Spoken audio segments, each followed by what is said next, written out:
training regimen was unlike anything they had ever experienced. All across the palace, men were being pushed to their absolute limits. Not even the king was spared. Sejong was completely exhausted, gasping for air as he was forced to keep going. He felt like he was running in circles, wondering when this torture would finally be. But the results were starting to show. The men were performing perfect squats, their form improving with every session. And watching it all, Sejong was filled with a strange kind of joy.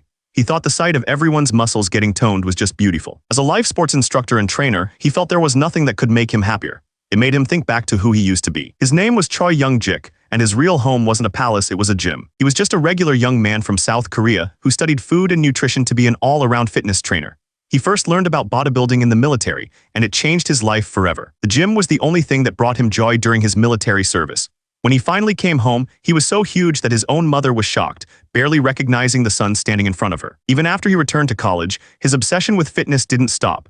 He spent more time working out than studying for his actual major, history. He looked so out of place that no one could believe he wasn't a physical education student. But all that dedication paid off. He eventually became a first-class professional sports trainer. But one night was a little different from usual. He decided to drink alcohol, something he almost never did for the sake of his muscles. Later that night, he was relaxing at home, scrolling through videos before bed.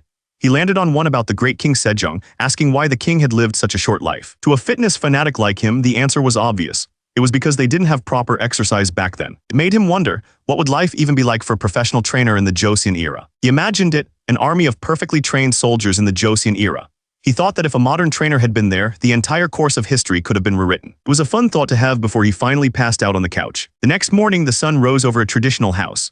A voice called out, telling the royal prince it was time to wake up. Young Jik groaned, the noise was so loud, he wondered where his phone was. But it wasn't an alarm. Lying in bed, he heard it again along with birds chirping. He was confused. A real rooster. He sat up, his head pounding. He figured he must have just had way too much to drink last night. But as his eyes focused, he froze. Something was very, very wrong. He looked around the room. It was an old, traditional Korean house. He figured he must still be dreaming. The sound of birds chirping just made him even more confused. Stared out at the morning sun, trying to understand what was happening. Outside, an attendant called out, telling the royal prince it was time to wake up. Hearing that, he finally looked down at his own body. He started to panic. His body was completely different, all his muscle was gone. For a man who lived for the gym, this was worse than death. He scrambled out of bed, refusing to believe any of this was real. He threw open the door and the attendant just bowed, calmly wishing the royal prince a good morning. The attendant was completely stunned by the prince's strange behavior. The whole place looked like it was straight out of a history book. Sejong grabbed the attendant, his mind racing. He had to know who he was supposed to be, so he desperately asked for his own name. The attendant just stared back, completely confused by the question. The attendant explained that his birth name was Yu and his courtesy name was Suji. Sejong then asked if his father's name was Yidu, and the attendant confirmed it. That name Yidu belonged to the fourth great king of the Joseon dynasty, but he was better known to everyone by another title. King Sejong the Great. The realization hit him hard. If his father was King Sejong and his own name was Yidu, then that meant he was the man known to history as Royal Prince Sejong. He couldn't believe it. How in the world did he, a modern-day fitness trainer, end up in the Joseon time period? This wasn't a dream, everything felt way too real. It finally sank in. He had really traveled back in time to the Joseon era. He was being brought to the royal court right before the king. An official announced his arrival, calling him Grand Prince Jinyang. The name was a clue. It meant this was happening before the year 1445. He was nervous, of course, but the real reason his heart was pounding was because of the person he was about to meet. He was about to have an audience with King Sejong the Great, the most famous king in Korean history. For a history lover like him, this was an unbelievable moment. The king's voice greeted him. Sejong was impressed by his presence, but then he noticed something was wrong. The great king was sweating and panting, struggling just to speak. He told Sejong he had an order for him, but he could barely get the words out. This was not the legendary figure he had imagined. The king snapped at him, asking why he was just staring blankly. He wondered if Sejong was even awake. He just couldn't believe it. This was the legendary King Sejong. The man looked completely out of shape. The silence in the throne room was heavy. Finally, the king asked what was wrong. Sejong quickly apologized. It seemed like some kind of translation system was helping him speak the old language. He began a formal speech, praising the king's wisdom. He explained that he was just so focused on what order the king might give him that he'd forgotten his manners. The king seemed to accept the excuse, telling Sejong not to put himself down. The king said he valued Sejong's talent and had the perfect task for him. He was ordering him to rewrite a famous historical text. The king ordered him to go to the Hall of Worthies to complete the task. Sejong was floored. It was the most important place for scholars in the entire kingdom. Still, he accepted the command. And so, he made his way to the Hall of Worthies. He couldn't believe he was actually in the Hall of Worthies. A scholar there was already praising him, saying his work on the historical text would be legendary. Sejong tried to be humble, saying his brother Grand Prince Ampyeong was a much better writer. The scholar just smiled, taking it as a sign of modesty. That's when he realized something important. It wasn't just a translation system in his head. He could understand everything perfectly. It felt like the original owner's memories were still there. With that thought, he got to work, settling in with the ancient books. As he was reading, he noticed the letters weren't actually that small, but he clearly remembered King Sejong complaining that he couldn't see them well. A red flag went up in his mind. His 15 years of experience as a trainer kicked in. He ran a mental check on the king's condition. The results were bad, severely obese, with a BMI over 35 and a dangerous body fat percentage. He also recalled how swollen the king's face was, and he was sweating buckets even though it was a cool morning. All of it pointed to a serious problem. He put all the pieces together in his head. The conclusion was obvious. The king either had diabetes or was on the very edge of developing it. Sayang knew what this meant for the future. Not long after this, King Sejong would die. His son, King Munjong, would then get sick from mourning and pass away as well. With them gone, the young Danjong would be forced to take the throne. And after that, he would be the one to change everything. He thought about the terrible future he knew was coming. But he made a promise to himself he would not let it happen that way. Just then, someone walked in. It was Crown Prince Yi Hyang, his older brother. The prince was surprised to see him studying, teasing him about not being out hunting like usual. Sayang looked at him, realizing this was the man who would become the 5th king of Joseon. He asked his brother why he was there. The crown prince explained that their father had sent him to check on some books. The crown prince told him not to worry and to just keep doing what he was doing. But Sayang's mind was stuck on the books his father wanted. He decided to test his brother, asking if he'd noticed the same thing. He started carefully, mentioning that after reading for a while, he found some of the books had letters that were too small to see clearly. So he said the order to rewrite them with bigger letters seemed like a really smart move. The crown prince saw right through him. He said it sounded like there was another meaning to his words and asked if Sayang was also aware of their father's failing vision. Sayang admitted it was just a guess. His brother was surprised. He mentioned that Sayang used to act like he knew everything, but he'd changed a lot recently. He then asked when Sayang thought their father's illness began. The crown prince confessed that he'd started noticing the signs about a year ago. The crown prince leaned in, explaining that this was different from normal farsightedness. He warned Sayang that no one else knew about this and he had to keep his mouth shut.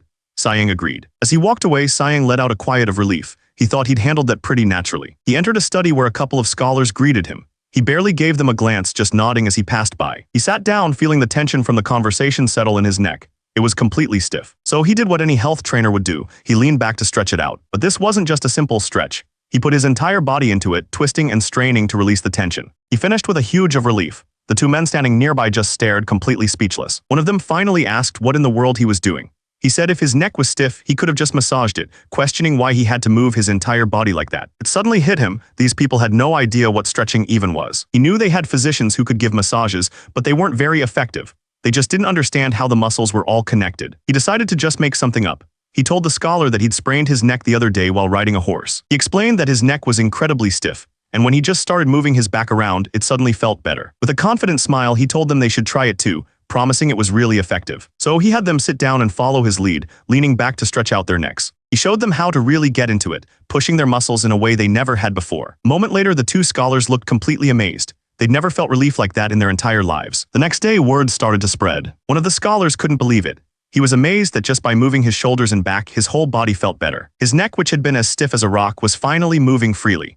He felt so good he joked that they wouldn't even need a doctor anymore. Turns out, Sayang's modern stretching method caught on fast. Soon, all the scholars in the Hall of Worthies were doing it. They even gave it a name, the whale stretch method. But even with this small success, Sayang's real problem was still weighing on his mind. So he'd gone to a small shop in the village, looking for someone. He told his companion to call out and let the shopkeeper know they were here. The shopkeeper rushed out, completely stunned. He recognized Sayang immediately and bowed, asking what could possibly bring the Grand Prince to his little shop. Sayang asked the shopkeeper for oil, but he was very specific. He wanted sesame oil. The shopkeeper offered him beef or even horse fat instead. Sayang paid him and then made an even stranger request. He wanted a huge amount of the worst quality oil they had. His companion was completely lost. First, it was herbs and roots, and now a massive amount of bad oil. He couldn't figure out what the prince was up to. But Sayang had a very good reason for all this. He remembered from history that the real Grand Prince Sayang died from a bad skin problem. Until he found a way back to his own time, he had to survive, and he knew even a simple infection could be a death sentence back then. He was determined to make his countermeasure as fast as he could. A little later, they arrived back at his home. His attendant told him they were here, and Sayang just nodded, thanking him for his work. Just as he was thinking about his plan, a woman's voice cut in. She pointed out that he'd been spending a lot of time in the streets lately. He turned with a smile and agreed, calling her his wife. He tried to play it cool, explaining that he'd read something interesting in a book, but his mind went completely blank. It had just hit him. This woman was his wife. She wasn't buying it. She pointed out that just a few days ago, he was completely focused on hunting. Now he was spending all his time with common people. She looked at him suspiciously, wanting to know what he was really thinking. He was freaking out inside. He had completely forgotten he was married. Forcing himself to stay calm, he quickly came up with an excuse, explaining that he was looking for an old washing tool from the Song dynasty. She seemed to accept his story, at least for now. He just nodded and said it was something he thought was worth trying. But his real goal was much more important. The one thing he needed most in this era was soap. He knew from experience that even modern people got nasty skin diseases if they worked out in dirty clothes. Trying to lift weights in a time before soap was just asking for trouble. The germs would lead to all kinds of infections. Luckily, this wasn't his first time. He remembered making soap once before, back at the gym where he used to work. The building's owner, an old grandma, didn't trust the soaps from the store, so he'd made some for her. It was pretty basic, but it got the job done. He remembered the method was actually pretty simple. All you had to do was add water mixed with ash from burnt rice straw to some natural oil, mix in herbal powder, and heat it up. He was sure this method would work, even back in the Joseon era. His wife, however, looked confused. She pointed out that oil makes things dirty, so using it to wash yourself didn't make any sense. Sayang just smiled, explaining that he planned to try a few things. He told her that according to the book he read, it would remove all the dirt from clothes, even old stains. She didn't say anything, just watched him quietly. With that, she simply turned and walked away with her attendant. Sayang seemed to snap out of his thoughts, surprised that she was leaving already. That's when it hit him the way she just left. It was strange. He wondered if the real Sayang and his wife even had a good relationship. The thought hung in the air for a moment. The sun beat down on the house as he got ready to put his plan into action. Sayang and his attendant stood over the large pot, watching the mixture bubble over the fire. This was the first step in creating his own soap. He could see the chemical reaction happening. It was a success, at least for now. But he knew finding the perfect recipe would take a lot more testing. The mixture itself looked pretty gross. He wasn't sure how well it would actually clean anything. There was only one way to find out. He decided he had to be the one to test it. Later that evening, he prepared for the test. As he used the soap, he was surprised. It wasn't perfect, but its cleaning power was actually pretty good. The only problem was the smell. Because it was made with sesame oil, it smelled more like food than soap. But he knew if he could just fix the scent and figure out how to make a lot of it, this could be huge. He started thinking bigger. This soap could be sold in huge amounts to the Ming Empire. But that business plan was quickly pushed aside by a more urgent problem, his father's health. King Sejong was famously stubborn about exercise. Not even his own father, the powerful King Taejong, could get him to move. Sayang felt the weight of that history. If the king wouldn't listen to his own father, what chance did he, the second son, have? He remembered his grandfather, King Taejong. The man had a terrifying presence and didn't like it when Sayang had too many random thoughts. His grandfather's solution was always a threat, offering him a post far away on some remote island or sending him to fight in the north. It was his way of telling Sayang to shut up and fall in. Snapping out of the memory, he knew he couldn't use force. To cure his father's obesity, he had to win him over with logic. But then he looked down at himself. His own body was a problem. He couldn't teach anyone about bodybuilding when he was this out of shape. He felt like even a stray dog had more muscle. He knew what he had to do. In order to convince anyone, he first had to build his own persuasive power. He set a clear goal. He needed to be able to lift a combined 400 kilograms in the 3 main exercises. Back in reality, he was striking poses in front of his attendants. They had no idea what deadlifts, squats, or bench presses even were. Then an idea hit him. What if he turned bodybuilding into an entire field of study? He could write a book explaining all of his theories. He realized he could frame it in a way they would understand.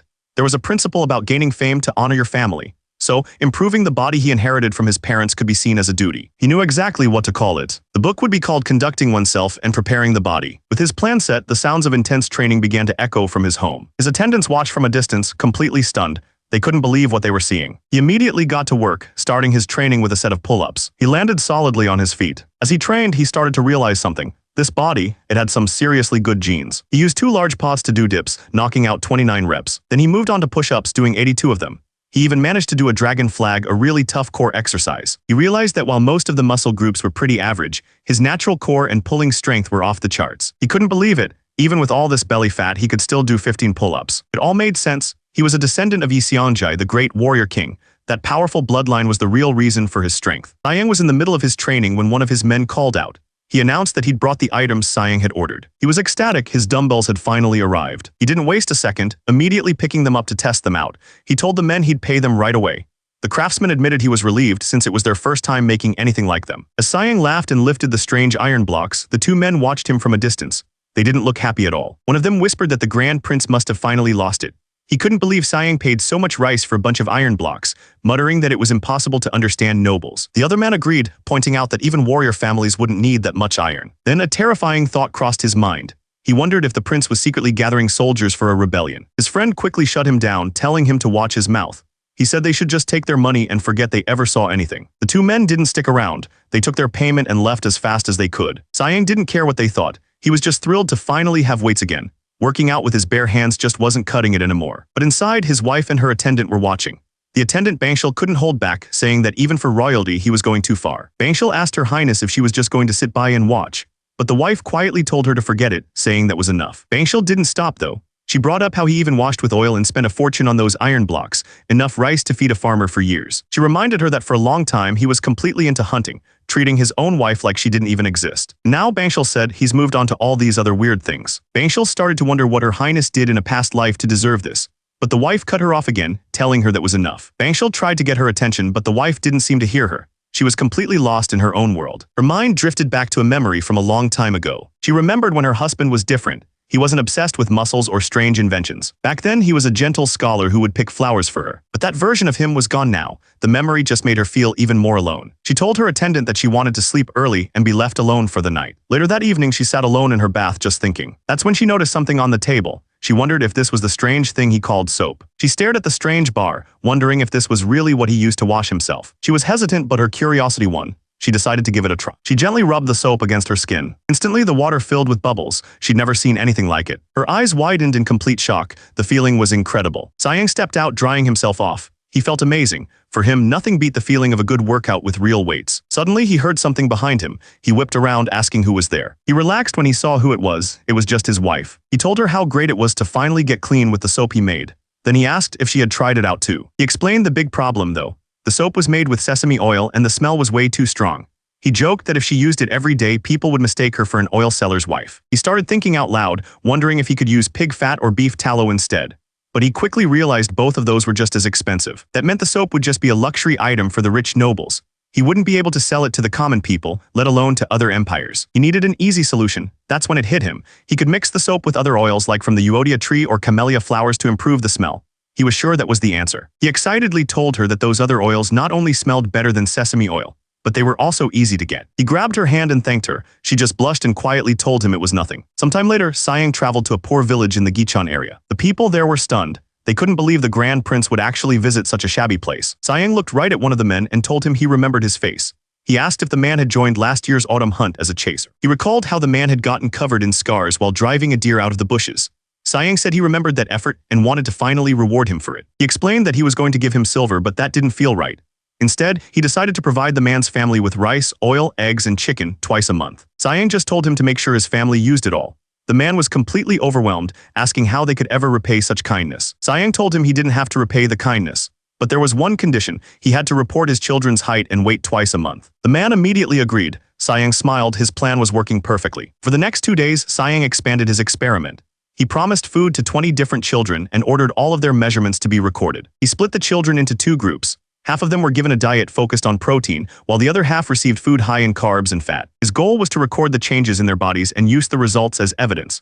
He could already hear his father, King Sejong, angrily dismissing it all as useless nonsense. But Sayang imagined a different outcome. He would present his father with perfect records, and the king would be stunned by the flawless theory. This was his real plan to finally fix King Sejong's terrible eating habits. Meanwhile, Sayang had another project in the works. He showed his designs to a craftsman. The man looked at the plans, completely puzzled, and asked if what Sayang wanted was even possible to make. The craftsman looked over Sayang's plans. He admitted he couldn't read, but he understood the drawings. He noted that just one of those round iron pieces would weigh as much as 3 heavy cauldron lids. He hammered away at the hot metal, asking if Sayang wanted to put a long iron bar through the weights. Sayang confirmed that was exactly right. Sayang explained that the bar needed to be strong enough to hold 4 of those weights on each side.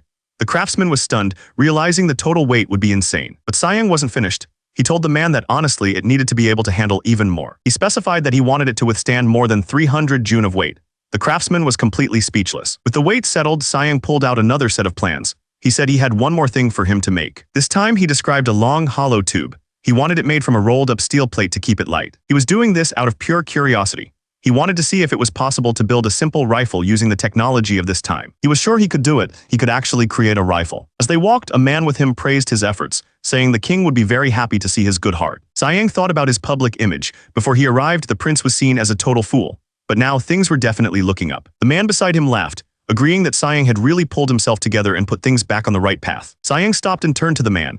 He called him by his name Ma Ilyong, and his tone got serious. That's when a special skill kicked in. The system called it Trainer Eyes. His eyes scanned Ma Ilyong's body, analyzing every muscle. The guy had an amazing build. Ma Ilyong just looked confused, saying people always told him he had strong bones. Suddenly, it all clicked. Ma Ilyong couldn't become a government official because he was the child of a concubine, but he had the absolute perfect talent for bodybuilding. Sayang made him an offer. He wanted to teach Ma Ilyong how to train his body, making him his very first student.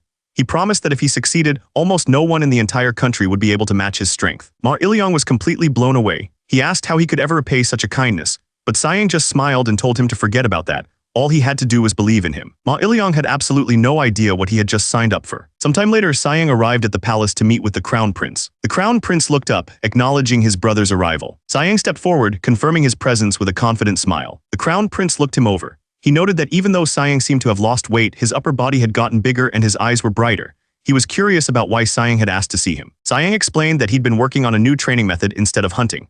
He told his brother that the real reason he came was to show him something important. The crown prince was confused, wondering what kind of new training method he was talking about. Siang opened a small, fancy box. Inside was a single bar of what looked like solid gold. He explained that it was called soap, and he wanted his brother to try it. So they went to a small pool of water to test it out. The crown prince was in total shock. He couldn't believe how easily the old dirt washed away, calling it a truly magical object. But a thought immediately crossed his mind. He figured that the expensive oils needed to make it must cost a fortune. Siang quickly corrected him. He explained that by mixing in cheaper oils, he'd managed to keep the price much lower than it seemed. The crown prince understood immediately. He asked someone to bring him a writing brush. He sat down at a desk, ready to write. It was clear he saw a massive opportunity in his brother's invention. The crown prince read his brother's proposal. The plan was to make every government official wash their hands with soap twice a day to keep the books clean. He thought about the plan. He figured that while the soap seemed expensive, rich people would definitely buy it.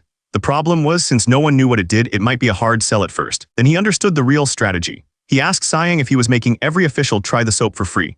He knew that once they washed their hands, they'd want to wash their whole bodies with it. Siang was thinking about modern marketing. It was basically a free trial. Once soap became popular and people started making their own, he planned to tax them, creating a whole new source of money for the government. He was already thinking ahead. Using a simple bar of soap to generate tax revenue was a brilliant idea. The crown prince was amazed. He thought that this was exactly the kind of cleverness you'd expect from a son of King Sejong. He even wondered if he was looking at a future king. Meanwhile, at a workshop, craftsmen were hard at work, hammering metal and carrying heavy lumber. An official arrived to question the workers, asking if they were sure Grand Prince Jinyang had ordered all these items. The workers insisted they weren't lying at all. The official gave them one last warning, reminding them what happens to people who lie. As he walked away, the craftsman bowed deeply. The second the official was gone, the head craftsman gave a crazy order: melt down everything Grand Prince Jinyang had paid for. His partner was stunned, arguing that they would lose a ton of money. But the head craftsman was terrified. He yelled back that their lives were worth way more than any amount of money. They quickly agreed on their new story. As far as anyone was concerned, they had never even met the Grand Prince. The rumors were already spreading. The second prince, who couldn't be king, was spending a fortune on iron and training his body all day long. To one person in particular, all of this pointed to only one thing. He was convinced Siang was finally showing his true colors, making a move for the throne. The rumors about the prince had been spreading like wildfire.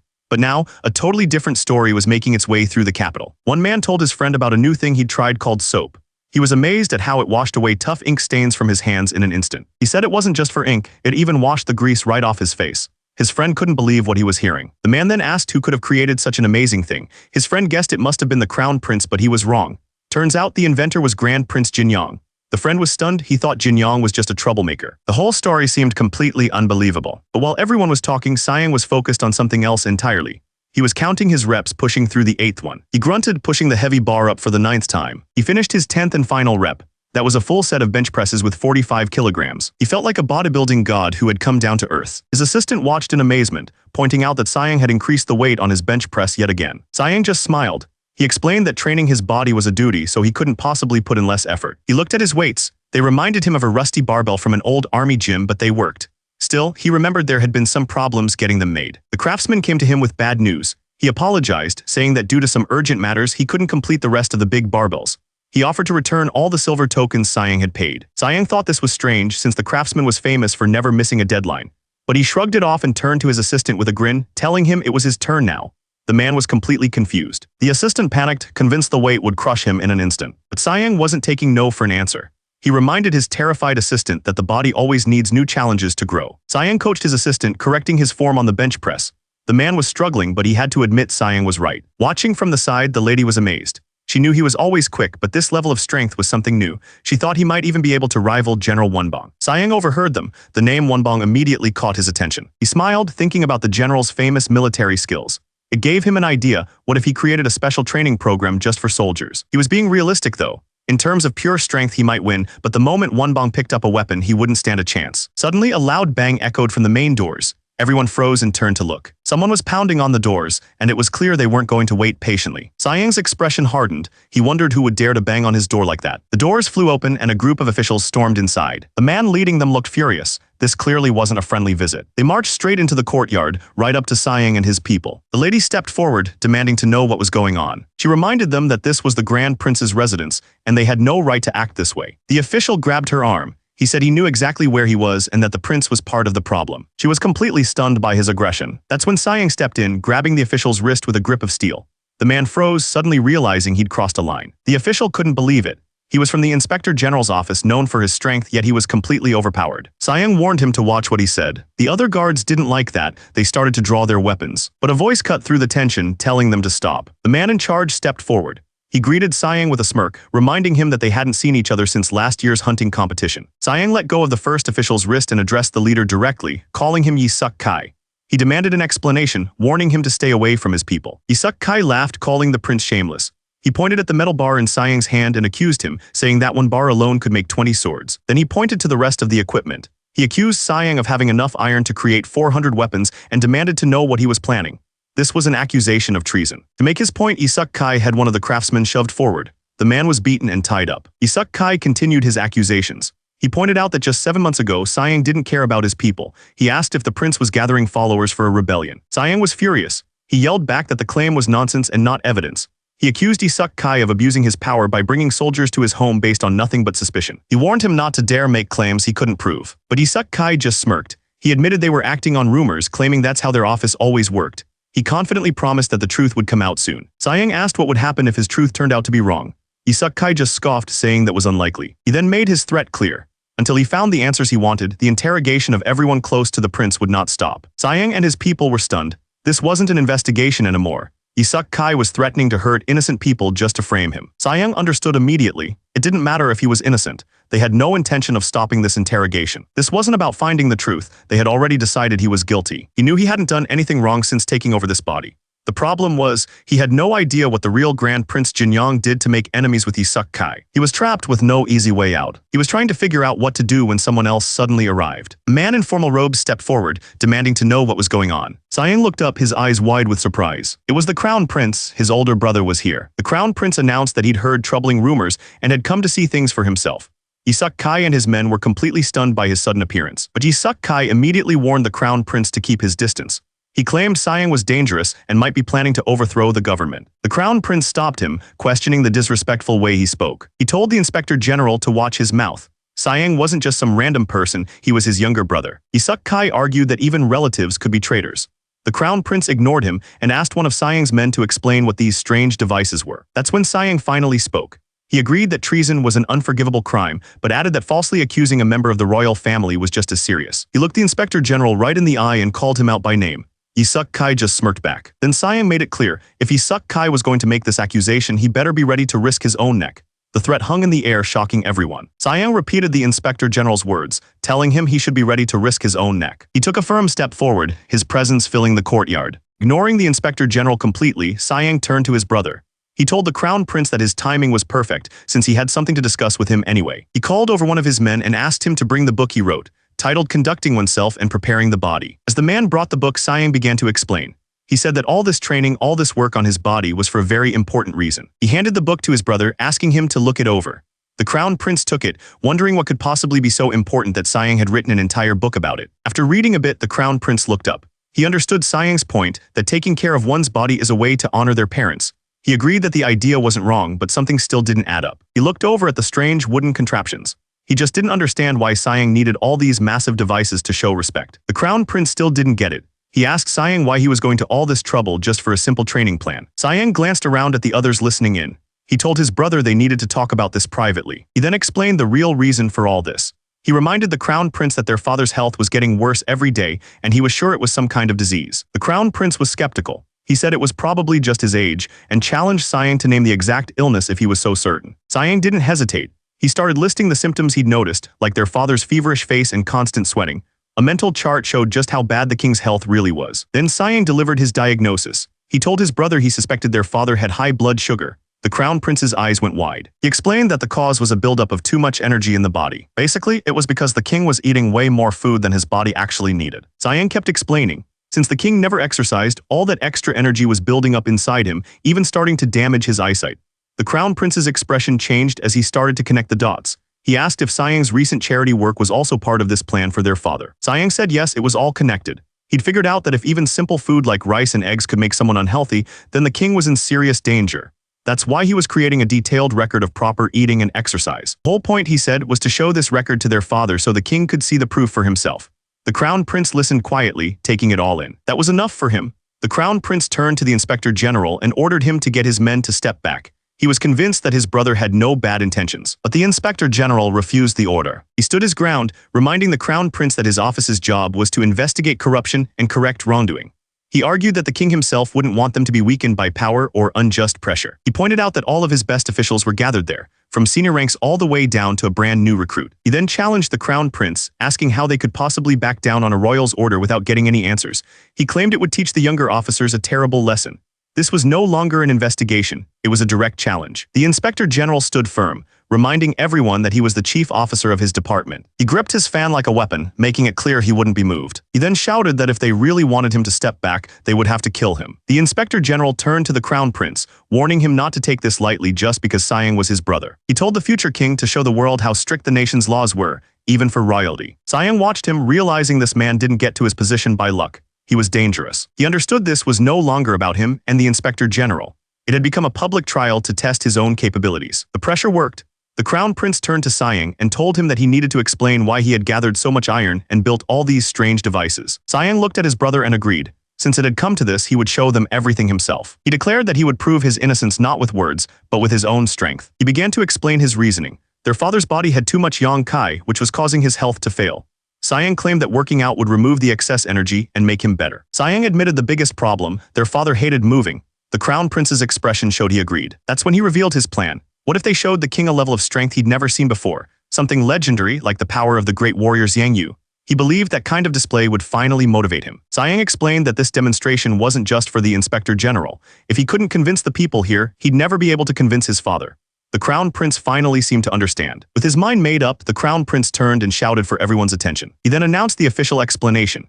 Prince Jinyang wasn't a traitor. He was inventing a new health regimen for the people. The strange iron devices weren't weapons, they were tools to help with his work. The Inspector General wasn't buying it. He asked suspiciously if the prince really used those things to train his body. He pointed out that the lumps of iron looked heavier than a cooking cauldron. To him, they looked like anything but training tools. That's when the Crown Prince came up with an idea. He explained that the whole suspicion was just because no one understood what the equipment was for. So he proposed a simple solution. If Siang showed them how he trained, the false accusations would have to stop. He then asked if anyone wanted to step forward and challenge him. The Inspector General immediately accepted. He would be the one to challenge the prince. He boasted that he had never lost a contest of strength. He made it clear that if Siang was weaker than him, it would prove everything he said was a lie. Siang didn't say a word, he just calmly flexed his arm, ready for what was coming. But it wasn't the Inspector General who was going to compete. Instead, a huge, muscular man from his group stepped forward. He was the real challenger. The competition was set. Siang and the Inspector General's champion got into position on the benches, ready to begin. Siang started by explaining the exercise. He told everyone it was called a bench press. He explained that it was specifically for training the arms, chest, and shoulder muscles. The challenger just smirked. He said it didn't matter what it was called, all he had to do was lift it. He accused Siang of talking too much, asking if he was just trying to stall because he was worried he might lose. With a loud grunt, the challenger put all of his strength into the first lift. But the bar barely moved. He strained hard, his arms trembling under the immense weight. He realized it was way heavier than it looked. But he told himself he couldn't fail, the honor of his office was on the line. He let out a huge roar, putting every ounce of his strength into the lift. His muscles were shaking and his face was bright red from the effort. And he did it, he actually managed to push the bar all the way up.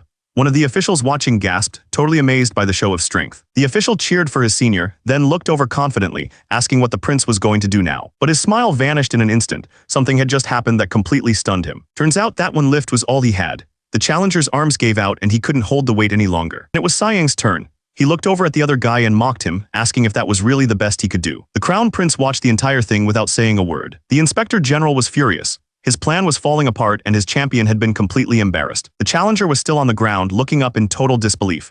The other officials didn't get it either. They just stared, completely confused by what they were seeing. Turns out Siang was already lifting the bar. He wasn't even struggling. He just calmly counted out each lift. 8, 9, he made the impossible weight look like nothing. When he was done, Siang just dusted off his hands. it was over. One of the men rushed over to congratulate him on the incredible performance, but the other official just stared in horror, thinking the whole thing was absurd. The challenger couldn't process it. He, the strongest man in his office, had just been beaten. Siang didn't even seem to notice. He just started explaining the basics of training, telling them that the number of lifts depends on your goal. Then he dropped the real bombshell. He told them he could lift up to 105 kilograms. The inspector general and his men just stared. They couldn't believe what they were hearing. The inspector general called it nonsense. He refused to listen to another word and ordered his men to leave. He announced they were leaving for the day, but his tone made it clear this wasn't over. As he turned to leave, the inspector general made it clear this wasn't over. He warned Siang that he was still under suspicion. He promised to keep doing his job, which meant he'd be watching Siang's every move. Siang watched them walk away. He knew the inspector general would be keeping a close eye on him from now on. But Siang wasn't intimidated. He decided he would do the same and keep an eye on the inspector.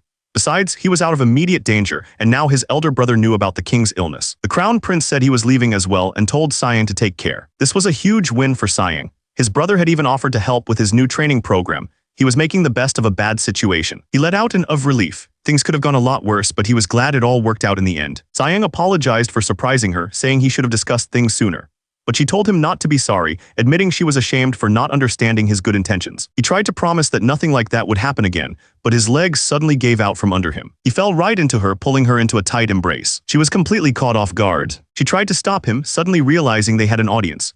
Two servants were watching nearby, their jaws on the floor. The lady reminded him they couldn't be doing this in the middle of the day.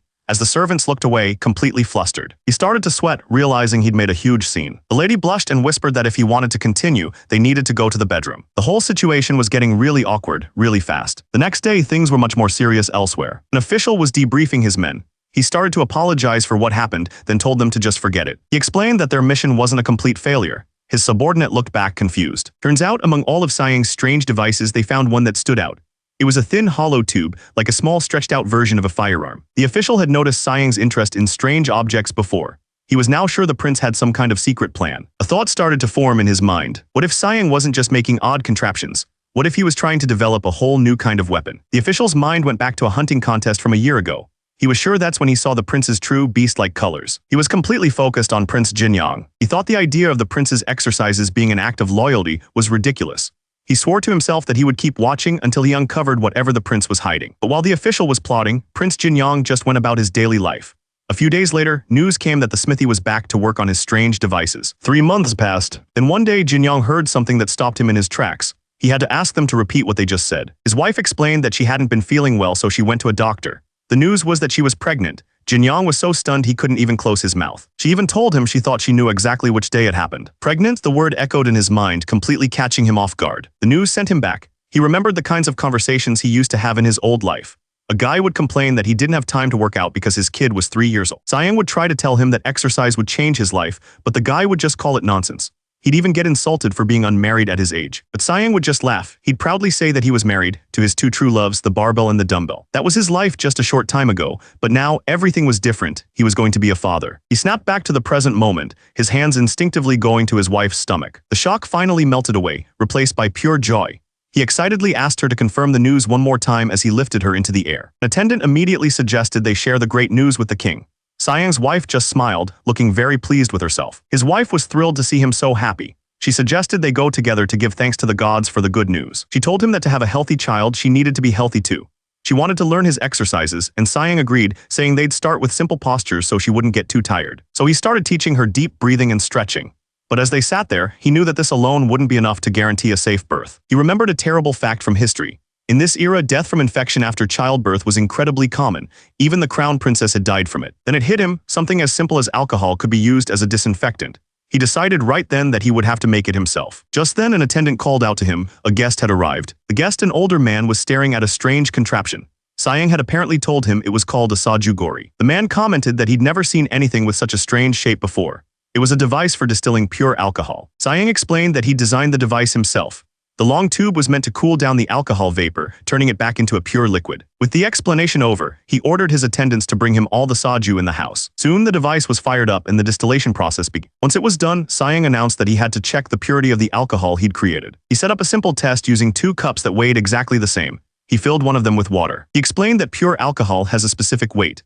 If the alcohol he made was heavier or lighter than the water, it meant the experiment was a failure. He poured his new alcohol into the second cup and placed them both on a scale. The scale balanced perfectly. He had done it. The scale settled, perfectly balanced. The experiment was a complete success. Sayang and his assistant were thrilled. It had actually worked. He had successfully created a disinfectant, something that could save countless lives. A lot of time had passed since he first arrived in the Joseon era. He often wondered if he might suddenly get sent back to the modern world, right in the middle of a workout. But that never happened. He was still here. He'd even thought about what might have happened to the world he left behind. Those questions were always in the back of his mind. But after his child was born, everything changed. He became completely absorbed into his new life in the Joseon era. Time flew by, and back at the royal palace, things were happening. Inside, the court was gathered. An official announced that Prince Jinyong had recently done something amazing. King Sejong explained what he'd done. He'd given soap to the people, making the kingdom richer, and even invented a disinfectant to help heal wounds. Prince Jinyong bowed his head and thanked the king. He said he still had a lot to learn and was overwhelmed by the compliment. But the king just smiled and told him not to be so humble. As a reward, the king offered him 200 nyongs of silver to cover his costs. One of the other officials did not look happy about that at all. The official then announced another success. Prince Jinyong's wife had just given birth, and thanks to the new disinfectant, she recovered in only a week.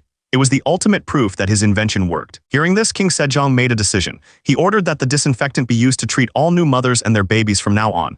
The court immediately agreed. The king let out a satisfied breath. He looked genuinely proud. The king admitted that he used to see Prince Jinyong as nothing but a problem. But now he told him he could see that he had truly grown up. But just as the king finished, the mood shattered. The officials looked up in alarm. Someone screamed for his majesty. The king was collapsing. Panic filled the room as everyone rushed to help. It was March of 1438.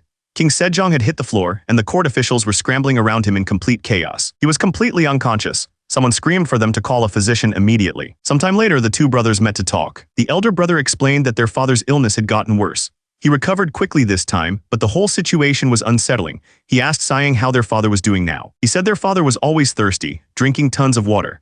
His eyesight had gotten so bad he had to hold books right up to his face just to read them. To make things worse, he admitted that even the special medicine wasn't having any effect. Sayang then asked his brother a very specific question. He wanted to know if their father had mentioned seeing things, like a hazy mist or little bugs floating in his vision. He remembered his grandpa from his past life describing those exact symptoms when he was suffering from diabetes. His brother shook his head. He said their father never mentioned anything like that. He just complained about how frustrating it was that he couldn't see things far away. Hearing that, the elder brother was relieved. He figured the situation wasn't serious yet, and the symptoms were probably just from overworking. But Sayang knew they couldn't just relax. In this era, eye problems like retinal degeneration or cataracts were basically incurable. If they didn't do something, he knew what would happen. He remembered what history said. In just 1 year, King Sejong was fated to lose his eyesight completely. Suddenly, an idea hit him. He turned to his brother and asked if their mother's birthday was in September. His arm tensed up. He told his brother that he would create an opportunity that day to finally change their father's mind about everything. The elder brother was completely confused. He asked what Sayang could possibly do at their mother's royal banquet. Sayang began to explain his training philosophy. He said that in his system, there were 3 exercises that used the heaviest weight. The first was the squat, and the second was the bench press, and the last one was the deadlift. He explained that together, they're called the big 3 exercises. Then he laid out his plan. At their mother's birthday banquet, he would perform with a total of 1,000 June in the big 3. His brother was stunned. He asked if Sayang was serious, saying 1,000 June sounded like a ridiculous amount of weight. Sayang reminded him that even the palace guards couldn't lift 600 June when they were ordered to try. The weight was just too much for them. They couldn't even budget. Sayang took a bite of chicken and admitted that right now, he was only at 900 June himself. He knew it would be a challenge, but he was determined to succeed for their father's sake. Hearing this, his brother was on board. He promised to help by improving the training book, making it something their father would have to respect. But then his brother added a condition. He told Sayang that he also had to devote himself to his studies. Sayang was completely thrown off. He asked why, pointing out that his book about physical training was supposed to be his way of showing respect. His brother explained that as the author, Sayang needed to master all 13 classic scriptures to prove his methods were valid. Sayang started to panic. The memories he'd inherited from the original prince only covered the 4 books and 5 classics. The difficulty had just skyrocketed. But then he remembered why he was doing all of this. It was for his father, the great King Sejong. He took a deep breath, his resolve hardening. He looked his brother in the eye and told him not to worry. He promised that once he achieved his goal of lifting 1,000 June, they would bring up his training book in front of their father and make sure the king finally experienced his methods for himself. They both raised their cups, toasting to their father's health. With that, the deal was struck. But later, the weight of his promise hit him. He had to take on something crazy. Increasing his lifting weight by 100 June in just 6 months was already pushing the limits. But even if he succeeded, there was another problem.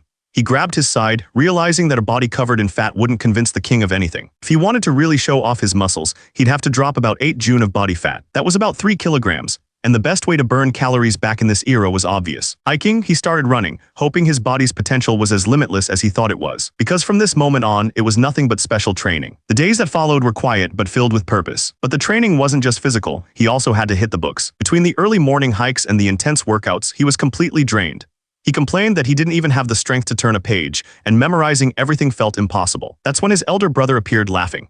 He reminded you that he had their father's blood and bragged that since he finished the classics in 2 weeks, you should be able to do it in 1. His smile vanished, replaced by a dark look as he asked you if he had any complaints. Later that evening, it was time for dinner. But his diet was just as strict as his training. It was only cabbage, cucumbers, beef, and oatmeal. The lady with him looked worried, asking if this kind of meal was really acceptable. He told her the oats were just to fill his stomach. He had to do this to prove his dedication at his mother's birthday celebration. He slammed his chopsticks down, vowing to eat this way until he proved his dedication. His wife looked ashamed. She confessed that she hadn't understood his goal and had salted the beef, but now she saw it was a mistake. She immediately took control, calling for a servant named Bangshul. She ordered them to take the food away and bring a new, unseasoned meal. She made it crystal clear. From that moment on, his food was to have absolutely no seasoning. Elsewhere, Sayang was pushing himself just as hard. The training was so intense that he was sick from the effort. But he didn't stop. He got right back up and lifted the massive weight as his wife watched. Sayang and his brother pushed themselves to the absolute limit.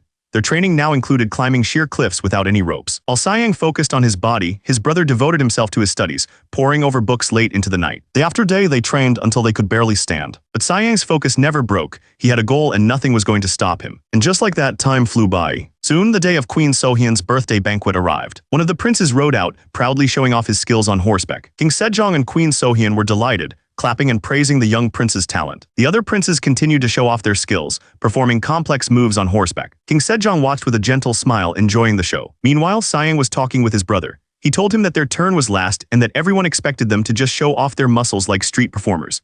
He then asked if his brother had mentioned their special training to anyone. His brother admitted he'd told the crown princess that Sayang could carry over 100 kilograms. She didn't believe him and even got angry. He told Sayang they had to make their plan work. He said that if they succeeded, their father would finally show interest in their training methods. Sayang then turned to his brother. He had one thing to ask of him. His brother knelt ready to do his part. Sayang stood behind him, trusting him to pull it off. The queen's birthday celebration was in full swing. The whole palace was decorated for the big day. Then an announcer called out the next name, Grand Prince Jinyang. A figure in a heavy cloak walked toward the king and queen. No one could see his face. He addressed his mother, the queen, and wished her a happy birthday. As he spoke, servants struggled to carry something heavy into the courtyard. Jinyang continued his speech, thanking his parents for everything they had given him. He told them that with this gratitude in mind, he had created a special program.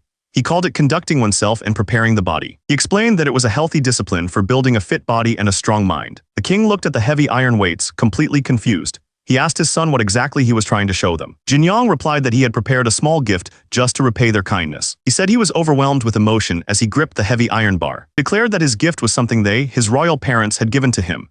Then he began to pull off his cloak. He ripped the fabric away, presenting his true gift, his own body sculpted into pure muscle. This was Queen Sohyun's birthday in the year 1438.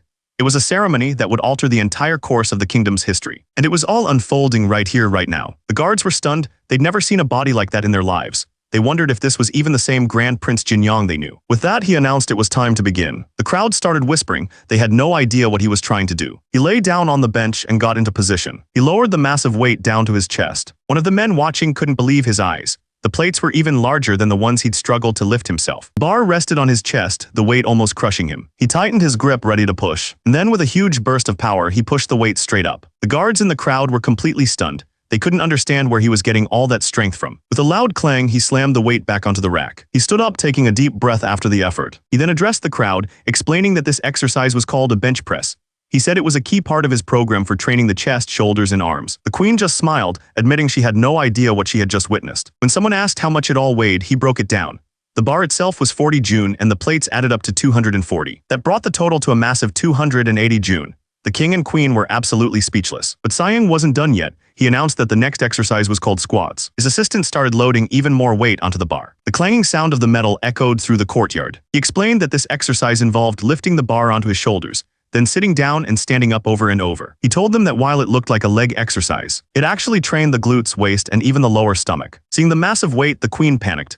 She yelled out his name, telling him it was too dangerous and to stop right away. But he ignored her completely. He announced to everyone that he would now perform the squats with 340 June. With a grunt, he got under the bar and lifted the incredible weight onto his shoulders. The bar bent under the massive weight, digging into his back muscles. He held the position at the very bottom, his legs shaking from the strain. But his eyes burned with focus. There was no way he was going to fail. Every muscle in his body tensed up as he started to push. With a huge grunt, he began to rise. And then he stood up straight, holding all 340 June on his shoulders. The king and queen were speechless. The queen even jumped up from her seat in shock. Stunned, the king immediately called for the royal physician, Yang Hanasu. The king asked if what Sayang did was even possible for a human. Physician Yang Hanasu admitted he wasn't sure, but he had a theory. He explained it was all part of Sayang's healthy discipline, and that the final event was called a deadlift. For this lift, he would use the heaviest barbell yet. The queen was stunned, asking if it still wasn't over. The idea of him lifting something even heavier sounded completely absurd to her. But then Sayang's brother spoke up, addressing the king. He excused himself for speaking, but said he was worried that Sayang might injure his back. He asked for permission to step in for a moment to take some safety measures, holding up a thick leather belt. He walked over to Sayang and began wrapping the belt tightly around his waist, preparing him for the final lift. He pulled the belt tight, making sure it was secure. With his part done, Sayang's brother stepped back and watched. Sayang took a moment to focus. This was the final lift. He stood before the final weight, 400 June. It was an unbelievable amount for anyone to even consider lifting. He turned to his parents, the king and queen, who looked completely stunned. He told them that this display of strength was a gift. He promised to keep nurturing the body they gave him, saying it was his way of honoring them. The barbell sat there loaded with massive wooden plates, looking impossibly heavy. But in the crowd, some of the nobles were whispering. They thought Sayang had finally lost his mind, calling his training complete madness. He knew that after losing so much weight, lifting 400 June was almost impossible. If he'd been heavier, he could have handled even more. The waistband gave him some support, but he couldn't deny it. This whole plan was completely absurd. His goal was to be able to lift a total of 1,000 June across the big 3 exercises in just 2 years. He knew there was no other way to do this. He had to use the sumo deadlift technique. He lowered himself, planting his feet wide and getting into position. He took a deep breath, his eyes fixed forward. Everything else disappeared. His hand closed around the bar, his grip like solid iron. As he began to pull, the ground beneath the massive weight started to crack under the strain. The officials in the crowd absolutely lost their minds. They couldn't believe what they were seeing. The weight was actually moving. Everyone was thinking the same thing. Was it even possible for one person to lift that much iron with their own strength? Slowly, the massive weight lifted off the platform. The pressure was so intense that his hands started to bleed, but his grip never loosened. In that moment, it felt like the whole world went quiet. And there he was, Sayang stood tall, holding all 400 June. He had actually done it. He held the weight high, a silhouette of pure power against the bright sky. The pressure was immense, but his grip was unbreakable. The sight was too much for his mother. The queen fainted right there in her seat. With the lift complete, Sayang let the weight go. It hit the ground with incredible force, shattering the stone platform. He stood over the wreckage, breathing heavily. The ground around him was completely destroyed. The officials were speechless, staring at the destruction in disbelief. His mother trembled, completely overwhelmed by what she had just seen. The king looked over, his face filled with worry as he asked if she was all right. He stood there panting, the ground completely destroyed from the impact. The lift was over. But his attention immediately snapped back to his mother. He rushed over, worried about her. She grabbed his hands, seeing how rough and brutal they were from 2 years of lifting. She asked him what he meant by honoring them when his hands were in this state. But then her tone changed. Looking at him, she said that in her entire life she had never seen a greater act of devotion. She started to cry, explaining that seeing how hard he had pushed his body was just too much for her. Sayang was speechless. Even the other women in the court were moved to tears by the display. The king watched them, and the officials started whispering amongst themselves.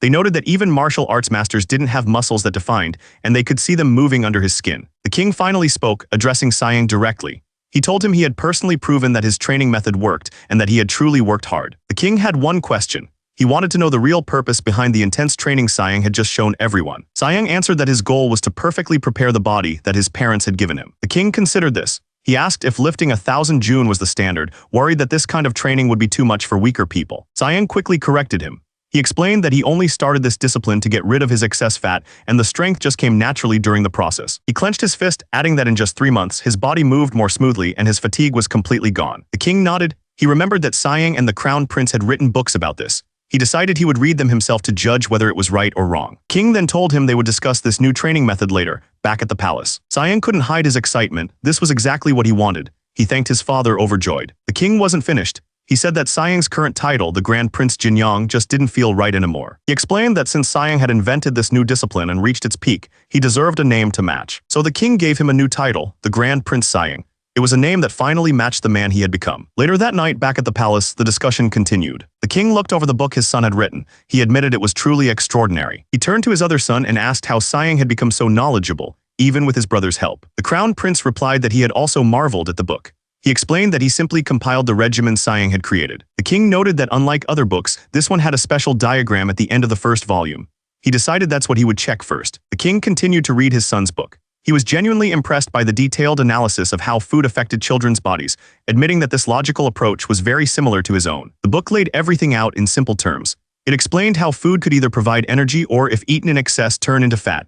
It even offered practical advice, like how a little oil could give children more strength. As he read the part about how a full stomach leads to gaining fat, the words hit a little too close to home.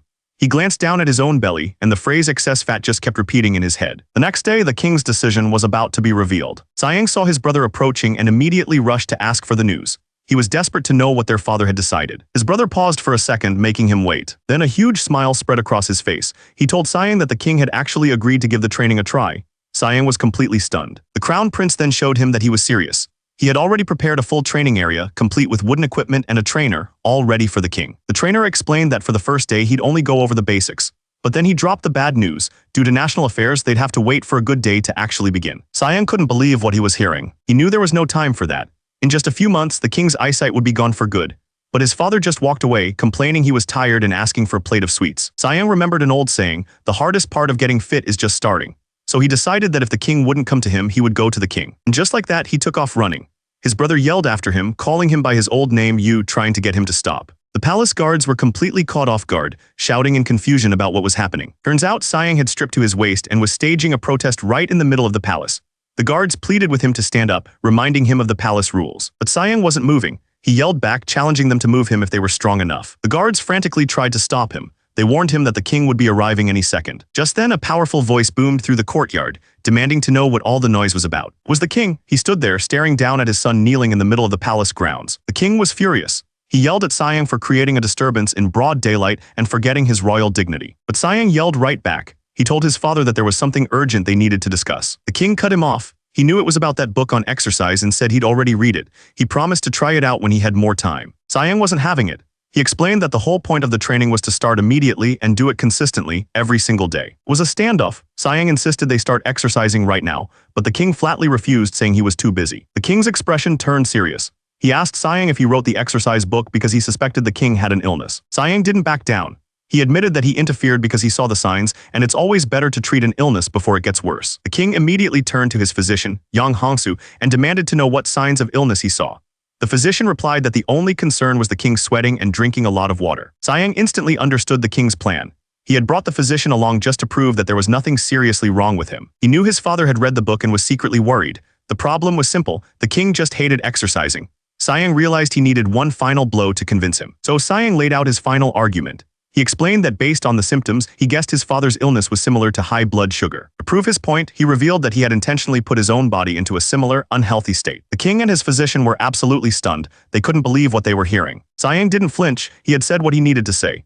Behind him, the king was completely silent, trying to process the shocking news. The king finally turned, his face filled with disbelief. He stammered, demanding to know when Siang could have possibly done something like that to his own body. Siang explained that he had put his body into a state similar to an illness called Sogul. The king and his physician were completely stunned. Siang began to explain. He said Sogul was a disease caused by having too much energy or yang kai, which destroys the body. He said that eating too much grain syrup or taffy could cause a temporary version of the illness. This was how he'd supposedly experienced it himself. He described becoming so thirsty that he would drink up to a bucket of water. He also mentioned how his vision would go dark from being so tired, and he'd just fall asleep on the spot. The king's face said it all. He knew exactly what Siang was talking about. He looked his father in the eye and asked if any of those symptoms sounded familiar. But it was all a lie. He was just describing the symptoms of diabetes from his old world. He figured a lie this big was necessary to convince the great King Sejong. Turns out, the story was so believable that he'd even fooled his own brother. The king was finally listening. He asked how long it would take to cure the illness with this training. Siang's answer was bold and simple, 5 days. After a moment, the king agreed. But he made one thing very clear. If there was no improvement in 5 days, Siang would be charged with the crime of deceiving the king. Siang accepted without hesitation. And so, the training began. Siang was already pushing his father to ride the horse faster. The king's daily routine was completely turned upside down. He was clearly not used to this. He groaned that at this rate, his whole insides were going to get twisted. But Siang was a tough coach. He immediately called out his father's bad posture, telling him not to crouch. Siang was relentless, correcting every single mistake. The king was already getting fed up with the constant nagging about his posture. Completely out of breath, he desperately asked how much longer he had to keep going. Siang announced that an hour had passed and they could wrap up. The king was thrilled, thinking the torture was finally over. But then Siang dropped the bomb. That was just the warm-up. The real training began. The king trembled as he tried to lift the heavy wooden bar. Siang watched his father's every move, his expression dead serious. He immediately corrected the king's breathing, telling him exactly when to exhale and inhale. The king just grunted back that he understood. But the instructions just kept coming. Siang corrected his back, his legs, his posture. It was an endless stream of commands that pushed the king to his absolute limit. After the intense workout, it was finally time for the royal meal. The king was starving and told them to bring it immediately. But the food that arrived wasn't a feast. It was a small, simple meal with brown rice, soup, and one tiny piece of meat. The king sat down and picked up his spoon, ready to eat despite his disappointment. He took one bite and his face twisted in disgust. He complained that the rice was so bad, it was like eating horse feed. That was it. He slammed his spoon on the table and demanded that someone bring the royal chef to him at once. The attendant immediately bowed, promising to find the chef. But the king wasn't finished.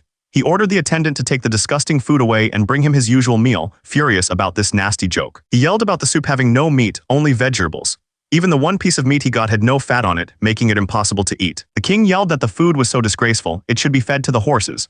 The door slid open, revealing his furious face. Just then, a calm voice from outside asked if the food wasn't to his liking. It was Siang. He walked in and told the king he had personally planned this special meal for him. Siang laid out the entire plan. He had removed all the sugar and honey to control the king's health.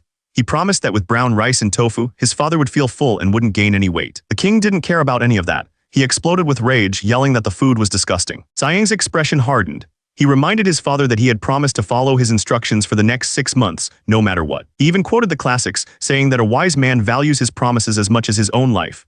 The king was caught completely off guard. Siang put everything on the table. He said he was prepared to be exiled with his entire family if this didn't work.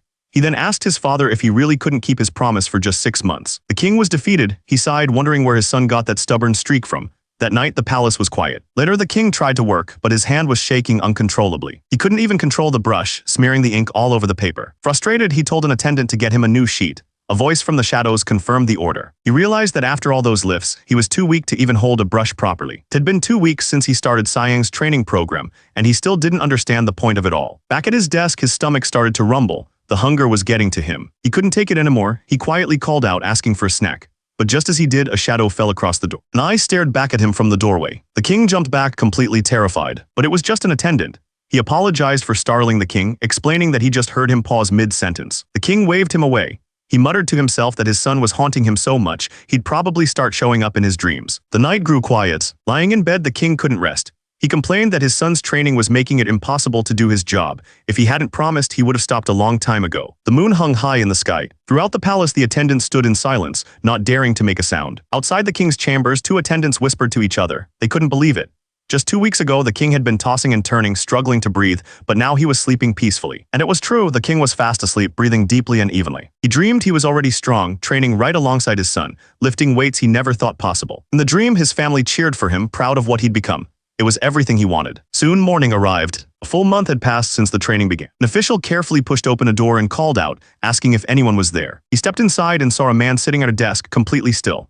The official wondered if he had fallen asleep. The official froze. A creepy scarecrow with glowing red eyes seemed to be talking to him. But it wasn't the scarecrow. The man at the desk was muttering in his sleep, asking himself if he even had a second son. The official looked up and saw it was just a wooden dummy. But the man kept talking, asking if he was married. In his dream, he was clearly stressed out, yelling about a deadline for a project he was making for the king. He seemed terrified that once the work was finished, the king would just get rid of him. His dream became even more frantic as he yelled about being a subject of the king. Turns out, Siang had been standing there the whole time, just watching the man wonder where his life went wrong. Suddenly, the man snapped awake, praising the king. Then he saw Siang. He was completely shocked and demanded to know how long the prince had been standing there. The man, Jang Yongshul, quickly tried to act normal. He apologized for his strange behavior and asked the prince what brought him there. Siang knew exactly who this was. Jang Yongshul, a genius who had climbed all the way from being a slave to a high-ranking official. He was a legendary royal engineer who helped build the entire nation under Sejong the Great. Even back in Siang's original time, the man was remembered as one of the greatest scientists in history. But seeing him in person, he looked completely different from what Siang had imagined. Siang just smiled, thinking that scientists in this era were a bit strange.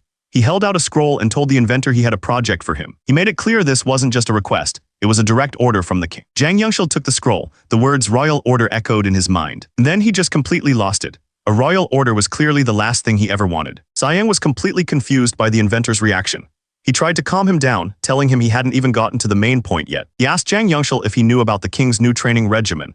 The inventor immediately said of course he did. He remembered exactly what the prince looked like that day. It was a display of power unlike anything anyone had ever seen. Jang Yongshul remembered thinking that the prince was truly amazing. With the memory out of the way, Siang got straight to the point.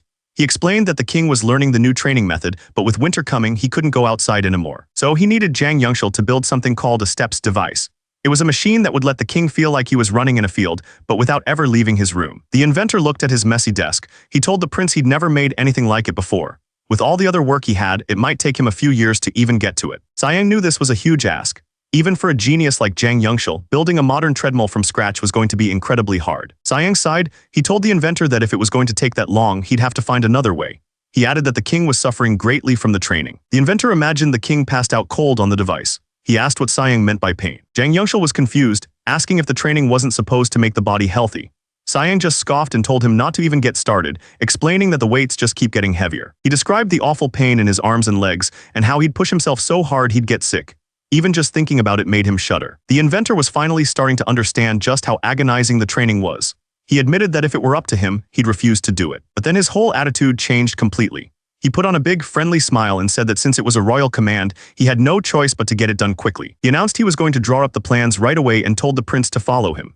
Siang was stunned, asking why he'd changed his mind when he just said it would take years. Jang Yongshul got right to the point. He explained that a wooden board would break too easily, but a steel one would be 10 times heavier. Basically, no one could use it unless they were as strong as the prince himself. Jang Yongshul finished his sketch. It was a giant wheel designed for someone to run inside of it. The crown prince looked at the drawing impressed. He guessed it would take about a month to build. But Jang Yongshul corrected him, saying it would only take 10 days if they kept it simple. The prince was surprised. He reminded the inventor that just moments ago he'd claimed to have a mountain of work. Jang Yongshul's face twisted into a crazy smile. He declared that since it was a royal order, he'd work until his bones broke to get it done, telling them to just leave it to him. 10 days later, the device was finished. The king and the crown prince stood before the massive wooden wheel, which Jang Yongshul called the steps device. The crown prince was glad they could finally exercise indoors, away from the winter cold. But he was worried about his father being the first one to try it. Suddenly, Siang appeared, already running at full speed inside the device. He told his brother not to worry because he'd already tested it himself and it worked perfectly. The crown prince admitted that their father wasn't as strong as Siang. He wanted someone who didn't usually train to try the device first, just to be safe. Siang laughed, a big grin on his face. He told his brother he knew the perfect person for the test. The crown prince's smile vanished. He nervously asked if Siang meant him, telling his brother not to joke around. He tried to explain that he was just like their father, he hated exercising. But before he could finish, Siang's shadow fell over him. And just like that, the crown prince was dragged away. A short while later, the crown prince was running for his life inside the wheel.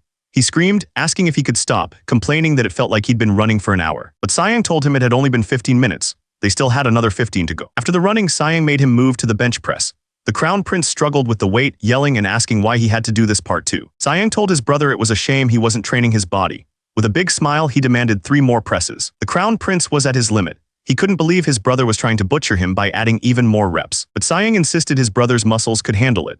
The crown prince screamed back, yelling that he was going to send him to a math teacher to learn how to count properly. After the bench press, they moved on to the next exercise. The crown prince looked at his brother and asked him to be honest. He reminded Siang that he'd already done 12 squats. He accused him of planning to trick him and keep adding more reps just like before. Siang just smiled and explained that his counting method changes depending on how his brother's muscles look.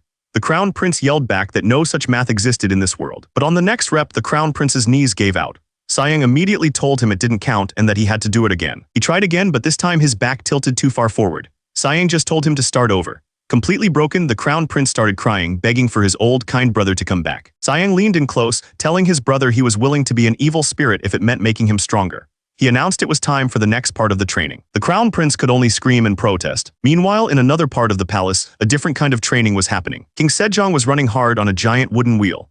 An official stood by, announcing that he only had 15 minutes left to go. When he first started, the king would be out of breath after just 15 minutes. But now, he could easily run for a full hour. Siang thought about his brother, who could barely do 12 proper bench presses at the start.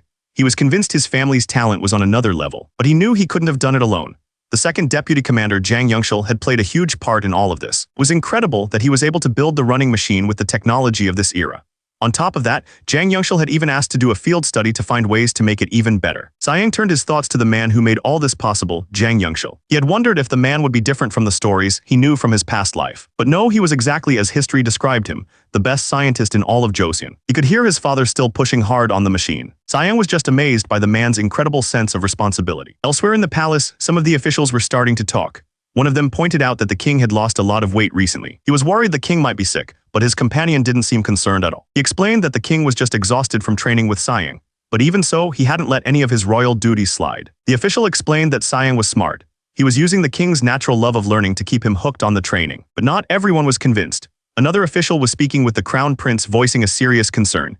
He told the prince that the king might have a dangerous illness, pointing out how much weight he'd lost so quickly. The crown prince told him not to worry. He explained that he'd also lost some extra fat since he started working out, and their father was just experiencing the same thing. But the official wasn't convinced. He pointed out that rapid fat loss was the main symptom of the illness.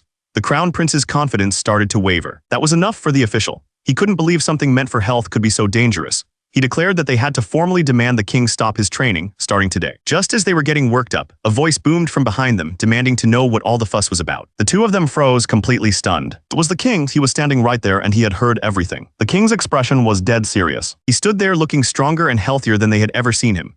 He repeated his question, wanting to know what all the fuss was about. The king took a step forward, his presence filling the entire courtyard. The official and the crown prince were completely speechless. They all stared in disbelief, realizing His Majesty had heard everything. The king's eyes were cold and sharp. He demanded to know what they were talking about, and right behind him stood Siang, looking just as serious. Not wanting to answer, the officials quickly made their excuses and left. Once they were gone, the crown prince turned to Siang. He explained that the ministers were worried. They thought the king's sudden weight loss was a sign that his health was getting worse. Siang told his brother not to worry. He explained that according to the royal clinic's records, their father was sweating a lot but actually drinking less water, which was a good sign. He looked down at his own calloused hands. Time was moving so fast. His old life in the 21st century was starting to feel like a dream. Just then a voice called out, recognizing him as the Grand Prince. It was one of the ministers, who bowed deeply as he approached. The man commented on how early Siang was, saying he'd arrived at the office before the sun had even risen. Siang turned the conversation around, asking the Inspector General what brought him to the palace so early in the morning. The Inspector General claimed he was worried. He'd heard the king was tired and had less time for his political duties, so he came to help lighten the load. Siang just smiled. He told the man he was relieved, saying that all that mattered was that they both wanted to protect the king's health. That's when he got to the real point. He asked if the Inspector General had any plans to start the training regimen himself. The official immediately shut it down. He said he had important work to do and couldn't waste time on Siang's training, claiming his duty came before his own well-being. Siang disagreed. He argued that if the man just spent 2 hours exercising, he'd be able to serve the public even better for the other 22 hours. But the Inspector General wasn't convinced. He shot back that those 2 hours would probably just ruin the rest of his workday. The two of them stood there in silence. The Inspector General finally said that he too was just wishing the best for His Majesty's health. Siang took a heavy step, digging his foot deep into the snow. He reminded the man that the 6 months he'd promised were almost over. This was about the Office of Inspector General. They were the ones who investigated all the high-ranking officials for any bad behavior. Inside, the men moved with a heavy purpose. The thing is, they had a special power. They could get an official fired based on rumors alone, without needing any real proof. They only followed strict principles, and because of that, every other official was terrified of them. And the Inspector General was thinking about one thing. The military training was finally happening tomorrow. The Inspector General sat in silence. He was being told he had to make a decision, and he had to make it now. The very next day, the Inspector General and his men appeared before the king. They all knelt on the ground, begging him to reconsider. The Inspector General didn't waste any time. He asked the king to stop his new training regimen immediately. The king listened with a serious expression. The Inspector General explained that while it's fine to learn new things, political duties were more important than a light matter like exercise. He admitted that the king hadn't ignored his duties, but he argued that a king must always set a proper example for his officials and ministers. He said they were all worried that the king was learning some strange new discipline and going against the established principles of the kingdom. After he finished, there was just silence. The wind blew through the autumn leaves. The king's voice turned sharp. He accused the Inspector General of being too rigid, wondering aloud if this was loyalty or a direct challenge to his authority. The Inspector General was stunned into silence. He had no answer to that. The king continued, bringing up the man's talk of principles. He said there was a very specific reason he'd started this new training. It was to improve his body so he could set a proper example during military training. But the Inspector General immediately objected, saying it was far too dangerous. He reminded the king that military training was a sacred law, not something to be taken lightly. He argued that the king could get seriously hurt since he wasn't used to riding. It takes even young, fit men a full year to master shooting an arrow from horseback. The king calmly offered a solution. He would have a royal guard right next to him to prevent any accidents. He assured them he wouldn't even move if his posture was off, so they had nothing to fear. The Inspector General was speechless. He tried to protest again, but he had nothing left to say. A small grin appeared on his face. The king had outplayed him. The king explained his real goal. If he set an example at the military training, it would prove to everyone that his new methods for preparing the body actually worked. Then with a smirk, he challenged them. He said he hoped they would all do at least half of what he did. The Inspector General looked absolutely furious. He clenched his fist, completely outplayed. All he could do was admit that the king's grace was immeasurable. Sometime later, the day of the military training finally arrived. The army gathered, their flags waving in the wind. The king sat tall on his horse, shouting that he would personally inspect the soldiers before the training began. His officials passed the order down the line, making sure all the soldiers were ready to move perfectly. He demanded that they all move as one. The soldiers roared back in agreement, their voices echoing across the field. Two officials watched from a distance, completely stunned. One of them wondered if he'd ever seen the king with so much energy.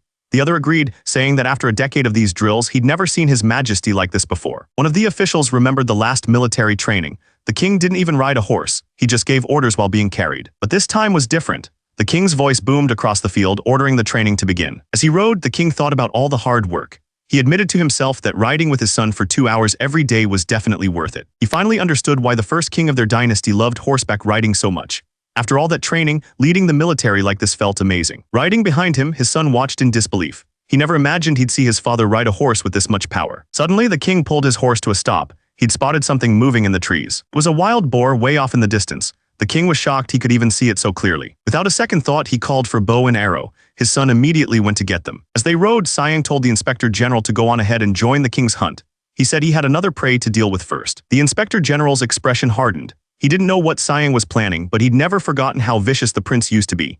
He was convinced Sayang was a threat to his father. He thought about the situation. Military training was just practice for war, and in war anything could happen. Sayang glanced back with a faint smile. He knew exactly what the man was thinking. Anything at all. The inspector general watched him, his mind made up.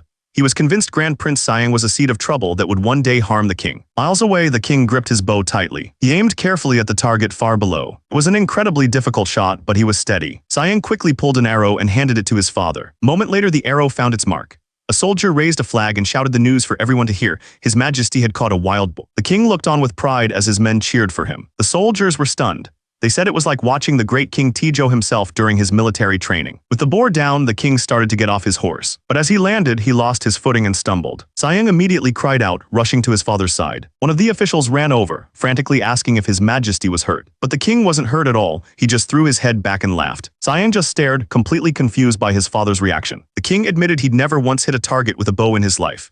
He was only now, as an older man, discovering how much fun riding and hunting could be. Sayang urged his father to take care of himself. The king just laughed, agreeing happily. The king's laughter stopped, his expression turned completely serious. Then a huge, confident grin spread across his face. He put his arrow back in its quiver and straightened up, ready to speak. Sayang offered his hand, telling his father to be careful as he stood. Once he was steady, the king addressed the officials around him. He declared that he'd proven his new training methods were not a simple regimen. He reminded them that since he did what they all called impossible, it was their turn to keep their promise.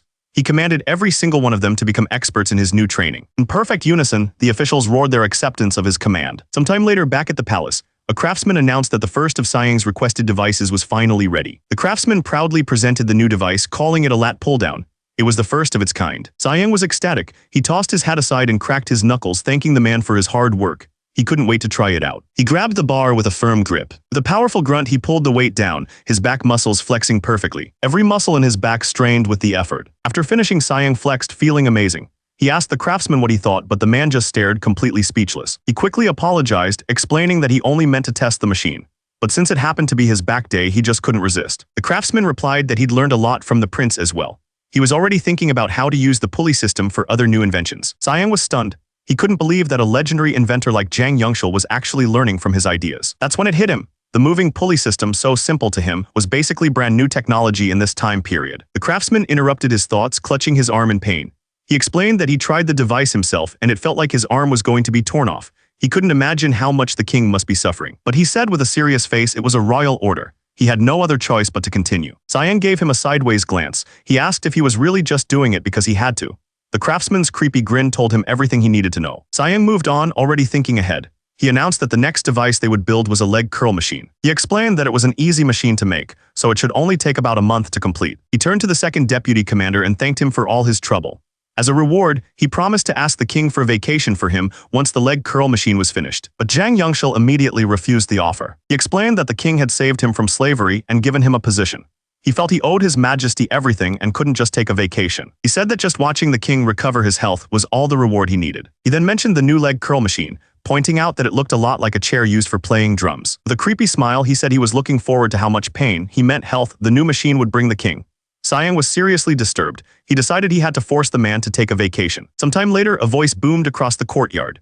Someone was yelling at Sayang, demanding to know how much longer he was going to make the king exercise. It was the king. He was furious. accusing Sayang of breaking his promise and asking if his word meant nothing. Sayang came running completely out of breath. He yelled back that the king was being totally unfair. The officials were completely exhausted. One of them screamed at Sayang, begging him to stop the king instead of just standing there watching. But Sayang just laughed. He asked them who in their right mind would dare to stop his majesty. One of the officials started crying. He realized this wasn't just exercise. The king was taking revenge on the office of Inspector General for bothering him. Then one of them couldn't hold on any longer. His dumbbell crashed to the ground. He collapsed right after. The other men rushed over, asking if their lord was all right. But he yelled back that he was done for. He ordered them to leave him and keep chasing after the king. The men refused to leave their leader, offering to carry him. But the whole group was falling apart. One man's shoes were torn and others were just begging to be saved. Sayang listened to their groans. He thought to himself that they sounded like they were about to collapse at any second. The king rode proudly, feeling better than ever. He thought this was exactly how his kingdom should look. Behind him, his officials were completely wiped out, collapsed on the ground in defeat. A week after the military training, things had shifted. At the home of Inspector General Yi Suk-kai, a woman's voice asked if he really had to go. The Inspector General didn't turn around. He just asked why she was questioning his decision now. He explained that people who didn't know the full story were already spreading rumors about him being demoted or even sent away. He sighed, saying he was getting too old for all this. At his age, he admitted, it was just hard for him to accept new ways of thinking. But he couldn't deny what he saw. He finally had to admit to himself that the king had become truly healthy because of all that training. And it wasn't just his majesty, Grand Prince Sayang had changed too. He was a completely different person now. The look in his eyes was nothing like it used to be. The Inspector General finally understood that everything had changed. He announced his plan. The Jurchen people were making unusual moves, so he was going to Hamgyal province to serve as their governor and watch them closely. But before leaving, he had one last message. He told her to warn Grand Prince Sayang about the upcoming visit from the Ming Empire's Ministry of Rights. Turns out, during their last visit, an eunuch named Chang Sheng bought 100 bars of soap. It was almost certain those soaps ended up in the hands of a powerful man named Wang Zhen. The rumors about this guy were unsettling. They said he was raising a hungry ghost inside his own body. And the Inspector General was sure of one thing. Someday, this man would definitely come looking for Grand Prince Sayang. Suddenly, it wasn't the past anymore. On a TV screen, a news anchor was hosting a primetime special. The show asked a wild question: was Grand Prince Sayang actually a time traveler? The show explained that Sayang's methods, called conducting oneself and preparing the body, had become a traditional folk game. Families would gather for holidays to watch their kids powerlift, cheering them on. And it all started with him, Grand Prince Sayang, the second son of King Sejong the Great.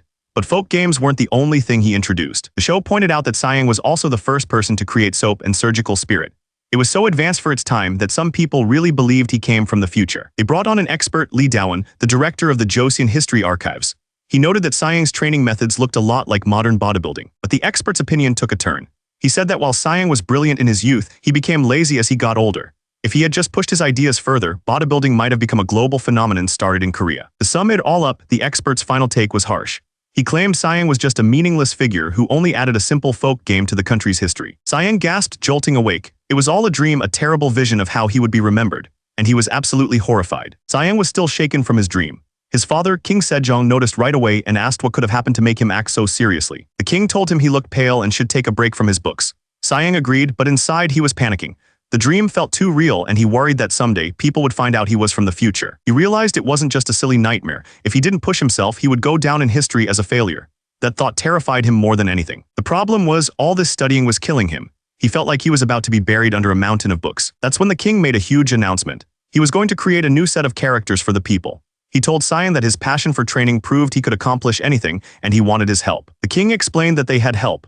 A scholar named Yu knew Sanskrit, and they had plenty of books on sounds, which would make the project much easier. Sayang felt the pressure crushing him. On top of creating a whole new alphabet, he still had to manage all the preparations for his own training system. It was just too much. He was so busy that his own son probably thought of him as just some guy who only showed up in the middle of the night. The thought made him feel terrible. Sayang looked over at his companion Yu and teased him, saying his constant sighing was starting to sound just like one of the commanders. Yu let out a deep. The weight of all their work was clearly getting to him. Seeing how stressed he was, Sayang changed the subject. He asked what Yu thought about finding some disciples to help out, since they needed a trainer and an assistant. Yu immediately had someone in mind, a man named Ma Ilyang. He explained that his abilities were outstanding, but because he was the son of a concubine, he couldn't get a government job. Sayang agreed he sounded like a great fit, but he also thought it would be better to have people from all different walks of life. Yu didn't understand why that mattered, arguing that talent should be enough. But Sayang was firm. He insisted that they absolutely needed someone of high status. He explained that in order to bring his training methods to the East Palace, they had to have a member of the royal family on their side. As he thought about it, only one person came to mind. The only problem was, he wasn't sure if this particular royal would ever agree to do his kind of training. The person Sayang had in mind was Prince Seosin, the son of the former crown Prince Yeongnyo. So Sayang went to meet him. Prince Seosin's father Yeongnyo was supposed to be king.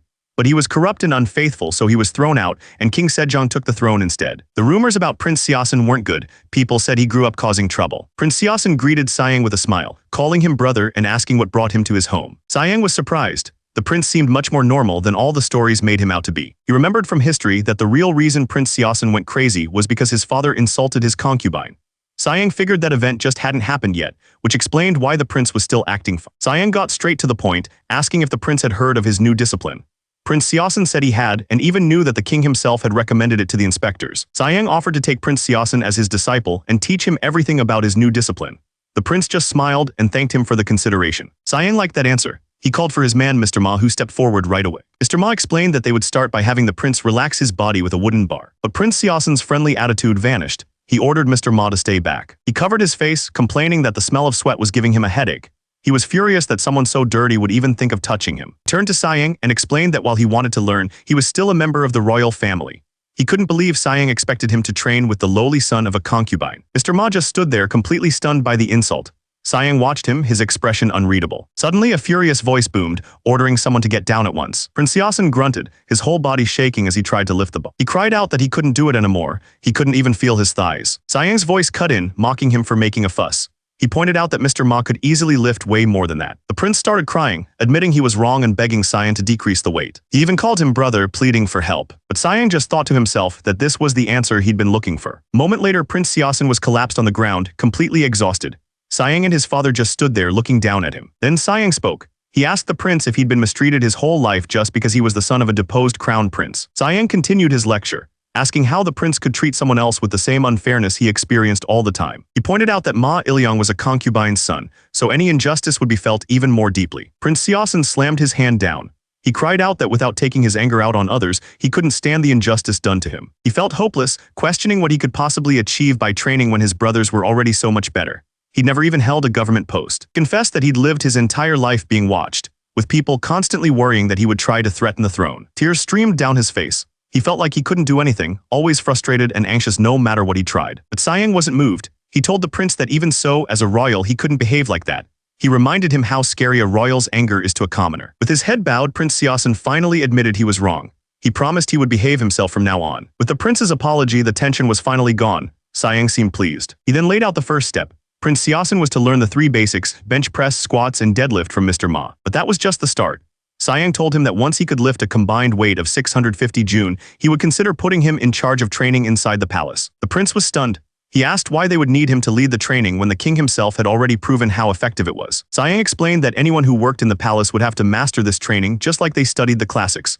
The person teaching it would hold a new title, trainer. He said he needed someone else to run the training hall in the East Palace. He then asked the prince to think about what that job really was, the position of the king's teacher. His final point hit home. If the prince became the king's teacher, no one would ever dare to look down on him again. Prince Seosin stared at the barbell. This wasn't just about lifting weights anymore. This was a chance to change his entire life. A tear rolled down Prince Seosin's face. The hope Sayang offered was almost overwhelming. He clenched his fist, asking if there was truly any hope for him. He admitted that he was so scared of what others thought that he'd never even learned the classics. Sayang smiled, standing beside Mr. Ma. He promised the prince that they would help him. He then revealed that the king himself was creating a new set of characters to make learning the scriptures much easier. These new characters were called the proper sounds for the instruction of the people. Meanwhile, at the royal palace, a historic change was about to be announced. The king explained that since their country's language was different from China's, many people couldn't express their will. Out of compassion, he was creating 28 new characters just for them. He held the scroll, presenting his creation as a set of characters designed to teach the people correctly. He declared that correctly capturing the voices of the people would be a gift that would benefit the entire world. The young boy came running, happily calling out for his father. With Sayang's son, he proudly showed his father that he was finally strong enough to carry the cat all by himself. Sayang laughed, impressed by his son's progress. But the boy was confused about something. He asked Sayang why his uncle Youngho was always lying down and why he'd been begging to be spared the other day. He wondered if his uncle was sick. Sayang just smiled and explained a core rule of training: no pain, no gain.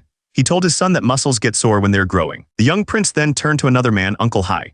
He told him he was amazing because unlike Uncle Youngho, he was always sitting up straight. Uncle Hai shook his head, saying it wasn't anything special. He explained that since he started training late, he couldn't afford to slack off. He told the young prince it's always best to learn things early. He then added that at 5 years old, reading books was probably too hard for him. That's when the prince pulled out a book, asking if this was what he meant. Uncle Hai was shocked and asked when the boy learned to read.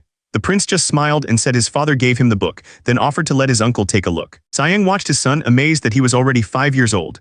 He thought back to his old life, which was all about barbells and dumbbells. His life in the modern era felt so distant now, almost like it was just a dream. He couldn't believe that exercising had become a normal part of his family's daily life. He watched as his wife struggled to lift a pair of dumbbells. She let out a breath and smiled proudly. The lift felt easy to her now. But a second later, something went wrong. He watched in horror as his wife suddenly stumbled and fell forward. He rushed to her side, screaming her name. He caught her just in time, asking if she was all right. She explained that she suddenly felt dizzy and couldn't control her body. She then added that she also felt nauseous. The word hit Sayang. Nauseous. He stared at her, a thought suddenly clicking in his mind. At first, Sayang thought it was just a temporary lack of air from the workout. But then another thought hit him, and he told her to take slow, deep breaths. He held her hand tightly, realizing just how lucky he was to be right beside her. A fall like that could have been really bad. But that close call made him think of a much bigger problem. The more people he convinced to exercise, the more people were going to get hurt. He didn't have an answer. He had no idea what to do. Some time later, things were back to normal. While Sayang was training, one of his companions approached him with something important. He said there was someone Sayang needed to meet. He started to explain. The man's name was Wu Haiyan, a former soldier known for his incredible strength. He reminded Sayang of the time someone lifted a massive piece of iron that weighed 150 June. Turns out that was him, and according to the rumors, he didn't just lift iron, he once lifted a stone the size of a grown man. The companion explained what happened next. After that amazing lift, the man fell forward. The injury to his back was so bad he couldn't straighten it properly, and he was fired from his job. This was a huge shock to Sayang. In the history he knew, Wu Zhang was a famous military officer who he himself was supposed to discover later on. He couldn't understand how a man destined for a high military position could end up injured and forgotten. A terrible thought crossed his mind. Was this his fault? Did he somehow change history? His companion begged him for help. He reminded Sayang that he cured the king's illness and pleaded with him to do the same for a man with such natural strength. Sayang didn't answer, he just stood there thinking it over. Meanwhile, the very man they were talking about was somewhere else, fuming. He slammed his cup down, blaming everything on Grand Prince Sayang. The man, Wu Haiyan, was completely enraged. He yelled about how Sayang had ruined a perfectly healthy man with impossible rumors. Wu Haiyan's companion tried to calm him down. He argued that since Sayang taught the king himself, he had to be as smart as a chief scholar. But Wu Haiyan wasn't having it. He crushed his cup, calling it all nonsense. He was furious about the rumor that Sayang could lift an impossible amount of weight. He completely lost it, screaming about how Sayang's rumors had ruined a man's life. His friend could only watch, terrified. That's when a new voice cut in, correcting him on the exact weight. Wu Haiyan froze in shock. It was Sayang himself. He calmly introduced himself and said they needed to have a talk.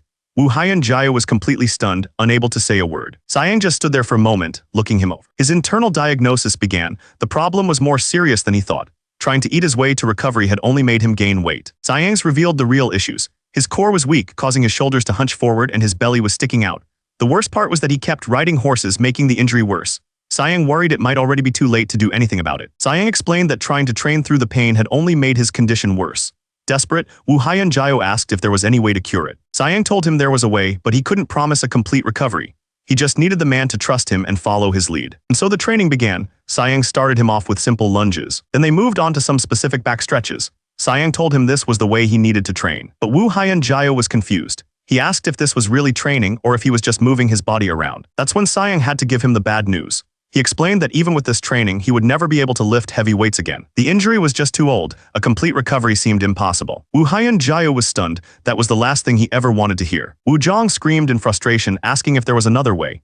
He couldn't stand living like this, feeling ashamed to even face his wife. He suddenly saw his wife nearby. His anger vanished, replaced by pure concern as he called out to her. She leaned into him, admitting she had been so worried that she couldn't keep herself together. After a moment, Sayang spoke directly to Wu Zhang, proposing an idea. He told him to find his own cure, using the principles of conducting oneself and preparing the body. Wu Zhang was stunned.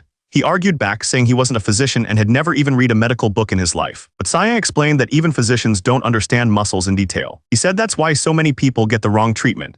A true rehabilitation physician must understand the relationship between muscles and the skeleton. Wu Zhang was completely won over. He was amazed by how deep Sayang's thinking was and promised he wouldn't let anyone speak badly of him again. Sayang just laughed. He joked that everything would be fine as long as Wu Zhang didn't talk too much. And just like that, Sayang's methods began to spread. More and more people started training. He realized his movement was growing faster than he expected. With the new alphabet making it easier for everyone to learn, he knew his ideas would spread like wildfire. But that led to a new problem. People would soon be exercising exposed outdoors. He knew what he had to do. He had to find a fabric that anyone could easily buy and wear, whether they were a noble or a commoner. His wife looked at the material he'd found. She admitted that for something he put together so quickly, it wasn't bad. She noted it was easy to get, making it practical for daily use. But she had one concern. She pointed out that cotton was a fabric mainly worn by commoners. Ignoring the comment about class, Sayang put on the new workout shirt. He flexed, showing off how it fit, and asked his wife what she thought. His wife's eyes went wide. She was completely stunned by what he was wearing. She asked what kind of clothing it was, admitting she'd never seen anything like it in her life. Sayang proudly explained that he designed it himself, exclusively for exercising. He said he chose cotton because it was easy to get and the most comfortable for athletic activities. He did admit there was one problem, though. He worried that nobles might not want to wear it because they were unfamiliar with the texture of a commoner's fabric. But as she watched him move, her opinion completely changed. She admitted she was wrong, saying it looked like the perfect fabric for exercising. Sayang was thrilled that she understood. With that settled, she ordered them to make more pieces using the same pattern. An attendant immediately confirmed the request. And just like that, cotton, a fabric normally used by commoners, was now being used to create the kingdom's first ever exercise suits. Late that night, the palace was quiet. Someone was still up working by candlelight. It was a scholar working late into the night. He touched his chin, completely stunned by what he was reading. He finally understood what it meant to conduct oneself and prepare the body.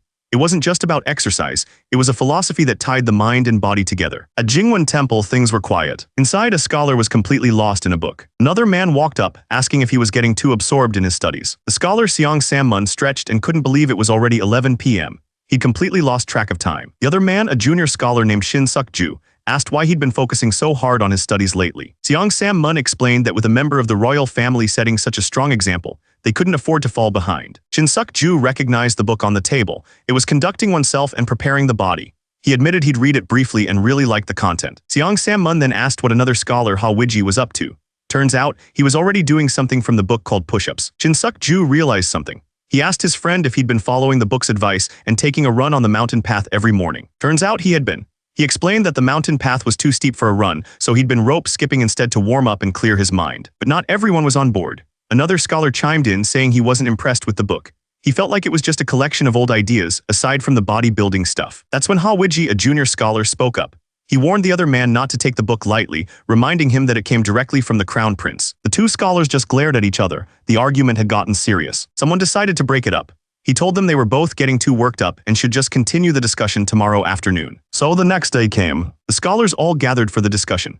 The man in charge asked Dan Jai to speak first, since he had apparently read the book more than anyone else. Dan Jai began the discussion.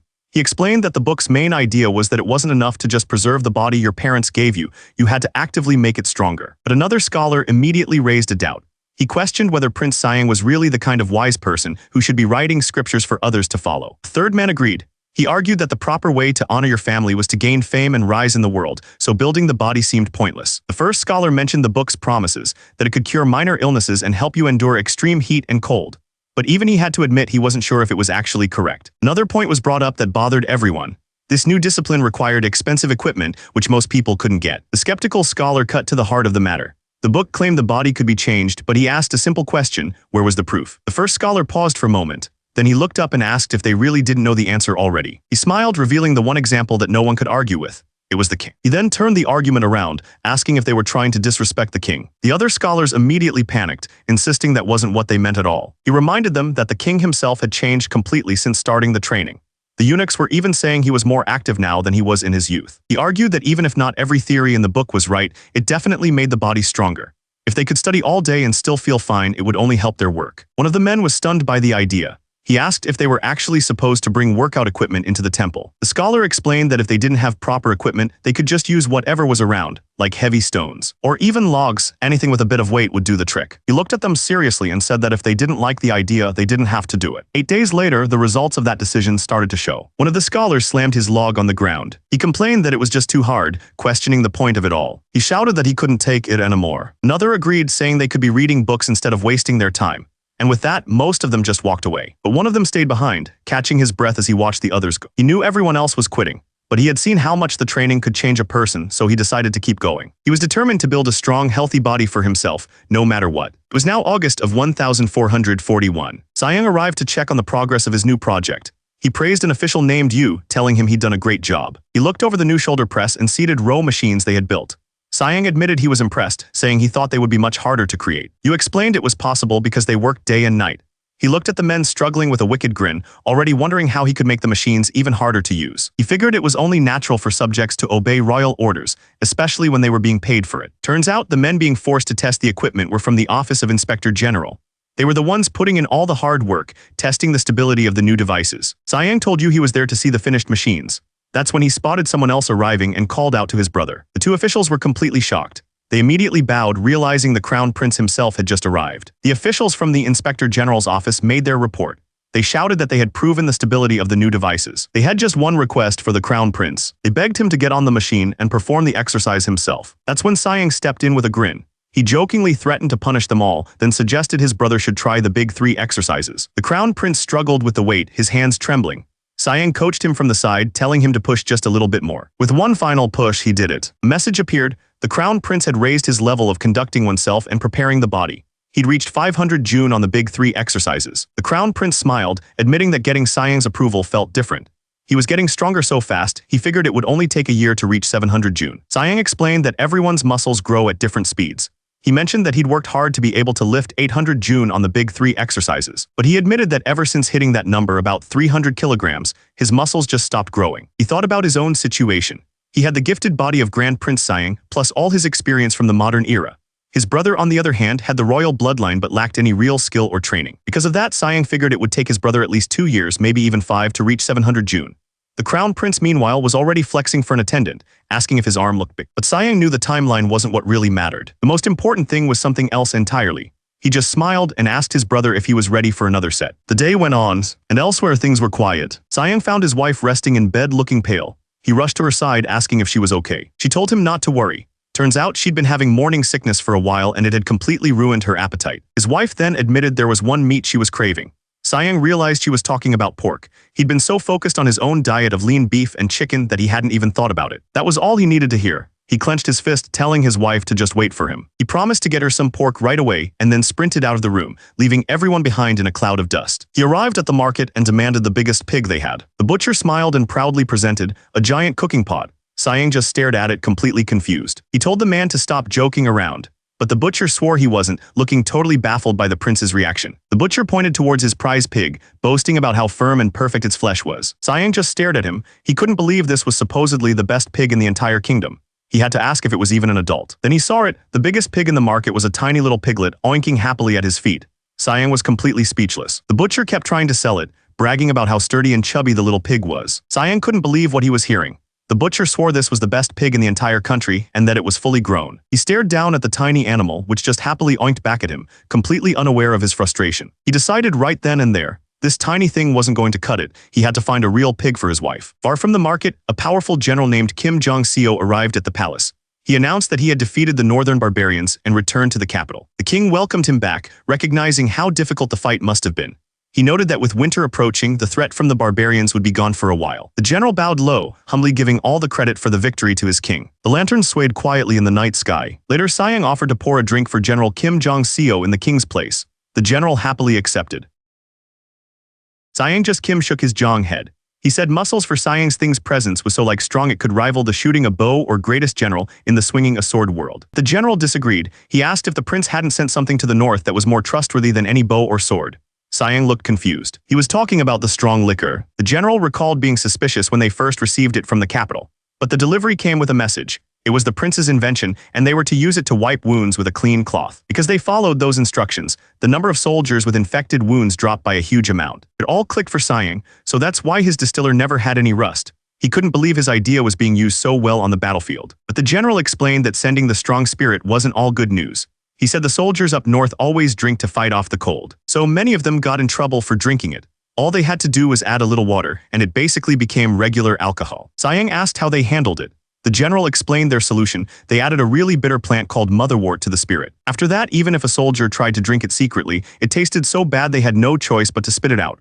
The whole table had a good laugh about it. Then Kim Jong-seo turned to another man at the table, Lee Won-bong, and offered him a cup. Siang's eyes widened a bit. He definitely recognized that name. The general praised him, saying Won-bong's incredible strength played a huge part in defeating the barbarians. But Won-bong just shook his head. He said he only uses his strength to serve His Majesty the King. Siang knew exactly who this man was. Yi Won-bong, a famous general who rose to fame serving under Kim Jong-seo. Kim Jong-seo smiled, suggesting that since two of the strongest men in the kingdom had finally met, they must have a lot to talk about. He then excused himself, saying he had to go learn new things from the king. That left Siang and Won-bong standing there just staring at each other. Siang activated his trainer's eye to get a better look. The confirmed it. The man's muscle balance was incredible. For the first time since coming to Joseon, Siang saw someone whose body could actually compare to his own. He knew Won-bong was an incredible martial artist. He also remembered from history that when Sayang eventually took the throne, One Bong would try to start a rebellion against him. But that rebellion was doomed from the start. Turns out he was betrayed and killed by his own generals. In the end, the rebellion failed. But history still remembered him as the most powerful person of his time when it came to pure strength. Sayang snapped back to the present, completely confused. He thought One Bong had come over because he had something to say, but the man just stood there in silence. The silence was getting really awkward. Sayang knew that if history played out like it was supposed to, he would eventually be the one to kill this man. One Bong finally spoke up. He told Sayang that news of his incredible power had spread all the way to the north, sounding a little embarrassed about it. He then asked if he could visit Sayang's house later. He explained that he had a lot of questions about his unique training methods. Sayang smiled.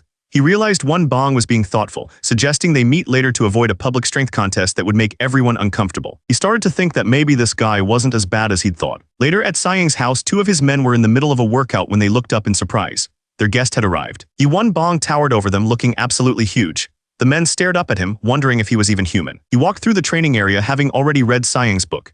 He pointed to one of the weights and asked if it was a dumbbell, and Sayang confirmed that it was. One Bong asked if he could take a closer look at the dumbbell. Sayang warned him that the cast iron made it much heavier than it looked. One Bong lifted it and was clearly surprised by the weight. One of Sayang's men watched in disbelief. He could barely even row with that much weight, yet this general was curling it like it was nothing. One Bong then turned to Sayang. He mentioned the rumors he'd heard, that the Grand Prince could lift a total of 1,000 June across the 3 major exercises. Then he asked a direct question. If he were to try the same exercises, how much did Sayang think he could lift? Instead of answering, Sayang walked over to a massive barbell. As his wife and son watched from the side, he grunted and began to lift the immense weight. His men watched in awe. One of them commented that even after 6 months of training, he couldn't even dream of lifting that much. As a final effort, he finished the lift and let the heavy barbell drop to the ground. Sayang finished his set, and One Bong was completely amazed. He told him that lifting 690 June on his first try was just incredible. He said that in this day and age, strength like that could almost be considered divine. But his expression turned serious. Sayang noticed the change in his tone and asked if something was wrong with the training.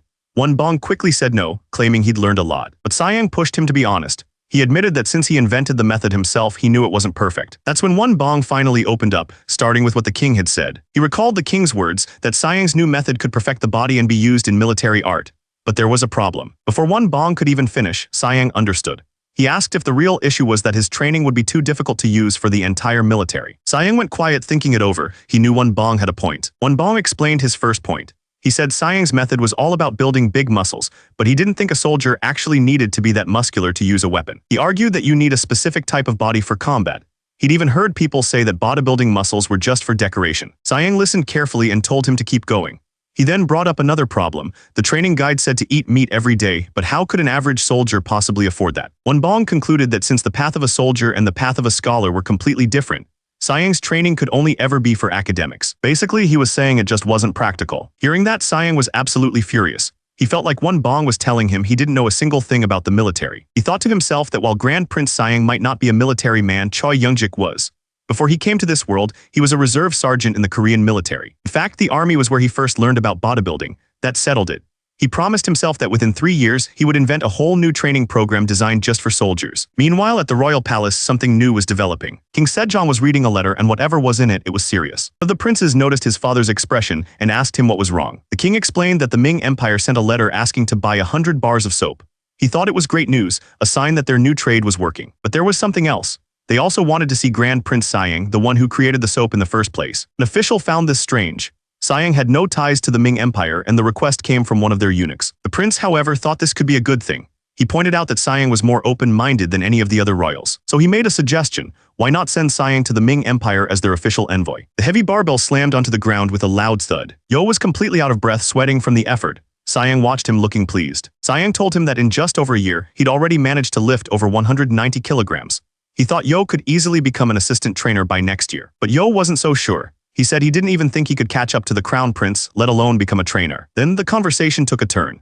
Yo asked Sayang if he remembered that time he wanted to take a concubine but gave up to focus on his training. He then admitted that he'd actually gone through with it. People were worried because he still didn't have any children. Sayang was clearly surprised by the news. Yo explained that he ended up taking a daughter from the Yun family of Hamyang. After all, in this era, it was expected for men to have children before they turned 20. In fact, it was common practice to take a concubine if you were still childless after that age. Turned out even King Sejong himself had been worried, until his own son finally had a child at 23. Sayang could tell something was off and asked if there was a problem. Yo's hesitation just made him more curious. That's when Sayang said something completely unexpected. He asked Yo if he'd believe him if he said that his own father was going to attack his new wife. He explained that he'd read Yo's fortune. It said that if he took a second wife, a man-made disaster would happen to her. Yo was completely confused. He questioned what Sayang even meant by a man-made disaster. Sayang just smiled and asked him if he knew how to stop something like that. The answer, of course, was physical strength. To him, there was no problem that getting stronger couldn't solve. Yo finally got it. He realized Sayang was talking about using strength to stop a physical threat, like a thief. But he still had questions. He wondered how a woman was supposed to develop that kind of power in the first place. Sayang declared that there was a way. He was already training her. He told Yo to watch closely. This was the martial art he planned to teach his concubine. To demonstrate, he asked Yo to grab him by the collar. He explained that most fights start with someone grabbing the other person's collar. So Yo reached out and grabbed him. Yo laughed, admitting that Sayang was right. He had grabbed plenty of people by the collar in his day. He apologized playfully before getting serious. Sayang told him his grip was good. Then he began to explain the martial art he had created. Then Sayang showed him the move. With a quick, precise strike to Yo's arm, he broke the grip instantly. Yo didn't even have time to react. The next thing he knew, he was on the ground. Yo sat up completely dazed, asking what on earth had just happened. Sayang calmly explained that he collapsed because the strike had hit his joints. Sayang told him that since he'd seen how effective the art was, he should bring his concubine to the training field soon. He added that his own wife could teach her, and Yo agreed right away. A few days later, the training began. It was just as intense as Sayang's demonstration had been. Sayang's wife had Lady Yun practice the same move on her, taking turns to get the technique right. She coached Lady Yun, telling her she needed to use more strength. Then they switched again and the lesson continued. After her training, Lady Yun confirmed that she learned the new self-defense art without any problems.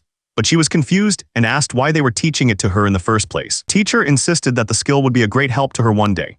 Lady Yun just laughed, saying she'd definitely use it if a thief ever showed up. Time passed. In June of 1442, a man's urgent shout for His Highness broke the peace. An official burst into the room where Prince Siasen was studying.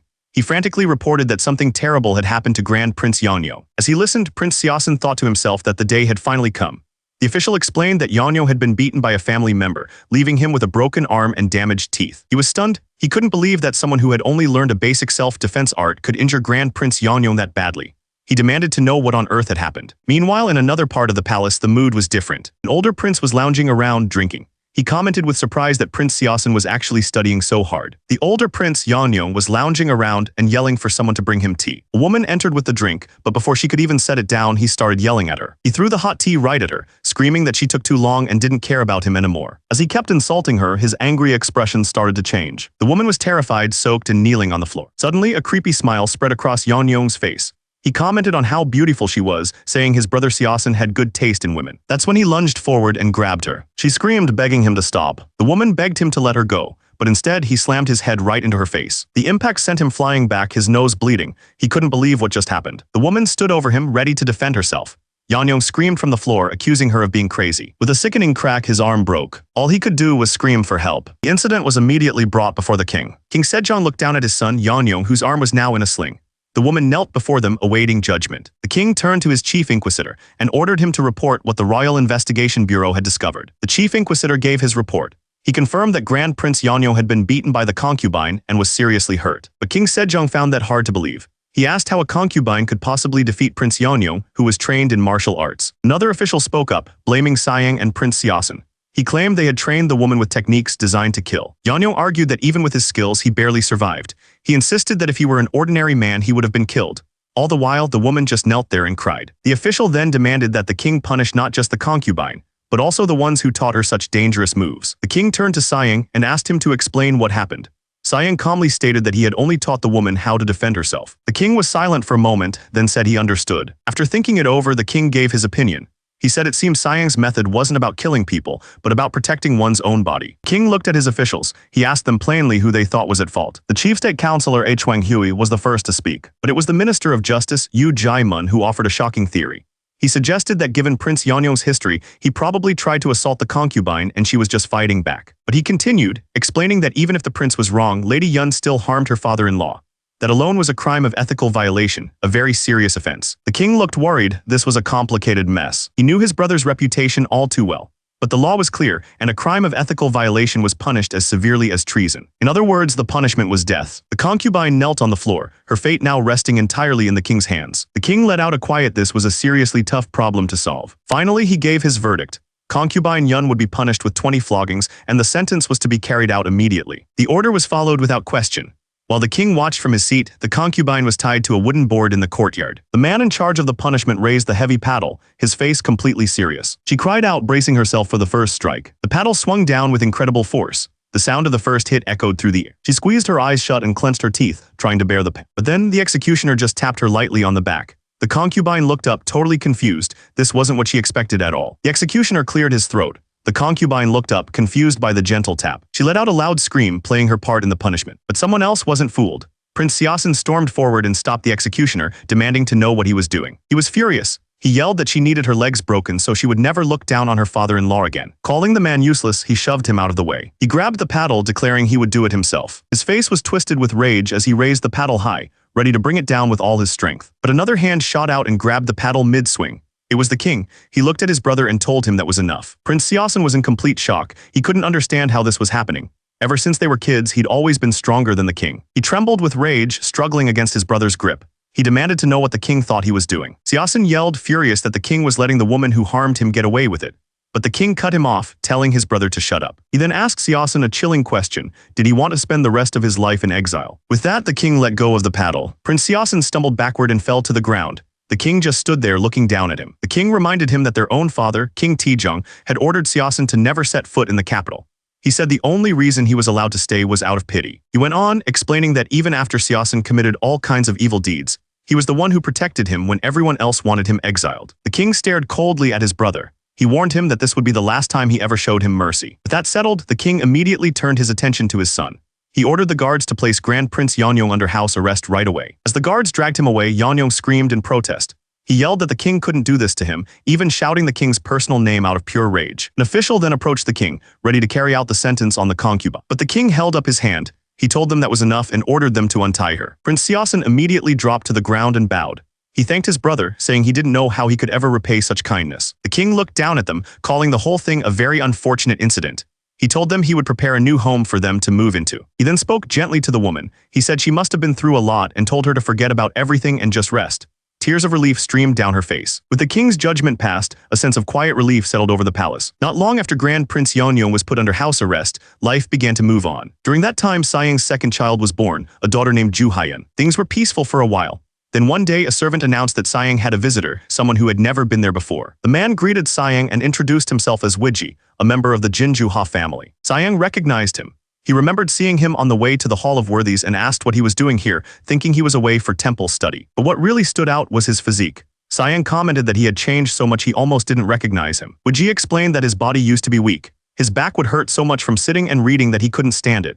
So, he started doing the exercises for conducting oneself and preparing the body. Wiji admitted the exercises were tough at first, but he eventually got used to them. He explained he was here to personally thank Sayang. Sayang just smiled and waved it off, saying there was no need for thanks since he hadn't really taught him anything. That's when Wiji made a surprising request. He asked if he could officially join Sayang's training. Sayang was completely caught off guard. Sayang didn't answer right away. He was thinking this over very carefully. The thing is, Sayang knew who Ha Wiji was. In the future, he would become one of the 6 martyred ministers. Sayang worried that if such a talented man changed his path, the country would suffer a great loss. So Sayang tried to warn him, saying he was worried that such a talented person was choosing such a hard path. But Wiji simply told him there was no need to worry. Wiji insisted his own talent was nothing special compared to his friends. Sayang knew the man was comparing himself to some of the greatest geniuses of the era. Sayang looked him straight in the eye and asked if he truly wanted to become a trainer. Wiji's answer was firm and clear. He did. Wiji then revealed he had already told the king he was withdrawing from the Hall of Worthies.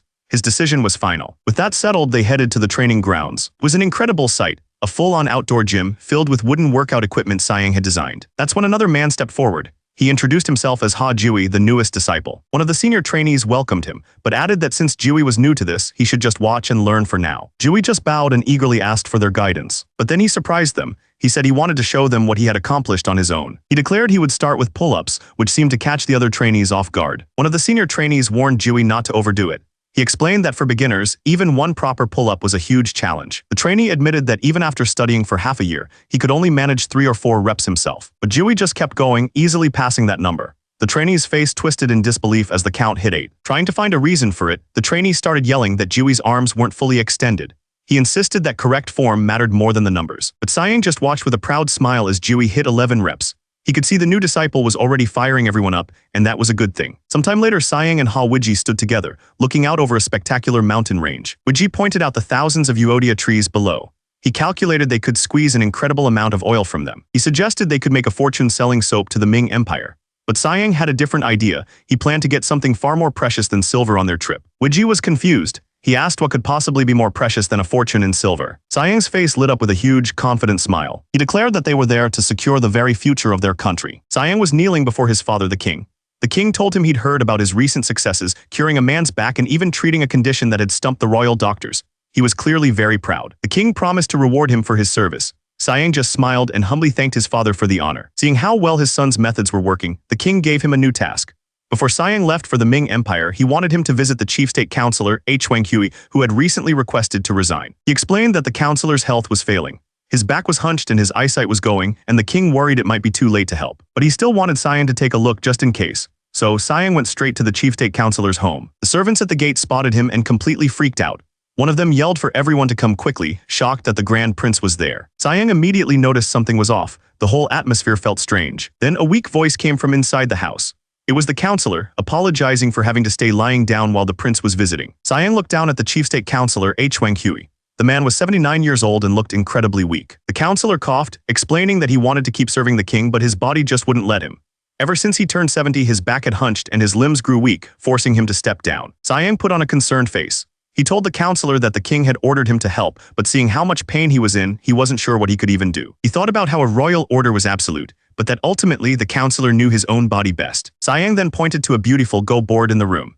He casually mentioned that it was a shame the counselor wouldn't be able to play on it comfortably in his condition. He then suggested that maybe someone else like Sir Ming Chung should get to use such a fine board instead. But then Siang's expression changed. Something was happening. He touched the Go board and realized it was warm. This wasn't normal at all. He realized what the warmth meant. Someone had been playing Go just moments ago. Siang looked at the old man and spoke plainly. He admitted that with his power, it was impossible to reverse the effects of aging. But he had another idea. He told the counselor there was a way to take care of his body rather than trying to cure it. The old counselor just laughed softly. He thanked Siang for the effort but apologized, saying his body just couldn't keep up anymore. But then an aide bowed and clarified the counselor's true feelings.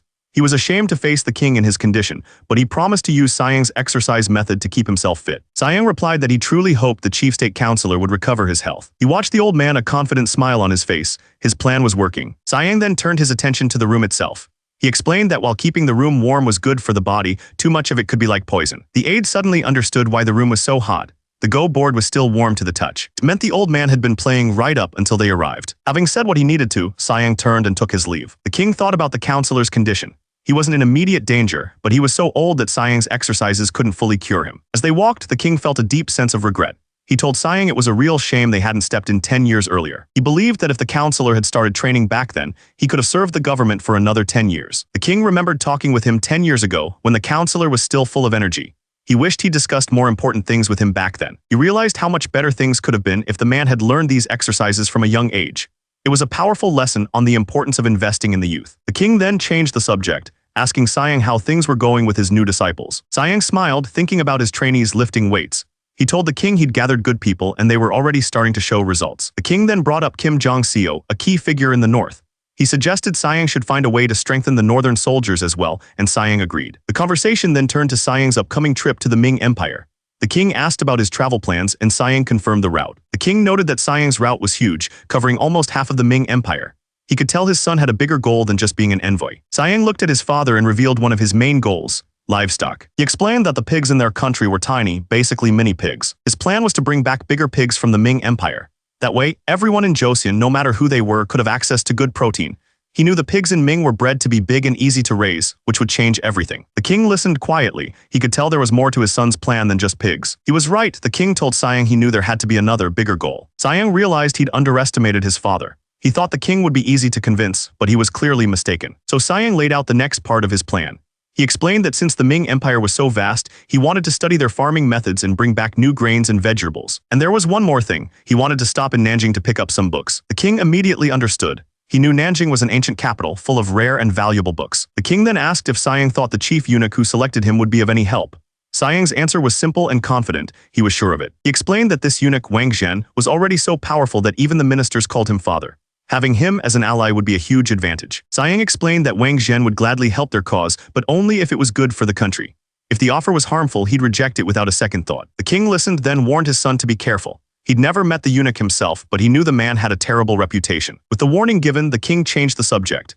He reminded Sayang that his daughter Ju Hyan had just been born and asked if he'd talk things over with his family. Sayang just gave a cheerful confirmation. And just like that, the day of his departure arrived. He stood on the dock and said goodbye to his wife. His wife held their newborn daughter as their young son called out for his father, not understanding why he was leaving. She couldn't hold it in any longer. She asked how he could possibly be gone for an entire year, how he could miss his own daughter's first birthday.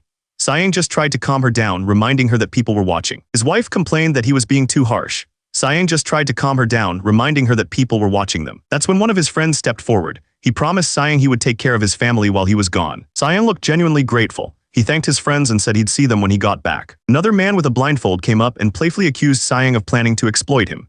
Sayang just laughed it off. Then Sayang turned to another one of his men. He brought up that he'd heard the man was finally getting his first vacation in 15 years. The man's face lit up with a huge, grateful smile. He explained it was only because Sayang had spoken to the king on his behalf. Just then, his son ran up to him, holding a small dumbbell. He proudly declared that it was already too light for him. Sayang pulled him into a tight hug, saying goodbye one last time. He playfully lifted his son high into the air, promising they would do bench presses together as soon as he got back. With his goodbye said, his expression turned serious. It was time to go. Sometime later, Sayang stood before his father, King Sejong. The king listed all of his son's strange projects, from physical training to plans for new livestock and books. He asked Sayang what was really going on inside his head. Sayang told him that he only had one small wish. He wanted to make their land Joseon, a place that was prosperous and strong for all the people who lived there. He was going to build a nation that no one would ever dare to take lightly. After setting sail, the long journey began, but it wasn't easy. One of the men was already struggling with the cold sea. Another official commented that it was strange, since bigger guys usually don't get sick.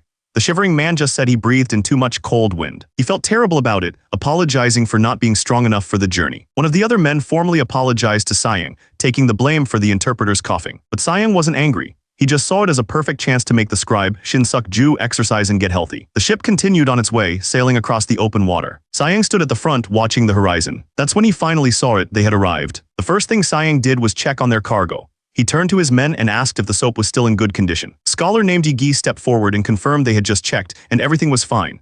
Another man-pack gang added that the dry weather was actually good for it. Nearby, one of the escort warriors, Nambin, watched silently. Sayang was satisfied, with the cargo confirmed they were ready. He looked at his men with a huge grin full of excitement. He told them everyone says the Ming Empire is the center of the world. Now, he declared, they were going to see for themselves if that was really true. They walked forward and stopped, all of them looking up.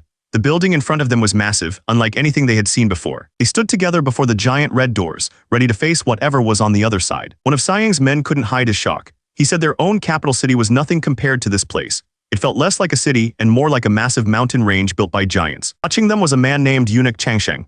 He just smirked, thinking they looked like a bunch of country bumpkins. Sayang ignored the man's attitude and got straight to business. He asked when they could have a meeting with the emperor. The eunuch immediately made it clear who was in charge. He explained that the emperor doesn't just meet with anyone.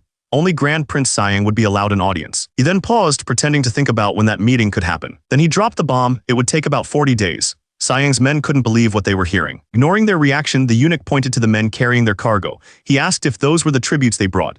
One of Sayang's men cautiously asked if there was a problem. The eunuch just smiled. Turns out he'd already tried their soap before. He told them he knew it was very effective. One of Sayang's men smiled politely. He told the eunuch he was glad he liked their product, even though they felt it could still be improved. He then explained that the old soap wasn't fragrant enough, so this time he brought a specially improved version. The eunuch seemed interested, but questioned if they would have enough of it. In response, the man presented a sample. He announced they had prepared 2,000 jun of it with extra to spare and asked if the eunuch wanted to take a look. The eunuch took a deep sniff of the soap. A pleased look spread across his face as he noticed the faint scent of flowers and ginseng. He asked again, surprised if they really brought 2,000 jun. He handed the soap to an attendant and made a backhanded compliment, saying it was great to see a poor country like theirs setting such a good example. Then his attention turned from the soap to Sayang himself. He commented that he'd heard the second son of the Joseon king was supposed to look like a brave general. The eunuch looked Sayang up and down, focusing on his shoulders and arms. He declared that Sayang's physique was magnificent, just like one of the heavenly kings from the old stories. Sayang was clearly caught off guard. And then the eunuch actually reached out and touched the prince's arm. One of Sayang's men immediately shouted, stunned by the disrespect. The man's knuckles cracked as he tried to find the right words. The eunuch just stared back, asking what the problem was. He finally lost it. He yelled out, asking if what just happened made any sense at all. Sometime later, they arrived at the palace. Sayang knelt before the emperor of the Ming Empire. He introduced himself as Yi Yu, a humble representative from the nation of Joseon. He continued with the flowery compliments, praising the emperor's grace. He thought to himself that his mouth was starting to hurt from all the formal greetings. The emperor Yingzong finally spoke. He said he'd heard that the king of Joseon had several impressive sons. He then mentioned the soap that eunuch Changsheng had brought him, saying it washed away all the dirt. He was even more surprised to learn that Siang was the one who made it. The emperor acknowledged how difficult it must have been to bring so much soap. He then suggested they move to another place to discuss a future trade deal. Siang couldn't help but smile. The mission was a success. But not everyone was happy about this new deal. Two officials watched from the side and they did not look pleased at all. The emperor dismissed him. As Siang left, he could feel it. The mood in the room was completely wrong. As they walked out, he noticed everyone was just staring. He had no idea what was going on. Turns out, some of the officials were disgusted. One of them complained that seeing the men from Joseon hanging out with the eunuchs made him sick. The hostility was so thick you could feel it.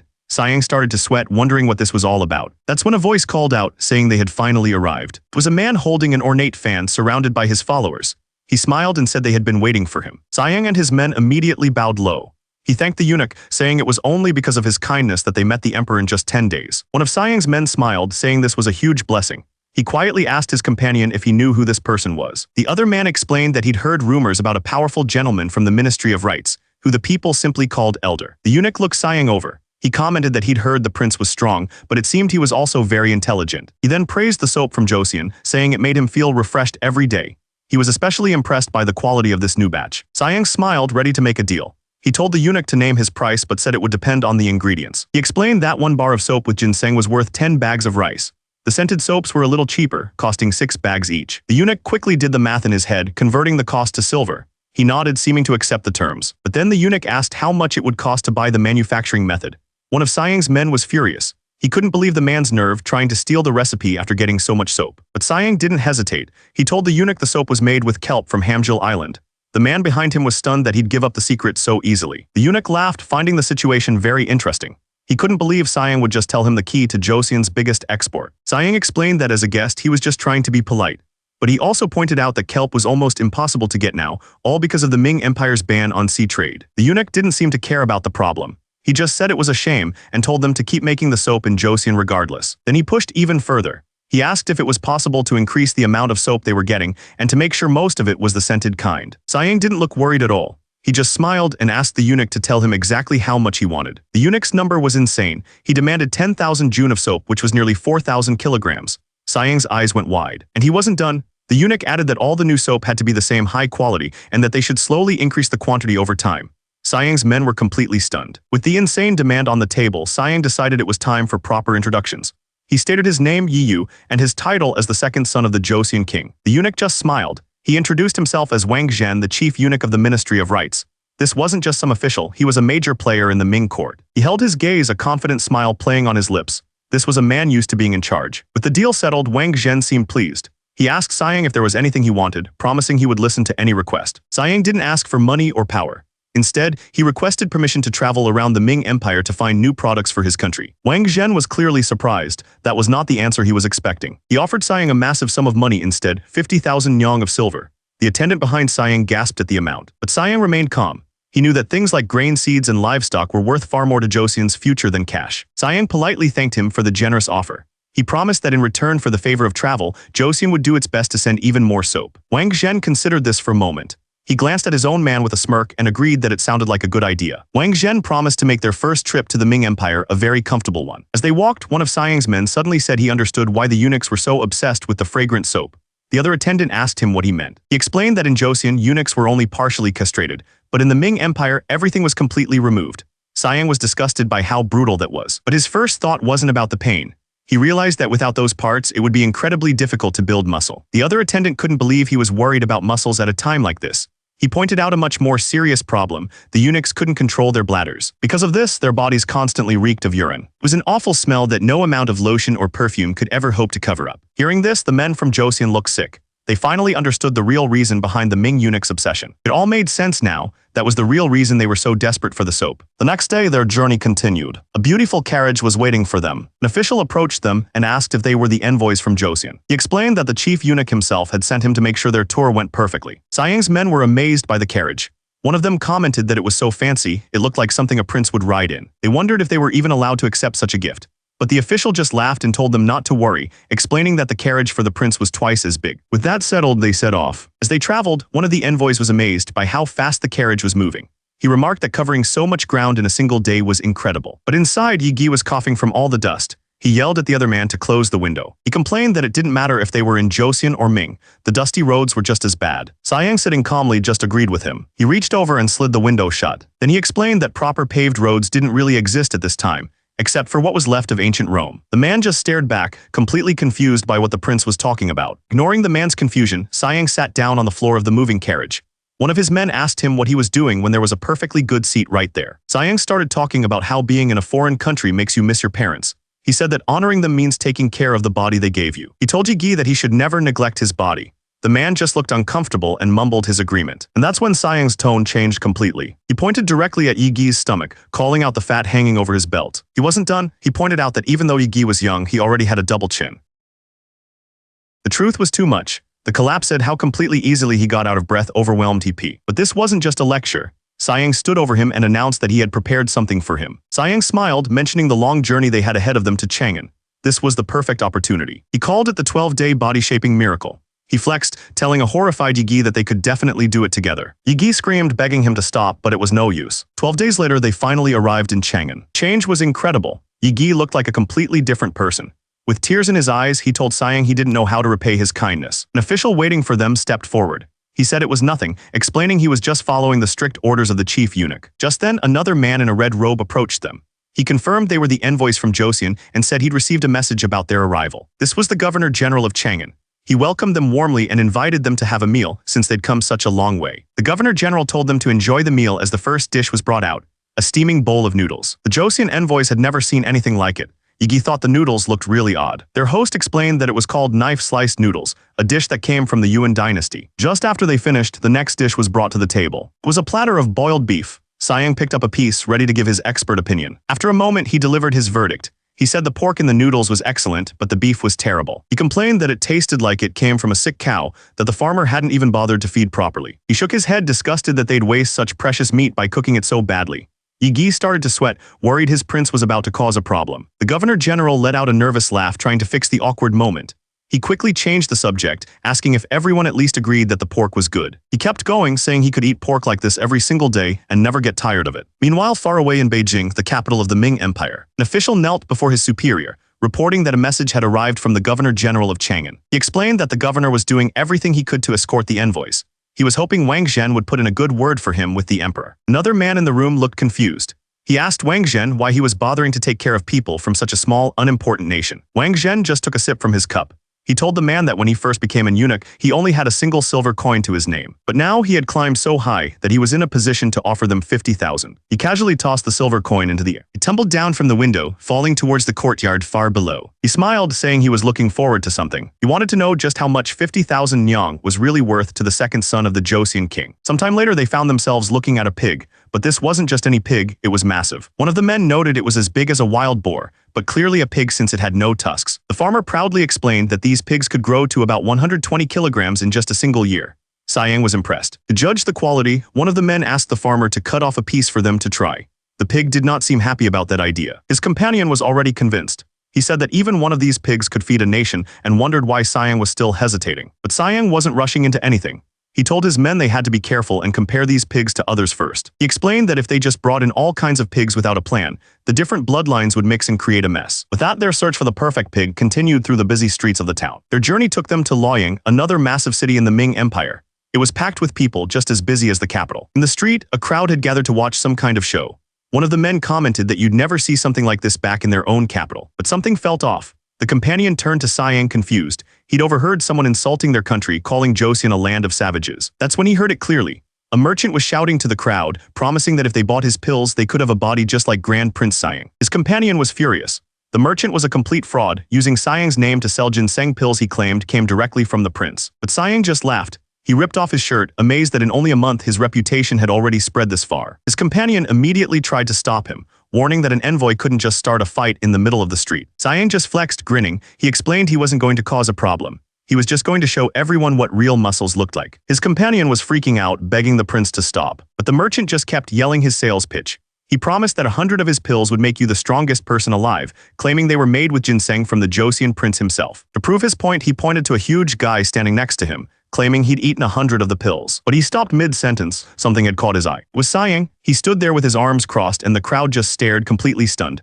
They couldn't believe a person could actually look like that. The merchant, trying to recover, told Siang that with just 50 pills, he could become the strongest man in the world. But Siang just stared down the other strongmen and said he didn't need any pills. He told them he was there for a contest of strength with the strongest man in the world. The merchant started sweating. He looked at Siang and nervously admitted that maybe this customer didn't need any pills after all. Siang just smiled. He asked the merchant how he could claim to get ginseng from the Joseon prince when he didn't even recognize him. The merchant yelled back, demanding to know who this guy was and why he should care. Siang took a deep breath, his muscles bulging as he prepared to introduce himself. He announced that he was none other than Grand Prince Siang from Joseon. The merchant looked like he'd seen a ghost. The merchant panicked and screamed for his strongman to deal with him. The big guy didn't hesitate and charged right at Siang. They met in the middle, locking hands in a massive test of raw power. But it wasn't even a contest. Siang's grip was already crushing the other man's hand. The strongman couldn't believe it. He was bigger than Siang, but he was losing badly and had no idea how this was possible. The strongman wanted to know how this was possible. Siang took a breath, ready to give him the simple answer. He told him it was because he had way more muscle. With one powerful move, Siang flipped the bigger man and slammed him into the ground. The strongman groaned, completely defeated. Siang just sat on his back, looking like he hadn't even broken a sweat. He looked down at the man not with anger, but with a hint of disappointment. He started lecturing the strongman, telling him to do proper exercises if he ever wanted to be the strongest. The merchant cried in the background, realizing his best man had been easily beat. They finally understood they had messed with the wrong person. The merchant and his men turned and ran for their lives. Siang watched them go, a small smile on his face. He glanced down at his arm, giving it a flex. The real prize wasn't the fight, it was the gains. He flexed for the crowd, proudly showing them what the real muscles of Joseon looked like. The people went absolutely wild. One old man in the crowd was so inspired by the sight that he immediately asked for paper and ink. The people with him just stared, completely stunned. The man started sketching right away. He explained that he planned to carve a new Buddha statue and wanted to use Siang's body as the model. Meanwhile, one of the prince's men tried to get him to stop, reminding him that it was cold. Just then, his companions finally caught up to him. They ran over and asked the prince if he'd managed to find anything important. Siang struck another pose. He told them it was probably too early to decide on a pig breed, asking for their opinion. His men just looked at him, completely confused. One of his men reported that they'd found some old books. He said they weren't in good condition, so they were planning to send them back to Joseon first. He went on saying they also found a lot of seeds, but they weren't sure how well they would grow back home. Siang thanked them for their hard work, but then he paused. Something had caught his eye. He grabbed one of the books, his eyes wide with excitement. He realized it was one of the lost writings from the Kingdom of Beach. One of his men was thrilled, saying Siang had found something truly special. He recognized it as an inscription from a famous ancient calligrapher. Another companion asked to see the books as well, though he seemed less impressed. He grumbled to himself about how much the others were geeking out, thinking this must be the difference between scholars and warriors. But then his whole attitude changed. He spotted a different book and realized it was about the life of Hanzin, a legendary general. Suddenly, everyone was excited, asking to see the amazing finds. Their work in Luoyang was a success. With that done, they moved on to the next location. The journey continued, and by March 11th, 1443, they arrived at the Jingheng waterway. A ship was waiting, but it was so huge it looked more like a floating city. It made even the famous turtle ship seem like a tiny boat. One of the men explained that this was a special kind of treasure ship. It was built for Emperor Yonggle's massive expedition, which was led by the famous eunuch Zhang He. Siang was completely amazed. He immediately said that if they visited Nanjing, they had to see the shipyard that built such a massive vessel. One of his companions pointed out that it had already been 3 months since they first arrived in the Ming Empire by ship. He couldn't believe how much time had passed. The thought made him realize how much he missed his family back in Joseon. Meanwhile, back in their home country of Joseon, an official was giving a report to the crown prince about a newly researched weapon. He presented a small cannon known as a Hwapo. The crown prince wasn't impressed. He questioned if such a small weapon could do anything more than just scare the enemy, wondering if they were wasting their time. But the official explained that its small size was actually its greatest strength. It was made long and could be moved around, even while firing. He continued, saying that if each soldier could carry his own Hwapo, he could fire at the enemy freely.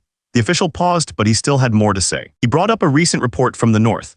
A man was shot with one of the new handguns, but he survived and even managed to kill his attacker. The reason was simple. The man was wearing leather and the arrow they used was too weak.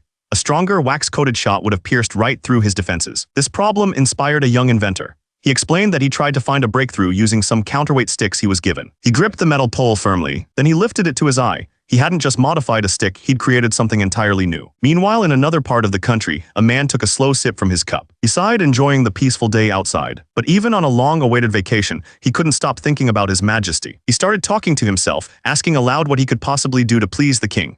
A woman nearby overheard him, wondering who he was talking to. Turns out he wasn't talking to himself. He was talking to a little wooden doll with a rock for a head, telling it that its jokes were going too far. He laughed and offered the doll a drink, telling it to stop talking and join him. Just then someone else walked up. The man looked surprised and recognized him as Second Deputy Commander Zhang. The commander told him to relax and not be so formal. Then he asked if he could get a grilled herring. A plate of freshly grilled herring was brought out. Siang grabbed a bottle of alcohol to explain his point. He said if you clean a wound right away, it heals easily, but if you wait 2 days, you'll suffer for a long time. He asked the commander how old the herring was. The man explained it was left under a boat for 2 days before being prepared. Siang's eyes lit up. He asked if cutting the fish open and salting it right away would make it last for weeks. With that idea, everything changed. Out on the water, a new command was given. The fishermen were told to bring up the net using a crane. The massive net full of fish was lifted out of the water. Siang immediately gave the new orders. The men in the back would keep rowing, while the ones in front would cut open and salt the fish on the spot. He explained that he was using a pulley system he learned about while making a lat pull-down machine. Fishermen got to work, salting the fish as soon as they were caught. One of the fishermen was skeptical, asking if this quick salting would really make the fish last for half a month. Siang confidently told him it would. The fisherman was stunned. He said that in his 30 years on the water, he had never seen a harvest this big. He explained that 100 fish was usually enough to completely fill their boat. But this time, they had caught well over 1,000. Siang smiled. He realized that if they did this right, they could change everything. Instead of just dried fish, all 8 provinces of Joseon could finally enjoy fresh fish. Looking out at the water, Siang realized what they needed next. A stronger fishing boat, one that could handle the deep sea. This was too big to handle alone. He decided he had to send a letter to His Highness immediately. Meanwhile, far from the sea, a royal order was being delivered. A messenger read the decree aloud. It was addressed to Ma Ilyong, the first disciple of Grand Prince Siang. The order stated that a great hall was going to be built soon, a place for conducting oneself and preparing the body. Therefore, Ma Ilyong was ordered to gather 20 children from powerful families, specifically the ones who had just failed their exams. The number alone made his jaw drop. His mission was to teach these rich failures how to prepare their bodies. The thought was so overwhelming it sent him spiraling. 1 month later, someone let out a long, tired. Ma Ilyong let out a lost in thought. He missed the good old days when he just exercised with the Grand Prince. His friend tried to give him some perspective, reminding him of the hard work his own brother went through to teach him. But Ma Ilyong explained it wasn't that simple. The disciples' eyes lit up every time Prince Seosin taught them. But when he tried to teach, no one even looked at him. He was completely ignored and the disrespect was getting to him. His friend then revealed the real stakes. Anyone who didn't pass the annual exam by next year would be sent to Hamjul province, but the students still weren't taking things seriously. Ma Ilyong was stunned by the news. His friend simply confirmed it was true. The weight of that punishment started to sink in. That's when a voice cut in from behind them. It was Siang. He asked if all the disciples had really been sent to Hamjul province. The man turned, shivering as he looked up at the Grand Prince. The thought of the cold, harsh province combined with Siang's intimidating presence was almost too much to handle. Siang's solution was, as always, simple. He just suggested they all warm up together. The man just stood there sweating and trembling. This was not the answer he was expecting. The man tried to explain that he couldn't stand seeing the disciples sent away to live with commoners.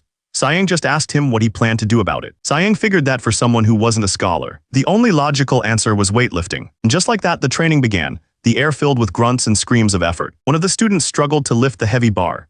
Siang immediately started yelling, asking what he'd learned and why he still couldn't answer the question. Siang watched with glowing eyes, completely unimpressed. He just said that this wasn't going to work. But Siang wasn't satisfied. He just demanded they add another plate. The student was in tears, shaking under the heavy bar, but he kept screaming that he knew the answer. Siang got right in his face. He told him that since he was getting the answers right, it just proved they needed to add even more weight. And just like that, another heavy plate was slammed onto the bar. The student let out a painful grunt. He screamed at himself to get it together, telling himself that he couldn't lose when it came to weightlifting. But then a new thought pushed him forward. He couldn't be the only one to suffer like this. He decided that everyone who came after him would have to answer with weightlifting too.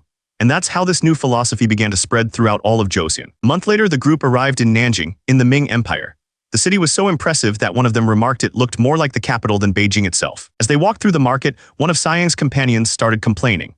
He couldn't believe they were growing cucumbers so early in the year instead of focusing on rice. But Siang knew the reason. It was simple. You could make a lot more money farming vegetables than you could with rice. He thought about his own country. Joseon's farming was all about survival, so rice had to be the #1 priority. The country had been founded on a kingdom torn apart by invasions from rebels and pirates. Because of that, the government had no choice but to control food production. But Siang believed it was time to move forward. He announced to his men that since they were visiting, they had to fill their stomachs with local food. He told everyone to follow him. He tossed some money down and ordered the staff to prepare a feast with it. The 2 men behind the counter looked absolutely terrified by his energy. The first dish arrived and his companions just stared, completely stunned. It was a fried carp that was somehow still alive. They were warned not to touch its head or it would flap around. Next came a whole roasted piglet, already deboned and stir-fried so they could eat as much as they wanted. And then a soup made from a giant sea turtle. The men dug in, enjoying every bite of the incredible meal. One of them remarked that this was the true taste of the Ming Empire, full of fascinating ingredients they'd never seen before. After they were done, they were so full they could barely move.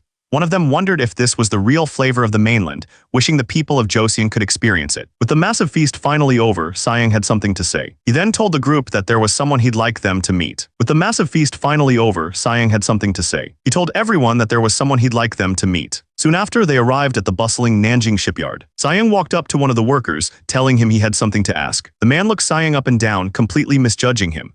He remarked that with a physique like that, he could probably move an entire ship's keel by himself. Building massive ships was the most natural thing in the world. Sayang wasn't a porter. He introduced himself as Grand Prince Sayang, a member of the envoy from Joseon. The shipbuilder froze. The man quickly apologized for his mistake, but Sayang brushed it off. He got straight to the point, asking if he was the one who designed the ship for Zhang He's famous expedition. The shipbuilder Fang Jiju proudly confirmed that he did. He said the sight of that massive ship setting sail was truly impressive. Fang Jiju explained that he'd once built a huge ship specifically designed to escort the flagship. He said sadly that he didn't know at the time it would be his last great achievement.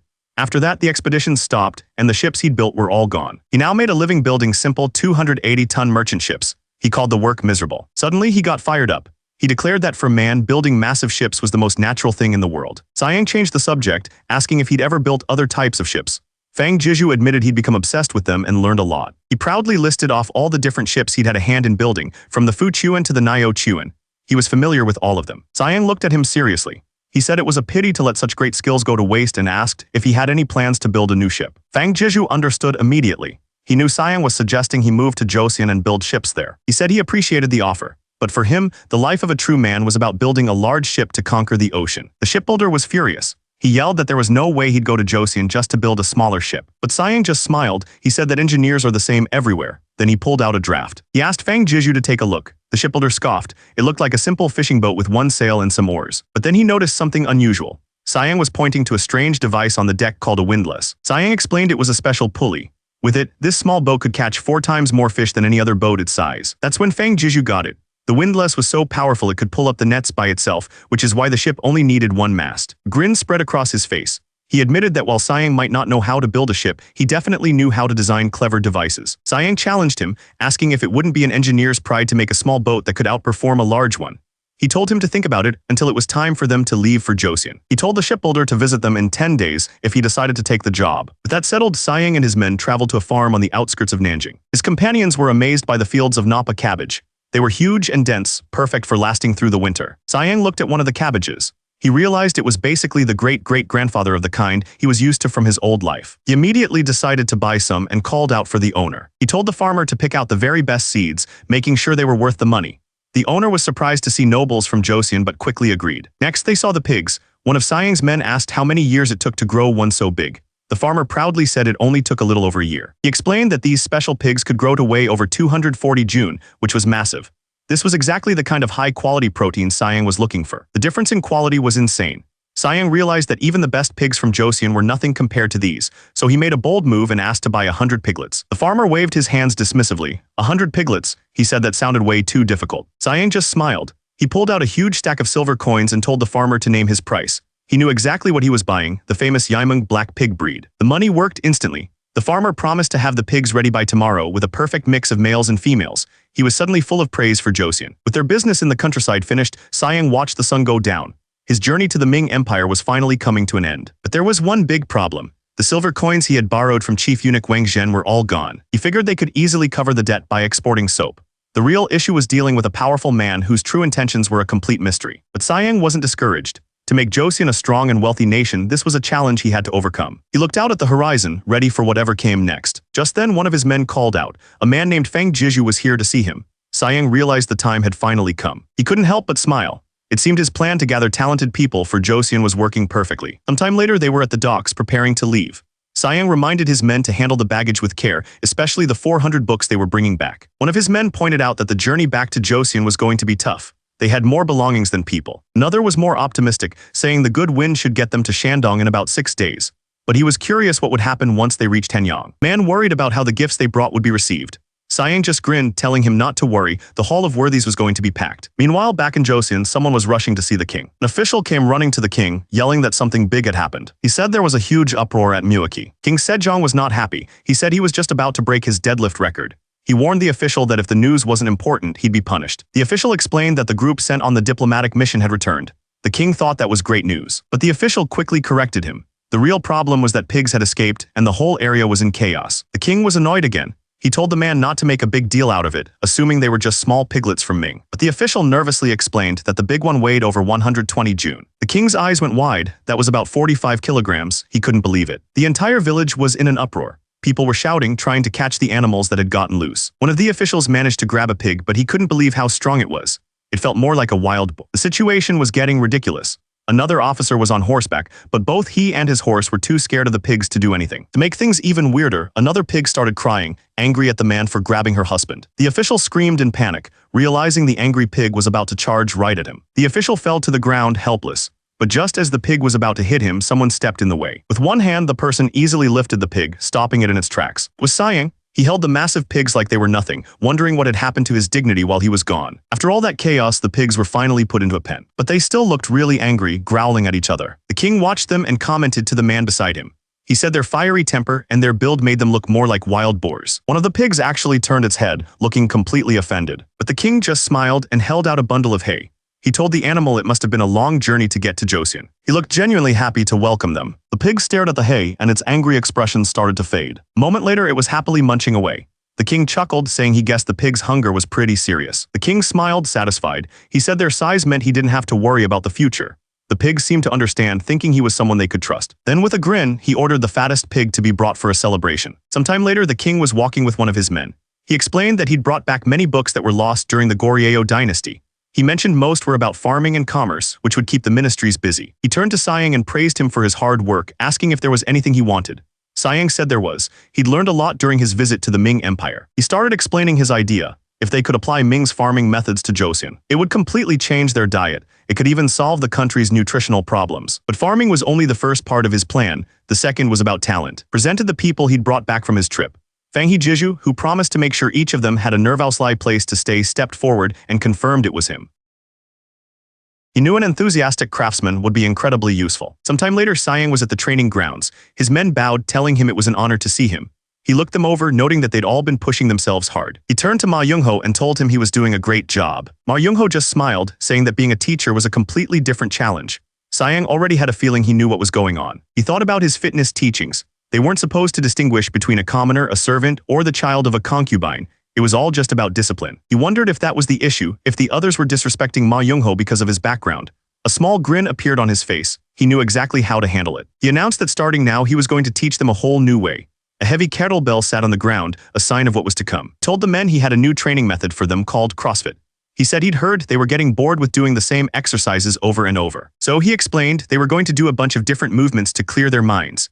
He held up a kettlebell and told them to watch him closely and follow along. He started by demonstrating an exercise he called a burpee, claiming he invented it during his trip to Ming. The men were instantly excited. They figured since it didn't involve heavy weights, it had to be easy. They cheered, relieved to finally be done with the boring old barbells. Siang just laughed. He liked their spirit and told them to try and copy him. He laid out the first part of the plan, 20 burpees.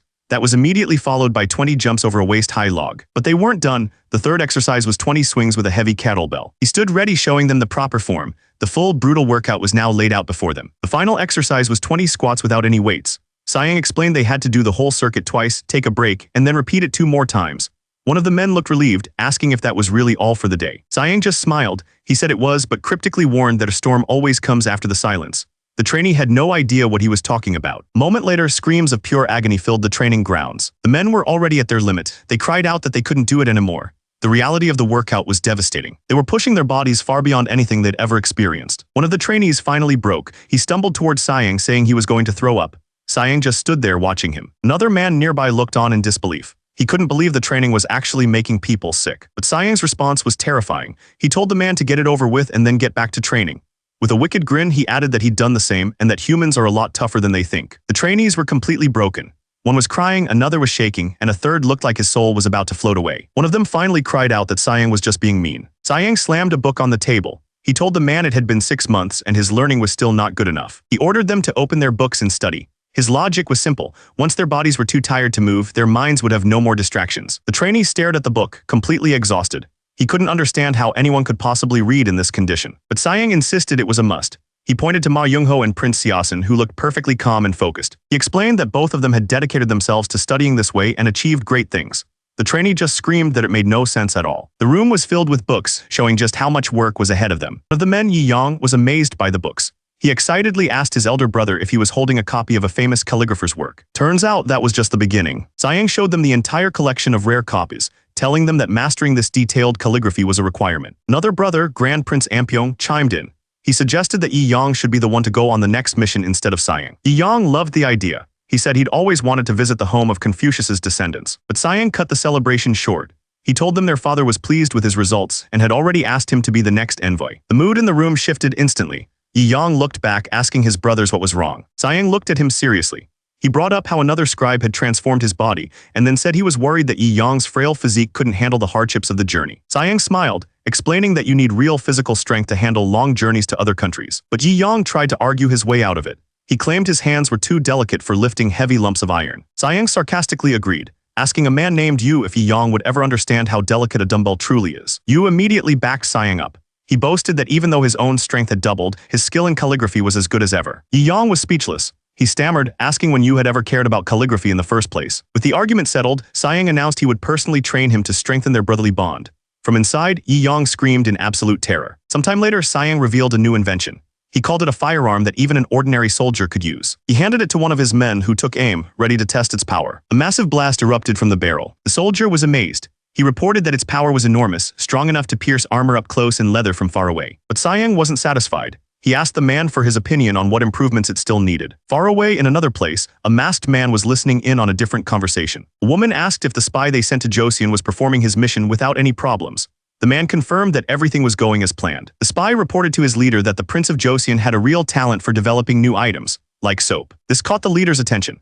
He ordered the spy to immediately inform him if the prince created anything that didn't exist in the Ming Empire, offering 5 silver nyang for a written description. He then added that the more detailed the drawing, the more he was willing to pay. The leader smirked, tossing a silver coin in his hand. He believed that whether in Ming or Joseon, nothing was more valuable than money. With a reward like that on the table, he was confident he'd get exactly what he wanted. Back in Joseon, the discussion about the new firearm continued. The soldier explained that to pierce leather armor, its effective range was only about 180 meters. He described the early designs. They first tried firing it from the shoulder or propped under the chin, but the recoil was just too powerful for a person to handle. So he came up with a new firing method. The shooter would wedge the weapon between their side and arm to absorb the kick. An older official looked on, completely amazed. He said it was similar to an old dynasty weapon, but this new version was a revolutionary improvement. He immediately saw its potential. A weapon like this, he thought, would be crucial for defending a city or during a siege. The inventor didn't seem to agree. He asked why they were talking about sieges when it was designed to be carried by foot soldiers. The official explained the main problem: you couldn't actually aim it while enemies were charging at you. To prove his point, he offered to fire it himself. A moment later, a loud shot echoed across the valley, startling a flock of birds into the... He looked through the hole the bullet had made. It went clean through both an iron plate and a wooden board. The power was incredible, but the weapon still had major problems. You explained that while it was powerful, it was also very inaccurate, and the aiming method was just too clumsy. The crown prince agreed. He realized the recoil was so strong it could injure a normal soldier. He decided he'd have to reduce its size, even if it meant sacrificing some of its power. He then turned back to Yu and asked if he had any ideas for a better way to aim it. Yu was about to answer, but he stopped. Something rustled in the nearby bushes. They all turned, trying to see what made the noise. Yu's eyes narrowed. He asked if anyone else heard that. The crown prince asked him what was wrong.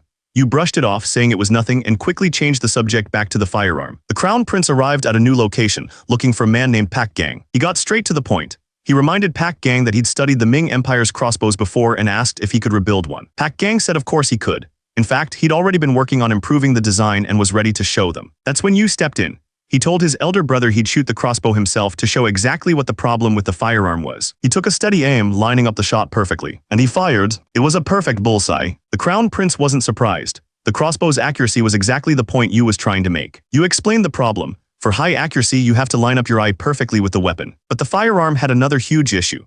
A soldier had to hold it with one hand and light it with the other, which completely ruined their aim. He said that against a moving enemy, a weapon like that was basically useless. That's when the crown prince had an idea. He realized they could solve the problem by combining the crossbow's frame with the firearm. He turned to Pak Gang and ordered him to drop everything else. This new weapon was now the top priority. They also had to deal with the recoil. With each shot, an ordinary soldier would lose strength and could even get injured. So they started designing the new weapon right there. The crown prince suggested adding a stock to brace against the shoulder. Pak Gang added that they should move the smoke vent to the side. They even talked about attaching a dagger to the end, turning it into a short spear for emergencies. 3 months passed. It was now March 2nd. King Sejong knew today was the day. The Crown Prince and Yu were about to present their new firearm. The officials looked surprised. It seemed like a big deal since all the military leaders had been gathered inside the palace to watch. But the king was still worried. He knew these kinds of weapons often failed, no matter how careful the inventors were. Sayang stepped forward and gave the order to prepare the infantry cannon. The soldiers acknowledged immediately. The soldier carefully poured gunpowder down the barrel of the firearm. He then used a long rod to pack the powder down tightly, making a lot of noise. Finally, he placed a small metal ball into the muzzle. The officials watched, confused. They wondered why this new weapon was making so much noise just to get it ready. The older officials watched with doubt.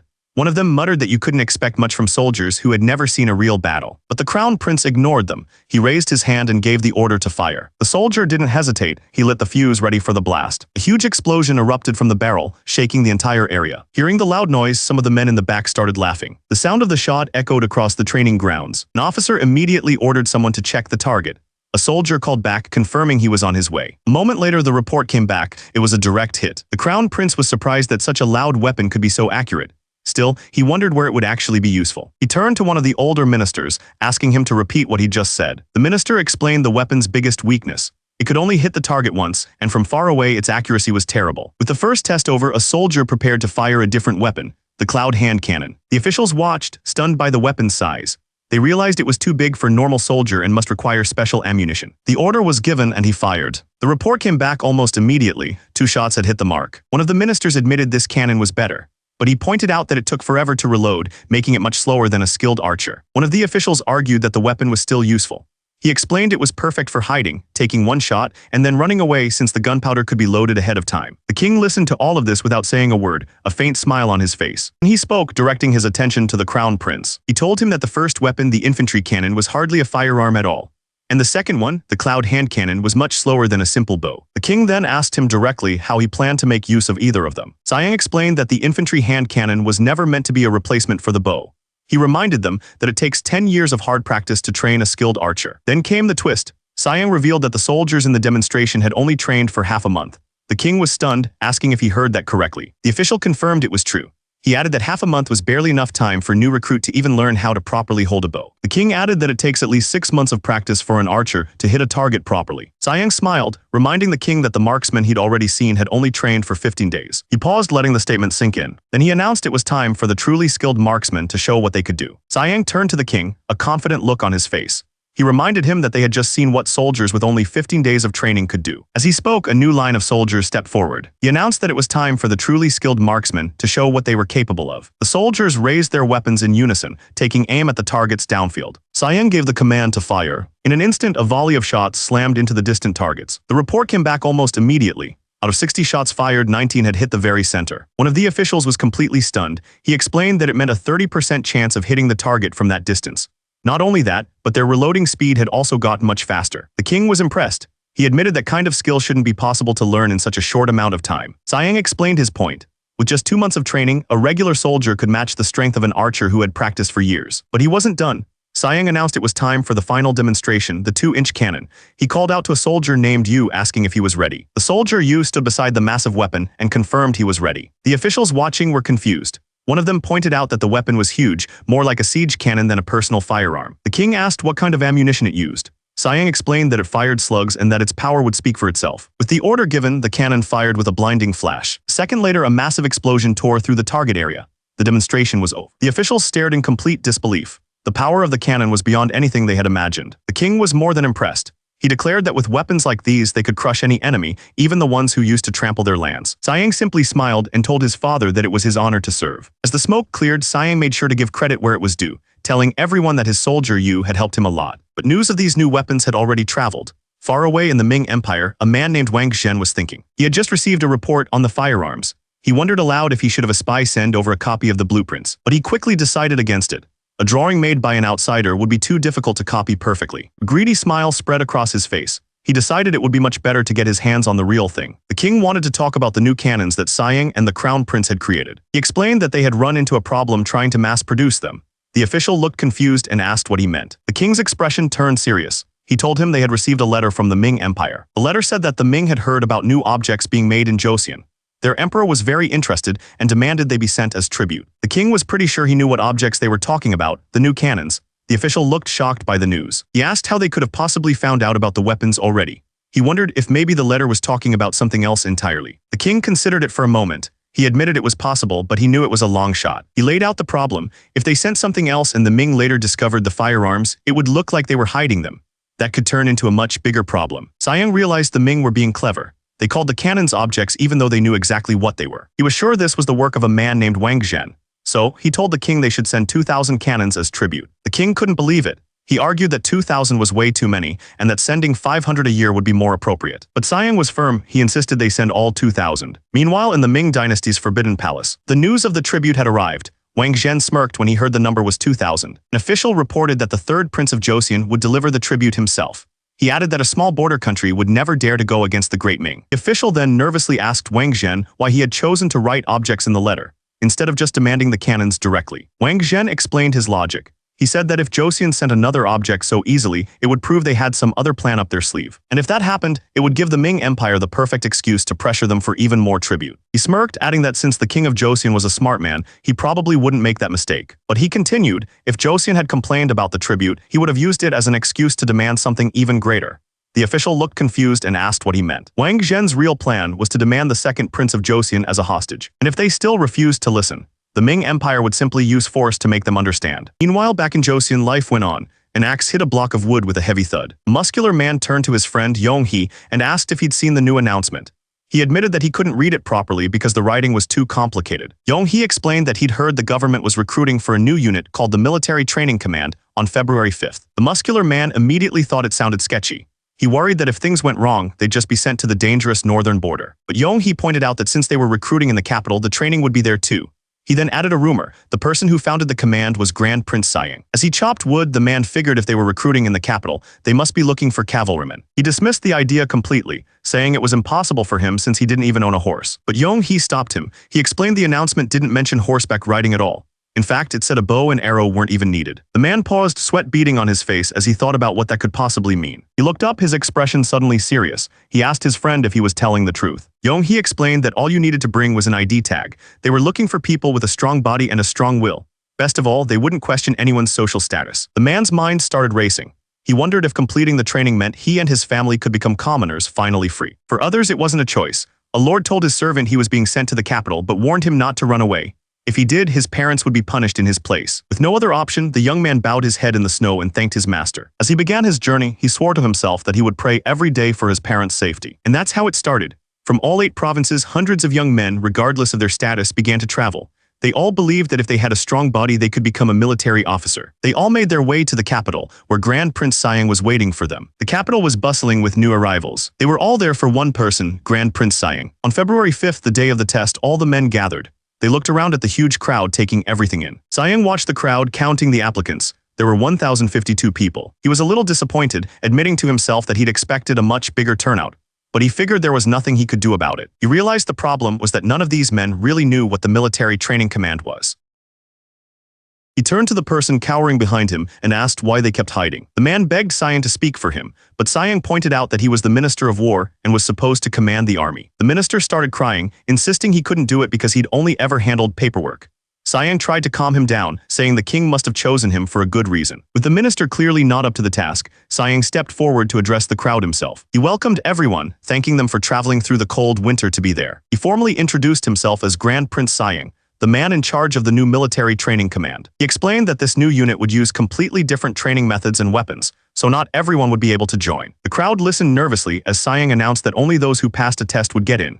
But he told them the first test would be easy. The first test was simple, running. Siang explained that a soldier's life and death depended on their lower body. He figured that since they all walked to the capital, their legs must be strong. He even declared that without a strong lower body, a man wasn't worthy of the name. The recruits listened, taking his words to heart. With that, he told them to follow him to the test site. An officer stepped forward and laid out the rules. They had to run from where they stood all the way to a training center in the rear. He announced their destination was a place called Tanshan and told everyone to get ready. Then he gave the signal, telling them to run as if they were charging the enemy. With a massive shout, the men began the march. It was a total stampede. The warning was clear: if you get tired, move out of the way or you'll be stepped on. The test was absolutely brutal. Hundreds of men collapsed, completely wiped out. In the end, only 402 people remained. Siang then explained his personal philosophy. He called it conducting oneself and preparing the body. He told them it was an exercise method he created to honor their parents by managing their bodies well. He announced that the second test would be a way to prove that devotion to their parents through his new exercises. The first standard was an incline bench press. They had to lift a total weight equal to 80% of their own body weight. The second was front squats, lifting a weight equal to their entire body weight. And the final challenge was a deadlift with a weight equal to 120% of their body weight. The recruits looked absolutely stunned. The numbers sounded impossible. With the rules explained, Sayang pointed to one of the men and told him he was up first. The recruit immediately agreed, ready to go. Sayang told him not to worry about failing, just to give it his best shot. An officer stood by, ready to record the results. The recruit gritted his teeth and pushed with all his might. The bar began to shake as he struggled to lift the heavy weight. But the weight was too much. The recruit screamed as he failed the lift, dropping the bar with a loud crash. The officer simply told him not to overdo it. From a distance, Sayang watched it all unfold. He explained that with his disciples and the Royal Guard instructors present, no one would get seriously injured. Sure enough, an instructor was already rushing to help the fallen man. When the test was finally over, 182 people had failed. Only 221 remained. With the selections made, the 221 successful trainees were ordered to move out. Their new training ground was located at Namhansan, deep in the mountains. The journey itself was another grueling test, forcing them to march through a dark forest at night. One of the men started to complain. He said his legs were still shaking from the test and worried they would freeze to death if they had to stay out in the mountains much longer. He turned to another recruit, a man they called Brother Hong, and asked him what he thought about their situation. Hong's response was simple and shocking. He just said the tests were too easy. The man they called Hong was completely unfazed. He boasted that he could have passed even if the weight was heavier, and he figured the next test would be just as easy. After the long march, they finally arrived at their destination, the Namhansan fortress. An officer welcomed them, saying this was where they'd be reborn as true soldiers. He told them a meal was ready and that they should wash up at the wash hall with soap. One of the recruits was stunned, asking if they were really allowed to use something so precious. The officer just smiled. He explained that as soldiers of the military training command, they would be able to wash with soap every single day. The men absolutely lost their minds. For people of their status, this was an unbelievable luxury, and they erupted in cheers. That's when Sayang stepped forward. He announced that he would personally interview them the next morning, and for tonight, they should just wash up and rest. The plan was set. These men would go through 7 months of brutal training. If they made it, they would become junior third-rank officers, which was basically like a modern-day sergeant. The next morning, the fortress was calm. A new day of training was about to begin. The attendant announced that the next person was ready for their interview. From inside, Sayang told him to send the man in. Sayang stretched, feeling the long day. The interviews were almost over. Only 2 recruits were left, both from the Hong family. The first recruit, Hong Sen, entered and bowed deeply. Sayang read his file. The man was a slave hoping to change his family's fate by joining the command. Sayang asked him why he wanted to join. Hong Sen explained that if he became an officer, his parents could be freed from slavery. Sayang looked him over. The man was short and didn't weigh much. Physically, he wasn't impressive at all. But Hong Sen's words were filled with determination. He said he trained as hard as he could because he believed it was his duty as a son to free his parents. Sayang smiled, impressed by his spirit. Sayang knew the training ahead would be brutal. But he also knew that a man with that kind of willpower was exactly what he was looking for. He was excited to see how much the young man would grow. Sayang dismissed him, and Hong Sen bowed, thanking him before leaving the room. With the previous interview finished, Sayang turned his attention to the last applicant. He read the name on the file, Hong Yun-seong. Sayang's eyes shot open. He knew that name. In his mind, he saw the man this recruit would become, a ruthless killer known as the Human Butcher. But the young man who walked in looked nothing like the monster from his vision. He introduced himself as Hong Yun-seong, explaining that while he was strong, his family was too poor for him to learn horseback riding. Told Sayang that he applied for one simple reason: he wanted to be successful. Sayang just listened, taking it all in. Sayang wondered if he could actually change this man's future. He asked Hong Yun-seong if he knew what his job would be.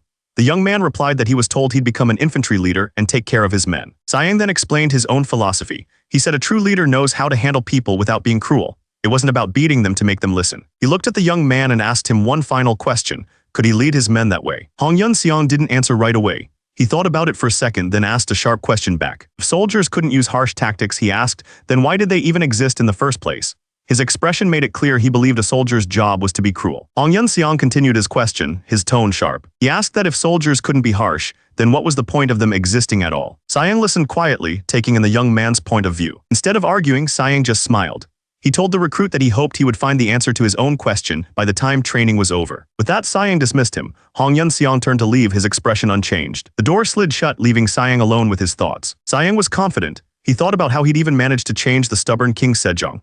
A young man like Hong Yun-seong would definitely change too. The sound of soldiers marching echoed through the training grounds. The training had officially begun. An instructor's voice boomed across the training grounds, telling the new recruits to stop talking and pay attention. Watching from the side, one of the men commented on how interesting the training was. He turned and asked his companion, Brother Hong, for his opinion. Hong Yun-seong explained that this was a training of adaptation, designed to make the team perfect. He believed that on the battlefield, nothing was more important than loyally carrying out orders. But in his mind, he saw it differently. To him, the battlefield was just a place where living people were turned into lumps of meat. Sayang's new methods weren't just about physical strength. In a classroom, an instructor explained that the entire military command system would now use proper sounds. He told the soldiers that since they were going to be leaders, they had to master these sounds perfectly. The recruits sat quietly, listening to the lesson. This was a completely different kind of training than any of them had ever experienced. One of the men watched the instructor with a serious expression, taking in every single word. Another recruit asked Hong Yun-seong if he'd already figured out the new lessons. Hong Yun-seong replied calmly that he was still learning and wasn't in any rush. Watching from a distance, one of the officials was surprised. He had expected Hong Yun-seong to show his rough side by now, but the recruit was following every order without any problems. The official smiled. If Hong Yun-seong kept this up, he was on the perfect track to become a leader in the new command. Later, during a break, some of the recruits were playing a board game. One of them slammed a piece down, frustrated that he'd just lost. Just then, one of the men saw Hong Sen walking away. He called out to him, saying it was his turn to play. Sen turned back with a friendly smile. He explained that he'd never played the game before and was just going to take a walk to cool his head. Another recruit scoffed at the idea. He complained that training was already so hard, they should be taking a real break while they had the chance. But Hong Sen just insisted that for him, taking a walk was his break. He told them not to worry and to enjoy their game. As Hong Sen walked, his mind wasn't on training at all. He was remembering the day he left home. A voice from his past reminded him that this was the only valuable thing they had. It was his father telling him to sell it and add the money to whatever he already had. His father's final words were to never come back and to stop worrying about them. This was his one chance. He snapped back to the present, looking out as the sun set over the camp. That's when his eyes locked onto something in the distance. It was a large tent lit by candles standing apart from the others. He noticed one tent was still lit up, long after all the others had gone dark. Curious, he crept closer to see what was going on inside. He peeked inside and froze. A huge, muscular man was training with giant wooden clubs he'd never seen before. The man spotted him immediately and told him to leave if he was just being nosy. Startled, Hong Sen quickly apologized for the intrusion. But his curiosity was stronger than his fear. He explained that he'd used other things for exercise before, but he had no idea what these giant wooden clubs were for. Now knowing his rank and actually used for, a huge, almost crazy grin spread across Ma Ilyong's face. He looked thrilled that someone was finally curious about his special training tool. With a huge, creepy smile, Ma Ilyong told the recruit to try holding the club himself. Hong Sen was clearly a little freaked out. He explained that the tool was called a meal. He showed him how it worked, saying the goal was to slowly turn it to build grip strength and weapon control. So Hong Sen gave it a try, but he could barely even hold the thing up. He couldn't believe this was supposed to be an exercise. He let out a yell as his arms completely gave out, and the heavy club crashed to the floor. Completely wiped out, Hong Sen gasped for air and asked who in the world came up with such a crazy training tool. Ma Ilyong just grinned and told him it was, of course, Grand Prince Sayang. Miles away, Sayang felt like someone was talking about him. Then Ma Ilyong dropped the bad news. He explained that since the recruits hadn't chosen their weapons yet, they'd have to master every single one of these exercises. Hong Sen looked absolutely terrified. Hong Sen quickly tried to find a way out. He declared that he'd just use a round shield, thinking it would save him from that crazy club exercise. But Ma Ilyong just showed him a massive metal plate. He explained that shield users had to train with that and it weighed over 20 kilograms. Hong Sen was horrified. The recruit immediately started crying and apologizing. He claimed he was too uneducated to use a shield after all. He decided he was done and tried to leave right then and there. But a hand grabbed the curtain from the other side. Ma Ilyong calmly asked where he thought he was going. With a terrifying grin, he said that since Hong Sen was already here, he might as well get a little taste of the training in advance. Hong Sen was completely trapped. An hour later, it was all over. Ma Ilyong calmly told the exhausted recruit he'd see him again tomorrow. Hong Sen leaned against a tree, completely spent. He had no idea how he was going to survive this. Suddenly, he heard a sound coming from the woods. He saw someone else standing there in the dark. It was another trainee named Yonghee. Hong Sen asked where he'd been. Hong Sen pointed out that trainees weren't allowed to leave. Yonghee just scoffed, saying he got bored training with weaklings and went to exercise on his own. That's when Hong Sen noticed something. He pointed at Yonghee's arm, his eyes wide with shock. It was covered in blood. He asked if Yonghee had gotten hurt while he was out. Yonghee didn't answer, he just stared off into the night. Yonghee turned to face him, his voice low. He told Hong Sen that he was the only one who saw him leave. He warned him to pretend this never happened. For some reason, he said, Grand Prince Sayang was watching him very carefully. He ordered Hong Sen to just go back inside. Hong Sen was too scared to argue. Then Yonghee grabbed his shoulder, a creepy smile spreading across his face. He told him not to worry, the blood wasn't his. Meanwhile, at the royal palace, something important was about to happen. Sayang stood before his parents, the king and queen. He told them that all his success was thanks to them. Then he announced that he wanted to show them everything he had accomplished so far. The king just smiled and wished him good luck. Sayang took a deep breath and gripped the bar tightly. With a huge effort, he pushed the weight up. He'd done it. But Sayang wasn't finished. He told his father that for his final challenge, he would attempt the deadlift. He dug his feet in and pulled the massive weight from the stone floor. With a final grunt, he locked it out. The 180 June deadlift was a success. The heavy weight crashed back onto the stand. The king watched, calculating the numbers. Between the squat, bench press, and deadlift, Sayang's total came to an incredible 500 June. The king was extremely satisfied. He praised Sayang for learning so quickly and thanked both his sons for helping him get healthy enough for his trip. But he warned Sayang not to get comfortable with his progress. He told him there was still a long way to go. Sayang knew he was right. 500 June wasn't that impressive anymore, not when the king himself was getting close to that number. With Sayang's test complete, the king turned to his other son, Yu. He announced that it was now his turn to show his progress. Yu started by saying he heard Sayang had been making a lot of progress. He made an excuse, claiming he'd been too busy with the military training command to keep up. But then he bragged that he'd still managed to train 6 times a week. With that, Yu took off his robe, revealing a ridiculously muscular back. His mother looked absolutely delighted, saying it was always rewarding to see his progress. The king just watched, stroking his chin. Yu declared that he was doing all this out of respect for his parents. He got under the bar and announced he was going to squat 440 June. He took a deep breath and went down with a massive weight. He strained, putting every ounce of his strength into the lift. And then he drove upwards, successfully completing the 440 June squat. And he wasn't done. Right after the squat, he moved on to the bench press, successfully lifting 330 June. But as he looked down at his own body, he was confused. He thought to himself that this wasn't a weight a normal human should be able to lift. He knew for a fact that he shouldn't be this strong. It was truly amazing. The king saw his son's hesitation and misunderstood. He told Yu it was natural to be scared of that much weight and that he could take a quick break if he needed one. But Yu immediately refused. He told his father he'd caught his breath and was ready to continue. For his last demonstration, he announced he would perform a deadlift. The king and the others looked on, completely stunned by his confidence. Even the guards couldn't believe what they were seeing. With a final heave, he pulled the massive weight off the ground. The deadlift was a success. The king was absolutely beaming. He explained that his son could now lift more than the Crown Prince and Grand Prince Ampion combined, calling it a true blessing. He then gave a command to an artist. Before Sayang left for Beijing, he wanted his body drawn on a huge 8-panel folding screen. The king explained that he would place the screen in the exercise hall to serve as an example for everyone. Sayang was so stunned he dropped the barbell. He suddenly had a vision of a modern gym with a giant poster of himself on the wall. He realized his father was about to turn him into the world's first fitness celebrity. Sayang tried to argue, telling his father it was too embarrassing to have his body displayed for generations. But the king refused, declaring that such a feat of strength was a moment that would be remembered forever in history. To make it official, the king announced they would call the total weight of the 3 exercises the Sayang June. Sayang was speechless. He suddenly had a terrible thought. He was starting to wonder if he was changing Joseon's history in a really weird way. At the military training command headquarters, a commander gathered the troops. He announced that from this day on, they would be divided into groups based on their weapons. He made sure to point out that the marksmen would be using the new firearms developed by the Crown Prince himself. With that, he ordered them to choose their paths. The soldiers roared in agreement. Later, an official came to Sayang with a report. He explained that the trainees had all been organized into their chosen groups. He listed the numbers: 41 shieldmen, 51 spearmen, and 63 longswordsmen. And finally, 66 marksmen. Sayang thought about the numbers. Not many had chosen to be marksmen. He figured everyone was still more comfortable with old-fashioned weapons. But he knew he still had to create the right training for them, and he was worried about getting it perfect. At the training grounds, the new shieldmen saw their equipment for the first time. One of them nervously asked if these massive shields were really what they'd be using. One of the soldiers commented that he didn't think even a mountain tiger could break through one. That's when their instructor's voice boomed from behind them. He demanded to know what they were doing and ordered them to get to their positions. The recruits quickly apologized and scrambled to grab their shields. Once everyone was in line, the instructor asked if they were ready to begin. He announced that the first training was to turn the shield in all directions. The recruit holding it was already struggling, saying it was just too heavy to carry. The instructor shut him down immediately, telling him to stop talking and just follow his movements. The soldier nervously agreed. He then explained that while the shield was heavy, it was designed that way for a reason. First, to increase their defense range, and second, to physically block the enemy's advance. Miles away, a shadowy figure in royal robes spoke of a new danger. He worried about the cannons being sent to Ming, wondering where they might be used next. He wasn't alone. Other mysterious figures listened from the shadows, hidden from view. They all agreed on one thing: Joseon needed to be prepared for what was coming. Back at the training grounds, the instructor continued his lesson. He explained that only the absolute strongest soldiers could ever hope to become shieldmen. The reason was simple: these shields weren't designed to stop arrows or swords. They had to be heavy enough to block a shot from a hand cannon at 100 feet. As the training went on, 2 soldiers watched one of their comrades in awe. They couldn't believe how much stronger their friend Sen was getting, and was holding a massive stone block, pushing himself to his absolute limit.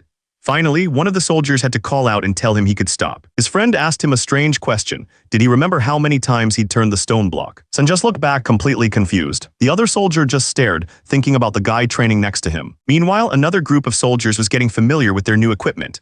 One of them held up a massive blade, asking if it was a longsword. His comrade corrected him. It was called a brow blade, a huge 2-handed weapon that was almost 2.5 meters long. It was heavy too, weighing around 9 kilograms. The soldier swung it with all his might, getting used to the powerful blade. A week had passed since the specialized training for each soldier type began. The workouts were so intense that some men had already dropped out. Every day was a constant test of their strength and will to continue. And just like that, a month and a half went by. That time was enough to completely change people. The soldiers were bigger, stronger, and looked nothing like they did before. During a break, a couple of soldiers talked while they ate. One admitted that while the training was incredibly hard, the meals they got were amazing. He asked his friend if eating so much made him feel bloated. His friend just laughed and joked back that he probably wasn't as bloated as him. The shieldman kept eating. He mentioned that he'd always eaten horse or cow meat, but he never realized how delicious pork could be until now. His friend agreed, eating pork instead of the usual beef felt like a real luxury. With that, the shieldman announced he was going to get more food. His friend looked surprised, asking if he was really going back for seconds already. He explained that the tough training just made him endlessly hungry. As he walked off, his friend watched him go, figuring it made sense since he was at an age where he was still growing. Someone was watching them pleased. They finally looked like real soldiers. The instructor reminded them that a soldier's life was all about the strength of their lower body. He told them they'd be getting new socks and shoes to get used to it. Then he dropped the news. They were going on a march in 2 days. One of the soldiers nervously asked what kind of march he meant. The answer was brutal, a 40-kilometer trek through the mountains from morning until evening. The soldiers looked horrified, though one of them figured at least he wouldn't starve. 2 days later, the march began under a heavy downpour. The soldiers trudged along the muddy mountain path, their packs heavy on their backs. One soldier complained that if he could, he'd just run home. His friend shot that idea down, warning him that he'd probably get eaten by a mountain tiger if he tried. After a while, the instructor finally called for a short break. The exhausted soldiers cheered, relieved to finally get a chance to rest and recover their stamina. The soldiers were already running low on supplies. One of them offered his water to his friend who had nothing left. That's when their instructor shouted out a piece of advice. He told everyone to eat a grain of salt when they drank water. He then reassured them that even if they ran out, they shouldn't worry. More water would be waiting for them at the next hill. The soldiers were clearly impressed. One of them said it was worth fighting for a leader like that, and his friend completely agreed. Just like that, the break was over. The instructor's voice cut through the rain, ordering everyone to get back in line. As they marched on, one of the soldiers thought about how much longer this would last. There was still a month of this brutal training left, but one soldier in particular seemed completely unfazed. His name was Hong Yun-seong, and from the very beginning it was clear he was different from everyone else. Siang's attention turned to another soldier, Hong-san. He remembered him looking weak at the start, but now he was growing unbelievably fast. But it wasn't just those two. All the other soldiers, who were a total mess at first, had changed completely. He couldn't help but smile. His plan was working perfectly. He was already thinking about how he couldn't wait to show his father what these men had become. The story then shifts. We're now in Beijing, the capital of the Ming Empire, a few months later. A man sitting on a golden throne formally welcomed his guest, Yi Yang, the third prince of Joseon. The official commented that Joseon must be passionate about education to send another prince so soon after the last. He then mentioned that he'd heard Yi Yang was very skilled with a brush. He then asked the prince to write a phrase for him. Yi Yang looked up, a little surprised by the sudden test. The official seemed satisfied with Yi Yang's calligraphy, but the polite part of the meeting was over. He turned his attention to the tribute they'd brought from Joseon. Inside a red box was a weapon called a hand cannon. The official's tone changed. He asked why Joseon hadn't used this supposedly great weapon in their own recent battles.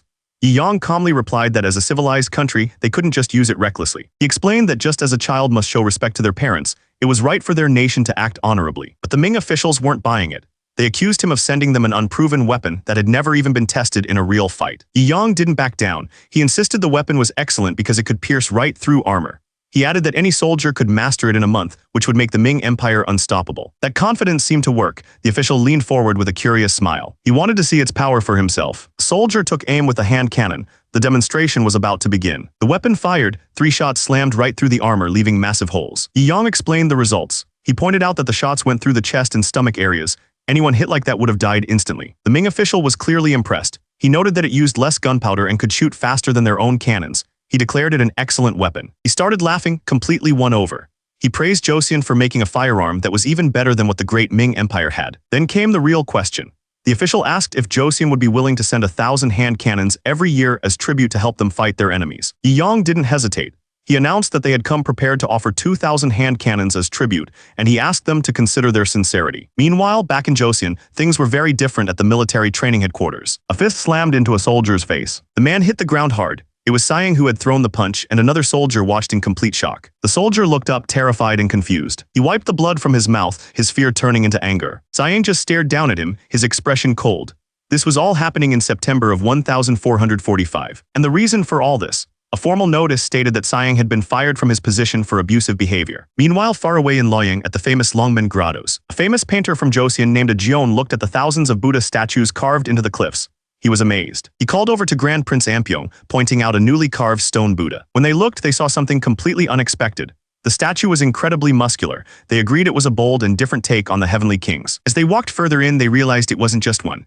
There was a whole row of them, all with the same powerful build. That's when Ampyeon noticed something even stranger. He asked why all their faces looked exactly like Grand Prince Saiyan. Curious, a Jeon turned to one of the men working nearby and asked him who carved these statues. The man started to explain. It all began 2 years ago with some con men who were selling fake drugs to people. The man's story continued, describing how a god came down to punish the con men. He said the god, Verdhaka, couldn't stand to watch their evil deeds and came down from heaven to deal with them personally. After that day, the style of the stone Buddhas changed completely. They were all carved to look like that powerful, muscular god. Jeon chuckled, thinking the story was great. He figured Grand Prince Saiyan would find it pretty interesting. But Grand Prince Ampyeon was furious. He demanded Jeon take back his words, disgusted by the idea of comparing his brother's muscles to the statues. Jeon quickly tried to quiet him down, warning him that people would start to gossip if he kept shouting. But Ampyeon wouldn't stop. He couldn't believe how soft and undefined the muscles on the statue looked. He declared that there was no way he could go back home after seeing his brother's muscles insulted like this. Jeon asked if they really needed to postpone their return. Ampyeon was firm. He explained that he was going to have a new statue carved, but this one wouldn't be wearing a monk's robe, its upper body would be completely exposed. Found a massive cliff that seemed perfect for the job. Ampyeon declared that since his brother was not only physically fit but also very smart, he would have him carved as Manjusri, the bodhisattva of wisdom. A few months later, the work was well underway. A gigantic muscular figure was already taking shape on the cliff face. Ampyeon looked up, satisfied that the rough sketch was finally complete. He thought the cliff had a dark energy, like a dragon rising to heaven. And that's how the empire gained a new Buddha statue, known as the Muscle Bodhisattva. The statue became a new attraction in Loyang, inspiring countless other sculptors. The story then jumps to September 9th, 1445. It was graduation day for the military training command, and a commander was shouting orders to the soldiers. The order rang out for all forces to salute His Majesty the King. King Sejong stood there, looking over the graduating class. In perfect unison, the soldiers shouted their salute. King Sejong looked at the soldiers with pride. He told them he could see how hard they'd worked and that their efforts would be an example for generations to come. The soldiers responded with a powerful shout, promising to fight for him until their very last breath. With the speeches done, King Sejong turned to the crown prince. He told him it was time to test how much the soldiers had really learned about war. The crown prince stepped forward and yelled the first command, ordering all forces into a square formation. The soldiers moved as one, quickly getting into position. A new order was shouted, telling the different units to form lines based on their type. One of the soldiers pulled out a knife and sliced through the thick rope, binding a bundle of logs. The logs immediately tumbled free and rolled across the ground. The test began. A commander yelled for the shield forces to prepare for impact. The heavy logs slammed into the line of shields with incredible force. But they held their ground. The commander ordered them to push forward and break through. With a unified shove, the soldiers sent the logs flying back. Next, the spearmen were called. One of them drove his spear straight into a log, shattering it on impact. Then came the longswordsmen, moving forward in perfect formation. One of them locked his eyes on the target, his focus absolute. He planted his foot hard, getting ready to unleash a powerful strike. He swung his weapon and the wooden target exploded into pieces. With the melee tests done, the commander called for the marksmen. They formed 2 ranks and took aim. But they weren't the main event. The commander ordered 5 fire carts into shooting formation. Someone watching from the side explained that his brother had made this weapon just for them. It was basically Joseon's version of a machine gun. The order was given to fire. A storm of fire and arrows shot across the field, hitting the target with a huge explosion. King Sejong clapped his hands, completely amazed by the display. He thought it was incredible. He declared that with a weapon like that, no enemy would ever dare to attack them again. The military review was a huge success. As a reward, King Yong upgraded the status of the townspeople who had joined the command. Hong Sen was even given a new name, Yong Beomsu. Meanwhile, in another part of the kingdom, an official was reading a report on the new soldiers. He couldn't believe what he was seeing and questioned if they had really completed all of their tasks. His subordinate confirmed it. The king himself had personally witnessed their accomplishments. The official realized that if the report was true, these soldiers were on a completely different level. No normal troops could ever compare to them. But he wasn't fully convinced. He pointed out their biggest weakness. They were all rookies with 0 combat experience. His subordinate agreed, adding that some might still run away during a real. He also doubted they had ever trained in the dead of winter. They might have climbed mountains before, but they had no idea how brutal the cold could really be. He realized that the military training command wasn't just for show. It was created to stand on the front lines of a war. The official had a point, so a new idea was brought up. If the soldiers needed experience, they should go out and get it. But another official immediately shot down the idea. He explained that Mount Bakdalbong was incredibly dangerous in the winter, filled with hungry tigers. The first official considered this. He suggested sending just 30 of them, not the entire command. Their bodies were strong enough, now they needed real experience. He even offered a solution to the danger. He would send a local soldier along to guide them and make sure they didn't freeze. But someone else wasn't convinced. He looked out into the cold night, worried. If even one soldier died, he wondered how they could possibly face the king. His worry turned into a grim realization.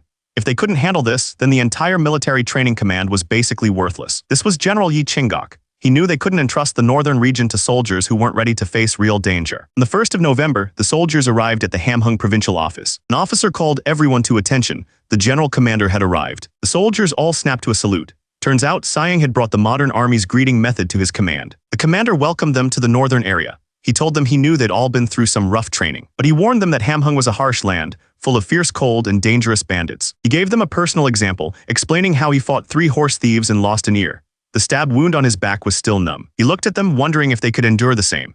He said the most important thing was to overcome the cold of the north. With that, he announced he was giving them their first mission. He gave them their first mission: climb to the top of Bakdolbong Mountain and leave a mark there. The soldiers looked uneasy.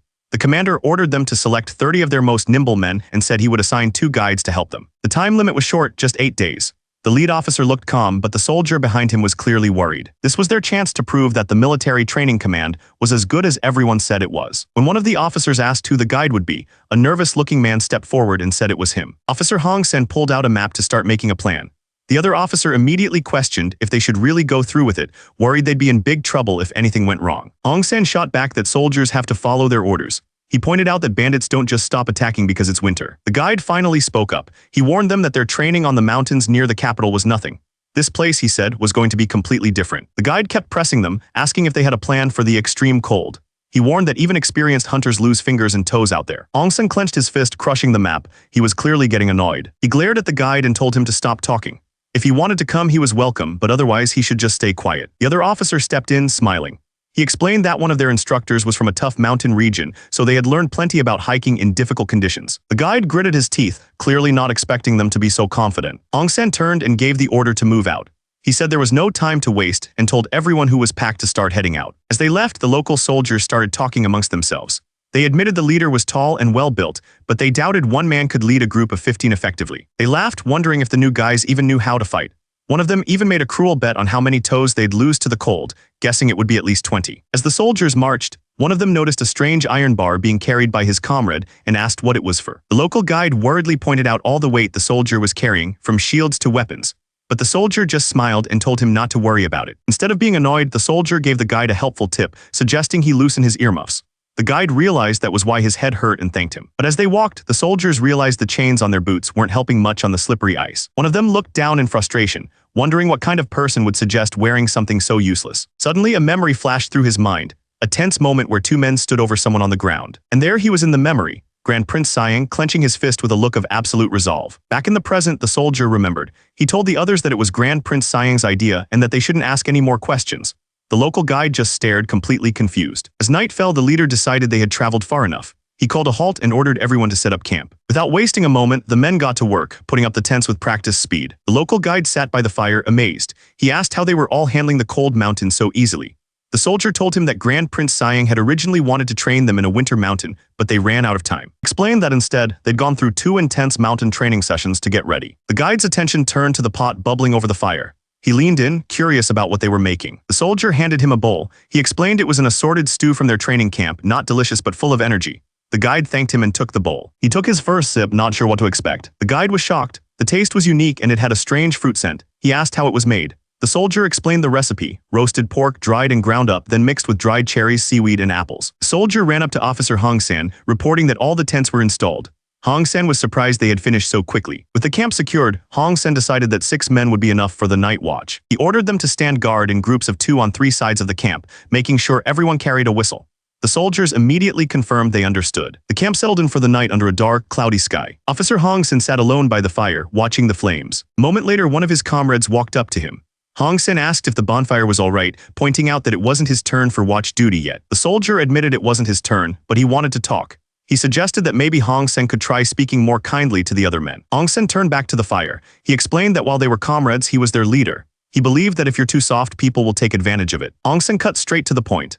He accused the other officer of being unhappy that he was made a squad leader, even though they were the same rank. The other officer was completely caught off guard. He swore he'd never once thought anything like that. But Hong Sen didn't believe him. He asked if he'd always just been a problem for him. That's when Hong Sen revealed the real issue. He knew his comrade had gone to Grand Prince Siang behind his back to talk about leaving the camp. He asked how he could sleep at night after betraying a friend. The other officer stammered, unable to explain himself. Hong Sen just cut him off and stood up. He was done talking. He announced that it was time to rotate the night watch shift. As Hong Sen walked away, the other officer called out his name, warning him to be careful. Hong Sen stopped and gave him a cold look. He warned him that next time he might be the one to stab him in the back. After a long climb, the soldiers finally reached the summit. They planted their flag, marking their success. One of the officers was amazed. He'd climbed plenty of mountains before, but never reached a peak so comfortably. But another soldier wasn't celebrating. Seeing his worried expression, his comrade asked him if something was wrong. He pointed to the sky. Dark clouds were rolling in fast from the northwest. A storm was coming. But the storm wasn't the only thing watching them. The officer immediately started shouting orders. He told everyone to get down the mountain and make torches, knowing it was dangerous to be isolated up there. That's when a soldier screamed a warning to Officer Yonghee. A massive tiger lunged out from the darkness right behind him. He turned, his eyes wide with shock. With no time to think, Officer Yonghee drew his blade. He met the tiger's charge head-on, driving his sword straight into its neck. Seeing his officer in danger, another soldier charged forward, shield raised. The tiger swatted him aside with a single powerful blow. The soldier grunted as the hit sent him flying backward. He lost his footing on the icy ground. The other soldiers could only watch in horror, completely helpless. He tumbled right off the edge of the cliff. A desperate scream echoed across the mountain. Sayang stood over the trainees and announced the next exercise. 31 repetitions of the lying leg twist. The men were horrified. 31 reps sounded impossible. But Sayang wasn't having any of it. He yelled at them to stop complaining and get moving. He demanded they push their muscles to the limit. With no other choice, they started the exercise. Sayang counted off the reps one by one. He watched them like a hawk, warning that any rep with bad posture wouldn't even count. The man's legs were already shaking uncontrollably from the effort. But Sayang was unmoved. He just kept counting, watching them struggle. The count just kept going, pushing past 20 and climbing higher. Finally, with a desperate shout, one of the trainees yelled out the last number. But after he yelled, the entire training ground went completely quiet. The men looked up, their faces filled with dread. They knew they had messed up. That's when Sayang's voice cut through the silence. He asked if he'd just heard someone call out the final count. He was smiling, but it wasn't friendly at all.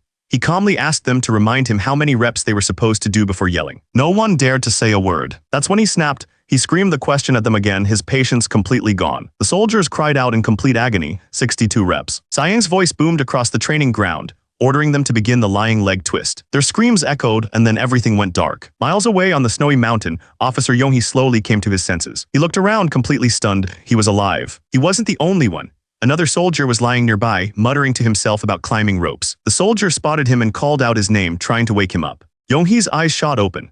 He was looking through a narrow gap and someone was looking back, asking if he was finally awake. Hong Sen explained they had landed on a ledge halfway down the cliff. The branches and snow had broken their fall, saving their lives. He asked Yonghee if he was able to move. Yonghee confirmed he was okay. He was more worried about how much time they had lost. Without wasting any time, Hong Sen told him they needed to get going. But as Hong Sen turned, Yonghee noticed something was wrong. He called out his name, pointing to the bloodstain on his side. Hong Sen was injured. Despite the injury, they started making their way through the deep snow. Yonghee gripped his walking stick, his knuckles already raw from the cold and the effort. He knew this wasn't going to work. They couldn't keep going like this. Hong Sen told Yonghee that he had to get back to headquarters within 8 days to secure his future.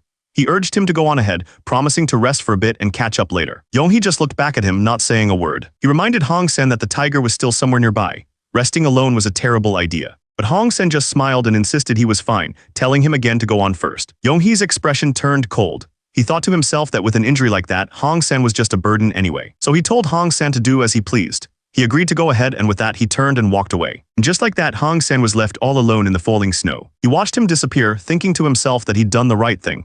He had to make sure Yonghee got back safely. He hid behind a tree, noticing fresh footprints in the snow. His decision to wait had been the right one. Then he saw it, the tiger. He knew that after starving all winter, the beast would kill him and then go straight for Yonghee. He couldn't retreat, he had to make his stand right here. He raised his rifle, knowing a shot to its massive body wouldn't even make it flinch. But then he noticed the wound on its face. The injury seemed to be blocking its vision on one side. This was his chance. He braced himself as the tiger charged, aiming carefully. A headshot was the only way he was getting out of this alive. The beast closed the distance in an instant. It was almost on top of him. He pulled the trigger just as the tiger's jaws were about to close around him. In that split second, everything became clear. He knew it was a bad idea to face this thing alone. Turns out he wasn't alone after all. Just as the soldier fired, Yonghee had returned, finishing the beast off with his sword. Yonghee turned to the soldier. He told him not to get the wrong idea, claiming he didn't come back just for him. He explained that if anyone dropped out, it would just make the military training command look bad.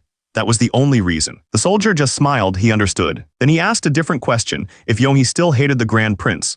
The officer was completely thrown off by the change of subject. An officer was waiting in the dark. He demanded to know where the soldier had been, reminding him that trainees weren't supposed to leave the command. The soldier just stood there silently, but someone else was watching from a distance. The officer recognized Hong San and another soldier, Hong Yun-seong, who was covered in blood. The next day, the incident was reported. An official demanded that Hong Yun-seong be expelled immediately for leaving camp and fighting with citizens. He argued that this kind of behavior would ruin the military training command's reputation. Sayang listened to the report without saying a word. The official was clearly unhappy with the situation, but Sayang had already made up his mind. A little later, an officer approached Sayang looking worried. He asked the Grand Prince if what he did was really necessary, explaining that his decision had shocked the entire command. Sayang explained his reasoning. He said this would quiet down the complaints for now and give Hong Yun-seong a chance to think about what he'd done. He also admitted he didn't want to draw any public attention to the matter. The officer still seemed unsure. He suggested that just giving him a verbal punishment would have been better. But Sayang disagreed. He explained that Hong Yun-seong had a strong sense of pride, and a simple scolding might have just made things worse. He knew the other instructors wouldn't have gone as far as he did. Sayang added that while it's hard to change someone in 7 months, living in the command would force him to understand eventually. Suddenly, the scene changed. We were somewhere else and someone was being questioned. It was Officer Yonghee. He seemed annoyed, saying he didn't remember the conversation being brought up. He insisted he'd moved on from those feelings a long time ago. Ong-sen just watched him, a small smile on his face. That's when we saw where they were, stranded on a ledge in the middle of a cliff. Far below, their soldiers were shouting up at them, calling out for Officer Hong San and Officer Yonghee. Suddenly, a man looked up, his face filled with total shock. He was yelling for the officers. They were standing over the body of the massive tiger they'd just killed, and his shouts made them turn around. The scene changed completely. Our snowy outpost, an urgent order came down. They had to pack immediately because any soldiers caught in the heavy snow would be goners. Inside, an officer was yelling at everyone to hurry up. The man in charge knew it was bad. He explained that on the mountain the snow was probably already waist deep, even if they left right now. He felt that if they died, it would be entirely his fault. He couldn't just stand by and let it happen. He was done waiting. On his horse, he gave the order to gather the fastest horsemen who knew the mountains. They needed a rescue party strong enough to carry 30 people back. He shouted for them to open the gates. The massive doors swung open, and the rescue team rode out into the blizzard. The rescue party pushed through the blizzard, searching for any sign of the missing soldiers. But then they saw something moving in the distance. It was the soldiers they were looking for walking right towards them. The commander couldn't believe his eyes. As soon as they reached the gate, the soldiers stopped and saluted their commander. He was completely stunned. He asked how they possibly made it back on their own through this storm. Ong-sen explained that they had simply followed instructions, leaving traces and flags so they could find their way back. But he said there was something else, and that's when the commander saw what they were dragging behind them, a massive tiger. Ong-sen continued, saying a mountain tiger had been lurking around while they were coming down the mountain. They had no choice but to capture it. He then apologized, explaining that capturing the tiger had caused a slight delay in their schedule. The commander couldn't wrap his head around it. They had actually caught a mountain tiger. He muttered that even 30 soldiers would have found it a difficult fight, but another soldier corrected him. He explained that it was just 2 officers, Hong San and Hong Yun-seong, who captured the tiger all by themselves. The soldier added that they were lucky because the tiger was weak. He said Hong San made it all possible by holding the beast back with his shield. The officer was stunned. He asked again if it was really just the 2 of them. He realized that even with a weakened tiger, this was an incredible feat for 2 rookies. They were on a completely different level. For their incredible achievement, Yi Jing-ok promoted them both to commander rank.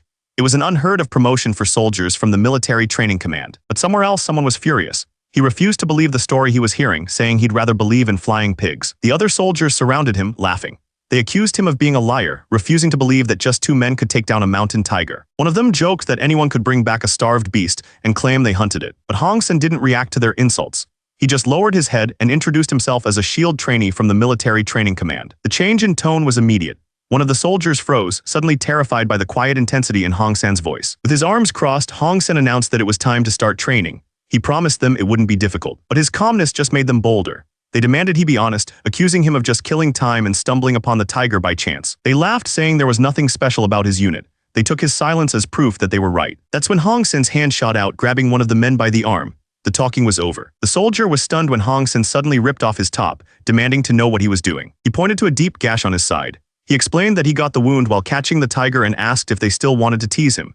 Even with all his training, the beast had torn him up. He told them that if the cut had been any deeper, his insides would have spilled out. The soldier's confidence was completely gone, but Hong San just had a small, unsettling smile on his face. He then added that the tiger paid a heavy price too. He'd taken its eye. Then he dropped the real shocker. On the way down the mountain, he chewed on the eyeball as a snack. The men were absolutely horrified. Hong San grinned, telling them it was a true delicacy. He said it was a shame they'd never get to taste something so good. One of the soldiers finally broke, yelling that Hong San was completely insane. Hong San cut them off, telling them to stop talking and grab their sticks.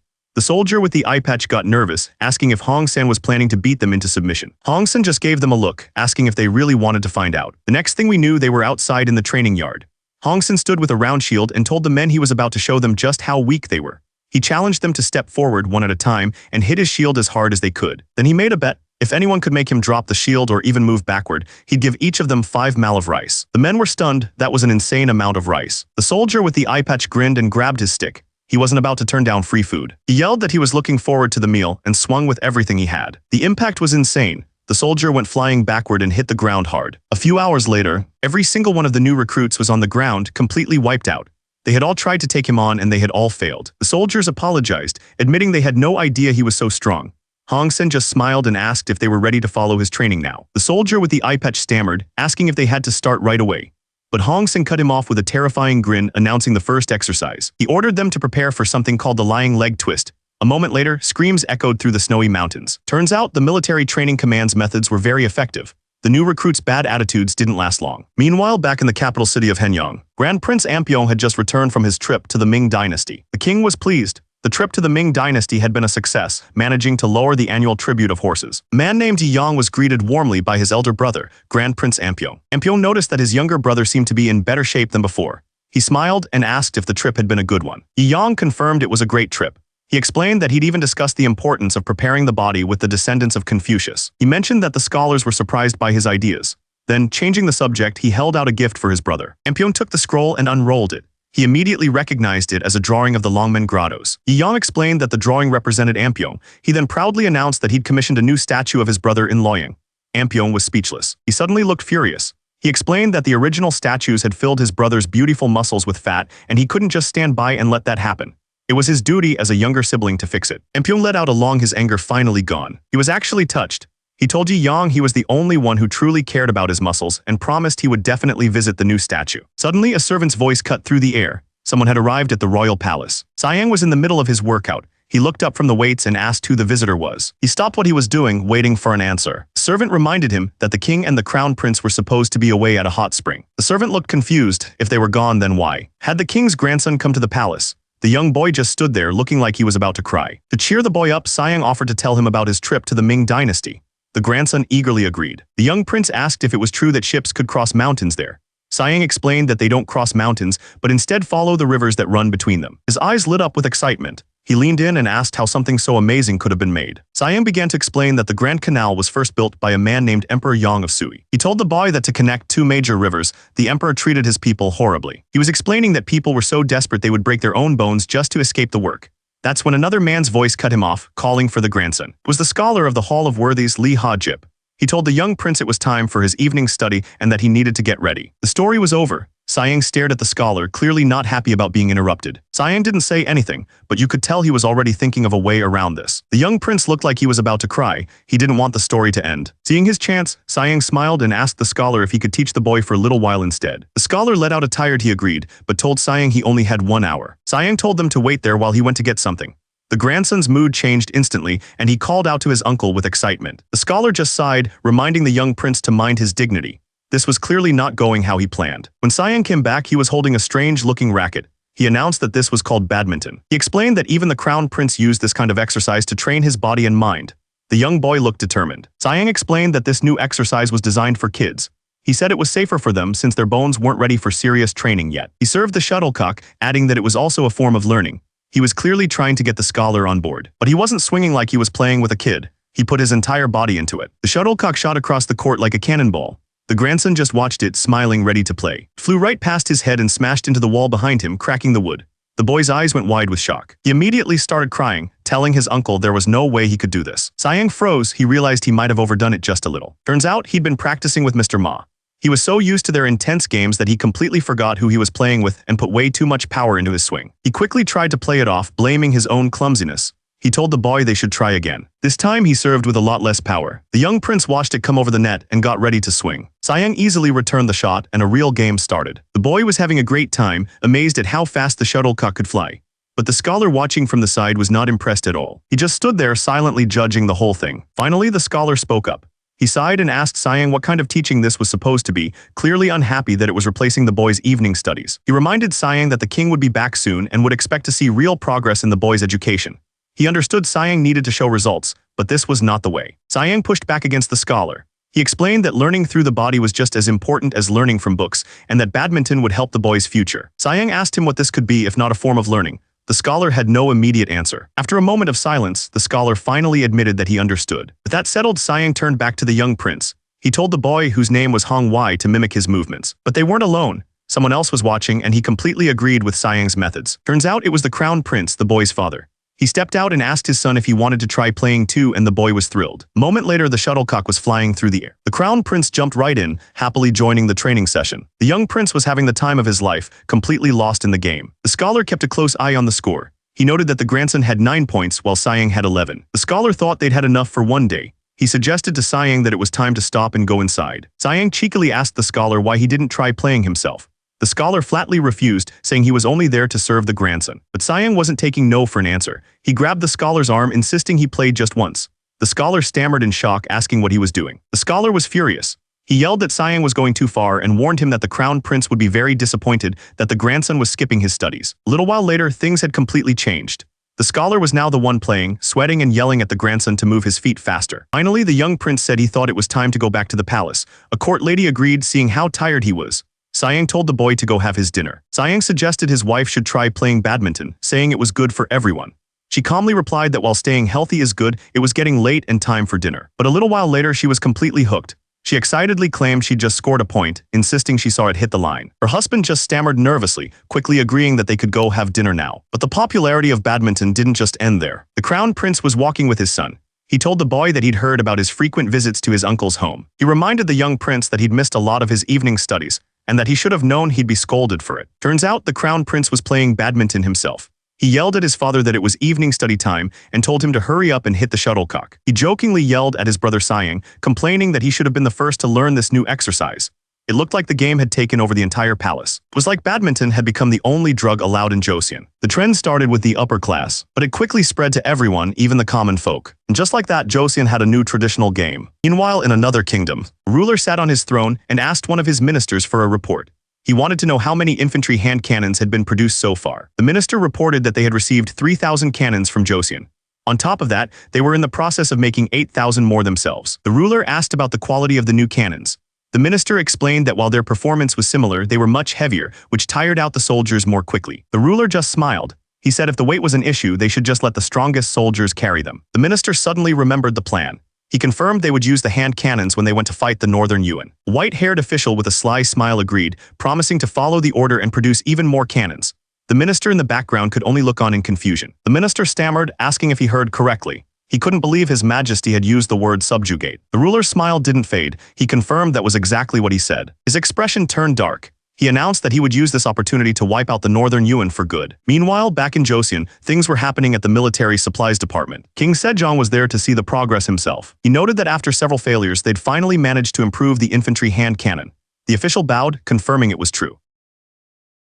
The official started to explain. He reminded Siang about the steps device he'd been using for exercise and how its main bar bent and had to be remade. Seeing how strong the new part had to be gave him an idea. He figured if they could make something that's strong for an exercise machine, they could use the same method to shape the cannon barrels. Just like that, Siang's obsession with workout equipment had accidentally created a huge military breakthrough. The official explained his idea. He had workers run inside the prince's steps device like it was a giant wheel. The power from the wheel turned a drill, which bored out the cannon barrels with perfect precision. He proudly declared it was the fastest way to make the new hand cannons. He explained that before this, apprentices had to drill the holes by hand, using only their forearm strength. But a person's arm can only do so much. As the workers got tired, the drills would often go off course, ruining the barrels. The official said that repeating the same motion just wears people out. So he made them a deal, used the steps device, and they could leave work an hour early. The king was stunned. He couldn't believe the official got his workers to exercise just by offering to let them go home early. The official finished his story, explaining that once he made the offer, everyone was eager to use the machine. The official asked Siang why they weren't using the iron wrapping methods he had taught them before. Siang explained that those cannons were too weak. They kept breaking after 100 shots, so they had to switch to a new method. Turns out the new ideas came from his brother, Grand Prince Jumseong. Siang seemed surprised to hear his brother's name. He admitted Jumseong was clever, but he still looked a little suspicious. The official boasted that with this new method, they could easily make 2,000 hand cannons a year. He confirmed that the old way of making them would soon disappear. He clarified that the really powerful cannons still needed special grooves carved inside them, which meant they had to be made the old-fashioned way. But for the regular infantry cannons, the new method was perfect. Since it was cheap and fast, the plan was to spread it to all the craftsmen. Later, Siang was with his father, the king. He asked him why he was suddenly paying so much attention to firearms. The king paused for a moment before answering. he was clearly thinking about something important. He explained that earlier in the year, an order had arrived from the Ming Empire. The order stated that Ming planned to punish the Northern Yuan and wanted Joseon's help. Siang looked confused, asking why they were targeting the Northern Yuan and not the Jurchen people. The king confirmed it was the Northern Yuan. He said Ming had finally decided to punish them for their constant disrespect. Siang immediately asked the important question, did Ming demand soldiers from them for this campaign? His father's answer was a simple, direct confirmation. The king laid out the demand. Ming wanted 20,000 mounted soldiers and 80,000 regular troops to attack the Northern Yuan from the... Siang quickly realized the true scale of the request. He pointed out that regular soldiers didn't even include support staff, sending that many people would basically empty out the entire country. The king told Siang he was gathering experts on the frontier to get their opinions. He made it clear that Siang needed to be there too. Siang simply agreed, calling him father. But he knew the timing for all of this was terrible. Later at the meeting, the officials were already shouting. One of them argued that Ming's claim of having 500,000 soldiers was a huge lie, saying there was no way they could supply that many people. Another official agreed, saying the demand for 20,000 mounted soldiers was also ridiculous. He pointed out that they didn't even have enough war horses for a force that large. A third official chimed in, yelling about the 80,000 regular troops. He explained that sending that many would mean mobilizing almost every soldier in the entire country. The king listened to all of this, letting out a stressed groan. The pressure was clearly getting to him. After a moment, he made his decision. He announced that due to the emergency, he was appointing Right Minister Kim Jong-seo to be in charge of all frontier affairs. All eyes turned to Kim Jong-seo. The fate of the frontier was now in his hands. He bowed, promising to work his fingers to the bone.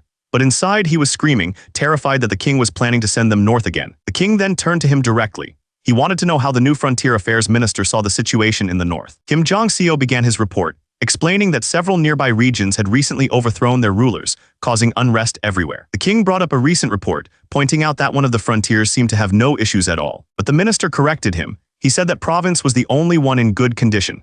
The other areas were filled with much fiercer people, and half of them were just thieves. He warned that the most unusual and dangerous force was a group of barbarians led by a man named Lai Manju. This man was clearly not someone to be taken lightly. The king got straight to the point. He knew they couldn't just ignore Ming's demands, so he asked how many troops they could actually afford to send. The minister had the numbers. He said they could send about 60,000 troops, but he warned that such a large force would leave their northern border completely defenseless. Another official chimed in, pointing out that if the north collapsed, the barbarians could easily gather 100,000 soldiers. He laid out the nightmare scenario. If they sent their army away, the enemy would have a perfect opportunity to invade. The thought was like a dark omen hanging over them, a vision of total destruction and death. If the enemy invaded, the city of Pyongyang would be turned into a wasteland. The king considered the awful options before him. Just then, one of the princes stepped forward to address the king. He told his father that he had an idea. Miles away, in the Ming Empire's Forbidden Palace, the emperor listened as a message from Joseon was read aloud. It started by reminding him of how much Joseon had suffered from the Northern Yuan in the past. The message declared that since the Ming Empire was finally going to punish them, Joseon would give its full support. The emperor heard the number 60,000 troops. He turned to his Ministry of War and asked for their thoughts on the offer. The official explained that from Joseon's perspective, sending 60,000 soldiers was a massive effort. The emperor agreed they couldn't complain about the numbers and told him to keep reading. The message went on to say that because of troublemakers like the barbarian Lai Manju, some areas were unstable. It stated that Joseon needed to suppress these barbarians first to protect their own lands. The emperor repeated the name his interest caught, Lai Manju. The emperor asked for more information on Lai Manju. The official explained that he was a Jurchen chieftain who had recently been given a position by the Ming Empire. A white-haired advisor named Wang Zhen chimed in. He confirmed that Lai Manju was the chieftain of the Uriankai tribe, the same one they had given a government post to. The emperor was furious. He couldn't believe someone he'd given a position to was still acting like a common robber. He immediately ordered his men to get rid of him. But then another official named Kwang Yi asked to speak. He pointed out that even though it was just a formality, the Ming Empire was the one who gave Lai Manju his official title. He warned that if Joseon took him down, it could cause other Jurchen tribes to rise up against Ming. Kwang Yi was worried it would cause a fight within their own sphere of influence. But Wang Zhen just smiled. He told the emperor that the Ministry of War was being too careful. He argued that if the other Jurchen tribes caused trouble, Ming could simply claim they knew nothing about it. Wang Zhen added that there was one more thing to consider. He explained there was a very good reason to let Joseon handle the problem. He stood there silently, letting his words sink in. The emperor was listening closely. He wanted to know what the reason was. Another official explained that their support for the war against the Northern Yuan was tied to this request to deal with Lai Manju. He said it was a perfect opportunity. They could clean up the troublesome north and test Joseon's newly trained soldiers and hand cannons in a real battle. Wang Zhen smiled. The plan was simple, pit Joseon against Lai Manju to see how useful their new weapons really were. Basically, they could fight the Northern Yuan without getting their own hands dirty. Wang Zhen was sure his plan was perfect. But on the other side of the border, Lai Manju, the man they were targeting, remained completely unaware. He had no idea he was about to be caught in the middle of a much larger game. This trading system eventually became known as the horse markets. The whole point was for the Ming to buy up horses, taking away the northern Yuan's military power. The nomads didn't like it, but they had no choice. They desperately needed the supplies. A trader from the northern Yuan argued with a Ming official. He insisted that just last year, the official paid 40 silver for a much worse horse. The official just scoffed, saying he'd never pay that much. Trying to smooth things over, the trader offered him some wool he had left, hoping the official would just look the other way. But the official completely lost it. He started yelling, insulting the trader and asking how he dared to offer him a bribe. The trader was stunned. He couldn't understand the sudden change in attitude, especially since the official had always happily accepted bribes before. The trader's eyes shot open in disbelief. He had no idea what was going on. Suddenly, a Ming official started screaming at another trader. His guards surrounded the man, warning him that if he moved, they'd kill him on the spot. The trader frantically warned his superior that this was madness. He said that if their leader, Asura, found out about this, he'd be furious. Emperor, but the official didn't seem to care. He just told the trader it couldn't be helped and demanded he pay for the pots they brought. The trader pleaded, shouting that he couldn't afford to live if he had to give away so much. He tried to explain that the prices had gone way up. The official shot back that the price of iron had also gone up, so they had no choice either. He then coldly told the trader to think about what his own people had done to cause this. Elsewhere, a statesman named Arlak was getting some new information. An officer whispered to him that he'd heard Joseon was taking a lot of iron as trade goods. Arlak seemed to dismiss the idea.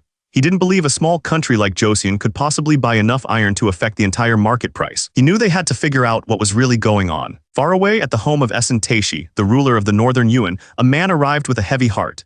He told his leader he was ashamed to even face him. He explained that the Ming Empire had broken the rules of the horse market and was now persecuting their people. Asura listened, his expression hardening. He asked if this was all happening because of Joseon. He slammed his fist down, furious. He couldn't believe it. He raged that it was nonsense to use Joseon as an excuse, calling them a weak kingdom that used to bow down to them. One of his advisors spoke up, urging him to calm down. Asura took a breath. He decided they would send someone to Joseon to handle this. The advisor laid out the plan. If Joseon killed or kicked out their messenger, it would prove they were secretly working with the Ming Empire. But if Joseon treated the messenger well, it would be a clear sign that their relationship with Ming was weak. Asura listened, realizing it was a perfect test. A few days later, the messenger arrived in Hanyang, the capital of Joseon. The messenger unrolled a scroll and began his address. He stated that the northern Yuan was the successor of the Great Yuan, just as Joseon was the successor of Goryeo. He reminded them that their former nations were once connected by marriage. Then he proposed they form a new brotherly pact. The Joseon officials were completely stunned. They couldn't believe what they were hearing. New brotherly pact? The idea was outrageous. The official gritted his teeth, furious. It was a massive insult. After all, it hadn't even been 100 years since they fought a war to drive the Yuan dynasty out of their lands. The official's mind flashed back to the past. He remembered how every year hundreds of princesses were taken and thousands of his people were turned into slaves. He remembered the countless men who were forced to fight and die in foreign lands. And now they wanted a brotherly pact. He couldn't believe the nerve. The tension in the court was thick. Every official was seething. The messenger then explained the real problem. The Ming Empire was cutting off their trade, even essential items like iron. He said his people were starving. One of the older officials understood immediately. They just wanted a new trade route. But for him, it was personal. He wanted to tear the messenger apart for what his people had done. They had taken his 4 daughters. The old man was ready to kill the envoy right there to settle his score. But the younger official quickly grabbed him, warning him to stay calm. He reminded him that killing a messenger would only bring more trouble. He urged the old man to wait, saying the king surely had his own plans. And up on the throne, King Sejong listened to it all, his expression giving nothing away. After hearing all the arguments, King Sejong made his decision. He ordered his men to give the envoys 1,000 rolls of cotton and 50 iron pots. The old official who had lost his daughters completely lost it. He screamed, begging the king not to give those wicked people anything. The envoy, however, was thrilled. He thought about how pleased his leader Taeshi would be with such valuable gifts. He sat there with a smug look on his face, believing he had completely outsmarted them. Later, once they were alone, Sayang approached his father. He asked if the real reason for the gifts was what he suspected. The king admitted it was a necessary move. He explained that if he hadn't given them something, they would have easily discovered Joseon's secret cooperation with them. Sayang understood immediately. The envoys hadn't come for trade, they were there to test Joseon's loyalty. The king's plan had bought them some time. But Sayang knew it wouldn't be long before the northern Yuan figured out the truth anyway. The king knew they were on borrowed time. He decided they had to move first and take down Lai Manju before the northern Yuan could react. Far to the north, in a place called Kangjai, the Joseon army was gathering. An old commander looked out over the camp. He remarked to his companion that it had been 13 years since they were last here, and he was feeling his age. This was Kim Hyo-seong, the Minister of Military Affairs. He hoped this would be his very last time on the battlefield. He then brought up a concern. He'd heard that soldiers from the new military training command had been added to their ranks. The other man, Yi Jing-seok, was skeptical. He argued that cavalry was the only way to deal with barbarians and that infantry just wouldn't cut it. Kim Hyo-seong admitted that was true for open plains, but not for the mountains. He pointed to their long route on the map, worried that the march would leave their soldiers completely worn out. Yi Jing-seok just laughed. He found it strange to be sent on another mission right after finishing the last one. Yi Jingxiok chuckled, calling the person they were discussing a troublesome noble. He then asked Kim Hyo-seong why he looked so serious, wondering if he and his younger brother still weren't getting along. Kim Hyo-seong admitted he had no affection for his brother, calling him a narrow-minded brat. Just then, a rider approached. Yi Jingxiok introduced him as Wonbong, praising his strength after a long journey spent fighting bandits. Turns out Wonbong was the brother Kim Hyo-seong had just been complaining about.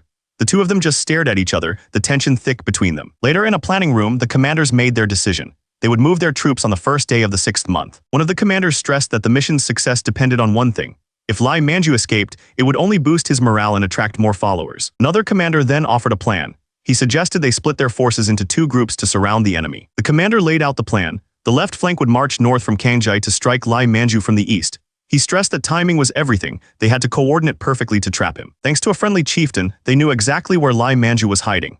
His group had crossed the Peijio River and was now deep to the east of Kaiyuan. He warned that this was their only shot. If they failed to capture Lai Manju now, he would just retreat further into the wilderness. And if that happened, finding him again would be nearly impossible.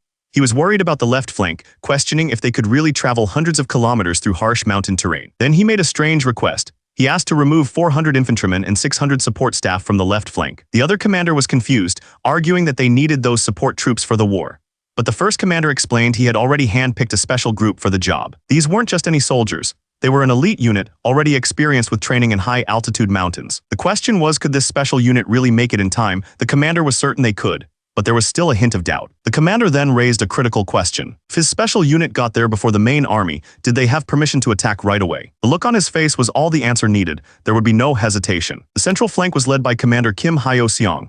He had 8,000 men under his command. Commander Yi Jingxiok commanded the right flank, a cavalry unit 5,000 strong. And finally, the left flank was an infantry unit of 4,000 men. The kingdom had never responded with a force this massive. On the first day of the 6th month, all 3 armies marched out with a single goal: to take down Lai Manju. Meanwhile, in Lai Manju's camp, a scout delivered urgent news. He reported that Joseon's soldiers had set out from Ueju. Lai Manju asked if that meant they had already crossed the river. The scout confirmed it. He explained that the news was 4 days old. By now, the Joseon army was probably already deep into their territory. Lai Manju's face hardened. The enemy was coming. The news was even worse than he thought. The scout explained it wasn't just one army. A cavalry unit was heading towards Shenyang, another force was coming from Ueju, and soldiers were marching north from Kangjai. They were being attacked from 3 sides. Lai Manju was stunned. He couldn't understand it. After all the times they had raided and plundered Joseon, the kingdom had never responded with a force this massive. He stood there motionless, weighing his options. Then a terrible thought hit him. He realized the Ming dynasty must have abandoned them. His subordinate couldn't believe what he was hearing. The man panicked, asking if they should just flee immediately. Lai Manju exploded with rage. He yelled that if word got out they ran from Joseon, they would lose all respect and their position would be gone for good. He explained his plan. They had to at least pretend to fight for a while. It would buy him time to find the scattered Jurchen people and absorb them into his army before Joseon arrived. He knew he just needed one victory. If he could just stop the Joseon army once, it would be enough to rebuild his military power. But his subordinates started to panic. He asked what they were supposed to do, certain they would be surrounded if they just waited. Lai Manju snapped, calling the man a moron. He pointed at the massive snowy mountains, explaining that the entire path from Kangjai was nothing but rugged valleys. He scoffed at the idea of sending troops that way, saying they didn't need to worry about some infantry soldiers. His subordinate looked on, completely impressed by his chief's confidence. He told him their real concern wasn't the soldiers climbing the mountains. It was the cavalry unit. But those soldiers were already marching, moving with perfect discipline. One of the officers, a man with an eye patch, was furious. He cursed Lai Manju for making them trek through the mountains for 8 days straight and swore he'd make him pay for it. The younger soldier looked back at his officer, completely confused by the number he just heard. The officer with the eye patch grinned, explaining that he found the math lesson fascinating. He planned to get his revenge by splitting their enemy in half 8 times. The younger soldier smiled, telling the officer that he was happy to see him so dedicated to arithmetic. But he had a different idea. He said that instead of cutting the guy into pieces, he'd rather grind him in a millstone and taste his blood. The officer stared in horror, realizing the kid was a pure devil. Suddenly, an arrow slammed into a drum. It was an enemy raid. The lookout screamed that 300 mounted barbarians were charging down from the northern ridge. He ordered everyone to take cover and prepare for battle. The soldiers immediately disappeared into the tall grass, ready for the fight. The younger soldier knew the enemy had no idea how many of them were hiding. He pointed out that the riders were coming right down the ridge, making themselves perfect targets. But their commander had a specific order. He yelled for them not to kill everyone because they needed to take captives. With the order given, the soldiers opened fire. The attack was a complete surprise. The riders screamed in panic, realizing the Joseon soldiers had hidden hand cannons. Their leader yelled for everyone to scatter and fall back. The cavalry broke formation and fled. The Joseon commander shouted after them, telling them it was useless to run. He boasted that their cannons could hit them from 500 meters away. Then he offered them a deal, guide them to their real target, Lai Manju, and they would be spared. The enemy leader wasn't having it. He called the offer nonsense and screamed for his men to kill every last one of the Joseon soldiers. He started laughing, completely unconvinced. He thought the idea of hand cannons with that kind of range was a total joke. The enemy leader was in the middle of yelling a threat when a gunshot echoed through the valley. He was hit before he could even finish his sentence. His eyes went wide, he couldn't believe what had just happened. The idea of a cannon with that kind of range was completely insane to him. But his mind changed in a second. He immediately surrendered, promising to guide them loyally. The commander explained that it all worked out for the best. He told the man they had no reason to harm anyone who wasn't their real enemy, Lai Manju. Now acting as their guide, the man laid out the two routes. The main road would take 3 days, but they'd be easily spotted. The mountain path was safer but would take 4 days. The commander made his decision. He believed his fastest soldiers could make it through the mountains in just 2 days and ordered them to be gathered. The guide added a warning though. He said the path wasn't easy and that his own people only took it when they were desperate. The guide just laughed. He claimed that for the brave Joseon troops, a difficult mountain path like this would be child's play. The commander took him at his word. He yelled for his men to speed up, saying they were only 2 days away from Lai Manju's base. His soldiers shouted their agreement, though one of them quietly noted that they were all Joseon people, pushing themselves to the limit. But on another front, Yi Jingseok's right flank was having a much harder time.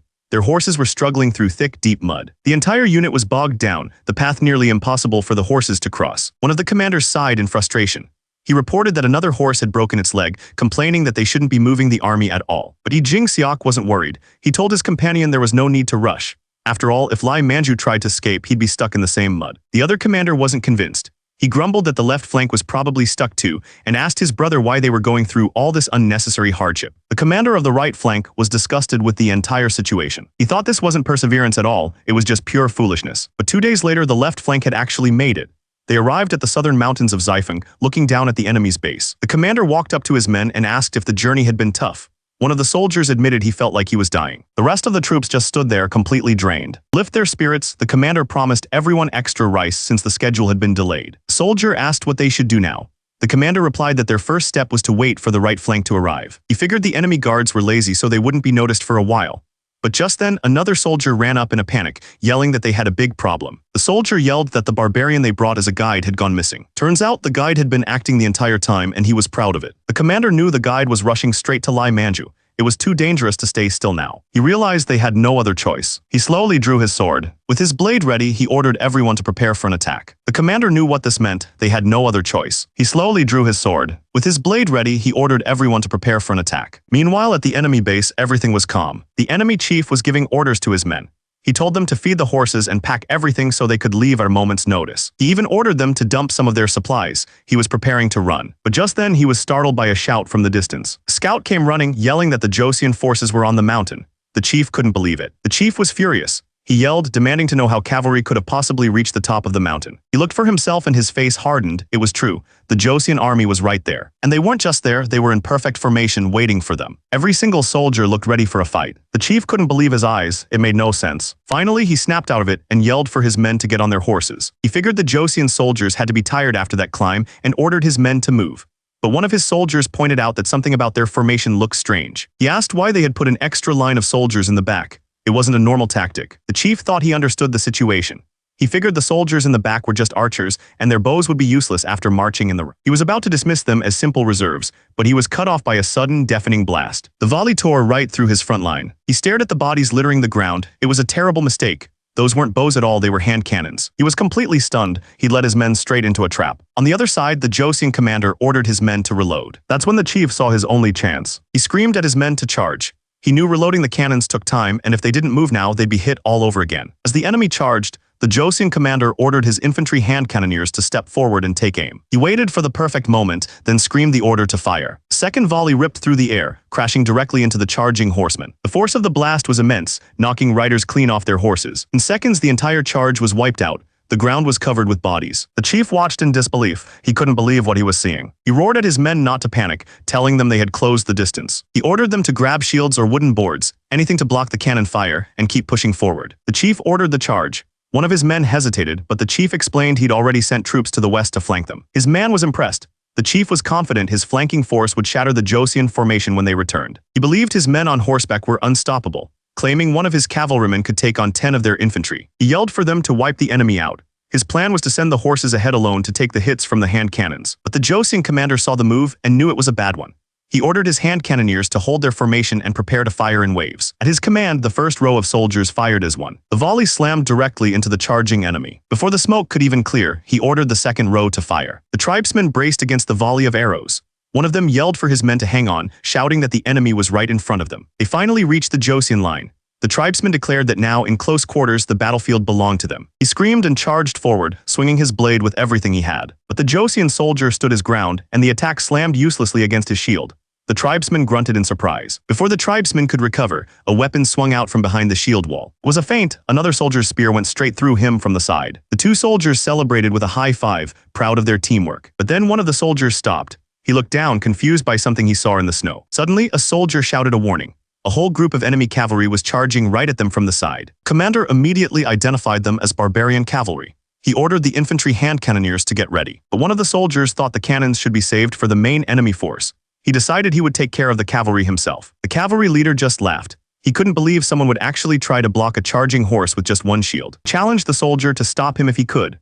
But the Joseon soldier just braced himself, his body starting to glow with a strange energy. He wasn't going to move an inch. The horse crashed into the shield with full force. And just like that, it was over. The cavalry leader was on the ground, his horse taken down by a single man. He could only curse in disbelief. The cavalry leader was furious, screaming that the Joseon forces had deceived them. But his words were cut short. He hit the ground hard and didn't move again. Seeing his chance, a Joseon commander ordered the soldiers with hand cannons to leave their horses and fire at will. With the battle underway, the commander started looking for their real target. He worried that Lai Manju had already escaped. He asked another soldier if he'd seen Lai Manju. The man shook his head, saying a master of escape like him was probably long gone. Miles away, another group of soldiers was having a much harder time. Their horses were completely worn out, forcing them to continue on foot. Meanwhile, in the enemy camp, a tribesman ran to his chief in a panic. But the chief just yelled back, telling him to open his eyes and see the disaster unfolding around them. The Joseon soldier stepped forward. He told the enemy chief that a leader must take responsibility for his actions. The chief was stunned. The chief was furious. He drew his blade, screaming at the soldier. But the soldier wasn't intimidated. He told the chief not to bother begging for his life. He then added that if the chief was going to beg, he should do it for his own men who were dying. The battle was over, but the ground was littered with the dead. There was no time to rest, they had to push forward. The commander was on edge. He worried they'd be ambushed again, but he was more concerned that the left flank would get to Lai Manju first and steal all the glory. Suddenly, there was a rustling sound from the nearby bushes. The soldiers spun around, startled. The commander demanded to know who was hiding there. A young man stepped out from the trees. He wasn't alone. His companion looked at the man on the horse and asked if he was the right flank's commander. The commander asked if they were from the Joseon army.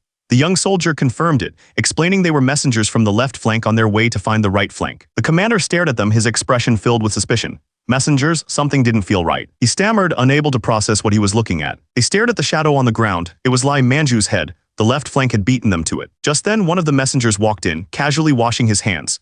He greeted the commander, apologizing for not being there to meet him earlier. He explained that because Lai Manju sent troops to deal with the right flank, it gave his men the perfect opening. The commander was furious. So while he wasted time fighting a couple hundred men, the infantry alone had finished off Lai Manju. The messenger told him his contribution was remarkable. Then he asked what happened to the horses the enemy was using. He explained that since the left flank has no cavalry, riding was a pain.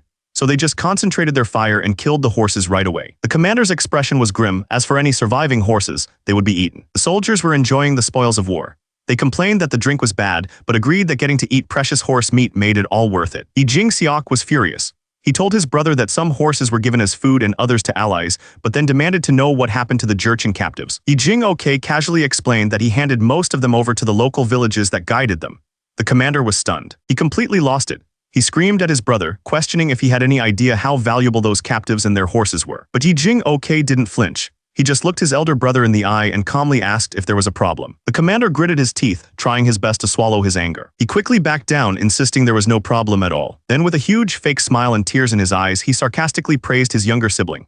He said it was only right for the monk general to distribute the rewards, and that he had much to learn. But even with all that drama, the court still recognized that the right flank commander Jing Seok had shown great skill. The king was more than pleased. He found their performance admirable. An official report was given on the army's return. It stated that the left and right flanks had successfully taken down their enemy, Lai Manju, while the central flank had spread the glory of the Joseon army throughout the region. With the report finished, the king started handing out rewards.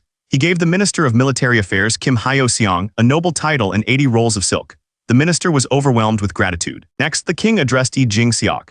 He praised him for destroying Lai Manju's forces and promoted him to second minister of the Privy Council for his great contribution. But then the king turned his attention to the younger brother, Jing Ok.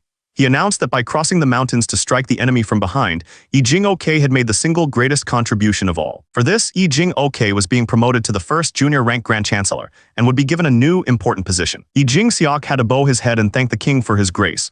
But the look on his face said everything. He was absolutely furious. Yi Jing-ok stood there completely calm. His brother Yi Jing-seok just stared at him, his anger obvious. He clenched his jaw. All that glory had gone to his younger brother. But Yi Jing-ok just gave a small knowing smile. He had won. Meanwhile, at a training camp in the mountains, a different conversation was taking place. An official was walking with another man talking about the soldiers.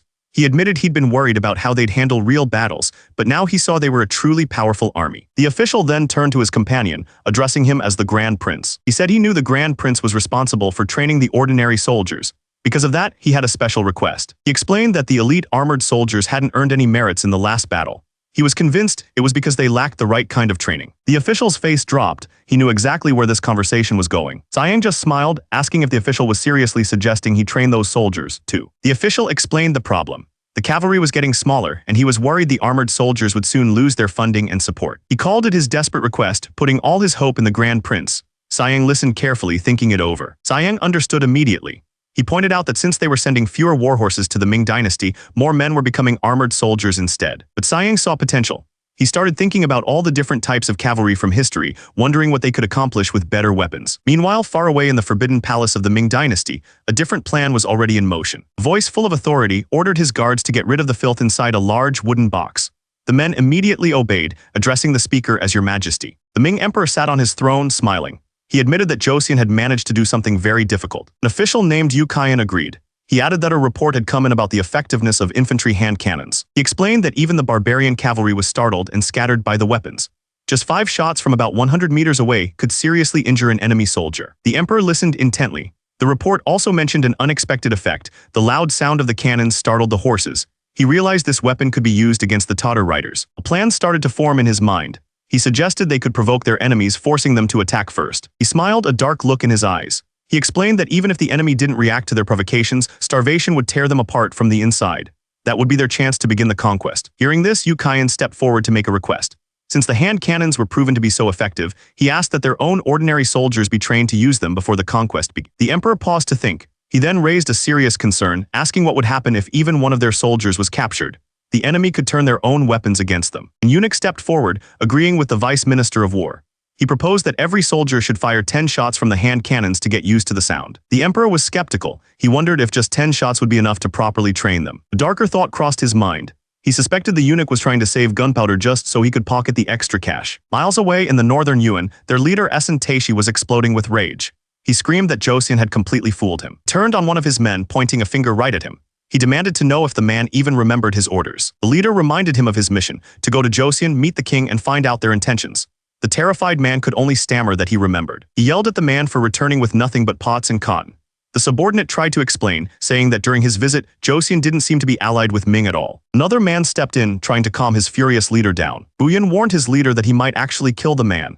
Essen Taishi just sighed, clearly annoyed by the interruption. Essen Taishi slowly drew his sword. He asked menacingly when he had ever killed someone by accident, making it clear this would be on purpose. He turned to Arlak and gave him one last chance. He said his punishment would be postponed, but it all depended on how he performed in the war. The leader warned him that one more mistake would be his last.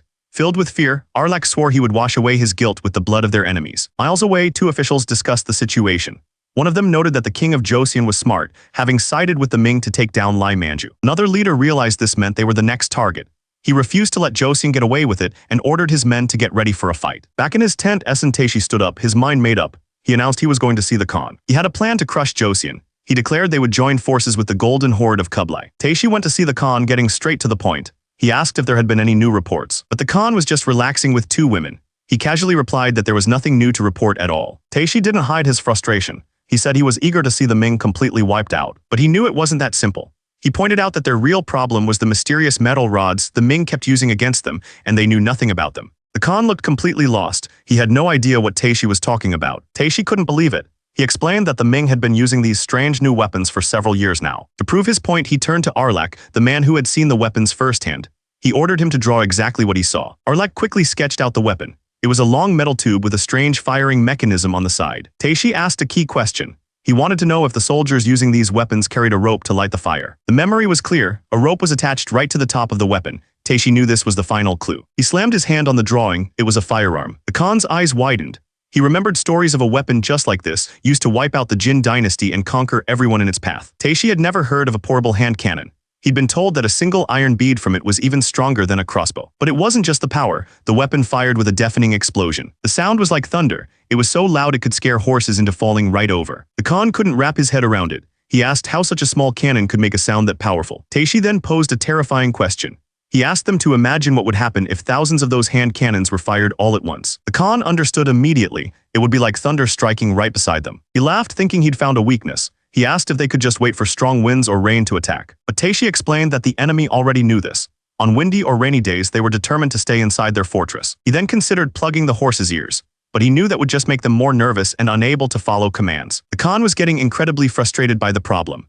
Miles away, a woman was tending to a large, ornate brazier. She placed a bundle of what looked like wooden sticks into the fire, looking a little confused. The entire thing suddenly exploded right in her face. A man burst in, yelling at the woman. He explained that the explosion was her fault for putting wet charcoal in the fire. Hearing the word explosion sparked an idea in Taishi's mind. He looked at the fire, suddenly realizing he'd found the solution to their problem. He remembered a story about Kublai Khan's soldiers. They used to burn bamboo, and the loud explosions would scare away animals. The Khan was confused. He asked Taishi if there was really a tree that could explode when you set it on fire. Taishi tapped his head, confirming that was exactly what he was talking about. The Khan's eyes widened. He finally understood the brilliance of the plan. He turned to Arlak and gave him a direct order. Find bamboo at the next horse market, no matter what it took. Arlak bowed his head, accepting the mission without question.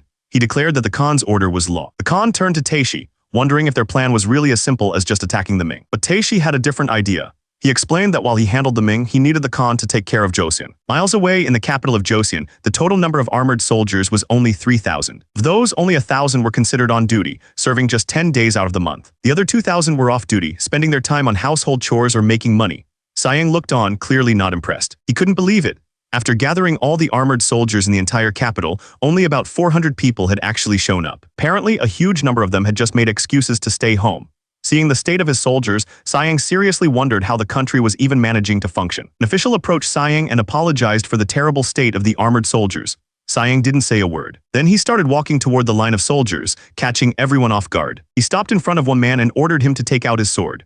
The soldier stammered that he wasn't ready, so Sayang just grabbed the hilt himself. He yanked the blade from its sheath. It was pathetically short and looked completely useless. Sayang stared at it with disgust. He sarcastically asked if it was some kind of ancient family heirloom. He turned to the terrified soldier and demanded to know where he got the blade. The soldier nervously confessed that it was just a long kitchen knife from his home, a kitchen knife. Sayang couldn't believe it. He explained with a dumb smile that he was just in a hurry because the call to gather was so sudden. Sayang's grip tightened, his hand shaking with fury. He was done listening to ridiculous excuses.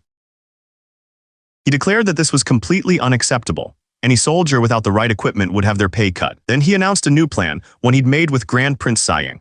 He promised to whip their minds and bodies back into shape, warning them that anyone who couldn't keep up would face a brutal end. The soldiers were horrified. They couldn't believe the threat was that serious. The next day, everyone was gathered at the white sand beach of the Yonghua Key. One of the officials rode up to the military minister. He pointed to a group in the distance and asked who they were. The minister explained that they were from the North tribes. Now that their common enemy was gone, they had come to show their gratitude.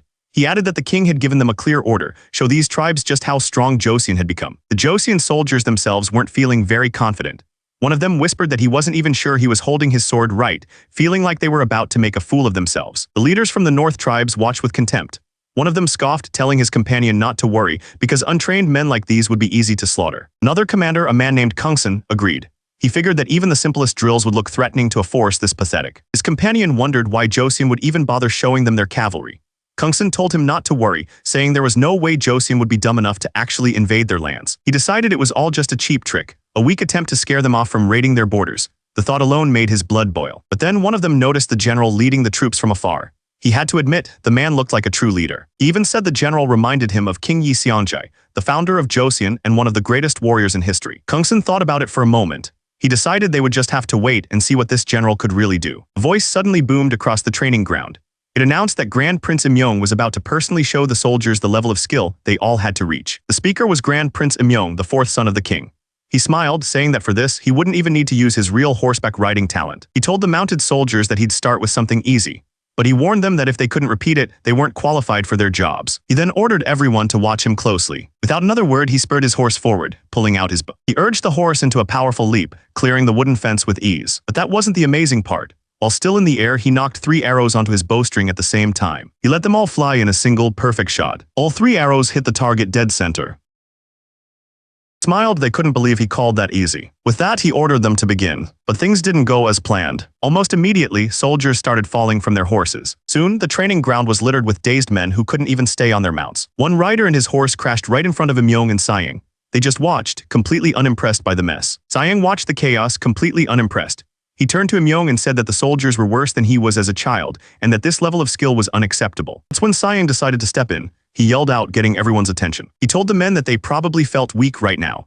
He reminded them that they were once tough, but had let themselves go by neglecting their training. To prove his point, he grabbed a fistful of his own clothes. Then with a huge roar, he ripped his shirt open, telling everyone to look at his body. The soldiers couldn't believe their eyes. They just stared, completely stunned. Sayang flexed, promising them that with even half of this body's potential, they'd be unbeatable. Imyong just sighed, telling his older brother to please maintain some dignity. But the soldiers were completely sold. They started cheering wildly, shouting that nothing was impossible for Grand Prince Sayang. The soldiers roared, completely fired up. Watching from the side, a woman remarked that Sayang's body made the other military commanders look like twigs. But the men from the North tribes weren't impressed. One of them scoffed, telling his companion that the soldiers were no big deal. His companion, however, didn't say a word. He just watched, thinking. Later that night, back at the tribe's camp, the leaders were gathered around a fire, and the mood was serious. Their chief admitted that the man on the horse had a rare talent. He said it would be frightening if a son of the Joseon king became a general. The bald tribesman pictured Sayang's physique in his mind. He agreed that his body was truly incredible. Another leader added that this was a serious problem. He wouldn't be surprised if Sayang was strong enough to pull the legendary bow used by Yi Seongjai, the founder of Joseon. The bald tribesman tapped his arm, lost in thought. Sayang's display had clearly changed things. The bald leader brought up a name from the past, Gabyolcho, a legendary private army. He reminded them that those were the ferocious warriors led by Yi Seongjai, the founder of Joseon. Many chieftains had sworn loyalty to him, becoming his brothers in arms. He voiced his biggest fear. If Joseon created soldiers like that again, the tribes would be in serious trouble. He was certain that showing them the training was a deliberate warning. Just then their conversation was cut short.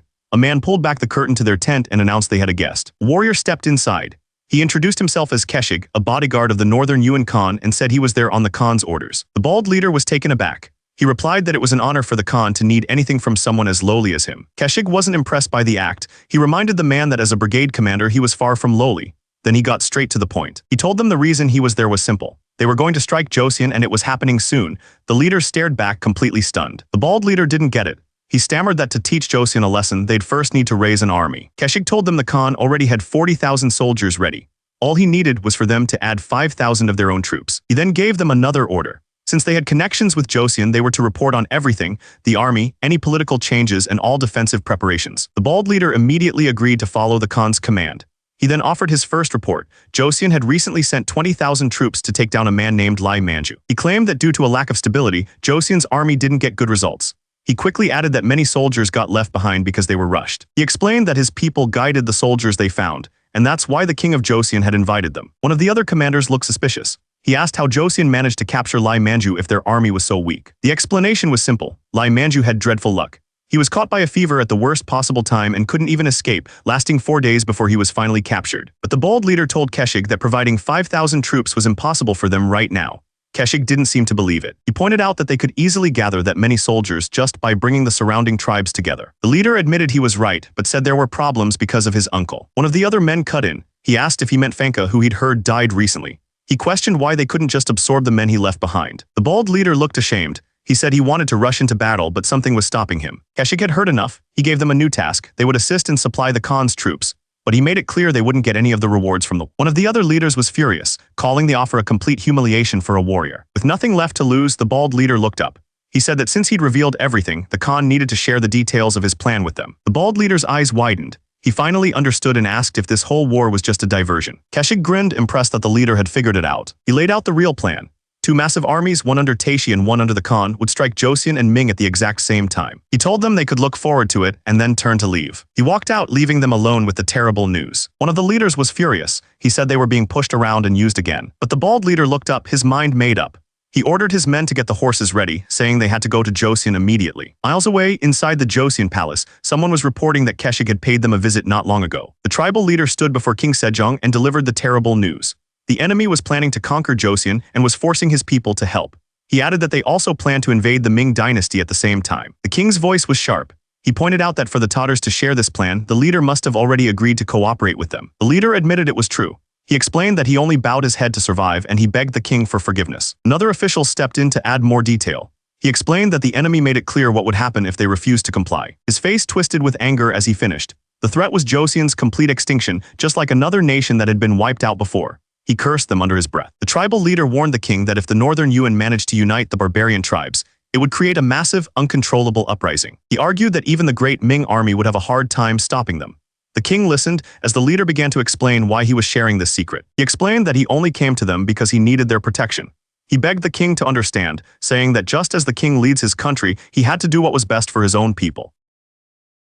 As the men entered the room, one of them immediately understood the gravity of the situation. He asked if this meant the northern Yuan had finally figured out a way to defeat the Ming army. The king explained that while a total victory was unlikely, the enemy was definitely planning to deal a serious blow.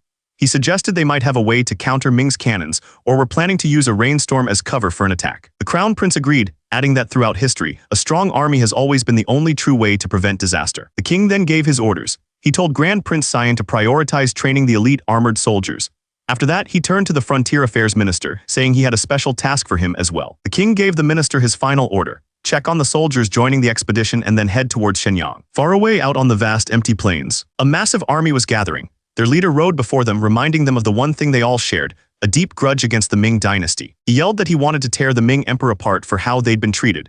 He claimed Ming had forgotten their history and now saw them as nothing more than servants. He reminded them of their ancestors who once conquered these very lands and asked why they couldn't do it again. Their first objective, he declared, would be the Ming gateway city of Dadong. He drew his sword and roared that he would lead the charge himself, then revealed the rest of the plan. Another army was already prepared to invade Joseon from the east. Together, he yelled, they could finally bring down the Ming dynasty. As they rode off, one of the men commented that he was surprised the tribes were so willing to join. The leader wasn't. He said it was only natural after how they'd all suffered, and swore he would make the Ming emperor pay for his foolishness. Discussing the meanwhile, Grand Chief Eunuch Wang Palace of the Zhen Ming dynasty, curious about why the Hern Yuan was northern, Yuan was gathering so much bamboo.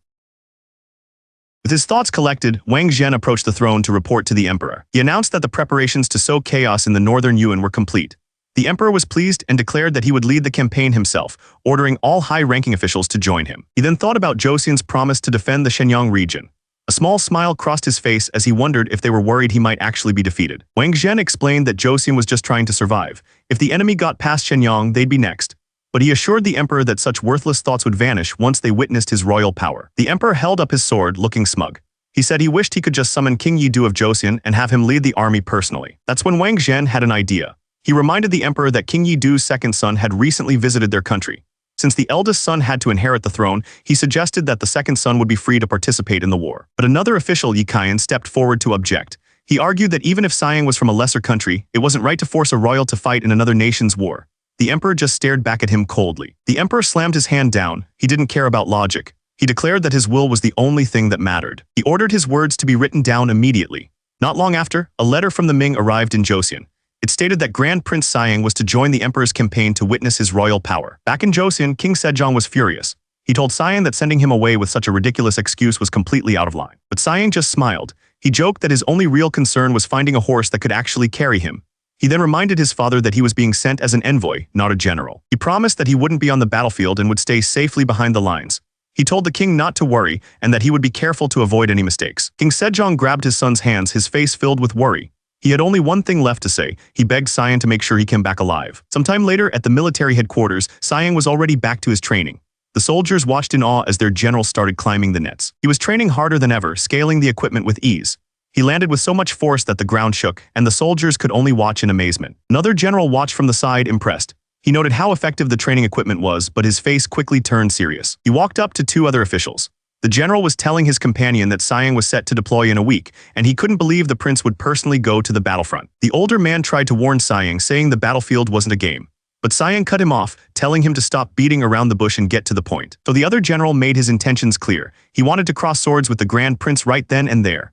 The request was so bold it left the other officials speechless. Without another word, they took their positions in the training yard. The challenge had been accepted. The soldiers watching started to whisper among themselves. They knew the challenger was a legendary general who had taken down countless barbarian chieftains. They were convinced Siang couldn't possibly be a match for him. They figured the general would have to go easy on him, otherwise the fight wouldn't even last 10 blows.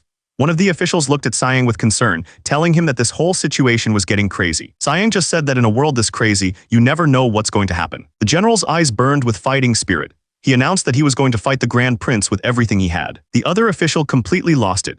He couldn't understand why the general would decide to go all out against the prince. Without another word, the general lunged forward, starting the duel. Siang met his attack head-on, and their wooden swords slammed together. They moved in a blur, trading blows so fast it was hard to keep up. The general swung with all his might, but Siang was too quick, easily ducking under the strike. He planted his foot, instantly turning his defense into an attack. Then he launched himself into the air, bringing his sword down with incredible force.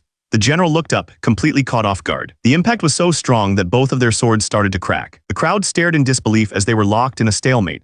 One of the officials finally understood what he was seeing. He explained that the general was actually just matching Siang's level, because he was the only person there who could handle the prince's true strength. The pressure was too much. Both of their wooden swords started to crack and splinter apart. The general's sword flew from his hand, clattering onto the ground. The duel was over. One of the officials watching nodded in approval. He remarked that true martial arts skill is the most important foundation for any warrior. The older official confessed that he had been worried. He thought Siang was so focused on building his body that he'd forgotten how to use a sword, but now he saw that his concerns were completely unfounded. The general Yi Jing-ok looked at Siang with respect. He reminded the prince that one commander can't defeat an army of 1,000 soldiers all by himself. He urged Siang to stay away from the front lines as much as possible. Then he admitted that even though he promised to go all out, he never would have actually harmed a member of the royal family. Siang stood there thinking to himself. He realized that to be able to react to the general's moves like that, the original Prince Siang must have been a master of martial arts. As he walked away, the general told the other officials that the Grand Prince was a vital talent for their country. He said Siang's life was far more important than his own. The general looked down at his broken sword. He admitted to himself that he had been trying to injure the prince. His plan was to wound Siang just enough to keep him from being sent to war. Siang spoke with the official. He couldn't help but be impressed. The original Prince Siang must have been much stronger than he ever imagined. Meanwhile, at a military base in Yanheku, a messenger delivered devastating news. General Wu Kejong had been killed, and the city of Dadong had fallen to the enemy. The commanders were stunned. They couldn't believe they'd been attacked without their cannons. The chief eunuch immediately demanded to know the enemy's situation. The soldier reported that while the enemy army was said to be 40,000 strong, only half that number were actually on the front lines. The commanders saw an opportunity to lure them into a trap. One of them pointed out that the survivors from Dadong were exhausted and their morale was low. He was sure that once they fired their cannons, they could scare the enemy's horses and hold their ground until the emperor arrived. But they didn't have to wait long. A lookout screamed that the enemy was attacking right now. The order was given to prepare the spears and hand cannons, but the soldiers panicked. One of them couldn't remember if he was supposed to put gunpowder in and told his friend to try it first. The commander was furious, screaming at his men to get their cannons ready immediately. The enemy commander, however, had a plan. He ordered his men to fire their arrows not to kill, but to force the soldiers to reveal their hand cannons. A storm of arrows flew through the air. The soldiers on the wall screamed for everyone to take cover. Under pressure, one of the soldiers finally fired his hand cannon. He had no idea how much gunpowder to use, but there was no time to think. The shot hit one of the enemy riders square in the chest. His commander called out his name, Buyan. The soldier looked down, clutching his chest in pain. The commander looked at the small pellet in his hand. He couldn't believe these were the grand cannons they were supposed to fear. He turned to Buyan, asking if he was all right. Buyan explained that the pellet was so weak, it couldn't even get through his leather armor. Realizing their enemy was barely a threat, the entire army charged forward. The soldiers panicked as the enemy kept charging. They scrambled to load their cannons and pull the triggers. But something went wrong. Instead of firing, the cannon exploded right in the soldiers' hands. It wasn't just one. All along the line, the hand cannons were blowing up, taking their own men down. Commander screamed for the cannoneers to retreat. The casualties were already too high, and the enemy was breaking through their lines. The enemy cavalry smashed into the infantry. Their commander gave a simple order: trample them. The defending commander tried to keep his cool, yelling for his archers to provide support. But it was complete chaos. That's when the enemy commander spotted him from across the battlefield. He pointed him out as the leader. The order was clear: capture him.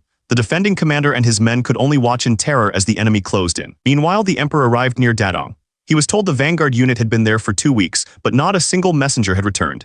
His attendant tried to assure him, suggesting the enemy probably fled at the mere mention of his name. Just then, a scout rode up, reporting that the enemy had been spotted just a few miles away. The emperor got angry, yelling at the man for not coming to meet him sooner. The scout was too scared to even speak. That's when the emperor looked past him and saw what was wrong. The sky was filled with circling crows. And there on top of the walls he saw them, the missing messengers. They'd been left as a gruesome warning for anyone who dared to approach. This is Wang Zhen, the eunuch of the Ministry of Rites. He thought about his past, remembering the poor boy who became an eunuch for just 1 silver coin. That boy was long gone. He looked at himself, seeing the powerful figure he had become. He knew he was born poor, but he was proud of where he stood now. But he wasn't satisfied with just being in a high position. He believed this war was his chance to rise even higher than the emperor. He was determined to stand higher than the heavens themselves. Out on the field, an armored commander rode up beside Wang Zhen. He told the eunuch that he had something to ask him. The Duke, Shangfu, reminded Wang Zhen of something he'd said before. He demanded to know the reason why he thought one cannoneer could match 5 archers. Wang Zhen explained his thinking. He claimed that since a hand cannon shot can pierce armor, it's automatically as good as 5 arrows, even if only one of those arrows hits. The Duke couldn't believe what he was hearing. He yelled that the calculation was nonsense. A skilled archer could shoot 5 arrows in the time it takes to fire a single cannon pellet, making the power difference completely pointless. Wang Zhen just smirked. He told the Duke it wasn't his place to judge military matters. With that, he dismissed the conversation and said they should move to where the emperor was. The scene shifted to a grim warning. A messenger was tied to a post, a clear sign of the danger ahead. Someone was screaming for the emperor to retreat immediately. The emperor's men reported the grim details. The enemy had been there less than half a day ago and had already destroyed a nearby county. The emperor was furious at the suggestion of retreating. The emperor refused to back down, but one of his commanders made the call. He screamed for everyone to retreat to Jiayong Pass, where they could regroup and push back. But the soldiers were already exhausted. The retreat was painfully slow, even slower than their march out to the battlefield. Miles away, the enemy commanders watched. One of them mocked the retreating army, saying it would take them 15 days to get back, just like it took them to get here. They discussed their plan. With 120,000 soldiers to deal with, one of them had a brilliant idea. Instead of a long fight, they should just capture the emperor and force Beijing to surrender. The enemy leader gave his orders. He told the tribal chiefs to launch raids every single night. They were going to exhaust the Ming army until they completely fell apart. That night, the enemy commander revealed his plan. He told his archers to ignore the soldiers and aim for the glowing embers they used to light their cannons. An arrow flew silently through the dark. It found its target, hitting a soldier and knocking his cannon aside. The defenders panicked, a commander screaming for them to fire back. But the shots barely seemed to slow them down. The enemy cavalry just kept coming. One of the soldiers realized something was terribly wrong. The horses weren't even flinching at the sound of the cannons. He could only watch as the line of riders closed in, their charge completely unbroken. And just when it seemed it couldn't get worse, one of their own cannons exploded. The enemy commander pulled back on the reins, easily calming his horse after a nearby blast. He explained their secret. They had trained their horses for weeks, using the sound of bursting bamboo to get them used to the noise of cannons. Now, the blast didn't scare them at all. He even sent bamboo to the Khan so their allies' horses would be ready too. With their main weapon useless, the enemy commander gave them a choice: throw down their weapons and flee or die. The defenders were terrified. The morale of the defenders completely broke. One of the attendants declared he was done. With all the soldiers dead, they were being forced to fight, and he'd rather run than die. Another one quickly agreed, blaming their bad luck on the eunuchs in charge. Meanwhile, at Tumu Fortress, the enemy commanders reviewed the battle. Their own army had been cut in half, but the defenders had lost 4,000 men. They knew this was the enemy's last stand. He made the call. The next day, they would launch a full-scale attack to finish it once and for all. The enemy commanders discussed the battle. They figured the high casualties from the hand cannons meant that only the emperor's personal guards were left fighting. The situation inside the fortress was even worse. A man reported to the elder eunuch that their well was running dry. Their time was running out. One of the nobles became desperate, offering a huge reward to anyone who could bring him water. But another man just laughed, asking if he thought money would make water fall from the sky. The noble was furious at being spoken to like that. Just then, a soldier ran up to the emperor with amazing news. He yelled that the enemy was running away from the Jiayong Pass and was sure it meant their reinforcements had finally arrived. The emperor was overjoyed, but one of his advisors urged caution. He told the emperor not to be deceived, arguing that it was obviously a trap. But the eunuch, Wang Zhen, disagreed. He insisted it was the palace guards clearing a path and pushed the emperor to escape to the Jiayong Pass immediately. The scholar yelled back, pleading with them not to go. He was certain it was a trap set by the Tatars. Wang Zhen just looked at him and told him to shut up. He glared at the man, furious. He asked how a mere scholar dared to speak on military matters. Then he threatened to rip the man's tongue out if he said another word. The emperor agreed with the eunuch. He gave the order to retreat to the Jiayong Pass immediately. The general could only grit his teeth, clearly thinking it was a huge mistake. They pushed on, getting closer to the pass. But then they saw them. A group of enemy soldiers was blocking the way forward. A scout yelled to the general that it was too dangerous to continue. The general screamed at his men to form a shield around the emperor. He turned his anger on Wang Zhen, yelling that they could have held out for reinforcements if they'd just stayed put. The general screamed that the eunuch had ruined everything. Wang Zhen just trembled, clutching his robes, looking completely useless. That's when Wang Zhen tried to solve the problem with money. He pulled out several pieces of silver, trying to make a deal. He offered the general a huge reward to get them to safety, but the general didn't even hesitate. He smashed the silver right back into Wang Zhen's face. Wang Zhen fell to the ground, stunned. The general stood over him, screaming that no amount of dirty money could save his life now. Beaten and bleeding, Wang Zhen stammered that he was only following the emperor's will. The general just told him to shut up, calling him a piece of trash. The general held up the silver, sarcastically offering it back to Wang Zhen. He roared to the heavens, raising the heavy piece of silver high above his head. Then he brought it down hard again and again, taunting the eunuch with every single blow. Standing over the broken man, the general called him a demon in a human's body. He commented on how ugly his face was without all his makeup. He tossed the silver back onto him, telling him to use it to pay for his trip to the underworld. And that was it. On August 23, 1449, Wang Zhen, the eunuch of the Ministry of Rites, died near the Tumu fortress. With the Ming army in chaos, the flames of war were now heading straight for Shenyang, right where the Joseon army was waiting. The next day in Shenyang, someone was furious. He yelled out, completely fed up with the situation. The Liaodong regional commander Gao Yi angrily demanded to know who gave the order. He explained that Beijing was in chaos and the vice minister of war was scrambling to build a defense. They needed to make a decision and fast. The commander sighed. He explained that the emperor had sent an urgent message. While they'd managed to slow the Tatars down, many soldiers were injured. They needed regular troops from Liaodong to step in. That's when he made his request. He wanted the Joseon army to fill the gap left by the Liaodong troops. He even added that he wouldn't charge them for it. Sayang just listened, taking it all in. Sayang spoke up, telling the commander it felt like he was hiding something. Gao Yi just laughed nervously, trying to brush it off by saying Joseon was a loyal ally and he had nothing to hide. But Sayang pressed him. He asked what could be so bad that it would cause the Liaodong soldiers to abandon their posts. He swore on his status as a grand prince that he would keep the secret if the commander would just speak honestly. The commander finally broke. He told them the truth. 200,000 soldiers led by the emperor himself were completely shattered by the Tatars. All officials above the rank of minister were massacred. And worse, His Majesty had been captured by the enemy. The commander explained that 100,000 soldiers were already on their way to defend Beijing. Their job was just to hold the city until those reinforcements arrived. But he was worried. If the enemy shared the tactics they used to crush the emperor's army, it would be a huge problem. Another commander stepped forward, demanding to know if Gao Yi could actually defend the Shenyang region. He warned that it would only take 10 days for news of the emperor's capture to spread. If they couldn't drive the enemy out by then, even their allies would turn against them. Gao Yi stated that their own soldiers would have to be the ones to sweep away the Tatars. The other commander was stunned. He reminded Gao Yi that these were the same enemies who had just crushed the emperor's massive army. He couldn't believe Gao Yi was actually suggesting a full-scale war. Sayang listened quietly. He knew that just staying in Shenyang would guarantee their survival while the rest of the north fell into chaos. In the original history, that's exactly what happened, and Joseon was never directly harmed. But something felt different this time. He couldn't understand how things could possibly be worse than the original timeline. After all, he had given them advanced hand cannons. That should have been a game-changer. Sayang could see that Commander Gao Yi was dissatisfied, and he couldn't blame him. The thought of a 200,000-man army being completely wiped out was hard to believe. Suddenly, a loud bang echoed through the room. The noise startled one of the soldiers holding a hand cannon. Sayang and the others turned to see what happened.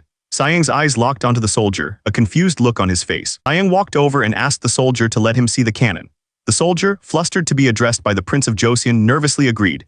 He confirmed it was a hand cannon and asked if something was wrong as he handed it over. The moment Sayang held the cannon, he knew something was wrong. The size, the weight, even the muzzle, it was completely different from the design he had provided. The soldier didn't understand Sayang's reaction. Sayang pointed at the weapon, furious, demanding to know if they'd ever even trained with it.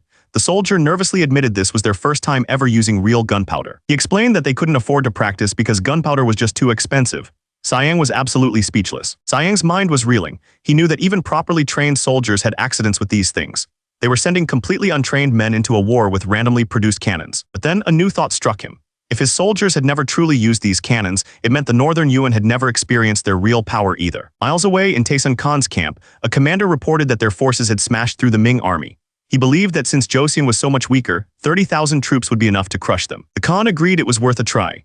He asked about the Liaodong forces and his subordinate confirmed they were pulling back, leaving only a few troops behind. A young man named Manhwa smiled, holding a scroll. He was completely certain that his older brother had already achieved a massive victory. Just then, a soldier burst into the Khan's tent with urgent news. He yelled that the Joseon army was leaving the city and marching north. Manhwa found this unbelievable. Joseon was leaving the safety of their fortress to fight in the open. He guessed they were trying to block the Kwangshan Pass, so he came up with a plan: capture the pass first and attack the Joseon army from the south. The Khan agreed, saying the battle would take place near Tiling City. He looked at Manhwa, asking for his thoughts. Manhwa just smiled. He said the horse his brother gave him was ready to run wild. He was certain this victory would be effortless. Sometime later, the Northern Yuan forces arrived. The commander was surprised to see the Joseon army camped on a hill. He was about to comment on it when he noticed something else about their formation. He realized they'd set up their lines to use the sunlight to their advantage, which meant they had real battle experience. But his subordinate wasn't impressed, reminding him that Joseon was just a lesser kingdom under the Ming. The younger soldier boasted that his brother had crushed the Ming's best troops easily. The commander just called him a naive pup. He warned him that after they finished with the Ming, they'd all be enemies again anyway. The commander explained that after they crushed the Ming, they'd just end up as enemies again. He told his subordinate it was better to divide their roles for this fight, since they'd never fought together before. The younger soldier agreed. He told the Khan to charge ahead and his own soldiers would step forward to open fire. Meanwhile, the Joseon archers were already in position, ready to let their arrows fly. An attendant approached Sayang, presenting him with a huge bow and a quiver of arrows. Sayang simply thanked him and took the weapon. The attendant looked worried, asking if he was really strong enough to shoot those arrows. Siang just grinned, saying it was no problem for someone with overflowing strength. He stepped to the edge of the cliff, bow in hand, and looked down at the enemy forces gathering below. From the clifftop, a rain of fiery arrows shot down toward the enemy army. The commander screamed for his men to shield themselves. The older commander was impressed, noting how quickly his men moved their massive shields. But the younger soldier scoffed, saying it was nothing special and they could advance easily. But then his eyes went wide. He saw something impossible happening on the battlefield. An arrow slammed into one of the soldiers, punching straight through his heavy armor. He didn't stand a chance. The commanders were stunned. Even the Ming army's cannons hadn't done that kind of damage. They were in big trouble with casualties piling up fast. They had already lost commanders and high-ranking officers, making it hard to control the troops. The order was given to pull back before the entire formation collapsed. The commander realized that if Joseon's archers were this good, their cannons must be too. He ordered half the troops to get off their horses and prepare for an archery battle. With the new plan in place, the commanders gave the order to shoot back. The Joseon soldiers unleashed a volley of gunfire. The enemy riders screamed as the bullets tore through their ranks. The Joseon soldiers held their ground firmly behind their shields. Seeing this, the enemy commander yelled at his own men to cool down, worried they were about to break. He saw the thick smoke as an opportunity. Believing the Joseon soldiers couldn't see, he ordered his troops to pull back and prepare for a new attack. That's when he called in his best soldiers, the Khan's Iron Riders. The commander laid out his plan to charge right after Joseon's next attack. But just as he finished, one of his men screamed for him to look up. The sky was filled with fire arrows. A soldier panicked, but someone tried to calm him, saying they were just for show. He was dead wrong. These weren't just arrows, they were exploding. The soldiers yelled for everyone to raise their shields, but it was useless. The explosions tore right through their defenses as they realized in horror that the arrows were packed with gunpowder. The enemy commander was tired of fighting from a distance. He figured the Joseon army was weak up close and ordered his men to charge forward. He was absolutely certain this would be the move that broke their lines. On the Joseon side, an officer saw the enemy switch to storm troops. He immediately yelled for the longswordsmen to move to the front and form a line. He then gave another order. The cannoneers were to fire a volley, then immediately fall back into the trenches behind them. A lookout shouted an update on the enemy's numbers. It was 5,000 Iron Riders, and they were charging in 2 separate waves. The ground itself started to shake from the force of the charge. A soldier panicked, saying their foot soldiers would be trampled to death without their own cavalry to stop them. But the soldier next to him was calm. He said he trusted the Grand Prince. He believed there was a reason for the traps they'd set, and that their leader wouldn't have led them here if he wasn't sure they could win. Right on cue, an officer saw the enemy closing in. He screamed the order for the cannoneers to fire. The cannon fire slammed into the charging cavalry, but it didn't slow them down. Their commander just screamed at them to ignore the fallen and keep pushing forward. One of the riders was yelling threats, ready for the fight, but then he saw something up ahead that made him stop cold. Suddenly, the entire front line of the charge collapsed. Horses and riders went down hard, crashing into each other in a huge pileup. It was a trap. They had charged straight into a giant mud pit. The horses couldn't move and the entire attack came to a dead stop. With the enemy completely stuck, the Joseon officer gave the order. The cannoneers opened fire, unleashing a devastating volley on the trapped soldiers. The enemy commander couldn't believe it, but he recovered fast. He yelled at his men not to panic, reminding them this was why they had split into 2 groups. He ordered them to cover the mud to regain their speed. His soldiers immediately started grabbing hay bales and anything else they could find. They threw it all onto the mud, trying to build a makeshift bridge to get across. The main enemy leader was furious. He saw the trap as a cheap trick and swore he would personally crush the Joseon army for their games. Soldier rushed to the general with an urgent report. He explained that the enemy was spreading hay and grain over the mud, creating a path for their horses. At this rate, he warned, the enemy cavalry would reach their lines within a day. The general didn't hesitate. He ordered his own cavalry to ride out and strike the enemy's flanks while they were busy crossing. He also told the men in the main line to prepare to fire from their positions. Then the general roared his final command. He told every single soldier to get ready for hand-to-hand combat. All along the line, the men steeled themselves for the fight to come. The soldiers dug their feet into the ground, getting ready for the charge. They locked their shields together, forming a solid wall to meet the enemy cavalry. The first wave of riders slammed into them with incredible force. From horseback, a commander shouted encouragement, telling his men they were doing great and just needed to hold on. The enemy riders weren't letting up. One of them drew his sword, ready to cut through the line. The shield wall began to buckle under the pressure. An enemy commander laughed, mocking them for thinking they could win just by hiding and shooting cannons. He swung his weapon and screamed that now it was their turn to face a real fight. The soldier gritted his teeth, using every ounce of strength he had to not get pushed back. The enemy riders were relentless, cutting down anyone who stood in their way. The soldier dug in his heels, telling himself they just had to endure. He told his comrade they had to hold out. Their whole plan was to lure the enemy in deeper. But the enemy just kept pushing forward, trying to break the line completely. That's when an officer took a direct hit to the head. He went down hard, and one of the soldiers screamed his title in shock. His vision started to go dark. He could hear a voice desperately pleading for him to wake up. Someone else's voice cut through the noise, asking if he was okay. The soldier grabbed him by the shoulders, shaking him and yelling for Officer Jung to come to his senses. Officer Jung struggled to his feet, the sounds of battle ringing in his ears. An enemy soldier saw the opening and charged forward with a roar, ready to finish him off. But out of nowhere, another blade flashed through the air to meet the attack. It was the soldier who'd been trying to help him. He stood his ground, protecting his commander. He looked down and yelled for Jung Beomsu to get up, telling him there was no way he was out of the fight. Jung Beomsu shook his head, insisting he was just startled for a moment. The other soldier told him to get ready for battle. The soldier gripped his weapon, saying that their only way to survive was to kill all the intruders. He then roared his orders to the entire line. They were to defend the trenches with their lives, because the order to fire from within their own position could come at any second. The soldier begged the Grand Prince to stay back, warning him about stray arrows. But the prince refused. He said he couldn't just watch his soldiers die, and he demanded arrows to join the fight himself. He glared towards the enemy line, promising to make them pay for what they'd done. Miles away, the enemy riders were laughing, thinking the Joseon army's tricks were nothing. Just as one of them started to give an order, something massive slammed right into him. His friend stared at the giant weapon, thinking it was a spear. Another soldier pointed up to a hill far in the distance, yelling that someone was attacking them from there. The soldier quickly reported that 3 riders were charging up the hill. He pointed out one of them, saying his fancy armor meant he had to be a high-ranking general. The Grand Prince's eyes narrowed. He announced to his men that whoever took that general's head would earn the greatest honor of the day. As another rider was struck down, he realized in his last moment that it wasn't a spear. It was an arrow, and the one firing it was the Grand Prince. The enemy general roared with fury, charging straight for him. The Grand Prince just calmly drew another arrow, ready for the challenge. The arrow slammed into the general, stopping his charge instantly. Another rider went down right after him. The 2 commanders stared each other down from across the battlefield. The enemy leader looked furious, but the Grand Prince was completely calm. Suddenly, a huge fire erupted from inside their own lines. A soldier screamed out a warning. An officer yelled for everyone to get into the trenches for cover. The soldiers scrambled for safety as arrows started to fall. The men dove into the deep trenches they had prepared. From a ridge, an officer reported that the fire carts were ready. Down below, the enemy riders laughed, mocking the soldiers for hiding in holes like rats. But the enemy general wasn't fooled. He realized this wasn't a retreat, it was a coordinated move. He immediately ordered his men to charge straight for the trenches. The enemy cavalry turned and charged directly at the trenches. The Joseon general knew they'd figured it out. He had no choice but to give the order to fire as soon as the smoke cleared. As the smoke cleared, the cannons came into view, aimed and ready to fire. They had a whole line of them, a wall of destruction pointed right at the charging cavalry. Then came the order. A storm of fire and metal erupted from the cannons, lighting up the entire battlefield. The enemy rider stared in absolute horror. He couldn't believe what he was seeing. This wasn't just an attack, it was impossible. The order was to keep firing, and they did. A constant stream of explosions tore through the enemy cavalry, giving them no chance to escape. The enemy general could barely react, caught completely in the middle of the chaos. Finally, the order came to stop firing. With the field covered in fallen enemies, the commander told his men to regroup. An officer announced that the Grand Prince would deal with the rest of them. From a cliff above, he gave a final word of caution. The enemy leader stared down at the battlefield. He was stunned by the sheer number of his soldiers who had been wiped out. His shock quickly turned into pure fury. He swore that he would take down the one responsible, even if it was the last thing he did.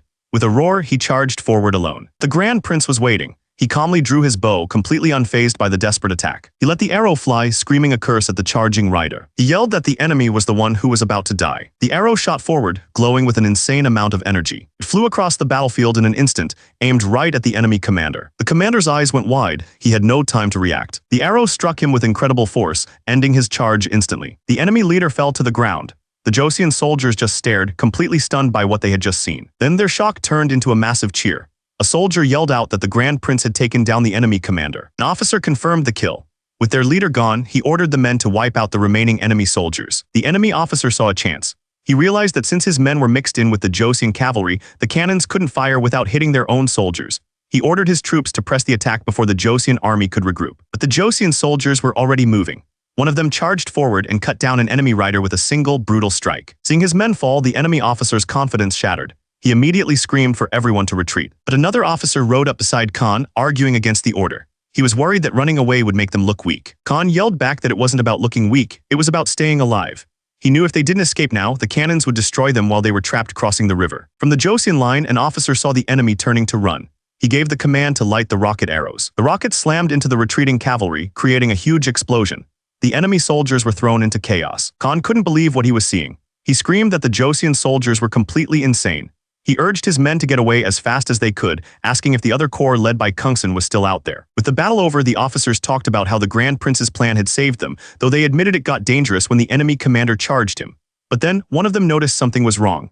The dead commander's horse was acting crazy. The horse's eyes were filled with rage. A soldier screamed for the Grand Prince to get away from it. It let out a furious cry, completely out of control. Without hesitation, the animal charged straight for the Grand Prince. As Sayang held it back, he realized what was happening. The horse was enraged by its owner's death. He could also feel that it was way stronger than any normal horse. The horse lashed out trying to trample him. One of the soldiers cried out in horror, thinking the prince was done for. Powerful kick slammed into him, sending him flying through the... He dug his feet into the ground, gritting his teeth.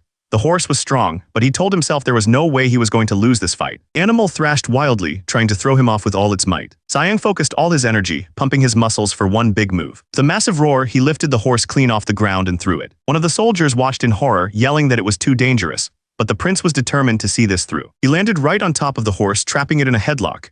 He yelled at the animal, reminding it that its owner was dead. With a final crushing squeeze, he demanded that it surrender. The other soldiers just stared, completely stunned.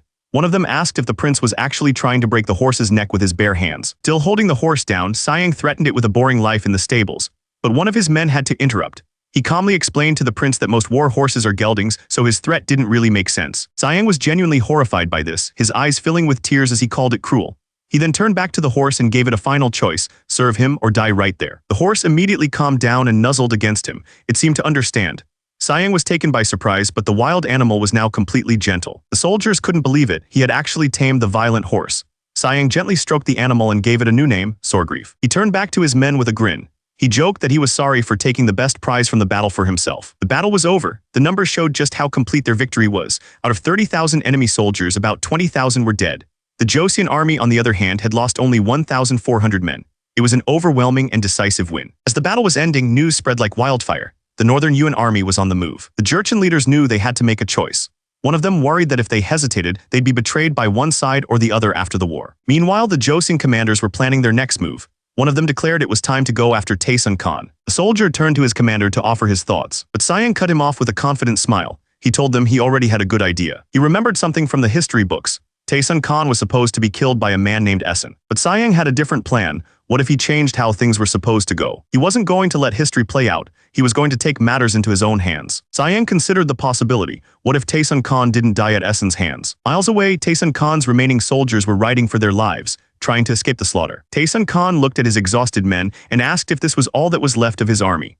One of his soldiers complained that his horse was about to give out. Turns out their situation was even worse than they thought.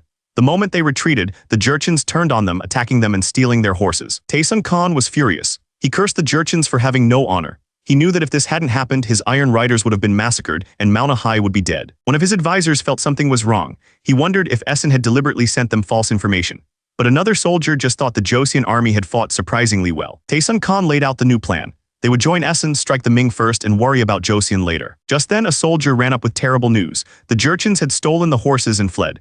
Taesun Khan was furious, yelling at the man for only telling him now. Taesun Khan was furious, but he had bigger problems. The Joseon army had caught up.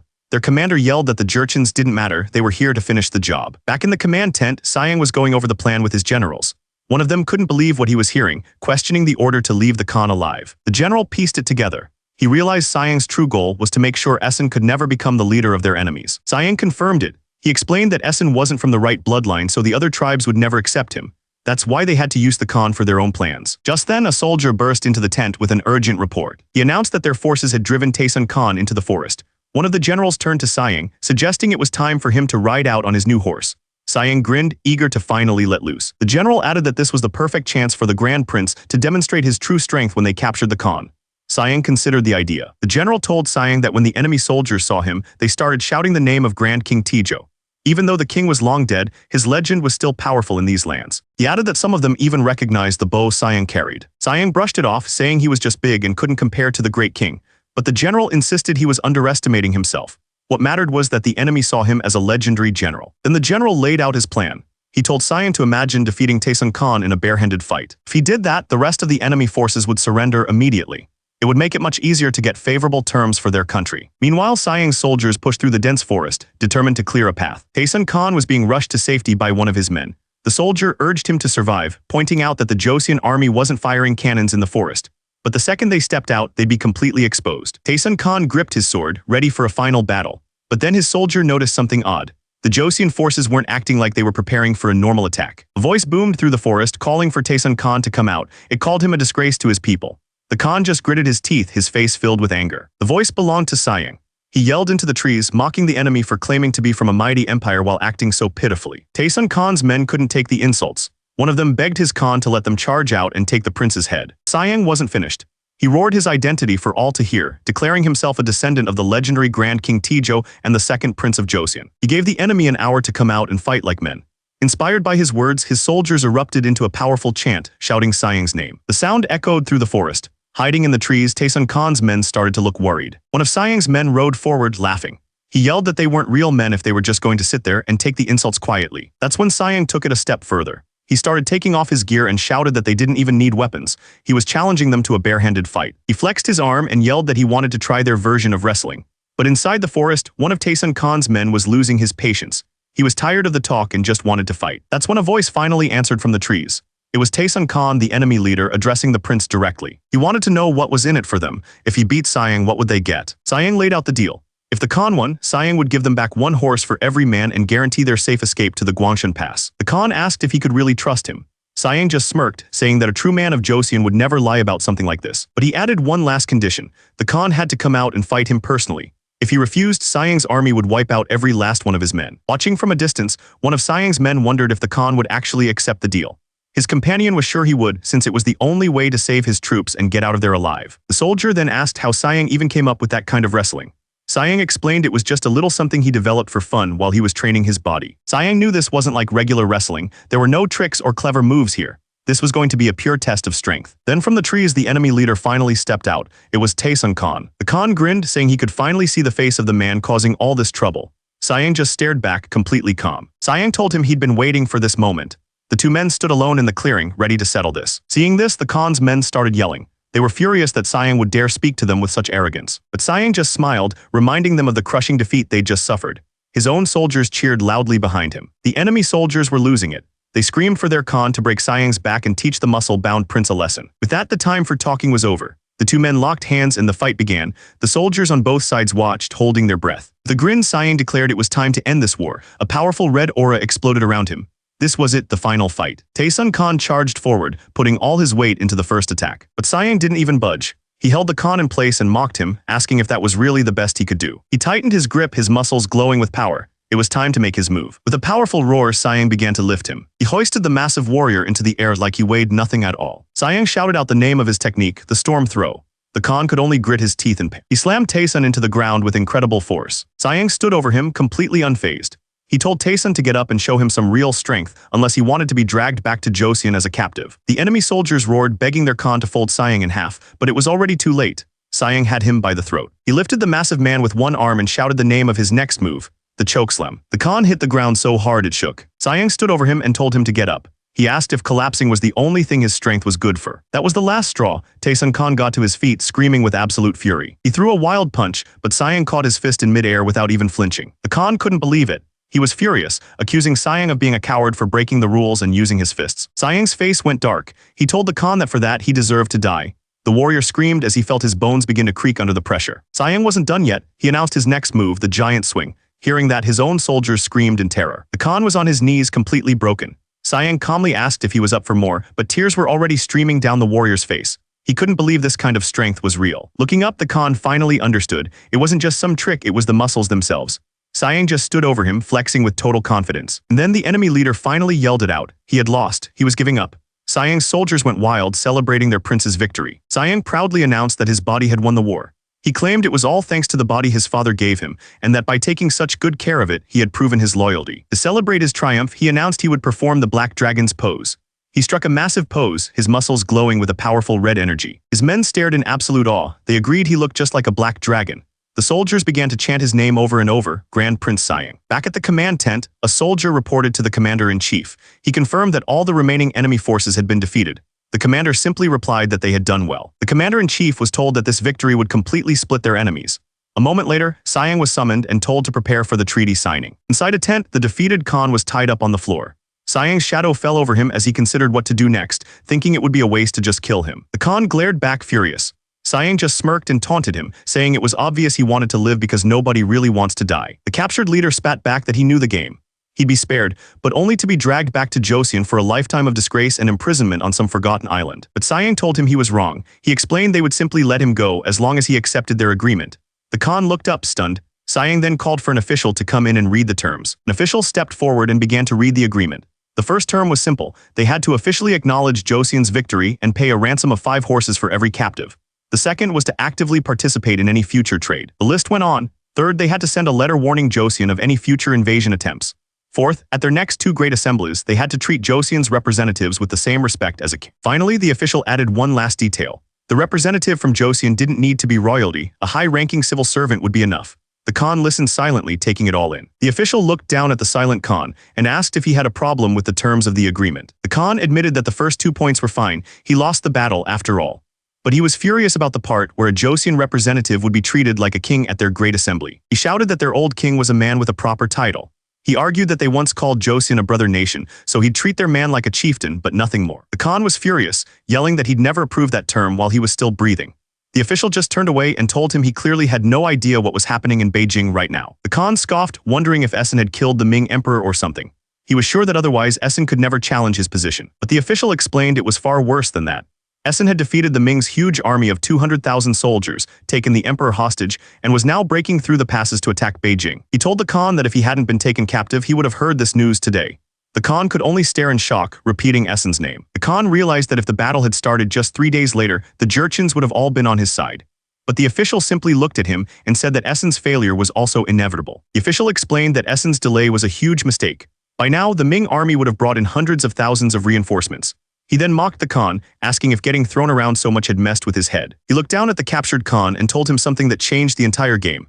Right now, Essen probably wanted him dead more than anyone. Taesun saw an opportunity. He demanded they add one more condition to the deal. Joseon would have to send troops to help him fight Essen. The official agreed. With that settled, Taesun asked when he'd be set free. The official calmly told him it would be 15 days. Taesun lost it, yelling that they needed to move against Essen immediately. But the official didn't care. He told the Khan that Joseon would decide the timing. He reminded him they were sparing his life and backing his country, so he had no right to complain. Taesun was furious, but he was completely trapped. The official's plan was already in motion. The deadline was set. September 14th was the day Essen had to hear that Taesun was dead. The official looked out as his plan came together. But what would happen if Taesun, who everyone thought was dead, suddenly showed up again on September 30th? The answer was simple. Essen would think Taesun had made a secret deal with Joseon. And because of Taesun's royal bloodline, Essen would see it as a betrayal he absolutely could not ignore. Sayang looked on, a confident smirk on his face. He knew things seemed calm for now, but he was already focused on the storm his plan would create. The date was September 17, 1449. A city was burning, consumed by the chaos of war. In the middle of the fight, one of his men screamed that everyone was too exhausted. Taeshi could only grit his teeth, feeling the pressure of the endless battle. The cost of their advance had been insane. It took 15 days to break through the passes, and in that time they had taken down over 500,000 enemy soldiers. But it didn't matter, for every soldier they killed, another seemed to take his place. The Ming army just kept coming. Even the soldiers they captured were defiant. One of them, beaten and bleeding, swore they would never breach the Forbidden City. Just then, another soldier cut through the fighting. He had an urgent report for Taeshi. He yelled that even more troops had arrived from the south, another 100,000 of them. Taeshi couldn't believe it, shouting that it was insane. That's when he realized the rumors they'd heard at the Zijing Pass were true after all. The soldier looked Taeshi dead in the eye and laid out the horrible truth. The Ming had 80 million people. He asked if Taeshi was really ready to face an army of 8 million. Taeshi was furious, it was true. They were replacing their soldiers faster than his army could cut them down. Back in the command tent, the bad news just kept coming. A messenger arrived with a report. The Khoit tribe was withdrawing from the battle. On top of that, the enemy was getting better with their cannons. Their skill had reached a point where it couldn't be ignored. Taeshi played his final card. He dragged the captured emperor out for everyone to see, yelling at the defenders and asking if they were really okay with their leader being killed. But from the top of the wall, the Ming officials just looked down, confused. One of them questioned what Taeshi even meant. The man in the golden robes just smiled. He told Taeshi to stop talking nonsense because the emperor was standing right there on the wall. Turns out, he was the old emperor's younger brother, the new Jingtai emperor. Taeshi clenched his fist. The Ming had simply replaced their emperor, solving the problem instantly. His advisor suggested that maybe it was time to retreat, but warned that if they were too hasty, the Ming army would chase them down. Taeshi's advisor approached him, explaining that there were troubling rumors spreading through the camp. The rumor was that the Joseon army had not only won but had actually killed the Khan. Now they were supposedly marching on the Mongol capital. Taeshi was stunned. One of his men grabbed him, yelling his name. He insisted that avenging the Khan and defending their capital had to be their top priority now. Taeshi's expression hardened. He realized that if they called for revenge, all the tribes would unite behind them. An army of 300,000 could crush anyone, even the Ming. Meanwhile, on the walls of Beijing, a soldier rushed in with urgent news. He reported that the Joseon army hadn't captured Taesun Khan, but they had wiped out all enemies in the Liaodong region. The Minister of War, Yu Kaiyan, let out an of relief. He admitted they couldn't have survived an attack from two sides at once. He figured his tired soldiers could still support the troops left in Liaodong. He asked if the Joseon commander was the official named Kim Jong-seo. The soldier confirmed that it was. Yu Kaiyan scoffed, saying Kim Jong-seo's rank was too low to matter. He told the soldier to send them away unless Grand Prince Siang was leading them. Just then, another messenger ran up, shouting that the enemy was finally preparing to retreat. The Ming officials had to admit it. Joseon had truly achieved something great. A couple of months later, back in the capital of Joseon, the victorious army returned. Crowds filled the streets to cheer for them. People in the crowd noticed the cavalry's horses were different. They were the enemy's prized war horses, and it looked like they had captured thousands of them. King Sejong sat on his throne, looking healthier and stronger than ever. His officials bowed, telling him they had prayed for his safety every single day. The king praised them for their incredible work defending Ming territory and wiping out their enemies. Then, he called for everyone's attention. Commander ordered the soldiers to salute the king, and the entire army snapped to attention as one. The king looked proudly at his army. He told them that after all their training and battle experience, no one would ever look down on Joseon again. He promised that their hard work would be rewarded. The king announced his first reward, promoting Kim Jong-seo to one of the highest positions in the government and making him a duke. Kim Jong-seo was so happy he could barely contain himself, thinking he was finally free from the northern border. The king continued with the promotions. Central Flank Commander Kim Hyo-seong was promoted to a high-ranking minister. However, Right Flank Commander Yi Jing-ok would keep his current position, since his successes and failures were considered balanced. The king explained the official story. Taesun Khan had been missed, and Yi Jing-ok, a loyal man, had taken the blame. With that settled, he turned to the matter of subduing the enemy leader and winning over the Jurchens. For his achievements, the king granted Grand Prince Siang 1,000 geol of land. The other officials looked on, stunned by the sheer size of the reward. Siang bowed deeply, saying his royal grace knew no bounds. He gave all the credit to the body his father had given him. The king's response was simple. He told his son he did great. King Sejong looked at his son, his face filled with pure fatherly pride. He was so happy. Later that night in the training yard, Siang was spotting someone. The person on the bench was struggling to lift the heavy wooden barbell. He told the crown prince that he seemed to be pushing himself too much and should take it easy. But the crown prince refused to stop. He explained that now that his younger brother had defeated an enemy king, everyone would be paying much more attention to the royal family's physical strength. The crown prince was pushing himself to the limit. He was already lifting more than most military officers. Siang pointed out that he was already lifting 1,000 jun. He reminded his brother that it took him almost 8 years to reach that level. But the crown prince still felt like he had a long way to go. The crown prince told Siang not to comfort him, insisting he was going to train more today. From the doorway, their father had been watching them the whole time. King Sejong stepped out into the yard with a smile. He grunted and told his son that he would assist him. Later that night, the king walked through the palace grounds, deep in thought. He thought about how both his sons were grown up now. He felt he could hardly keep up with them anymore. He realized the time had come. Now Joseon was in their hands. He placed his hand on the crown prince's shoulder, a look of complete trust on his face. Siang stood beside them, a family finally united in strength. But somewhere else, a lone warrior stood on a battlefield soaked in red. He looked around, completely lost, wondering where he was. Then the violence started. A boot came down hard on someone's face. He was in the middle of it all, cutting down enemies left and right. He stared at his own hands covered in blood and couldn't understand what was going on. That's when he came face to face with a skeletal enemy, its eyes completely empty. The warrior grabbed the creature, screaming for it to feel his pain. And just like that, his eyes shot open. He screamed as the nightmare got worse. A voice from the real world called out to him, desperately trying to wake him up. He was back in his room, drenched in sweat. The lady held him close, her face filled with worry. He finally caught his breath and acknowledged her, still shaken from the dream. He told her it was no wonder he was having nightmares. He couldn't forget the things he'd seen and done in the war. The lady realized that medicine wasn't working. She believed his illness was in his mind and suggested that prayers might be more helpful. Suddenly, a voice from outside the room interrupted them. It was a messenger with an order. Siang was to return to the palace immediately. Siang went straight there and found his father, King Sejong, waiting for him. The king simply confirmed that he had arrived. The king held up a scroll explaining his plan. He was going to send a formal letter of advice to the new emperor of Ming. He handed the letter to Siang, wanting to know his thoughts on the matter. Siang began to read it carefully. The letter started by expressing the king of Joseon's deep concerns about the border. Explained that the recent chaos caused by the Dagzer had hurt both of their nations badly. Because of this, other groups like the Tatar and Jurchen were starting to see the Ming Empire as weak. The letter then made its main request for Ming to secure its position in the Liaodong area and drive out the Dagzer for good. It even suggested a strategy, stationing 100,000 soldiers there permanently. That way, no one would dare to invade. Finally, the letter ended with a promise. Joseon pledged to help get rid of the Dagzer, standing by the Ming Empire. Siang looked up from the scroll and told his father that the letter had a hidden meaning. On the surface, it looked like they were helping Ming, but there was a trap inside. He explained the core of the plan. The letter suggests Ming solve their military weakness in Liaodong by moving a massive number of their own people there. But as Siang pointed out, forcing 2 million people to move would be a disaster for Ming. The king agreed, adding that Liaodong was a barren wasteland overrun by enemies. The land was so poor, he continued, that the best they could do was grow cheap grain and raise horses. Ming would have to pour money into just keeping everyone fed. The king thought about the numbers. He realized that even half that many people would require 4 million siak of grain every single year. That amount was insane. It was equal to Joseon's entire budget for a whole year. On top of the cost, Siang added another problem. Stationing a huge army there would be like pointing a knife at the northern Yuan, forcing them to attack over and over. He laid out the final point. Ming would gain nothing from this plan, but when they started losing they would definitely try to shift the blame and the cost onto Joseon. The king agreed with his son's assessment. He understood that if Ming put in effort, Joseon would be expected to do the same. Sayang's words made perfect sense. But then the king's expression changed. He told them there was something important he needed to say. He admitted that he was getting old and tired. He felt he could no longer govern the country properly. He had already set a date, March 30th of the next year. That was the day he would pass the throne to the crown prince. Both princes were completely stunned by the sudden declaration. But the king wasn't just retiring. He explained that he had another important task to do. He wanted to create a new set of laws for the country. He'd already come up with a name for it, the Grand Code for National Administration. His son protested, insisting that his father would be in good health for another 20 years. The king just smiled. He said that's exactly why he had to do the most important thing now, and nothing was more important than the country's laws. The king looked at his son and told him that his help had been truly significant. Sayang simply said he was fulfilling his duty as a son, but then he added that he had a favor to ask. He asked that for 1 full year, Buddhist services be held in temples all across the country to honor the soldiers who had fallen in battle. The crown prince immediately spoke up, telling his father it was an important matter.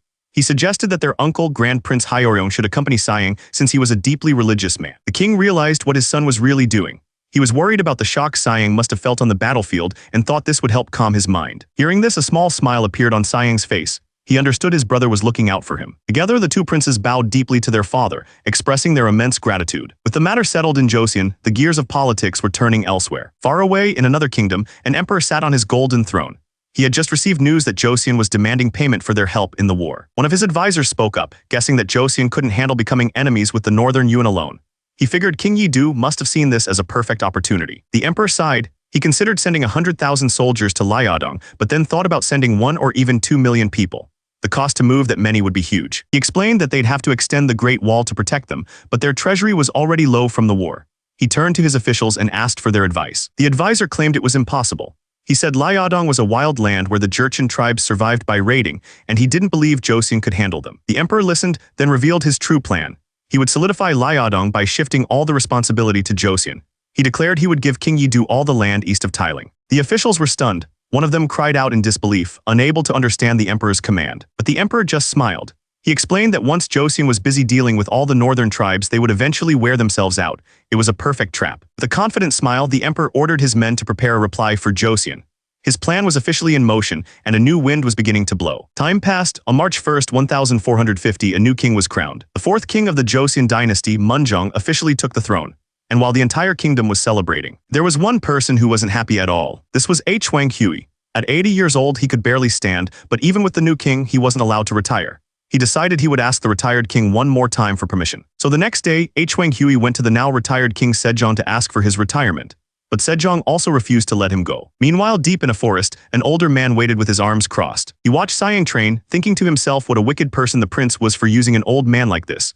Sayang just let out a heavy breath, focused on his workout. The man pushed down on Sayang's back, asking him what good it was to get so strong. He yelled at the insolent brat, saying that soon he'd be claiming he could stop swords with his abs. Sayang just calmly replied that even he thought that was a bit excessive. Sayang calmly explained that some people train their abs by hitting their stomachs with a rolling pin. The old man just stared back, completely lost. He then joked that talking nonsense like that meant he was finally feeling better. Turns out, he'd spent his time traveling across the country with Grand Prince Hyeoryeong, visiting famous temples. He had a clever system. He would donate brand new millstones to the temples for making tofu. Then he'd take their old, worn-out ones and carve them into a new set of dumbbells. During their travels, if Grand Prince Hyeoryeong saw a statue he thought was poorly made, he'd always make a scene. He would get furious, pointing out that it was already cracking. He'd yell that he couldn't stand to look at it and demand someone be called to make a new one right away. So they'd call a craftsman to build a new, expensive statue. But Sayang had one rule: he would be the model for the statues of the 4 heavenly kings. No exceptions. The results were exactly what you'd expect. The old statues were replaced with new, incredibly muscular ones. Sayang finally felt at ease, thinking this was how they should have looked all along. And just like that, their travels came to an end. Time passed and soon it was April. Grand Prince Hyeoryeong told Sayang that he'd received a letter saying his older brother was sick. Sayang was confused, asking how such a healthy person could suddenly fall ill. The Grand Prince's expression was heavy with worry. He explained that his brother had damaged his 2 front teeth some time ago. Ever since then, he'd been so sad that he just started drinking, and his health completely fell apart. Sayang agreed that losing teeth was a big deal. He admitted that as he was nearing 60 himself, he worried about his own health. Then, with a sly grin, he announced that he could read faces quite well. He started analyzing the Grand Prince's features, saying his gentle face and strong neck were signs of good health and fortune. But then he paused, noting there was a small problem with his ears. Hyeryong asked nervously what was wrong with his ears. Sayang bluntly told him that it looked like he wouldn't live for very long. The Grand Prince was stunned, demanding to know what he was talking about. Sayang just laughed. He clarified that while living to 100 was probably impossible, he would easily reach the age of 88. The Grand Prince exploded, calling him an insolent rascal for talking such nonsense. The Grand Prince boasted that if he took care of his body like the retired king, he'd live as long as a legend. The moment Sayang heard the words, a wicked grin spread across his face. And just like that, the two of them were off, running through the woods. As they ran, Sayang was totally confused. He'd only taught his uncle some simple bodyweight exercises, but the Grand Prince was pushing himself like his life depended on it. Later, while riding, Hyeryong admitted that Sayang's talk about face reading had made him curious. He asked if Sayang knew anyone who could read his fortune. Sayang grinned and said he knew a very skilled person, suggesting they change their destination to Gangnungsa Temple. Sayang explained that this man was no ordinary monk. He had learned from two of the most famous masters in the land. After his uncle finished, Sayang met him on the bridge and asked if the fortune teller was as skilled as people said. The Grand Prince was beaming. He told Sayang that everything he said was true and that he absolutely had to go see him. Sayang was taken aback. He'd never seen his uncle so excited. So Sayang went to the room, slid the door open, and called out to see if anyone was there. Inside, a monk sat calmly before a golden statue. He greeted Sayang saying it was an honor, but then added something strange. He wasn't supposed to have come at this time. Sayang made a joke, asking if it would have been better for him to visit 15 years later. He added that by then, the monk wouldn't have the time to be seeing fortunes. His mind started racing. He knew that in the original history, he would visit this place 15 years later while suffering from a terrible disease. He started to wonder if this man somehow knew that. The monk complimented Sayang on his quick wit. Sayang got straight to the point and asked the monk to read his fortune next. The fortune teller seemed hesitant, not sure if he should even say it. But when Sayang insisted, the monk revealed the first part of his destiny: he would become king. But there was a dark side to this fate. The monk explained that becoming king also meant he would bring blood upon his own nephew and friends. Sayang shot to his feet, furious. He demanded to know what the monk was talking about. The monk calmly added that having a guest might change everything.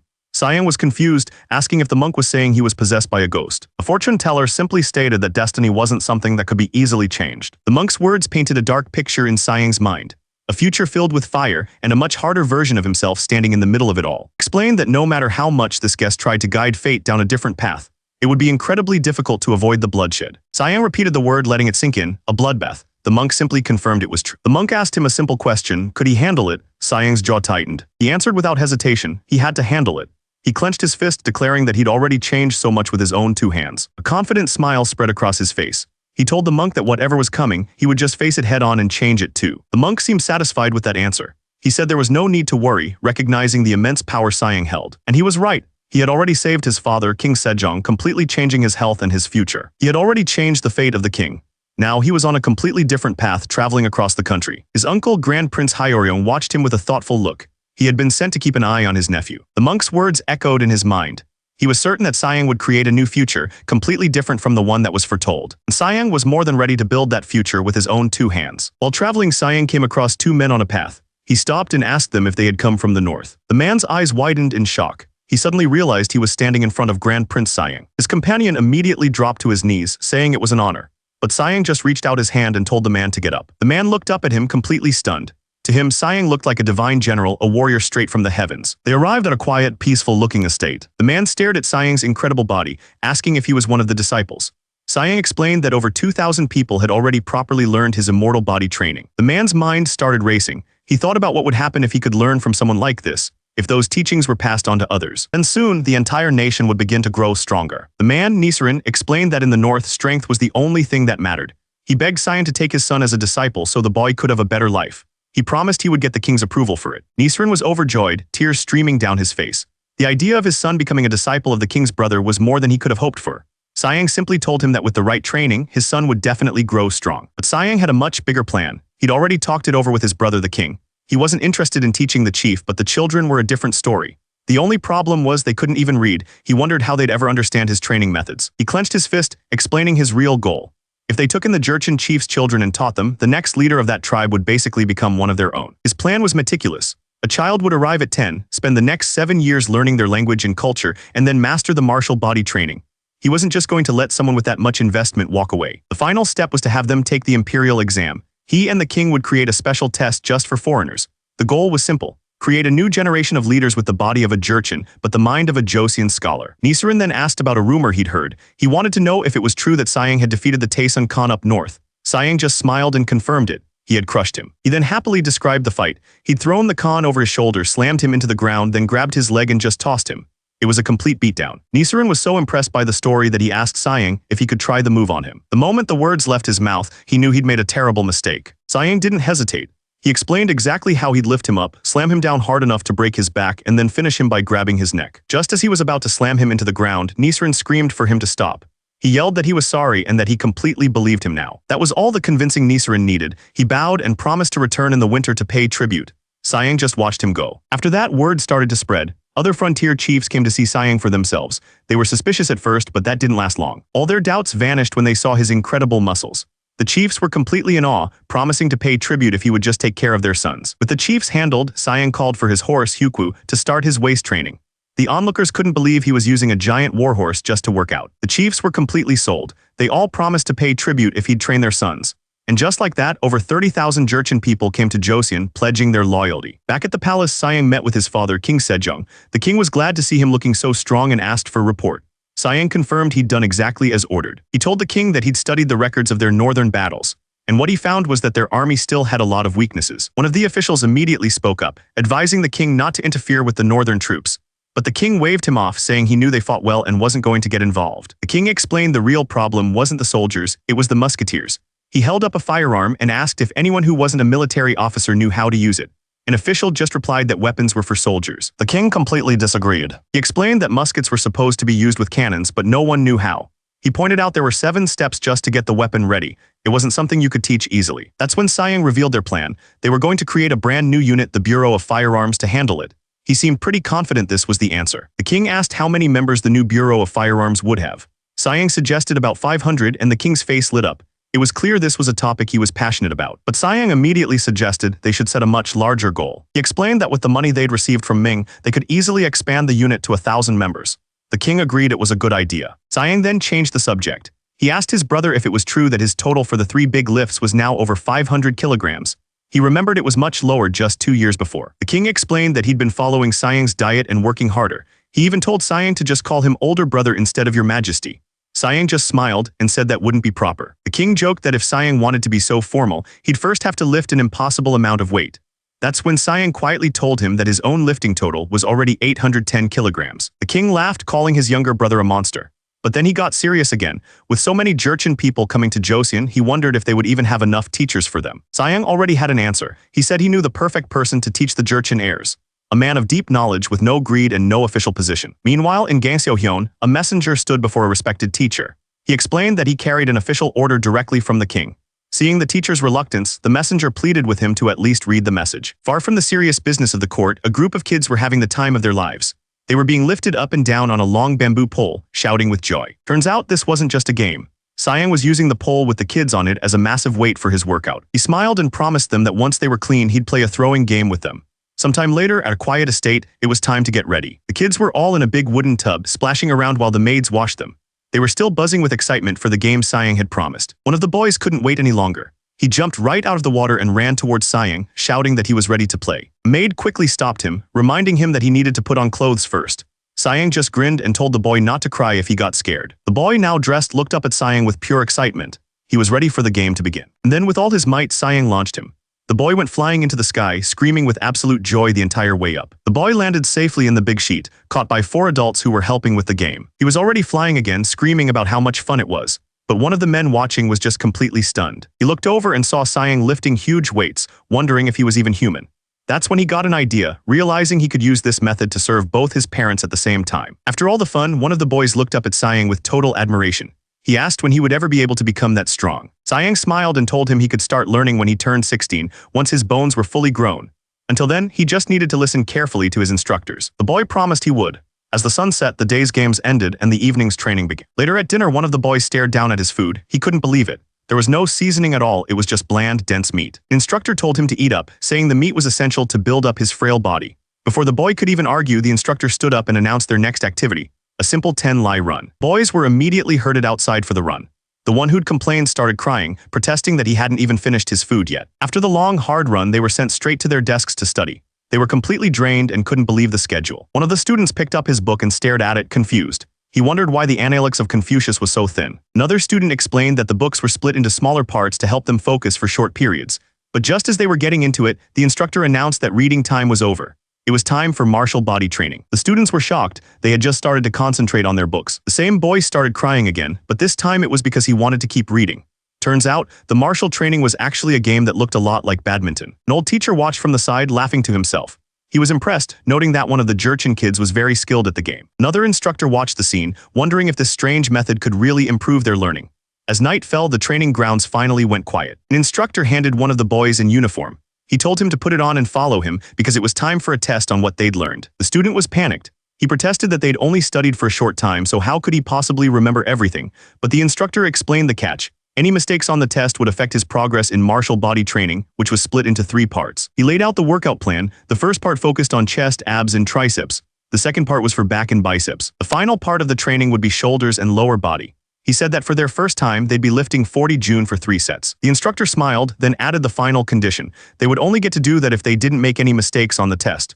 The student looked absolutely horrified. That night, the students walked in a line. The old teacher watched them from the steps below. As the old teacher read from the analects, the students recited it back perfectly. The other instructor couldn't believe what he was hearing. He wondered if they had really memorized all of that. But then he realized something even more shocking. He had memorized it too, just from listening. At the palace, a voice called out for the king. Inside, an old man named Huang Hui was on his knees. He begged the king to forgive him for a great sin he had committed against the former king. King Sejong told him to stand, worried about the old man's health.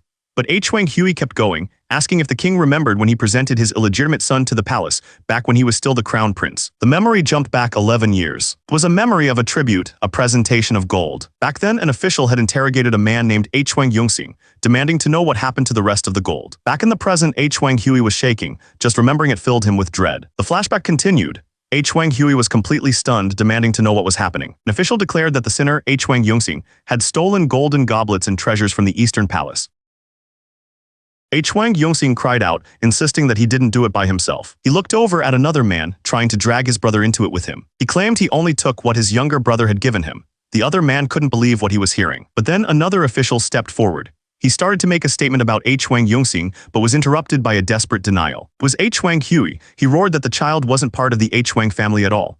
He was the son of some other man named Zhou. Huang Hui shouted that he only took pity on the boy and raised him, trying to distance himself completely. The name echoed in the king's mind as the memory faded. King Sejong remembered seeing a man with that name at the palace, someone he thought had been executed. He asked if this was interrogator Huang yelled Hui's illegitimate son. Admitted to the old crime man admitted that it was true. The other officials were stunned. They immediately pointed out that this was the crime of deceiving the king and he couldn't avoid punishment for it. A system notification even popped up, confirming the act of deception. The king remained silent, his expression impossible to read. But his mind went to something else. A few days ago, Grand Prince Siang had visited Huang Hui at the National Confucius Palace. During his workout, Siang had asked him a very specific question. Which law did he think was the most unjust? He argued that even flowers in a pot grow toward the sun. In the same way, he said, the loyalty of an illegitimate child is no different from that of a legitimate one. The king's mind drifted back to that conversation. He remembered Siang mentioning a man named Ma Ilyong who worked for his younger sibling. Siang had praised Ma Ilyong's exceptional talent. But there was a catch. He was an illegitimate son, which meant he could never truly advance. But Huang Hui had argued back. He said that while a man could be noble, human greed would always get in the way. He explained that if both legitimate and illegitimate children were allowed to hold office, the legitimate ones would complain and create instability. Siang had simply told him not to worry. He had a plan, and he told the old man that he himself would be the one to start the change. Back in the present, King Sejong put a hand on Huang Hui's shoulder. His thoughts turned to his own father. He knew his father's foresight was admirable, but also regrettable. It was King Tijong who had established these laws, all to keep order in the nation. With tears in his eyes, Huang Hui confessed his lies. He begged the king to abolish the discrimination against illegitimate children, saying he was an old man who was now near death. King Sejong listened to the plea, his eyes closed. He seemed to agree. But the king's decision was not what he expected. He declared that Huang Hui was stripped of his office. The king then ordered him to go to the Sugenging Palace and seek forgiveness from the former king. The old man was completely stunned. The king then addressed Huang Yongxing, explaining that he would not be punished. Kneeling on the floor, Huang Hui thanked the king for his unexpected mercy. As the officials led the men away, the king watched from his throne. He wondered if he was being too soft, treating the crime of deceiving him so lightly. His thoughts went deeper to the root of the problem. He wondered how illegitimate children were born in the first place. One of the officials commented on the matter, stating that they simply come from lowly backgrounds. But the king challenged that idea. He asked if people with no power could really refuse their master's orders. The officials were speechless. They had no answer for that. King Sejong then asked if a father should deny his own son's success just because of his birth. He declared that if a child is capable, they deserve a chance to succeed, no matter what. He stepped forward ready to announce his new policy. He explained that illegitimate children could take the civil service exam, but it would be much harder. They'd have to serve 3 years in the cold northern regions, and children of concubines would have to serve for 5. The officials understood immediately. The conditions were so tough that even legitimate children would complain about them. But the king wasn't finished. He announced he was creating a new path to success called martial body training and would soon publish a manual for it. He smiled, explaining that this training would be added to the civil service exam. Passing it would open the door for anyone to become an official. One of the officials spoke up. He suggested that if they were already discussing discrimination, there was another matter they needed to address. He brought up the law about children born to slaves. As it stood, the child would always inherit the mother's status, meaning they were born into slavery. The official proposed an amendment. The child should inherit the father's status instead. The old official suggested that if they got rid of this law, along with the one restricting the children of entertainers. The other official chimed in, adding the law defining slave status to the list. King Sejong listened, a smile spreading across his face. By doing this, they could get rid of 2 of Joseon's most unfair laws in one go. Back at the Sugungung Palace, the scene with Hwang Hui continued. He was still on his knees before the king. Hwang Hui had offered his resignation, but King Sejong placed a hand on his shoulder, stopping him. But King Sejong wouldn't hear of it. He told Hwang Hui that he was essential for drafting the new law code, so he couldn't possibly resign. With his resignation denied, Hwang Hui was completely overwhelmed. Tears of gratitude streamed down his face. Sometime later, after the morning assembly, a special announcement was made. One of the officials cheerfully suggested that they should all head to the Hall of Cultivating Talents to go over the details. As they started walking, one of the older men complained that his feet were hurting. He mentioned that's why he wears straw shoes, and another official agreed he should probably switch too. The group of officials made their way through the busy streets. Suddenly, one of them spotted 2 people in the distance. It was Grand Prince Sayang and the Minister of Finance. He quickly told everyone to get ready to pay their respects. As they all bowed, Sayang noticed one of the older men coughing. He stopped and told the man he admired his hard work. The older official pointed out one of his friends. The man looked completely dazed, as if his soul was leaving his body. He was in total shock, muttering to himself that this was unbelievable. Sayang just grinned, patting the man on the back and telling him to stay strong. The poor guy was trembling. It finally hit him. Even after a long day at the Hall of Cultivating Talent, he still had to go do the martial body training. The thought was just too much. Later, in a different part of the palace, an official sitting on a high chair gave a loud order. He demanded that the sinners be brought in. A man tied up in thick ropes was pushed forward by a guard. 3 men were forced to kneel on the ground. They begged for their lives, crying out that they had been framed. But the official glared down at them with fury. He accused them of ruining the training corps exam. The men insisted it was all a big misunderstanding, their faces full of panic. But the official wasn't listening. He just yelled for the witnesses to be brought in. The man's face went pale. He couldn't imagine who would be testifying against them. That's when a huge, muscular man stepped out of the shadows. He looked ready for a fight. The official pointed at one of the tied-up men and ordered the witness to report everything. He called the man a scoundrel, his voice echoing with fury. The witness, a former scholar, looked back with a serious expression. He was ready to explain exactly what had happened. His story began. It all started when an agent from the powerful Choi family came to visit him. Scholar was in the middle of his training when the agent approached. The man asked if he was one of Grand Prince Sayang's disciples. The scholar confirmed that he was. The agent then complimented his physical skills and made a strange request. He wanted him to teach a servant. The scholar was completely confused. He asked the agent if he was serious about him training a servant. The agent just smiled and explained that the servant's name was Chunguk, and he worked for the Choi family. Back in the present, the scholar pointed at the men kneeling on the floor. He told the court that it was only later he discovered the man he'd been training wasn't the real Chunguk. The witness pointed at the terrified man in the middle, revealing he wasn't a servant at all, but a farmer from a nearby area. The farmer panicked, screaming to the official that he had no connection to the scholar whatsoever. The official's face twisted with fury. He repeated the farmer's words back, clearly not buying the lie for a second. The scholar continued his story. He explained that the farmer was not only weak, but also lazy, and failed to complete any of the exercises given to him. He remembered watching the man struggle with even the most basic movements. Instead of training, the farmer would just sleep whenever he got the chance, wasting all his time. The scholar then revealed the most unbelievable part. Despite all this, the farmer had somehow placed first in the regional exam. He finished by asking the court how any of that could possibly make sense. The farmer, sweating and tied up, tried to explain himself. He claimed he only got first place because everyone else was just that bad. The official exploded in anger, calling him a liar. He yelled that out of 1,000 men at the training camp, the farmer was the only one who failed simply because he wasn't strong enough. He pointed a finger at the man, accusing him of working with the rich to lie about his identity. The 3 men tied and kneeling begged for their lives. The official was shaking with rage. He couldn't believe they would bring such shame to the military headquarters. He made it clear that they would not be forgiven for this. A month passed, the story moved to the Water River Palace. King Sejong sat with 2 of his advisors. He mentioned that everyone believed his recent decision to raise salaries was a direct result of that whole incident with the farmer. But King Sejong explained that it was actually all groundwork to deal with a law called the Nabijongba. The advisor looked up from his meal, completely stunned. The king was pleased. He said that if even his advisor didn't know, he must have done a great job hiding his true intentions. He called it brilliant work. That female starting servants were having back when children with any free man they could. They would then try to send their children to other households, which nearly wiped out the government's number of slaves. At the same time, people who wanted more slaves would use their servants to attack free women. The whole situation was causing unbelievable chaos. So the officials went before King Tejong and begged him to step in. Eventually, King Tejong had no other choice. He enforced a law that said a child's status as a slave would be determined by their mother's status. The king continued, explaining what would happen under his new system. He calmly poured the advisor another drink. He said that with a proper census for slaves, any abuse could be easily found and punished severely. The advisor looked up, asking what the punishment would be for anyone who broke this new law. The king's answer was simple and brutal: exile. He laid out the full plan. Lawbreakers would be sent to the northern regions, and their land would be worked by illegitimate children. Once things settled down, he would finally bring in the Hoppy system that King Tejong couldn't. The Hoppy system was basically an ID tag for everyone.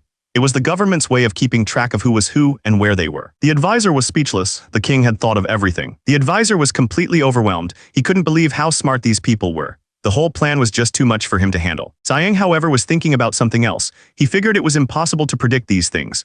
After all, his brain was built for lifting weights, not for complex political games. Just then, an attendant leaned in and announced that they had arrived. They were at the cultivation hall. Sayang thought to himself that this was where he would dedicate his life to training his disciples. But as he got closer, he heard shouting. Someone was yelling for people to catch a runaway. Suddenly, a horse came charging through, completely out of control. Sayang stared furious at the scene. He couldn't believe what was happening. And that's when he saw who was riding the horse. It was just a little kid, laughing as he stirred up all this trouble. The kid was riding bareback, completely in control, while everyone else panicked. One man was on the ground, begging for his life, and he was loving every second of it. The horse reared up, ready to trample the men on the ground. Sayang watched, his fist clenched tight. He was actually sweating. But that fear quickly turned into pure focus. He took a deep breath, gathering all his strength. Then he moved. He stepped right in front of the horse, grabbing it. He dug his fingers into its leg, bringing the massive animal to a dead stop. With a grip of steel, Sayang held the massive horse completely still. The kid on its back was in total shock. But Sayang wasn't there to be a hero. He was furious. He glared at the boy and ordered him to get off the horse immediately. That's when an old man came rushing through the gates. He was crying, screaming for the prince as he ran. He collapsed to his knees in front of Sayang, desperately asking what was going on. The old man started to explain.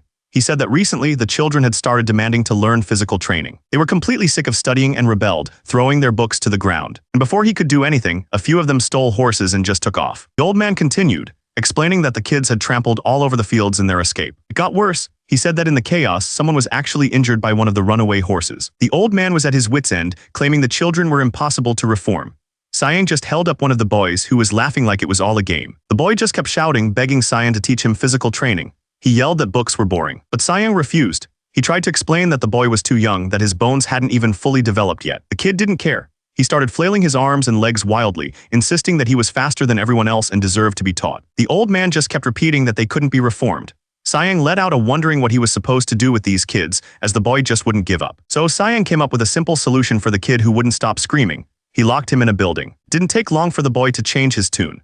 He started banging on the door, screaming that he was wrong and begging to be let out. But Sayang knew this wasn't a real fix. He realized all these kids were under a ton of stress and needed something to lift their spirits. One of his men asked if he had a solution. Then he suggested something called Nisarin. He explained that the technique was all about patience, or protection, and then completely crushing your opponents. He reminded Sayang that this was the same technique that once taught the mighty General Hana lesson. The man kept explaining. He said that originally, Nisarin was just a way for men to show off how strong and muscular they were. Turns out, it was a kind of traditional acrobatic performance. Sayang was confused. He asked if the man was saying the whole thing was just staged. The man grinned, saying it would be a great way to lift the children's spirits. He then called them over to explain his idea. So they all huddled together as he whispered the details. And whatever he suggested, it left them completely stunned. Sometime later at the Chuseok festival, an announcer called out. The king, the retired king, and Prince Hyoryong had all arrived for the event. The king looked around, pleased. He commented that everything seemed to be very well prepared. The king approached a group of children. He asked them how their studies were going. The kids looked completely bored. One of them mumbled that it was interesting, but his face told a different story. The king could tell they weren't having fun. He just smiled and told them it was normal to feel that way at their age. Then he announced that Sayang would be performing Nisarin for everyone today. He told them all to relax and enjoy the festival. The whole area was set up for a big show. The two men started talking about the performance. One of them asked what Nisarin even was, but the other admitted he didn't really know either, just that it was some kind of play. As he poured a drink, the prince looked worried. He asked if his older brother was going to come. The other man explained that he'd heard Prince Yeonyong hadn't been in good health lately. The prince just commented that some self-discipline might do his brother some good. Down below, the stage was set. The performance was about to begin. The show started and the two men watching couldn't believe their eyes. It was a man dressed as Gunjai, the Maitreya Buddha. And there he was, sitting on a platform like a king. It was Sayang dressed as the one-eyed ruler Gunjai. He stood up and roared to the crowd, declaring that he was the Buddha. He leaped into the center of the stage, right in front of the children. He asked how many of them had been waiting for the Maitreya to appear. Then with a smirk he announced the theme of the play, the downfall of Gunjai himself. Turns out, the whole idea came from a historical drama he'd gotten really into. He was completely in character, ready to put on a show for the kids. Turns out he remembered exactly how he'd prepared for this. He had watched the entire historical drama twice, studying every single detail. But he didn't just copy the show, he'd also planted a few surprises in the crowd. That's when someone in the audience coughed. It was one of the men watching with the children. Sayang immediately snapped his head towards the sound. Still playing his part, he demanded to know who coughed. The man froze, sweating bullets. He clearly hadn't meant to interrupt. Sayang pointed right at him and yelled that his mind was full of evil spirits. Then he swung a huge mace right at the man's head. The man screamed, begging for his life, as the children cried out in terror. He roared, pretending to be furious, that the man interrupted his special sight with a simple cough. Just then, another man stepped forward to protect the children. He told Sayang he wouldn't dare lay a hand on them. The actor ordered Sayang to stop at once. As planned, 2 armored guards then burst from the crowd. They pointed at Sayang, accusing him of being a tyrant and questioning how he could call himself a holy man. The truth was, the guards thought the whole performance was incredibly embarrassing. But the kids were completely hooked, staring up at the scene and all. He announced that he would show them the true sign of the Maitreya. And then he flexed a massive bulging bicep. That was the sign. He declared that his muscles were a sign of compassion. He called it a display of overflowing grace. Then he struck a powerful pose for everyone to see. The children watched, their eyes wide with wonder. Suddenly, the 2 guards threw their armor to the ground. They flexed their own muscles, boasting that they were no pushovers either. Watching the whole thing, one man started laughing while another just prayed. Just then, an official stepped forward, interrupting the show. He looked at one of the men and asked if he was Park Kyung-wi. The official confirmed that he was Park Kyung-wi, and he was indeed there to judge the fight. One of the fighters turned to him and declared that the match was in his hands. Park Kyung-wi looked completely unprepared for this. With a loud crack, the fight began. One of the men lunged forward instantly. The blow landed with brutal force. He mocked his opponent, challenging him to use his so-called clairvoyance to win. He was completely confident, a smirk on his face. He easily overpowered the other man, saying he was so weak that no special skills were needed to beat him. He held the man in an iron grip, grinning as he offered to teach him a spell to escape all his suffering. Then with incredible strength, he lifted his opponent into the air. As he slammed him down, he shouted out the strange words. The man's head hit the wooden floor hard. From the sidelines, a young boy started to cry, begging his master not to lose. He screamed for him to get up, but the fighter was completely beaten. Gunjai just repeated the chant one last time. The fight was over, but he looked like he was just getting started. Gunjai landed a brutal elbow strike right to his opponent's face. The man could barely gasp out his attacker's name. Hearing the boy scream for him to win, the master suddenly found a new surge of strength. He tightened his grip, refusing to go down. He roared that he could never lose. With a final burst of energy, he lifted Gunjai and slammed him hard onto the ground. The fighter remembered how they used to practice this exact move, always on soft blankets to cushion the fall. But this wasn't practice. Hitting the hard floor hurt a lot more. A strange smile spread across Gunjai's face. He seemed to be enjoying it. The master sat on the railing, catching his breath and looking down at his defeated opponent. He declared that Gunjai's tyranny was finally over. But he was wrong. Gunjai slowly rose to his feet, looking bigger and more dangerous than ever. Meanwhile, the officials watching the performance were in shock. One of them shot up from his seat, completely stunned by what he was seeing. He screamed out the master's name, Yuya. But Gunjai wasn't done. He launched himself high into the air, preparing to come down with all his force. Yuya could only watch from the ground, stunned. He was completely defenseless as the massive fighter came crashing down on him. This wasn't how it was supposed to go. Something was very wrong. A confident grin spread across Gunjai's face. He was enjoying this. With a massive crash, he slammed his elbow down. Yuya managed to get his arms up to block. But the force was so incredible that it still sent a shock of pain through his entire body. The officials watching couldn't believe it. One of them cried out Yuya's name, worried. Another spectator asked nervously if they had actually won. The kids beside him looked terrified, realizing that a line had just been crossed. Yuya struggled just to breathe. The weight on him was immense. Gunjai sneered, telling Yuya he was too naive. He had him completely trapped. The power coming from Gunjai was unbelievable. He roared that he didn't even need his full power. Just the strength of his back was more than enough to crush his opponent. But Yuya wasn't finished. He found a burst of strength and shouted for General Wang, promising to weaken Gunjai for him. He landed a desperate strike, creating an opening. He pleaded with the general to finish the fight now. That's when Sayang made his move. He launched himself into the air, shouting at Gunjai to get ready. The attack landed with massive force. Gunjai could only grunt in pain as the blow connected. The official was furious. He screamed at Park Kyung-wi, accusing him of allowing foul play. But Park Kyung-wi just stammered that the hit was legal. He officially approved the substitution. And just like that, Sayang was in the fight. From the crowd, the young boy screamed for his master's side to win. Gunjai looked past Sayang, calling out a name, Dark Army General Nunsen. Another fighter had appeared. Sayang knew what he had to do. They needed to buy some time. Gunjai was losing it. He screamed that he'd been betrayed, that they had all joined hands with Wang Jin against him. The plan was simple, stall long enough for their side to recover. Sayang yelled back that calling him a traitor was a waste of breath. He then shouted for his allies to get moving. One of the officials watched the whole thing unfold, his face grim. In the ring, Nusen dared Cyan to come at him. Without wasting a second, the two men charged and slammed into each other. Locked in a tight grapple, Nusen suggested they wrap things up. Cyan agreed. That's when Nusen drove a powerful knee right into Cyan's gut. Cyan let out a roar of pain, but he fought through it, grabbing Nusen and hoisting him into the air for a throw. A voice boomed out, demanding respect for someone named Maitreya. It was Gunjai. He had this wild, crazed look in his eyes as he held his opponent tightly. Turns out there was some kind of script for all of this. It said Gunjai was supposed to rise up and become a monster. And Gunjai was playing his part perfectly, but the script also said he was meant to be defeated. At that exact moment, Cyan and Nusen stared each other down, ready to fight. They charged forward and the impact was insane. Back in the other ring, someone screamed that it was all over for Gunjai. But Cyan wasn't paying attention to that.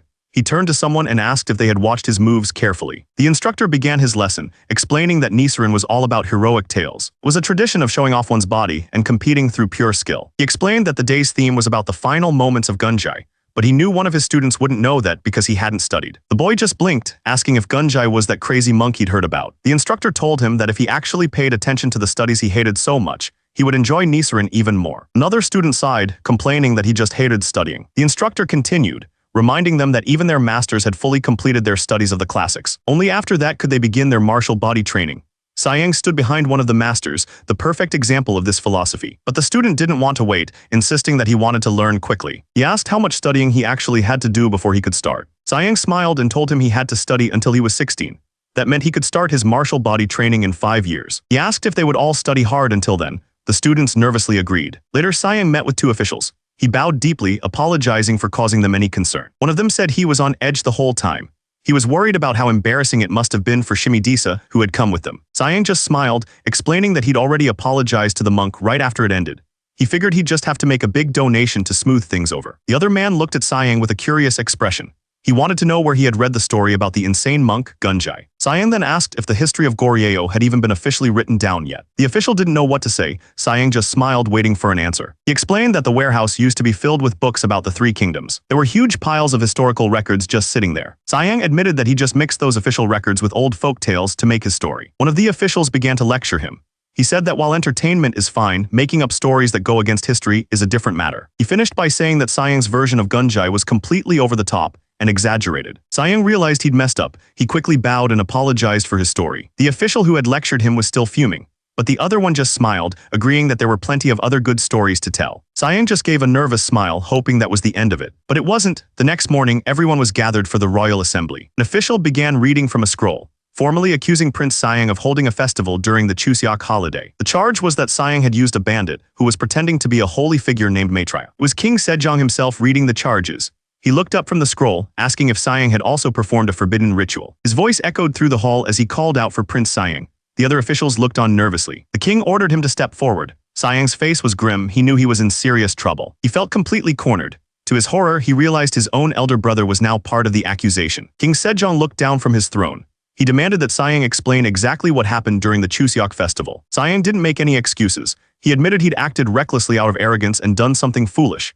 He accepted that if he did something wrong, he had to face the punishment. He explained that his story had spread like wildfire. On the streets, children were now wearing blindfolds and carrying sticks, pretending to be the thief Gung Yi and chanting the phrase from the story. They were running around shouting about killing evil spirits. Cyan finished his story and apologized deeply for all the trouble he'd caused. The king sighed, rubbing his forehead. He said that what was done and there was no changing it now. But he pointed out that Cyan's story wasn't even in the official Goryeo history. So instead of a typical punishment, the king gave him a new order. Cyan had to revise the entire history of Goryeo himself. Cyan was stunned. The king explained that the Goryeo history had already been revised once during a previous king's reign and twice by the retired king.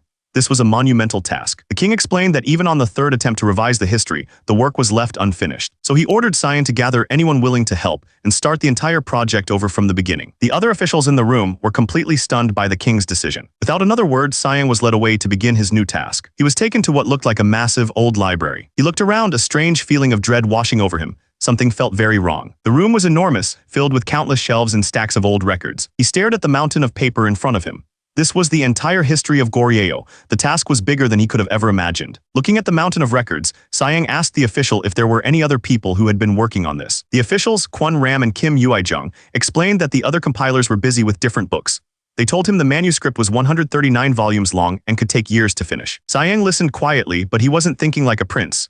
He was looking at the problem from his modern point of view. And that's when it hit him. In his past life, he'd actually majored in history. This wasn't a punishment at all, it was the perfect situation for him. A huge smile spread across his face. He announced that at most it would take 2 years, he could probably even get it done in 1. The 2 officials just stared at him, completely stunned. They had no idea what to say. Siang explained that the manuscripts weren't incomplete, they were just being reviewed.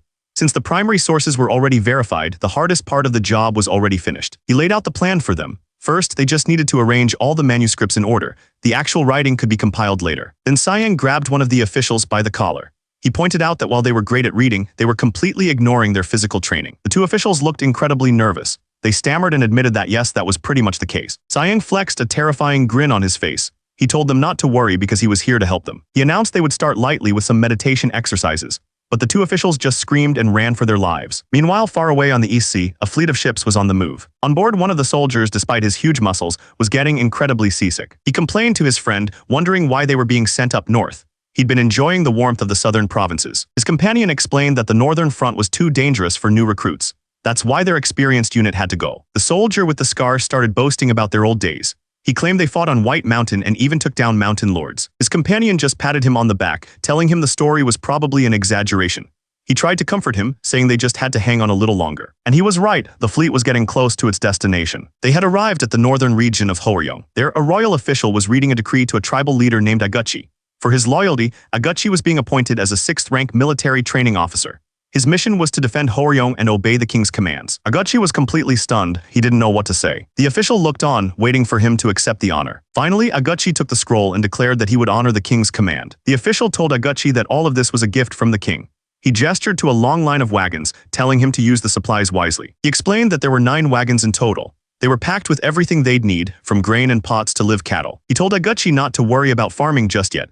More supplies would be arriving in 2 months. With that, the official turned to leave, telling Aguchi to organize everything step by step. Aguchi was speechless. He couldn't believe the kingdom was providing this much support. While his men started taking inventory, a problem came up. One of them read from the list and asked if there were really 300 iron pots. The other man got angry, yelling back and asking if he thought he couldn't count. The man with the list just looked back at his paper. He corrected him, saying it wasn't 300, it was 400. As they unpacked, the men were amazed. One of them inspected a huge iron pot, shocked by how well made it was. He shouted that it would last 10 years, unlike the cheap ones from the Ming that fell apart after just 2. The count continued. They found sack after sack of arrowheads, way more than they expected. One of the warriors found something he didn't recognize, a strange white block. He wondered if it was food. Not knowing what else to do, he decided to just try a bite. He immediately spit it out. The taste was awful and he wondered if it was some kind of medicine. That's when 2 other men arrived. Aguchi walked over and introduced himself, explaining that they were there to build a house. The 2 men just stared back at him, listening without saying a word. Aguchi had been given an official position, but he was worried it was just a low-level title with no real power. Just then, the man in charge of the construction site walked up. He respectfully addressed Aguchi as the new training officer and asked for more laborers. Aguchi told him not to worry, they had plenty of people for the job. He immediately turned to one of his men and ordered him to gather some strong workers. The builder pointed the new crew toward a good patch of trees, telling them to start cutting and carrying wood. Watching them get to work, Aguchi realized this wasn't just some empty title. It came with real authority. A few weeks later, the construction site was bustling with activity. Aguchi went to check on the progress. The builder assured him that everything was going well. The wood was sturdy and they were building the house to last. But then something suddenly went wrong. Aguchi let out a furious yell. Suddenly, a massive paw slammed down right in the middle of the site. The workers scattered, screaming in terror that the mountain lord had appeared. And there it was. This wasn't just some big cat. It was a monster walking straight toward them with cold fury in its eyes. The men scattered in fear, completely shocked to see the mountain lord so far down from its home. It was walking straight for them. But then they saw the arrows sticking out of its back. The creature was already hurt. One of the men realized it must have been attacked and chased down to their location.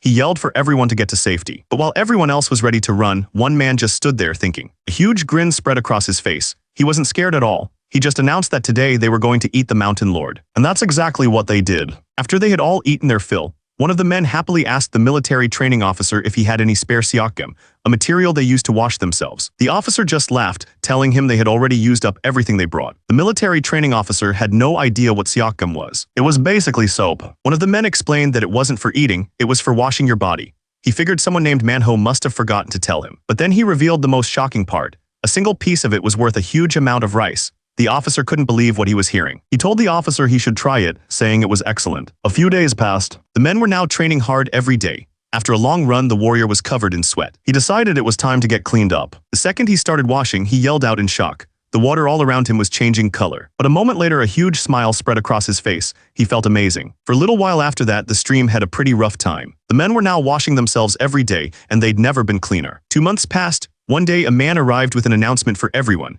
A letter had come from the Hall of Cultivating Talent. He told them that since they couldn't read, he'd read it for them. It was a letter to a mother and father saying their child was doing well. As they listened, the parents were overcome with emotion. The letter explained that because the writer wasn't yet 16, they hadn't even started their martial body training. The letter continued, describing the training at the hall. The writer explained that most days, he just hits a feather back and forth or watches his teacher meditate. And these were the teachers he was talking about. They were all incredibly built. He wrote that someday he hoped to be just like them. All the young students looked up to them, cheering them on with total admiration. But as one of the boys watched, he seemed to change his mind. He didn't want to be like his teachers. He wanted to be like Grand Prince Sayang. An official arrived, apologizing that the supplies from the Jeongwon district were late. At the same time, an old man and a child were tearing up with joy over a letter they'd just received. The name of that district seemed to catch someone's attention. The man in charge of the construction site looked shocked to hear that name. The official explained that Jeongwon was a remote place, only reachable by a mountain path. It was a long trip, taking about 3 days on horseback to get there. He also mentioned that an item called seokgem was becoming more and more popular recently. This gave the site manager an idea. He asked if it was possible for them to go there and trade for supplies themselves. The official agreed with a smile, but he gave them one simple rule: don't cause any trouble. So they arrived at the Jeongwon district. It was a busy marketplace with merchants calling out to customers ready to make a deal. 2 of the men were inspecting a large animal hide. One of them pointed out that it was full of arrow marks, clearly not in the best condition. The merchant offered them a deal. He said because of the damage it was half price. But he was still trying for a high price, muttering to himself that everyone was trying to rip him off. The customer's eyes widened. The price was way higher than he expected. Trying to get a better deal, the man made a counter offer. He'd pay the price if they threw in some deer antlers too. The customer argued that the same goods were sold for much less to others, but the merchant wasn't budging. He insisted it was the best deal they'd find. So the customer called his bluff and started to walk away. That immediately got the merchant's attention, and he quickly tried to stop them. The customer finally caved and agreed to the deal. The merchant knew they would just use that money to buy seokgem and iron goods from him anyway. He decided he would just sell his own supplies at double the price. The merchant held out his hand, telling them to bring the payment. But when the customer looked inside, he was confused. It wasn't filled with coins but stacks of paper. The merchant explained that the paper was a special voucher. It could be taken to a government office to get rice or used to buy things in local shops. He added that this was a direct order from the king himself. The customer took the papers, admitting that things were pretty unstable in the area. He stared at the stack in his hands, finding it hard to believe they were actually using scraps of paper as money. The men walked into the courtyard, only to find it filled with soldiers. The mood was immediately tense. One of the men nervously asked why so many soldiers were there. He wondered if they were there for protection, or if they were planning to wipe everyone out if things went wrong. His companion grimly suggested that it might be both. That's when he brought up a dark rumor that a settlement of 300 households had been completely wiped out before. Suddenly, there was a commotion as someone was violently shoved right past them. A soldier was pinning a drunk man to the ground. He was furious, yelling about the smell of alcohol and a broken sword, but the man just drunkenly mumbled that it wasn't him. The merchant looked completely fed up with the whole situation. He just held his head as the drunk kept calling out to him for help. Meanwhile, on the other side of the village, something else was going on. Someone had just missed their shot. A young hunter yelled in frustration, telling his companion to hurry and chase after the escaping deer. But the old man with him was too tired to go on. He told the hunter to go ahead without him, which only made the young man more annoyed. He shouted for the old man to just go back to his tribe and ran off after the deer alone. Turns out, the old man had his own reason for being there. He needed to check on a place he'd seen during a hunt a few days ago. As he looked around, he realized the path and the land felt strangely familiar. He finally stopped. He had found the place he was looking for. He looked up and a wave of memories hit him. There was no doubt in his mind. He knelt down in the middle of the clearing. This was the place where his people, the Ulanghap, used to live. Suddenly, a man turned and asked the old hunter if Ulanghap was his hometown. The old man explained that while it was his home, it was now under the control of all Jiakap's forces. The official noted that this all happened before he was even born. He then mentioned a distant relative, Montiamu, who used to live there. He asked the old man if he knew what happened to him. He didn't wait for an answer. He explained that just because Montiamu was friendly with Josian, the All-Jiakap raided his home and killed him. The old man looked down, the weight of that memory clear on his face. The old man looked at him grimly. He pointed out that he was a relative of Montiamu. And since he also had close ties with Josian, that meant the All-Jiakap could target him next. He warned that their enemies were right there, just above them. The conversation was taking place inside the Jeongwon administrative district. The man set his cup down, agreeing with what the old hunter had said. This was Im Ming Jian, the regional commander. He confirmed that the land in question had belonged to Montiomi, the leader of the Jinju left guard. But another man at the table was worried. He argued that if they moved even a little bit north, the All-Jiakap would definitely attack them. He shouted in frustration, doubting that Josian would do anything to protect them if things went bad. Im Ming Jian looked back at him calmly. He asked if the man had already forgotten what the king himself told them at court. He reminded him of their duty to defeat the Jurchen tribes in the north. The king had told them that if they could do that, they might even become strong enough to defeat the All-Jiakap as well. The man kept arguing, worried that if the tribes united for revenge, they would become a massive threat. He warned that their numbers could easily swell to 6,000 soldiers, but Im Ming Jian just stared back at him. He reminded the man that Joseon had stationed him in Horyong for a very specific reason. The man was completely stunned by his words. He couldn't understand what he was implying. That's when Im Ming Jian laid out the real plan. He pointed out that since Montiamu's own son didn't get revenge, maybe he, as a relative, should be the one to do it. He explained that Joseon wouldn't get involved directly. Instead, they would provide legitimate protection to give him the cover he needed. Suddenly, it all made sense. He finally understood why they'd given him an official position and shown so much favor to his tribe. It was all to set him up for this moment. The man was in awe. He wondered just how many steps ahead the king of Joseon had been thinking this whole time. Im Ming Jian continued, explaining that the king had also ordered 1,000 soldiers from the military training command to be relocated. He made it clear these weren't just any troops. They were the very first soldiers to graduate from the command, Joseon's finest. He looked at the man and asked if all of that was still not enough. The man was completely speechless, unable to even form a sentence. He clenched his fist, declaring that pledging his loyalty to Joseon was the best decision he had ever made. Meanwhile, at the Joseon Hall of Worthies, a different kind of discussion was taking place. The scholar looked over some papers, clearly concerned.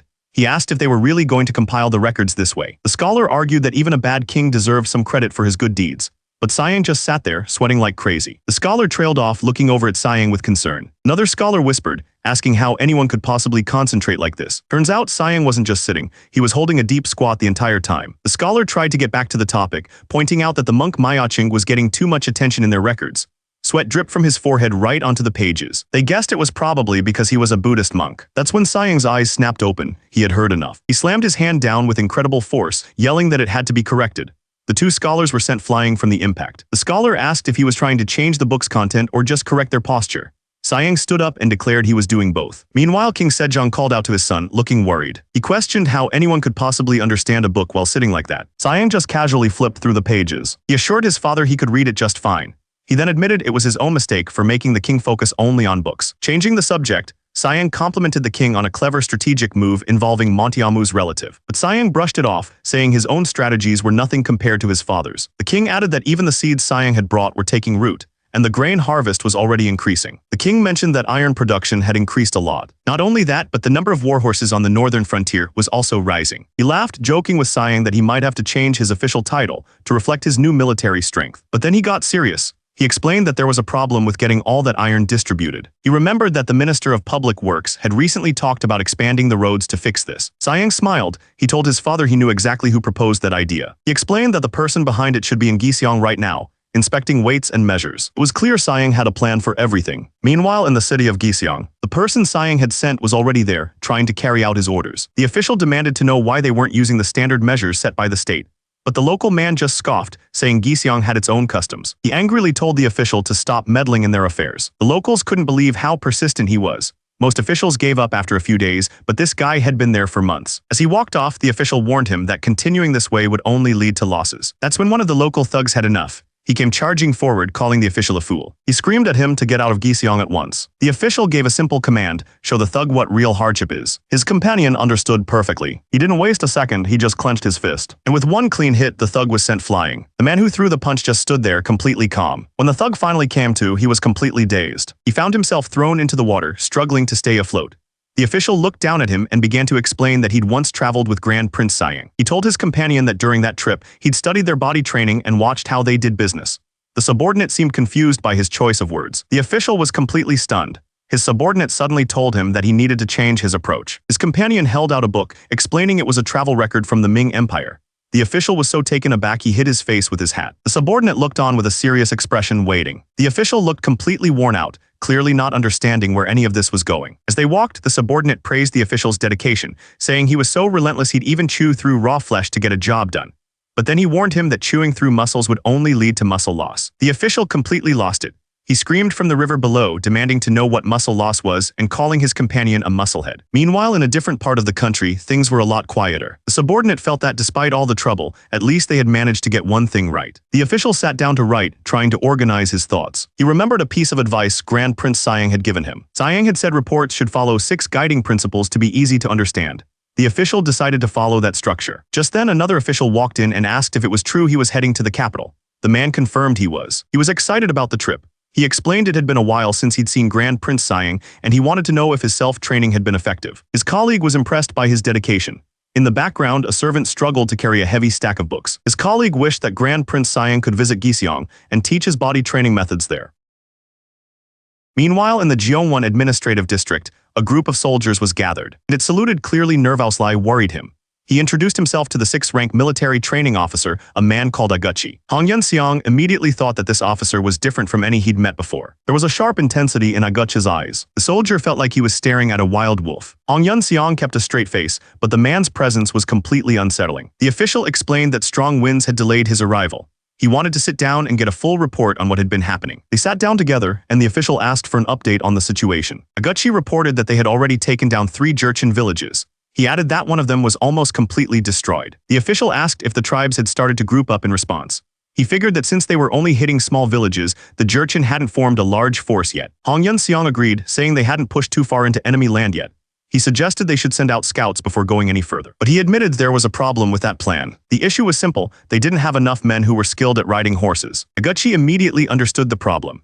It would be impossible for a soldier to handle a horse and fire a matchlock gun at the same time. But the official wasn't worried. He opened a wooden box and explained that the king had sent them a special device called a 1,000-league mirror. He said these would be given to the scouting unit and encouraged one of the men to try looking through it. One of the warriors at the table picked up the strange device, curious to see what it could do. He brought it up to his eye and peered through the lens. He was stunned. A bird on a faraway branch suddenly looked like it was right in front of him. The warrior couldn't believe his eyes. The official simply smiled and explained that the mirror makes distant things appear much closer. Now that the scouting issue was handled, he turned their attention to a map on the table.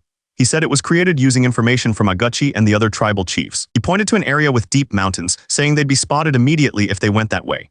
He proposed a better route, moving through the northeastern region where the tribes they'd already defeated were located. The plan was simple: they would advance through the mountains to reach their target. He knew the cold would be harsh, so he ordered the wolf pelts from the warehouse to be given out. The other man was grateful for the order, but one of the men looked worried. He questioned if this was a good idea, since even his own tribesmen struggled with long marches on foot. 15 days passed. A local official showed them the last building in the area, offering it up as a storage facility. The leader was thrilled, saying they needed one.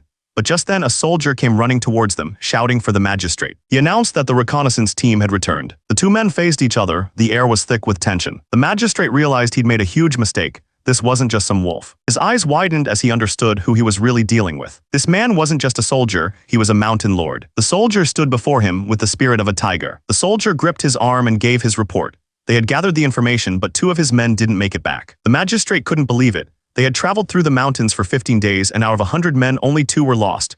It was an insane achievement. The soldier explained that the cold on their journey was absolutely brutal. But they had a trick. They used stones heated by the campfire to keep warm and fight off the frostbite. He continued his report, explaining that the enemy, the Algiacap, had only just started to make their move. The good news was they weren't united yet. Through his scope, he could see them fighting amongst themselves. He lowered the telescope, finishing his report by saying all the details were written down for the magistrate. The magistrate was thrilled with the news. This was the opening he'd been waiting for. He realized that in just 1 month, the Tumen River would be completely frozen. That meant his army could march right across the ice and attack without warning. He immediately started giving orders, telling his men to inform all the local tribes to stop their own raids for now. He looked at them with a serious expression and declared that in 1 month, they would strike north. The leader gathered his warriors and began to rally them.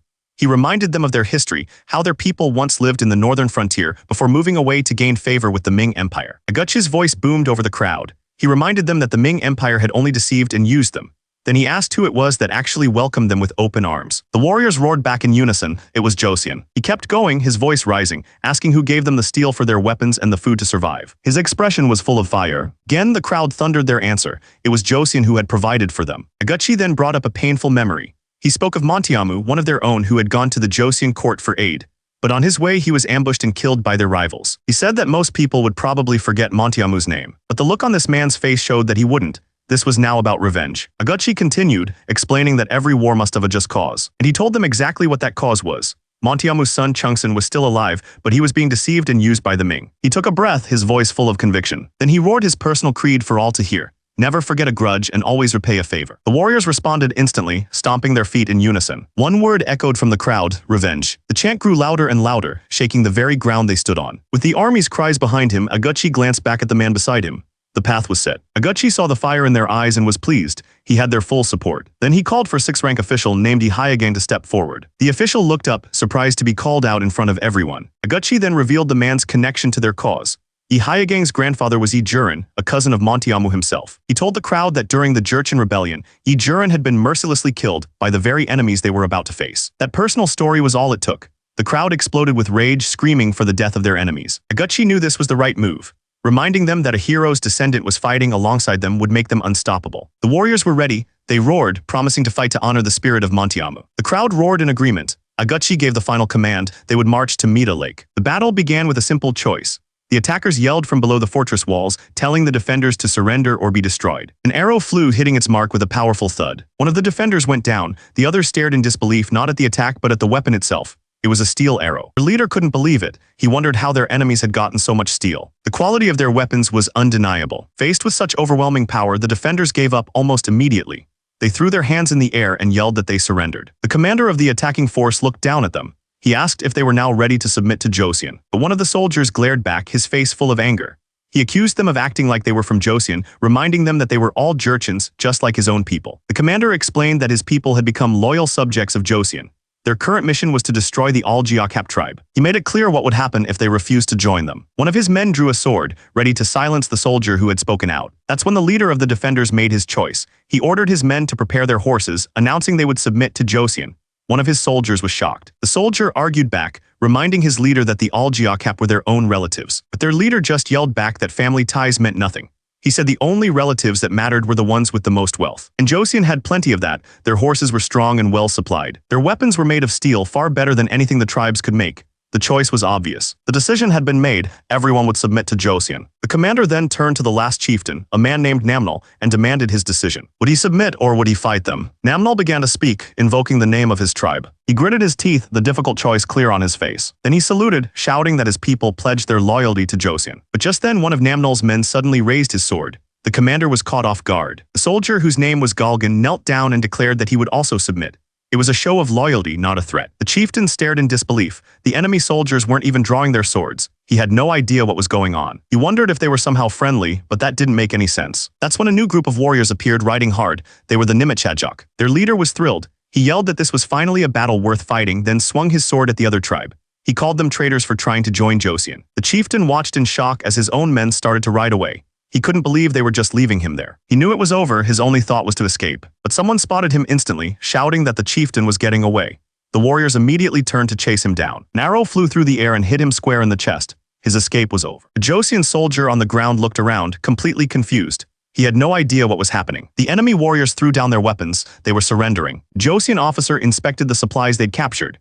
He looked at a woman from the tribe and asked if this was really their food. He looked closer, it was just moldy oats and rotting barley. The woman explained that their supply base had disappeared over the summer. They had no way to get food for the winter. The officer listened, putting the pieces together. Now their desperation made sense. Miles away, an official was giving a report. He confirmed that the Ming Empire had destroyed all the supply bases. He continued, explaining that a chieftain named Yadengi was hoarding all the grain and refusing to share it, making a bad situation even worse. The official was talking about Yadengi, the chieftain of Almaja. He had a greedy look on his face. He was hoarding all the grain and refusing to share it with anyone.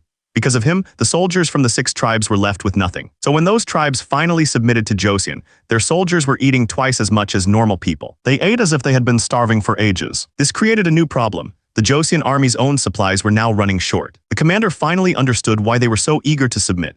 He sighed and ordered a messenger to go get backup supplies right away. His subordinate confirmed the order. Back in the village of Almaja, someone was shouting for the chieftain. The chieftain of Almaja, Yadengi, stormed out from behind a curtain, demanding to know what all the noise was about. A soldier knelt before him with terrible news. Aguchi was marching with his forces, claiming he was there to get revenge for Montiamu. Yadengi was furious. He couldn't believe what was happening. He clenched his fist, realizing the Ming Empire had just handed them over to Joseon. The soldier added that in just 1 month, they wouldn't even have enough food to survive the winter. But there was one small bit of hope.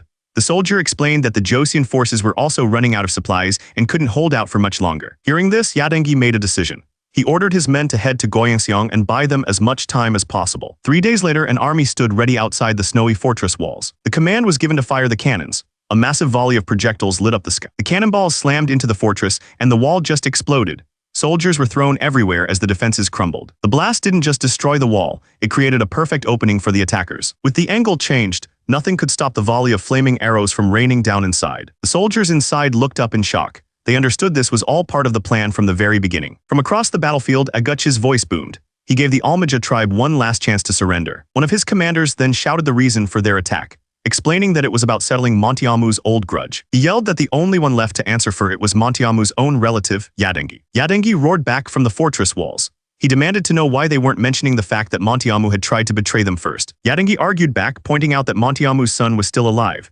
He insisted that Chungson didn't even follow his father's wishes, so this whole thing was pointless. But a voice cut through the noise, declaring that Montiamu's real goal was for their tribes to unite with Joseon. That's when everyone saw them, the Joseon soldiers, and they were unlike any army anyone had ever seen. A soldier on the wall shouted for everyone to look. Down below, the Joseon soldiers were in a strange formation.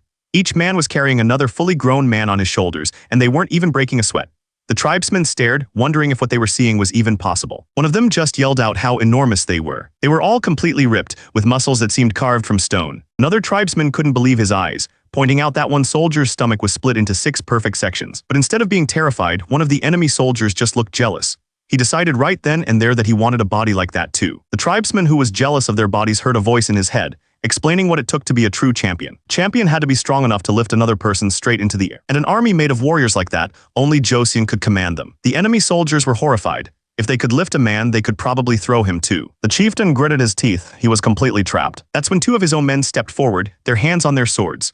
They told their leader they valued their lives and wanted to surrender. The chieftain knew exactly what they were saying. If he didn't surrender right now, his own soldiers would cut him down right where he stood. His hand shook, he knew it was over. With no other choice, he yelled it for everyone to hear. They surrendered. And just like that, thanks to Hong Yun-seong's strategy, the Joseon forces won a huge victory with almost no losses. Sometime later, back at the palace, it was January 1452. Inside, a court official was talking with a younger, very built man.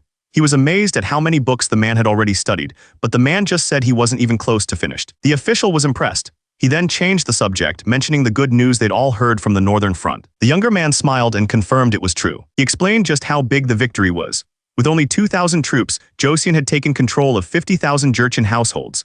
They also completely wiped out 1,500 households of the largest enemy faction. Because of that one battle, half of all the West and wild Jurchen tribes in the north had already expressed their intent to surrender. The official was amazed. He said the victory was truly remarkable and that the upcoming ceremony was going to be a huge event. And soon, the day of the victory ceremony arrived. The victorious soldiers marched into the palace, leading the captured Jurchen leaders through the snow. High above on a platform, King Sejong and his advisor watched them approach. He looked down with a satisfied smile. His voice boomed across the courtyard, congratulating his men. He told them they had honored the nation by getting revenge for Mentemu, a loyal guard from the past. He called it a proud and great achievement. Then one of the captured leaders was forced to his knees before the throne. He looked up, his face filled with anger and hate. The king's tone changed.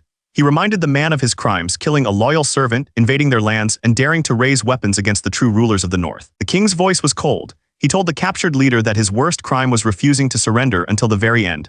The man immediately started begging for his life. He was sweating and terrified, shouting that he knew he was wrong. The king gritted his teeth, about to deliver the final judgment. Yadenga's eyes rolled back. He was certain this was how he was going to die. But the king's sentence wasn't death. He ordered Yadengi to be exiled to an island to live out the rest of his days. The captured leader broke down, thanking the king through his tears. The other captured tribesmen were completely confused. They couldn't believe their leader wasn't going to be executed. But one of the officials watching understood perfectly. By listing all of Yadenga's crimes in front of everyone, the king was sending a clear warning to anyone else who might think of crossing him. Sayang watched, impressed by his father's move. The warning landed exactly as intended. The other surrendered chieftains were shaking in their boots, realizing how lucky they'd been. The king then turned his attention to Aguchi, asking if he had anything to say. Aguchi replied that he did, but he had one request to make first. The king simply asked him what it was. With a serious look, Aguchi made his request. He wanted the king to give him a Joseon name. This was a huge deal. To receive a name from the king was a declaration of absolute, unbreakable loyalty to Joseon. Aguchi didn't hesitate for a second. He confirmed that was exactly what he was pledging. The king was pleased. In honor of his devotion, he gave Aguchi the name Jeong Chungryol. Not only that, he also appointed him as the new commander of the Jeongwon prefecture. The man was completely overwhelmed with tears in his eyes. He whispered his new name to himself as if he couldn't believe it was real. In front of the entire court and army, Jeong Chungryol made his vow. He promised to serve the king with absolute loyalty in both body and spirit. With that settled, the king announced his plan for the other Jurchen tribes. He was sending them to the warm southern provinces to raise horses. The soldiers were confused. That sounded less like a punishment and more like a reward. The king then appointed Yi Mingjian as a senior military commander. He also announced that anyone from the training command who made exceptional contributions would be promoted. The The soldiers cheered, thrilled by the news. The snow fell quietly over the palace. Later, inside the palace, an official approached the king with a serious question. He wanted to know the plan for the newly conquered wild Jurchens. The official warned him that treating them the same way as Jiang Chengdol's tribe would be a huge mistake. The king knew they were right, but he also knew that treating the tribes differently would just make them angry. He started thinking about another way, wondering if offering them better trade could solve the problem. The official started by explaining how the Ming dynasty handled a similar problem. They set up military outposts to keep the tribes from wandering deeper into their lands, since they couldn't manage all the territory themselves. He proposed a solution: turn Guoyang Fortress into a defense outpost. If they sent merchants there, trade would give the people a way to support themselves. But another official chimed in, pointing out that outposts alone wouldn't be enough to manage them. He suggested they should also send people who lost their homes in the war to settle there, along with trained soldiers. As the population grew, he explained, they'd need military force to maintain control. He smiled, adding that luckily, he had the perfect person in mind for the job. He recommended Hong Yunxiang, an 8th-rank official and a great military trainer. He reminded the king that Hong was the one who executed the muscle intimidation strategy. The official also mentioned that Hong was sick with a cold and couldn't be there today. The king agreed immediately. He ordered them to send an official assignment to Hong Yunxiang for Guoyang Fortress, along with medicinal herbs to help him recover.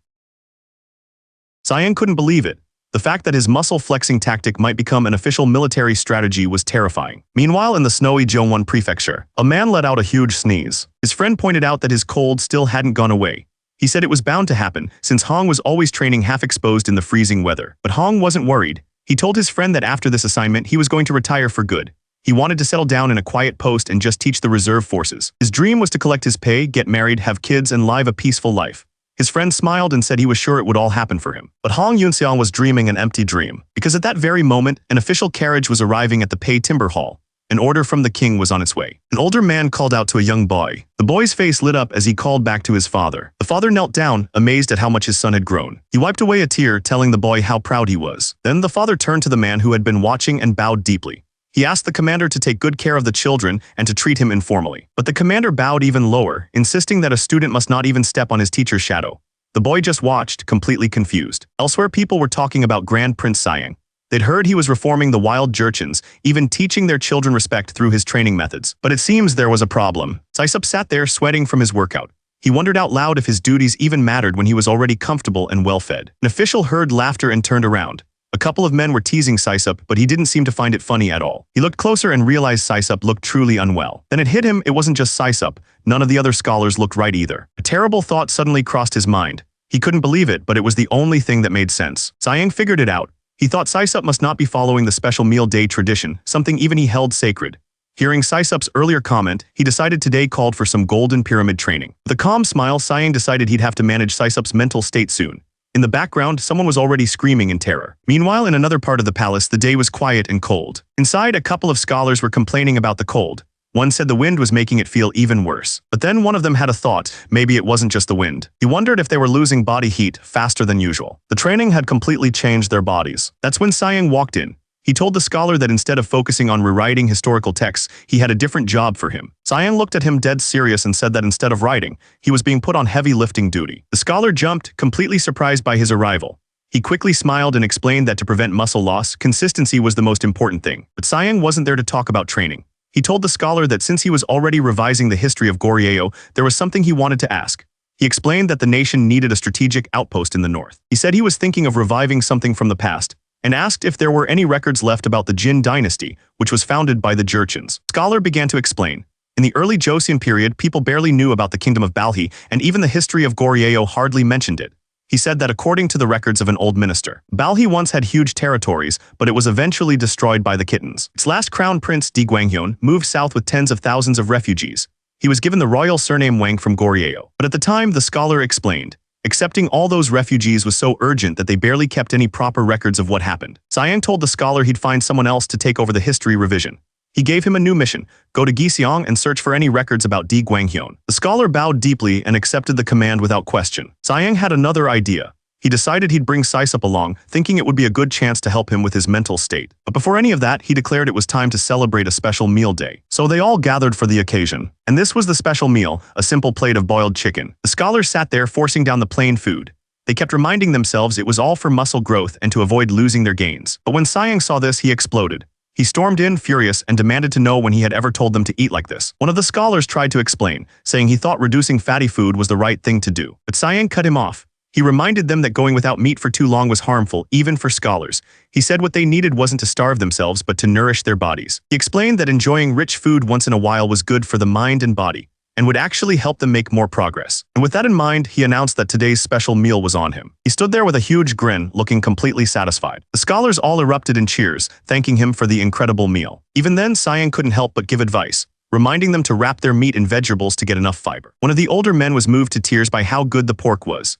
The server, a man named Choi Baekjeong, proudly told him that the pigs he raised were expensive but always the best quality. The scholar was so happy he told Choi Baekjeong he'd be counting on him for the next special meal. Siang watched them, thinking about how much had changed.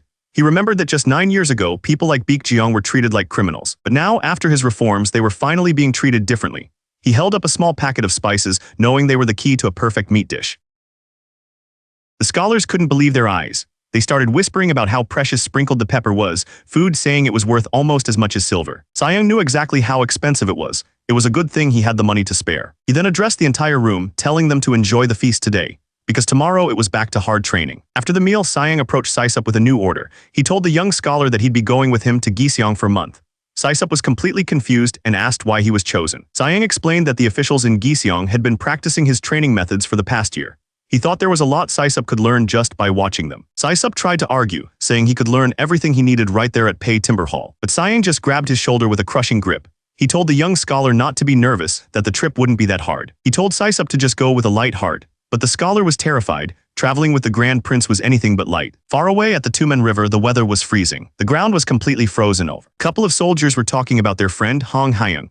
One of them wondered if he'd recovered from his cold yet, but the other pointed out it was just too cold to get better fast. But they weren't too worried. Turns out Hong Hyung was resting right by a heated wall, staying warm. One of the soldiers watched the local jerchins. He seemed impressed, saying they were good at everything but farming. They even had a clever way to fish by using hot stones to melt holes in the ice. The jerchins were digging in the snow. They were talking about the fertile black soil they'd found in a place called Aoji. As a group of officials arrived at the site, one of them wondered why the locals had called for them.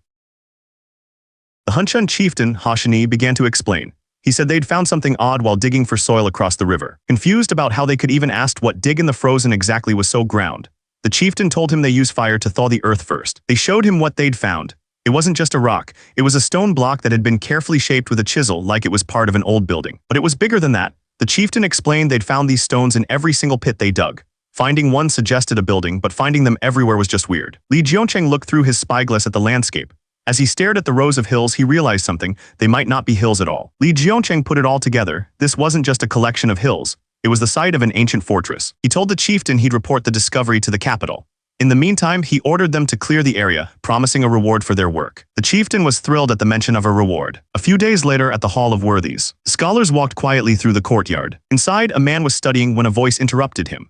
The visitor announced he was there by royal decree to help with the historical revision. The visitor knelt respectfully before the scholar. He introduced himself as Siang Salmon, a royal tutor. Siang welcomed the scholar, praising his reputation, but he knew exactly who this was. Siang Salmon, one of the 6 martyred ministers from the history books. Siang Salmon returned the compliment, saying he'd learned a lot just by watching the Grand Prince. This meeting felt off. Siang knew his growing reputation was making him a political target. And the biggest problem was, he remembered from history that he and Siang Salmon were destined to become fierce rivals. So he couldn't help but wonder, what was the real reason this man was sent here? Siang was on edge. He couldn't shake the feeling that this meeting was some kind of test. Siang Salmon broke the silence. He said he'd read the body's preparedness manual that Siang had written. Siang held his breath, waiting to hear what the scholar thought. To Siang's surprise, Siang Salmon was completely blown away. He praised the manual, calling it exceptional and admitting he'd read it again and again. Siang let out a quiet of relief. He realized he'd worried for nothing.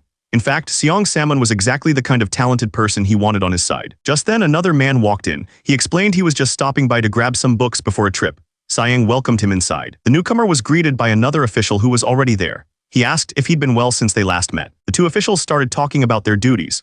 One was returning from Giseong after inspecting training centers, while the other had just gotten orders to head there himself. It seemed everyone was interested in Siang's new training methods. The official who was about to leave for Giseong explained that the king had sent a royal tutor to help with historical revisions while he was away. The returning official was excited. He reported that Siang's body's preparedness program was spreading like wildfire in Giseong, with tons of people starting to practice it. But he warned that there was a problem. The city was still full of people loyal to the old dynasty. This was causing a lot of unfairness, creating an atmosphere completely different from the capital city. The other official's interest was piqued. He mentioned that he had a friend working there as a gatekeeper, a man named Han Myung-ho. He paused for a moment thinking about his friend. The official who'd just come back recognized the name. He remembered seeing him, describing him as a small, weak man who had a really tough time with the training. Sayang, who had been listening in, suddenly understood. That's why Han Myung-ho's name was never in any of the letters from Giseong. He was being sidelined because of the city's politics. It all made sense. Because Han Myung-ho was born small and weak, he was being completely left out of the training. With that business settled, the official announced he was leaving now that Seong Samon was here. Sayang turned to Seong Samon and told him to take good care of the historical revisions in his absence. Sometime later, they arrived in the city of Giseong. They rode slowly through the streets. Sayang mentioned that while he'd passed through before, this was his first time actually staying in the city. Seong Samon joked that with his impressive build, everyone would recognize him.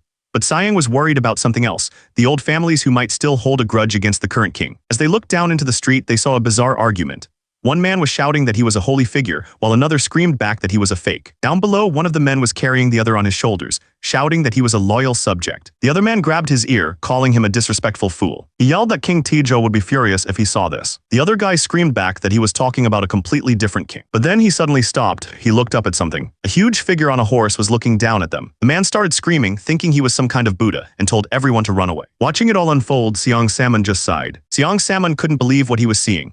He wondered how a rumor about a Buddha could have even started here, noting how different this place was from the capital. His companion reminded him of their goal, suggesting they start by trying to find the descendants of Di Guanghyun. Meanwhile, at the Giseong magistrate office, an official came rushing out to greet a royal visitor. The man introduced himself as Gi-jin, the governor. He apologized for not coming out sooner, but Sayang told him it was fine, saying he didn't want to be a burden. The governor insisted he was no burden at all, claiming everyone had been eagerly waiting for his arrival.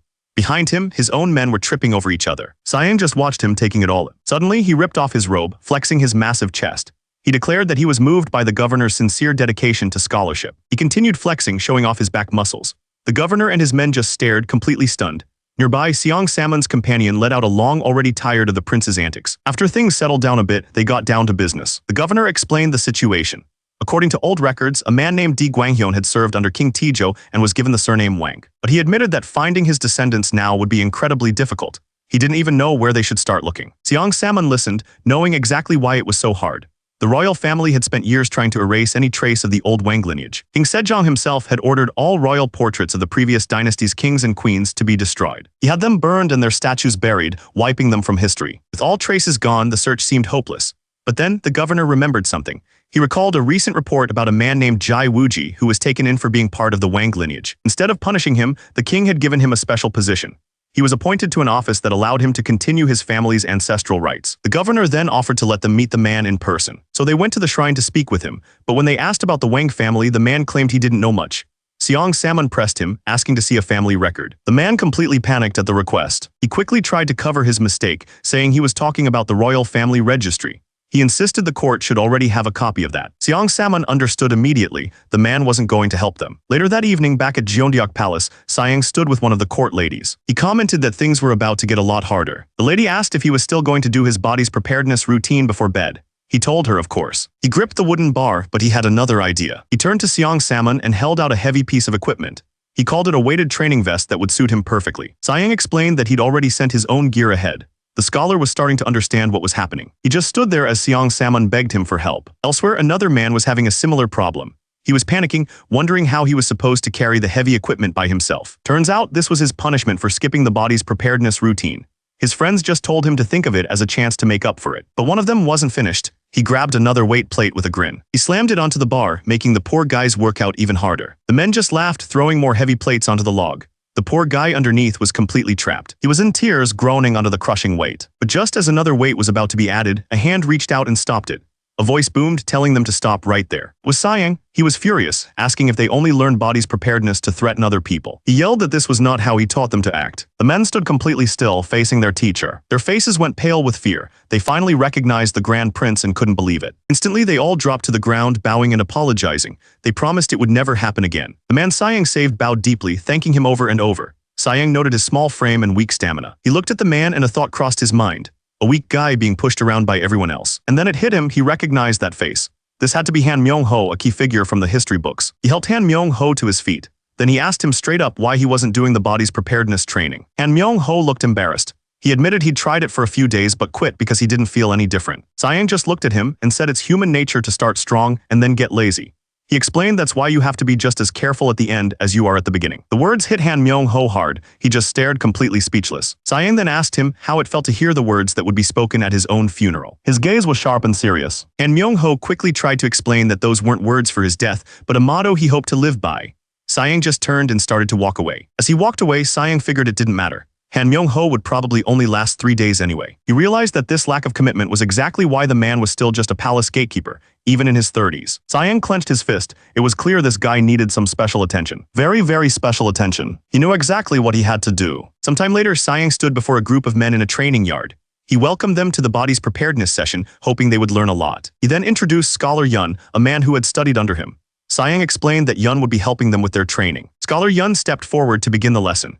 He told the men they would soon be adding a new concept to the manual because everyone's body is different. Scholar Yun explained that how you move and what you eat directly affects your ability to build and maintain muscle. He called this sustainable muscle, which comes from eating the right food and avoiding sickness. It was all about creating a lifestyle that supports your body's growth. That's when Han Myung-ho spoke up. He recalled hearing that Taoists used to drink mercury to keep their bodies from decaying. He then asked Sayang if that was the kind of thing he was talking about. Sayang sighed internally. The man was already looking for a shortcut, trying to use medicine to get out of actually exercising. Sayang turned to face him, ready to set the record straight. He started to explain how he built his own body. He said he just thought of his father while he trained and ate a lot of quality meat. It was that simple. Sayang looked him dead in the eye and said he never touched any of that medicine nonsense. Han Myung-ho stammered, quickly agreeing with the prince. With that settled, Sayang announced it was time to begin the body's preparedness training. As the training started, Scholar Yun noticed Sayang was watching 2 men very closely. He asked the prince if there was something wrong with them. Scholar Yun explained that the younger one was a promising student. The older one, Han Myung-ho, was basically an outcast. He admitted he'd tried to help Han Myung-ho before, but eventually gave up.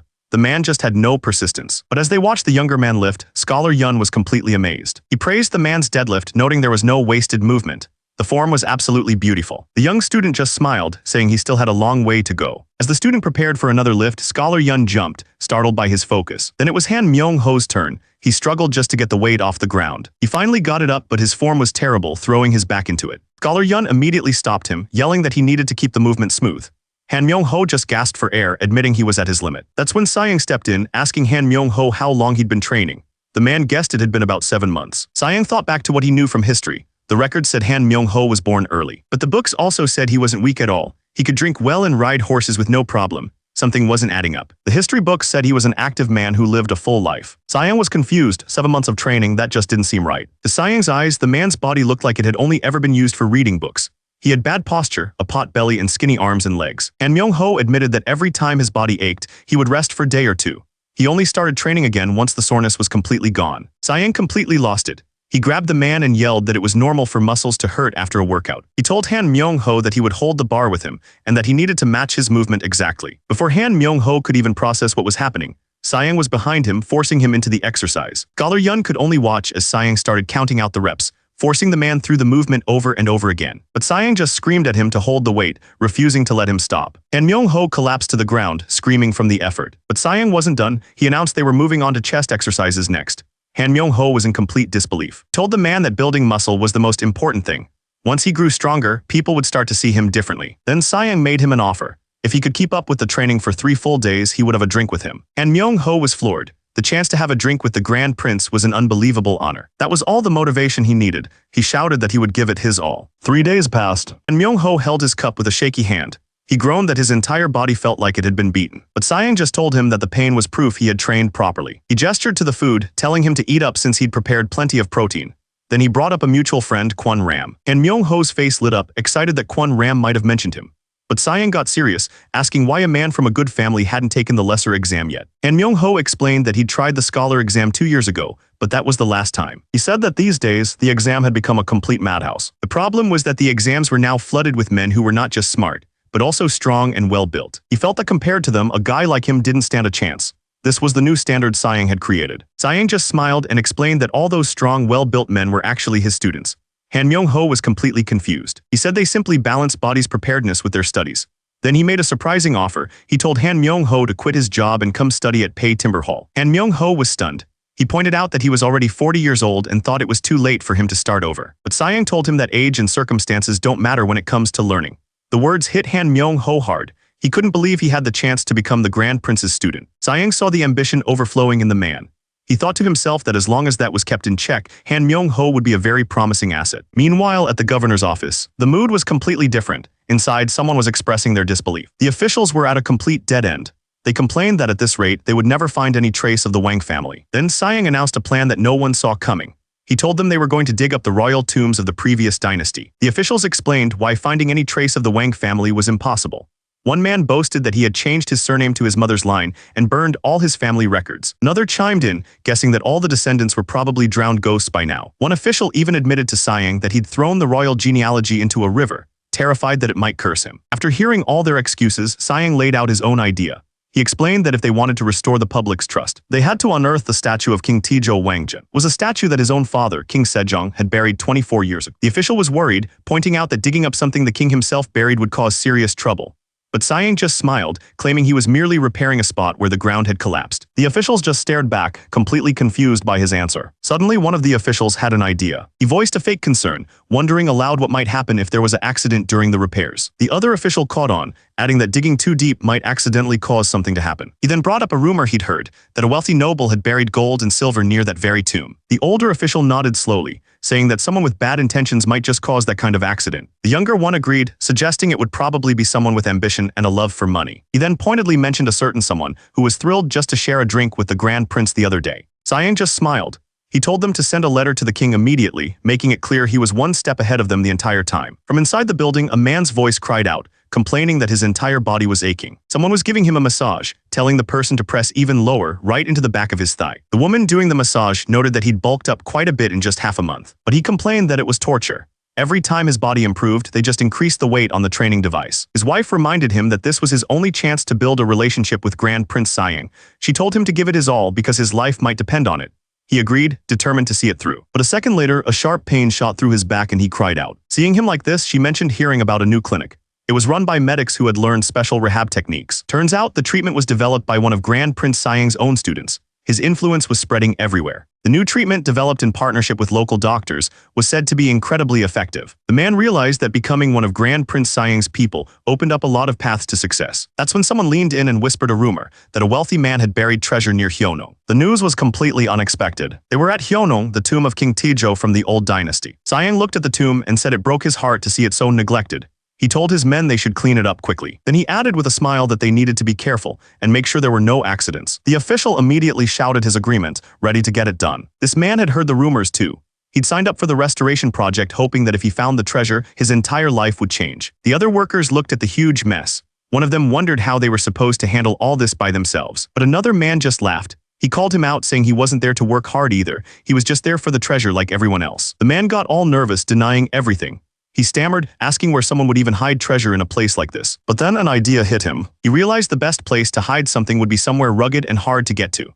He pointed to the northern ridge and claimed it for his group. He grabbed 3 others and told them to come with him. The man who'd been called out just watched them go, completely confused. He couldn't figure out why that guy was suddenly working so hard. And so the digging began. Every swing of the shovel was filled with greed. The man who'd claimed the spot was completely obsessed. The only thing on his mind was the treasure. He and his crew worked like crazy, clearing away anything that stood between them and the prize. He told himself that a little pain was nothing compared to what he stood to gain. He pushed his body to the absolute limit, pulling up every last root by hand. 4 days later, as the sun began to set, they finally hit the bottom. The leader thanked everyone for their hard work. One of the men asked if he was coming. The leader told them to go on ahead, claiming he needed to check for any leftover roots. The others suggested they grab a drink before starting the search.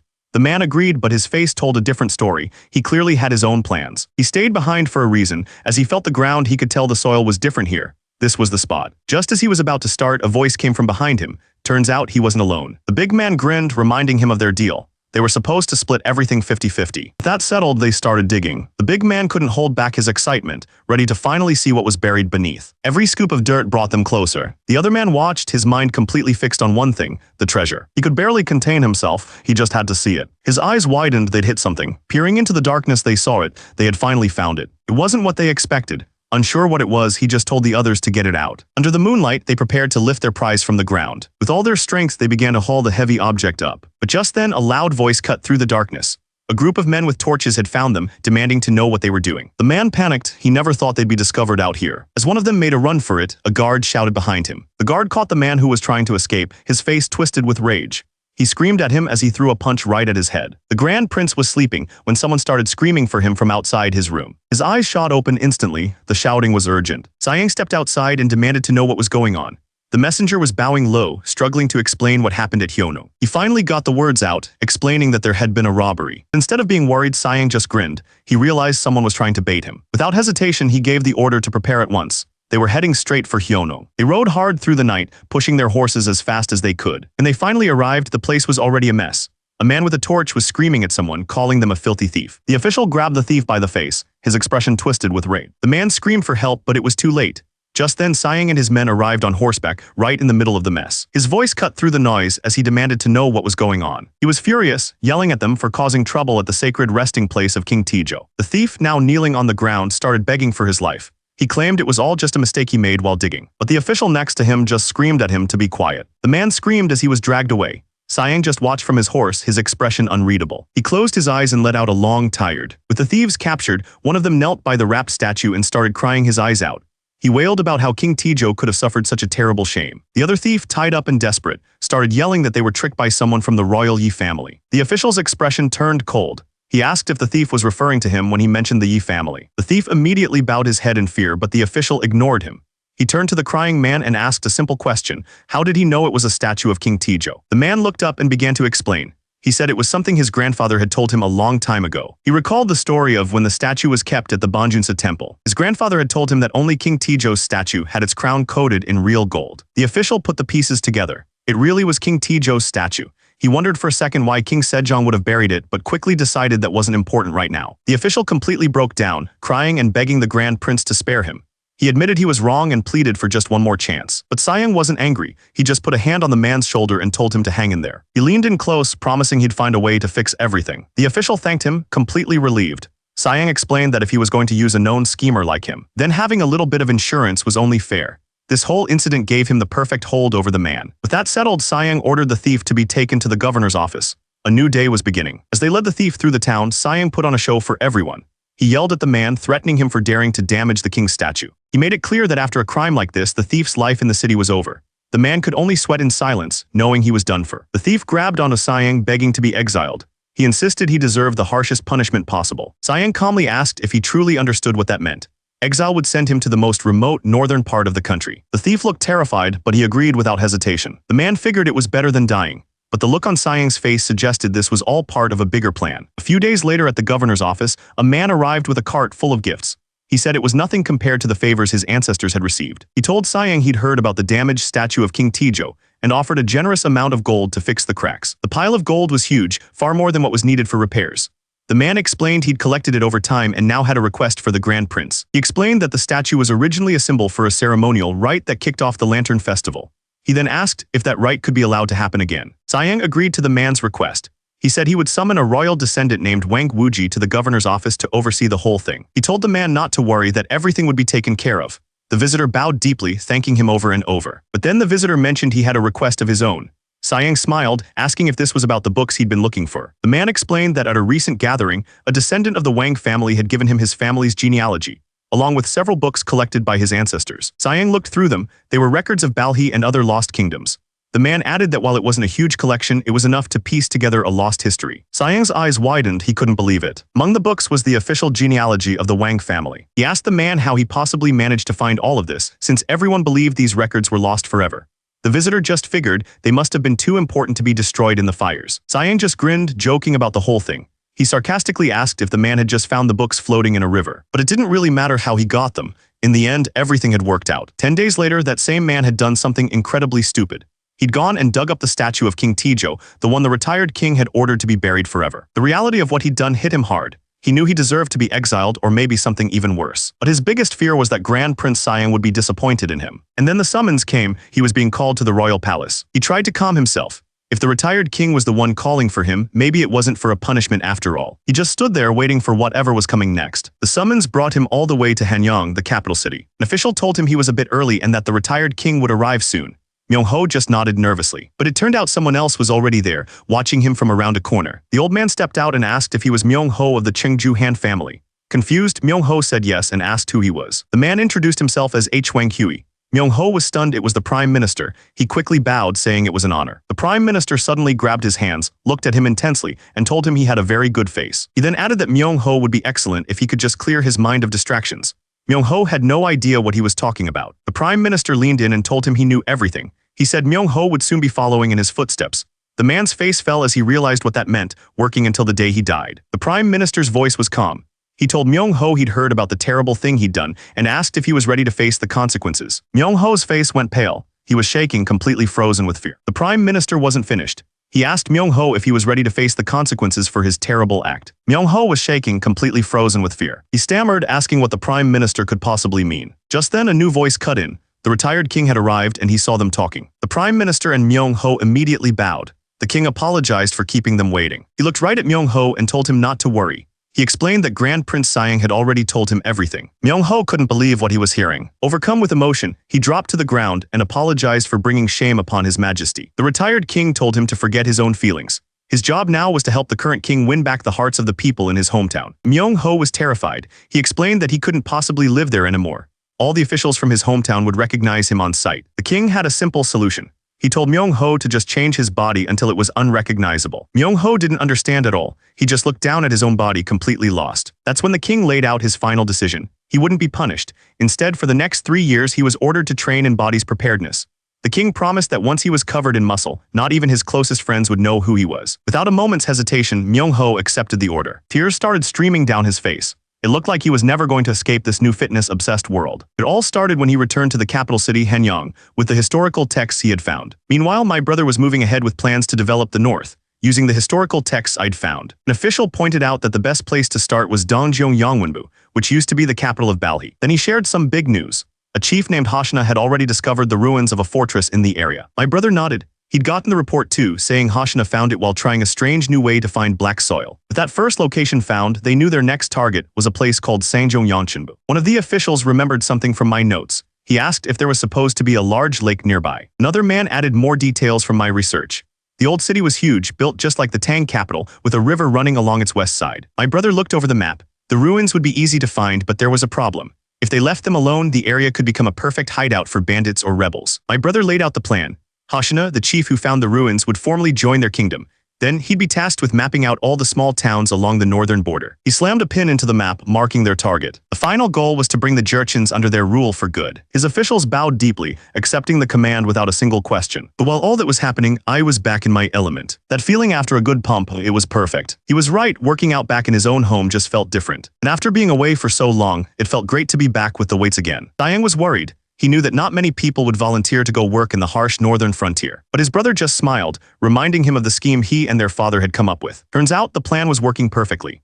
The brother explained that over 80 secondary and illegitimate sons had already submitted petitions to be freed from their status. With valuable goods like furs now flowing from the north, people saw a real chance to earn rewards by pioneering the new territory. Sayang realized he'd been so busy with his other projects that he hadn't been paying enough attention to what was happening locally. His brother told him to take a break once his work was done. He then revealed that he'd already found the perfect person to send north. He said the man was 40, but learned fast and was incredibly strong, able to lift around 80 kilograms in 3 different exercises. And that man was already busy fueling up. The man he'd chosen wasn't a secondary son himself, but he had a younger, illegitimate brother. He volunteered to go north for his brother's sake.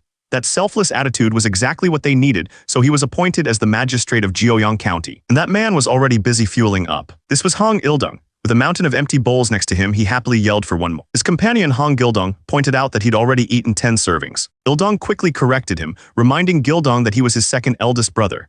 He added that in official matters, he needed to be addressed by his title. He then turned to the server, asking if they had any rice cakes since they were a bit short. The woman was completely stunned. The third man at their table just laughed. He said the rumors about Ildong's appetite were true, calling it impressively manly. Ildong just laughed, saying he was at a loss for words after getting such a direct compliment from the regional commander. Ildong told his brother not to get so hung up on titles and formalities between them. He promised that if Gildong trusted him and focused on his physical training, he could become a high-ranking official one day. He added that Gildong was more like him than their eldest brother. Gildong's face lit up. He was completely on board. With that settled, Ildong turned back to the commander and asked who was temporarily in charge of Jeoyang County. The commander explained that a man named Hong Yunseong was chosen for the job. He was known for being a quick thinker and a sharp strategist, though he came from a different family line. Ildong loved that idea. He immediately decided he would make this new guy his sworn bro. Meanwhile, at Jiuyang Fortress, things weren't going so smoothly. An official was losing his mind, wondering when the new magistrate would finally show up. With winter coming fast, he was worried they wouldn't have enough time to finish the repairs. The other official agreed, admitting that the thought of winter was making him nervous too. Hong Yunxiang wasn't buying it. He asked if the man was really nervous since he knew he was planning to transfer to the warm southern region in a year anyway. Turns out Yunxiang had his own scheme. It started as a plan to get sick on purpose so he could get out of his duties. But the whole thing backfired and now he was trapped there. To keep up the act, he had to look like he had a fever, so he was trying to work up a sweat. But faking a fever was nearly impossible in a place this cold. He swore to himself that this time he'd find a way to retire and move south. Just then, he heard someone at his door. It was the other official. He looked confused, asking how Yunxiang could still have a cold when the battle had ended a whole month ago. The official came in with an apology. He told Yunxiang that the king himself had sent something for him. Yunxiang read the scroll. It was a promotion. To make things worse, the king had also sent medicine for his supposed illness. In that instant, he knew. His dream of a warm, quiet retirement was completely gone. The other official smiled, thinking Yunxiang was overwhelmed with gratitude. He told him the king was clearly recognizing his hard work. But it didn't stop there. The official explained that Yunxiang was now in charge of the area until the new magistrate arrived. He poured the medicine, telling Yunxiang to drink it and build his strength back up. He screamed inside. His plan hadn't just failed, it had given him the exact opposite of everything he wanted. With their goodbyes said, Hong Ildong and his men set off for Jiuyang. One of his companions gave him some advice for the road. He suggested they use the supplies at the local office for stone and rice, but buy their fur coats here where the prices were better. But Ildong just laughed, boasting that his body was so strong from training that the winter cold meant nothing to him.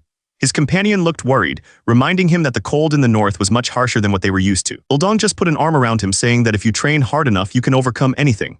The other guy just sighed. Sometime later, they finally reached Jiuyang Fortress. Someone announced the new magistrate's arrival. But as they walked into the courtyard, they saw the place was completely falling apart. It was totally deserted. Ildong wondered where everyone could be, getting a bad feeling that something terrible must have happened. Suddenly, a voice yelled out a warning. Something was collapsing right on top of them. The ground shook as a huge chunk of the fortress wall started to break apart right above them. He screamed as the rocks came crashing down. He was sure this was the end. But the final impact never came. He looked up to see Hong Ildong holding the massive boulder with his bare hands. The magistrate just calmly asked if he was okay. The man was completely speechless, just managing to stammer that he was fine. Once the dust settled, he dropped to his knees and bowed deeply. He thanked the new magistrate over and over for saving his life. He apologized for the terrible welcome, admitting that if Ildong had been even a second later, it would have been a disaster. But Ildong wasn't worried about formalities. He just told the man they needed to move somewhere safer before anything else collapsed. The man in red led them inside, apologizing that the office was only a temporary setup. He introduced himself as Hong Yunxiang, an assistant secretary who had been managing things until the new magistrate arrived. The magistrate smiled warmly and introduced himself as Hong Ildong, the new leader of the region. Once they were settled, Yunxiang began to list all the problems they were facing. It was a lot more than just broken walls. They had to build houses and clear land for farming, but they were seriously short on people. On top of all that, the Jurchens who were supposed to help were complaining and refusing to cooperate. But Ildong wasn't worried. He just said something called body's preparedness would solve everything. Yunxiang had no idea what he was talking about. Ildong was completely serious. He truly believed that every single problem could be solved through physical training. Yunxiang just smiled. He clearly thought this new magistrate was completely out of his mind. So early the next morning, Ildong put his plan into action. He gathered all the men who were supposed to be working and asked if everyone was there. He told them that since they didn't know how to work, he was going to teach them himself. The men were not impressed. One of them muttered that it was just digging holes and wondered what they could possibly gain from it. But Ildong remembered something Grand Prince Sayang once said. He explained that even simple physical movements can lead to learning. He gripped the tool tightly, ready to show them exactly what he meant. With one powerful strike, he showed them the first move. He then turned to his brother Gildong and told him to scoop out the dirt where he had just struck. Gildong agreed, but he was clearly annoyed by the whole thing. As he worked, he grumbled to himself. He could have had a quiet life as a petty official, but his pushy older brother was going to be the death of him. Then Ildong led them all in a series of powerful, coordinated strikes. The officials watching couldn't believe their eyes. The speed at which the men were working was incredible. Ildong explained that this wasn't just simple labor. It was a method to train their bodies. With a grin, Ildong called out to Gildong again. It was time to move on to something he called spiritual pressure training. Gildong's heart sank. He knew exactly what that meant. He was going to be the test subject again. Ildong just hoisted Gildong onto his shoulders like he was nothing.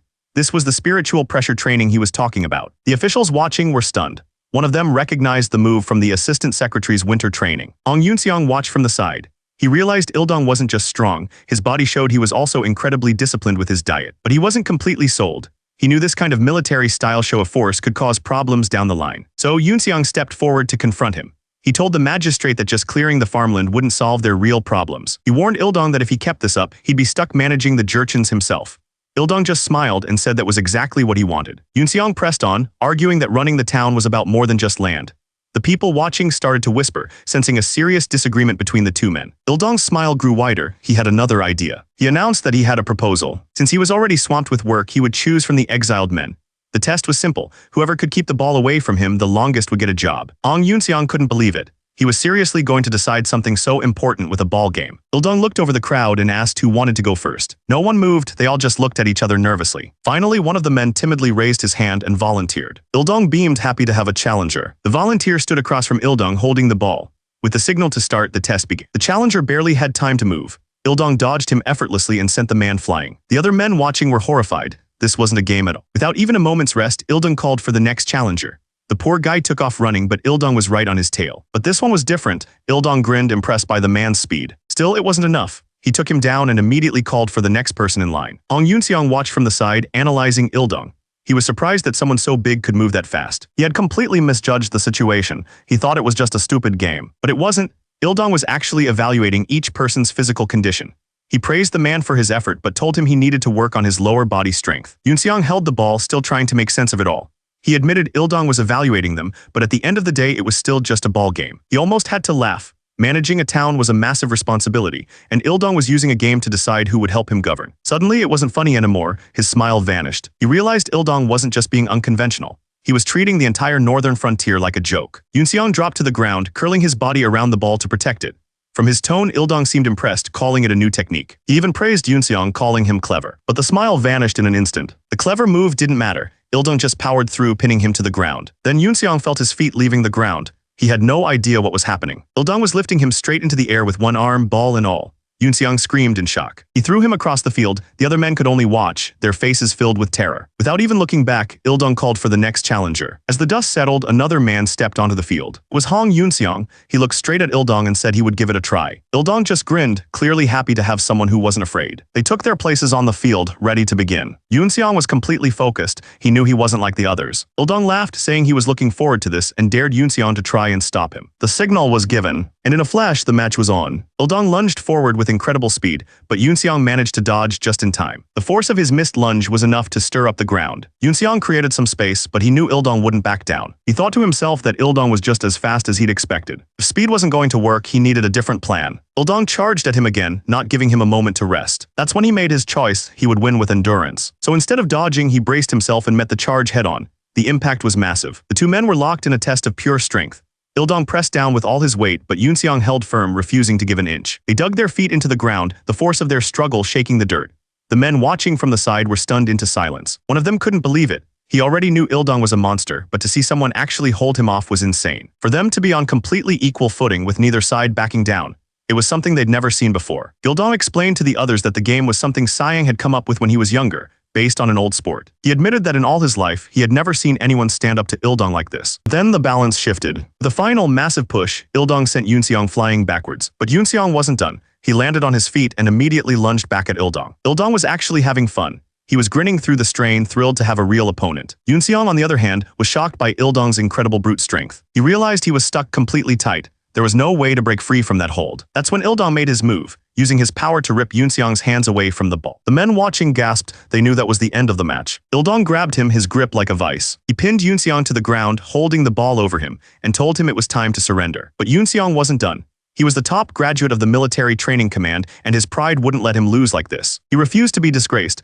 pouring every last bit of his strength into one final push. The crowd gasped, even Ildong looked surprised. And somehow he did it. Yoonseong held his ground, stopping Ildong's push completely. The men watching started to get excited. They couldn't believe what they were seeing from Assistant Secretary Yoonseong. Soon, everyone was chanting his name. They were all shouting for him to hold on, to keep fighting. Ildong wasn't mad at all. He just smiled, realizing he had seriously underestimated his opponent. With a final breath, Yoonseong decided it was time to end this. He got a solid grip on Ildong's side, locking his hands tight. He dug his feet into the dirt, using every muscle in his legs for power. And then, unbelievably, he lifted the giant man clean off the ground. The crowd was speechless. One of them yelled out that he was actually lifting him. Yoonseong twisted his entire body, putting all of his momentum into the throw. He sent the huge man flying through the air like he weighed nothing. The men on the ground just stared up, watching him fall back to earth. The magistrate was completely winded, his face a mix of shock and exhaustion. Hong Yunseong was breathing just as hard. That last move had taken everything he had. One of the officials raised his hand, looking just as surprised as everyone else. He declared the match was over. By the time night fell, things had calmed down. The men gathered for a meal, and the magistrate addressed them from the porch. He told them he'd let them know the results soon and assign their new jobs. To reward them for their hard work, he offered everyone horse meat. But one of the men noticed the magistrate wasn't eating and asked him why. The magistrate just grinned. He explained that since he was in his cutting phase, he could only drink powdered grain tea. Hong Yunseong was stunned. The magistrate was doing that well even while cutting. The mood was good that night. One of the officials noted that even the Jurchens seemed happy. The magistrate agreed, saying it was all thanks to being prepared. Hong Yunseong approached the magistrate, giving him a thumbs up. He told him he was amazing out there, admitting he hadn't broken a sweat like that in a long time. The magistrate warned him that he wouldn't be sweating much longer with the cold on its way. Then he teased him, asking if a top graduate of the military was really afraid of a little chill. To prove his point, he began to tell a story about a time he had to relieve himself outdoors in the middle of winter. He explained that it was so cold, the liquid froze the moment it hit the ground. That's when it hit Yunseong.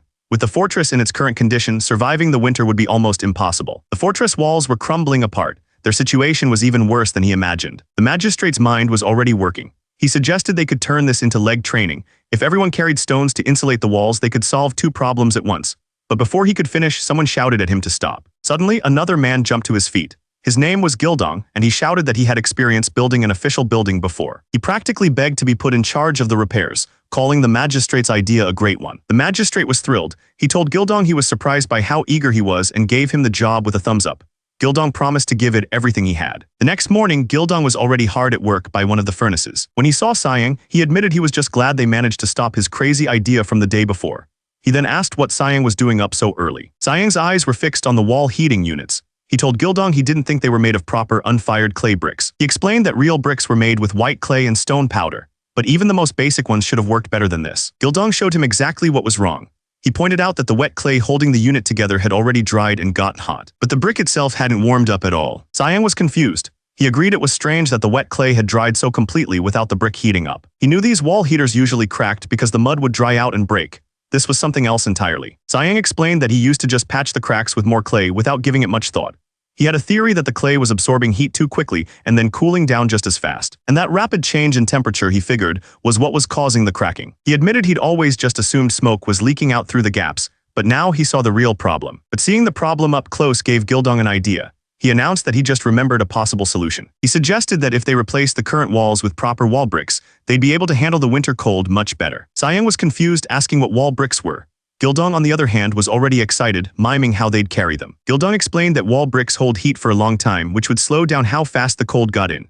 That's when it clicked for Sayang. If the walls stayed warm, the heat from the floors would last longer too. Sayang added another point. With normal walls, one crack meant a huge repair job, but with bricks, you could just patch the broken spot or swap out the damaged ones. It was a much better system. Gildong admitted he wasn't sure if his idea was right, but he figured if bricks could block out summer heat, they should also work against the winter cold. Sayang was impressed, thinking to himself that Gildong was much sharper than his older brother. Without wasting a second, Gildong ran off, calling out to someone in the distance. The man he was yelling for, Dim, looked up from his work. Turns out Dim was already a step ahead. He told them he'd already spoken to a mason from Giseong. He explained that he knew they used wall bricks in the sidewalls when building certain kinds of roofs. Because of that, he was sure that Mason would be skilled in firing bricks. Sayang was pleased. He ordered someone to be sent over to fire a large batch of wall bricks. Dim asked him just how many they were talking about. Before Sayang could answer, Gildong jumped in and said 5,000 should be enough. Sayang just stared, a little surprised by the huge number. Dim was floored by that number. He immediately asked where on earth they planned to get enough firewood to make that many bricks. He had a point. One of the main reasons bricks weren't used much in Joseon was because there was never enough firewood to fire the kilns. But it turns out this region was different. The mountains here were full of wood. And under the excuse of Sayang's preparedness training with the Jurchens, they had the perfect cover to start chopping it all down. The men worked non-stop, producing a huge amount of wood. Officially, it was all for building defensive fences, but they had a much bigger project in mind. 6 months later, winter arrived. November was freezing. Just as they expected, the cold was brutal that year. One of the guards took a drink, trying to stay warm. Sayang saw the guards trying to warm up with a drink and immediately walked over to stop them. Even in the freezing cold, he seemed to be radiating. He looked at them seriously and pointed out that their lips were already turning blue. He told them a steam bath was what they really needed, not alcohol. The guard knew he was right, but he looked worried. He explained that the problem was the steam baths themselves. Turns out, Sayang's idea was so popular that there was a huge waiting line just to get in. Inside, it was a whole different world. The men were shouting and laughing, finally feeling the warmth return to their bodies. Dim was amazed. He couldn't believe his youngest brother had turned out to be so capable. He smiled, thinking about how well his brother's plans were working out. At first, he'd been worried. When Siang said he'd build the public bathhouse and government office out of bricks, Dim thought it would be an expensive failure. But then he saw the numbers. Turns out making 5,000 wall bricks cost almost nothing, just 4 siam of rice. The man in charge of it all, Gildong, had done an amazing job. Dim couldn't help but think the man was blessed with good luck. Meanwhile, in Gyeongwon province, another official was dealing with a very different report. He couldn't believe it. The report said that another province had suffered only half the casualties that his had. The man explained how the other province was thriving. They had built a steam bath to save on firewood and used bricks to make a government office that stayed warm all winter. They were even training the local tribes to keep them busy and strong. Hearing all this, the official felt a wave of frustration. He couldn't help but wonder what he had been doing this whole time. He asked for an update on their own big project with the black soil. The other man looked at him grimly. It had failed again. He shot up from his seat, furious. As he walked away, his subordinate continued the report. They had already gone through about 900 kilograms of iron ore. Every last bit of it had turned into useless, weak scrap metal. He stared at the ground, hating the cursed black soil that was causing all this trouble. At the workshop, a blacksmith was hard at work, hammering away at the metal. He brought the hammer down with all his strength. The blacksmith was furious. He yelled that even cheap candy was tougher than the metal they were trying to make. When the official arrived, the blacksmith told him the bad news directly. The black soil was completely ruining the metal. The official stared down at the useless black lumps. The blacksmith explained that the stuff was sticky, almost like pine resin. That's when it clicked. If it acted like pine resin, maybe it could be used like it. He ordered the blacksmith to scrape off the soot and bring it to him. The blacksmith had no idea what he was talking about. The official figured that if people could find uses for cow dung, this stuff had to be good for something. Turns out, what they were calling useless black soil was actually asphalt. Meanwhile, at the Sugang Palace, a group of officials were finally heading home for the day. They were completely exhausted. Working on the new laws for the kingdom had drained every last bit of energy from them. Meanwhile, the king was absolutely furious. He yelled that anyone refusing to cooperate with the census was a thief of the state. The king had threatened to send even more people into the harshest exile. Siang wiped a bead of sweat from his face, relieved they had managed to stop him from completely exploding. One of the officials started thinking through the consequences. If they sent every single criminal up north, and then tried to spread out the power in the provinces, it would still create all sorts of new problems. He walked alone, wishing the Grand Code for the government had answers for a problem like this. That's when King Sejong cheerfully announced that, as for the Grand Code, nothing had been finalized yet. The official just stared, completely stunned by the news. King Sejong just smiled, and said that the laws for the Grand Code hadn't actually been decided. The official tried to play it cool, but inside he was completely losing his mind. The king explained they were still adjusting punishments from an old issue with Minister Hwang. That's when he noticed the minister was still in the room. The old minister turned to Siang, desperately begging him for mercy. Siang casually explained that they'd been discussing the punishment code. Since other options seemed unfair, he'd sentenced Minister Hwang to forced labor instead. Hearing this, the old minister just pleaded to be allowed to retire. But Siang seemed to be thinking about something else entirely. He then announced his belief that they could turn forced labor into a much fairer kind of punishment. For him, this was just another form of training. King Sejong looked on, clearly interested in what Siang was suggesting. But Minister Hwang was in total despair. He just wanted to retire, not cause a complete change in the law. Later, Siang was with another official. He explained that sitting all day puts a lot of strain on the body and offered to help relieve the tension. He began to stretch the man, telling him to breathe out slowly. The official let out a surprised grunt. Criminals, after a moment, the official told him to continue what he was saying earlier about the punishment system. Siang started by explaining that right now, criminals. Then they're sent far away and worked almost to death. The official nodded. He admitted that was exactly why he was always hesitant to hand out that kind of punishment. Siang laid out his idea. What if they built prisons and gave criminals hard but restorative work? It would give them real time to change. He was completely serious about this. The current system was all about public shame and harshness. He asked if a system focused on rehabilitation could truly change almost anyone. Siang then used Minister Hwang as the perfect example. The minister was horrified, begging the Grand Prince to spare him. The official pointed out a problem, that much labor could ruin a prisoner's health.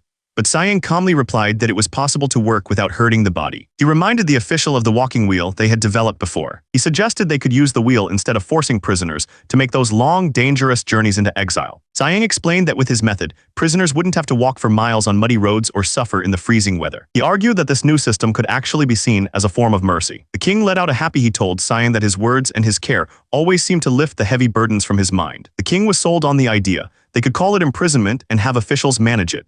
He admitted he was tired of trying to keep track of every single person he'd exiled. With this new system, regular reports would be enough. But that raised a new question. Who would volunteer to reform the prisoners in these jails? The king then turned to the official, reminding him that he had disciples who were skilled at that sort of thing. The official's eyes lit up. He remembered the Pei Timber Hall. They had already succeeded in reforming the young barbarians. That settled it. If they could handle that, they would definitely be willing to reform prisoners.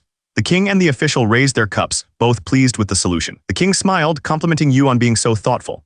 But then he changed the subject, reminding Yu that he shouldn't just focus on work but on his family too. Yu looked a little confused by the sudden turn, cautiously asking what the king meant by family matters. The king got straight to the point. He was talking about Yu's eldest son Hyundong and asked if it wasn't time for him to get married. The boy Hyundong was exactly 16 years old this year. Apparently there had been marriage proposals for him before. But at the time, everyone was still dealing with the trauma from the war and was completely exhausted. Because of all that, the marriage talks had just quietly faded away. The family who had first approached them was the family of the left state councillor Han Hwak. The councillor himself appeared, gratefully telling the Grand Prince that he was happy they were considering joining their families again. Han Hwak claimed his mind was unsettled, and that's why he couldn't move forward with the marriage talks. Sayang wasn't buying it. He pointed out that 3 years had passed, so if the councillor really wanted to resume the talks, he would have sent a matchmaker by now. Han Hwak just laughed nervously. He made another excuse, saying his daughter insisted she needed more time to study. But Sayang knew the real story. Han Hwak's political power had completely collapsed, so he couldn't possibly bring up marriage talks again. He figured if the councillor still had any power, he would have pushed his daughter to marry the crown prince instead. That's when a young man's voice called out, interrupting his thoughts. It was Hyundong. He apologized for interrupting, but Sayang just waved it off. He told the boy to properly greet the left state councillor, who might soon be his father-in-law. Hyundong immediately turned and offered a formal greeting to the councillor. He bowed low, showing his respect. The councillor complimented Hyundong's impressive build for a 16-year-old. Sayang brushed it off, saying the boy hadn't even started his real training yet. He then turned to Hyundong and asked what he needed. Hyundong held up a scroll. He explained that he'd made a copy from an old stone tablet and wanted Sayang's opinion since he wasn't sure of its origin. As Sayang looked at the text, he recognized a name, Great King Jinyu. He immediately wondered if the tablet was from one of the famous monuments the king had built to mark his territory. The left state councillor chimed in. Based on phrases he recognized from his own historical work, he figured the tablet was about 900 years old. Hyundong was amazed, telling his father that his knowledge was incredible. Sayang just smiled and encouraged him to keep studying, reminding him that there's always more to learn. The boy eagerly agreed, his face lighting up. As Hyundong walked away, the councillor couldn't help but marvel at how impressive the boy was, both physically and academically. Sayang explained that Hyundong used to be very frail. He told the surprised councillor that he had adapted his training into simple children's games to help the boy get stronger. He used things like hoop spinning and rope jumping, and the results were impressive. He added that these exercises weren't just for children, they were also great for women. Hearing this gave the councillor an idea. He suggested a friendly game of shuttlecock kicking. He thought it would be a good way to break the ice with their wives as well. Sayang grinned, clearly liking the suggestion. A few days later, they put the plan into action. The game started with a powerful serve. The shuttlecock flew like a bullet, smashing into the wall behind the woman. She just stared, completely stunned by the force of the hit. The other woman couldn't believe what she had just witnessed. She was trying to understand how another woman could possess that kind of strength. But there she stood, holding the racket with a look of pure confidence. The man got straight to the point. He told Suktiak that her marriage talks with Lord Dawan, Grand Prince Sayang's son, were starting again. But that wasn't all. He added that the High Lady of the Three Han also wished to meet her and would be visiting in a few days. He looked serious as he explained everything. This wasn't just a casual visit. He warned her to be extremely careful because one mistake could end the marriage talks completely. Suktiak wasn't worried about meeting her sister though. It was the other two who made her nervous. They were famous for their intense physical training. She, on the other hand, was just a homebody. In fact, she hated moving around at all. Someone showed her a strange piece of clothing, asking what it was. Turns out, it was an invention from Lady Debuan. The woman explained that the item was called a melty, basically a type of suspenders. She said it was designed to keep a skirt from slipping down. First, she showed Suktiak how to tie it around her waist. Then she pulled the straps up over her shoulders and tied them securely in the back. Lady Debuan explained that with this, even if someone stepped on her skirt, it wouldn't slip down. But the preparations didn't stop there. She told Suktiak she also needed to wear guards for her knees and elbows. For the final step, she instructed her to take off her heavy wig and put her hair into a pouch to keep it out of the way. With everything in place, the transformation was complete. Suktiak was ready for action. Dressed and ready, Suktiak gave a formal greeting to Lady Debuan on the court. Lady Debuan saw that she was ready and asked if she had ever played shuttleball before. Suktiak nervously admitted that it was her first time. But Lady Debuan wasn't bothered at all and just told her to follow her actions. She started with the basics, showing her how to do a serve. Next, she demonstrated a powerful drive shot. Then came the high clears, which sent the shuttlecock soaring into the... And finally, she showed her the most powerful move of all, the smash. Suktiak watched all of this, looking worried. She wasn't sure if she could do any of it. Lady Debuan just smiled. She promised to teach her everything step by step, starting with how to properly grip the racket. Turns out, Suktiak was a natural. Lady Debuan was impressed, complimenting her good posture and how fast she was picking everything up. A warm feeling spread through her. She realized this was the first time anyone had ever praised her for exercising, and she really liked it. Seeing her confidence, Lady Debuan suggested they play a light round to test her skills. Suktiak eagerly agreed. She told Suktiak to serve first, but the friendly smile was gone, replaced by a look of pure competition. Suktiak took a breath and served, sending the shuttlecock flying high into the... It dropped faster than expected, Lady Debuan moved to hit it, but she was too late. Man keeping score marked a line on the board and announced that Sukdeok had scored the first point. He then explained the rules to them. The first person to reach 21 points would be the winner. She couldn't believe it, she had actually scored a point. And that's when she realized this was actually fun. All her life, she thought moving her body was just difficult and exhausting. But this was incredible, she was having the time of her life. Then the friendly game ended. Lady Debuan returned the serve with serious power. The shuttlecock came flying back at her like a cannonball. The look in her opponent's eyes was completely different now. It smashed into the ground before Sukdeok could even react. But her opponent, Lady Debuan, responded by leaping into the air. Sukdeok couldn't believe her eyes. She had never seen a jump like that in her life. The hit was like a flash of lightning. It smashed into the ground with so much force that it bounced and got stuck right in the wall behind her. She was terrified. She couldn't understand how a shuttlecock could move that fast. Across the court, Lady Debuan complimented Sukdeok's skills. Then she smiled. She told Sukdeok that from now on she was going to play for real. Sukdeok panicked. She realized her opponent hadn't even been trying until now. Lady Debuan served. The real game had begun. She moved with incredible speed and power. Sukdeok couldn't keep up. Sukdeok tried to fight back, but the points just kept stacking against her. Lady Debuan was on another level entirely. The score just kept getting worse. She threw herself across the court trying to return the shot, but it was no use. She couldn't understand it. How could someone be this good just from playing at home? Meanwhile, Lady Debuan just stood there, casually bouncing the shuttlecock. She hadn't even broken a sweat. Lady Debuan's eyes narrowed.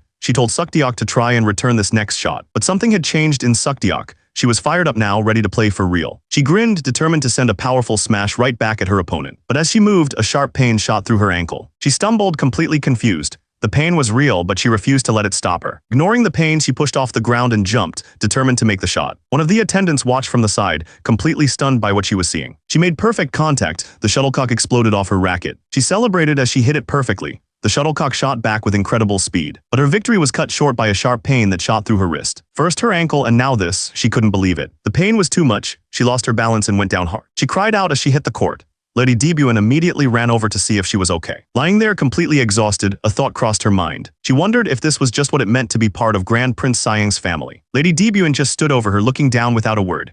Sukdeok clenched her fist, realizing this was a whole different world. When Sayang heard the news, he looked worried. He immediately asked Lady Debuan if she had pushed the girl too hard during their game. Lady Debuan explained that she hadn't pushed her at all. The girl just wasn't used to using her body. She then wondered if this whole experience might make Sukdeok refuse to marry into their family. But then she remembered the look on the girl's face. She hadn't seemed upset by the challenge at all. In fact, she looked incredibly determined. Thinking about that moment changed everything for her. A smile spread across her face. After seeing that fighting spirit, she was certain. She declared that she definitely wanted that girl in their family. Sayang let out a laugh, completely relieved. It seemed he had been worried for nothing. Elsewhere, a young man knelt quietly as an older official prepared him for a formal event. The official commented on how much the young man had grown.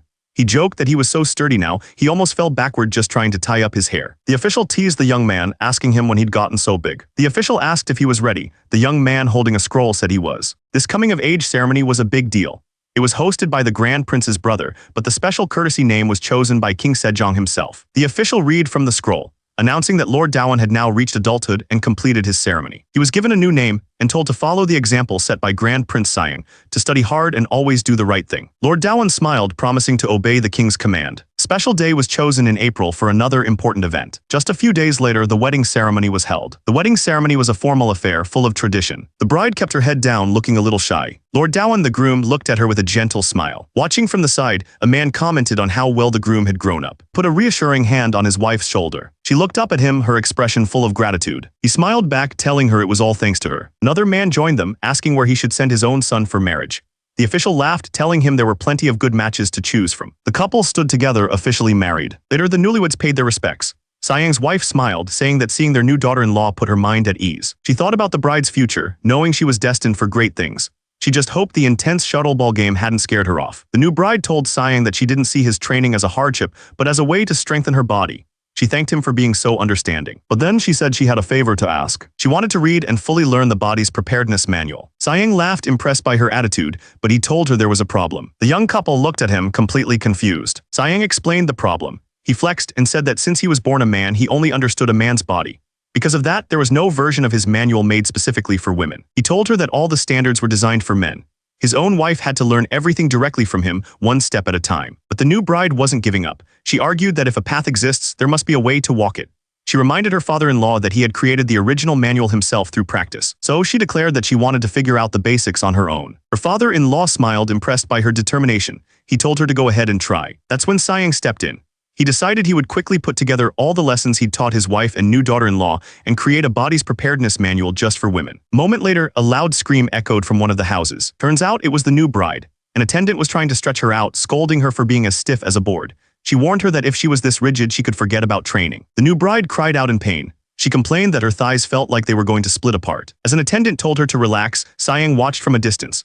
He wondered if it was even possible to create a proper body's preparedness manual for women. Just then, a messenger arrived. Sayang was being summoned by his father, the king. He was annoyed by the timing. He needed to finish the manual and figured it couldn't be anything important. He made his way to the king's chambers. When he arrived, the king got straight to the point. He announced that Tsushima Island was asking to increase their number of trade ships. Sayang was confused. He reminded his father that the Yahello Treaty had already set the limit at 50 ships and asked why they would suddenly want more. The treaty had been established because of increasing piracy from the islanders at Busan port.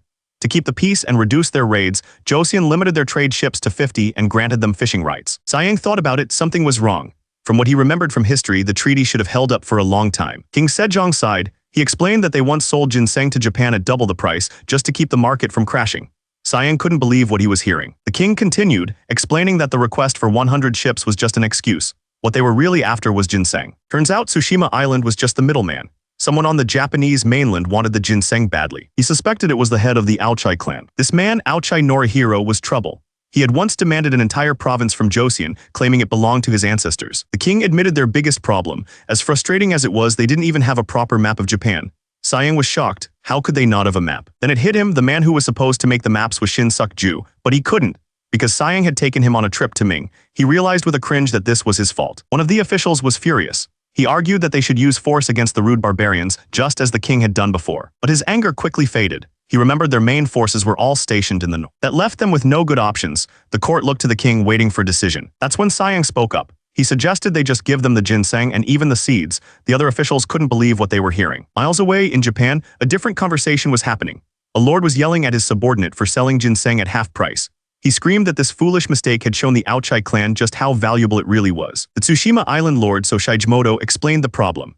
The Aochai clan had started mining silver and now wanted to trade directly with Joseon, cutting them out completely. If Joseon bypassed them and traded directly, Tsushima Island would be left with nothing.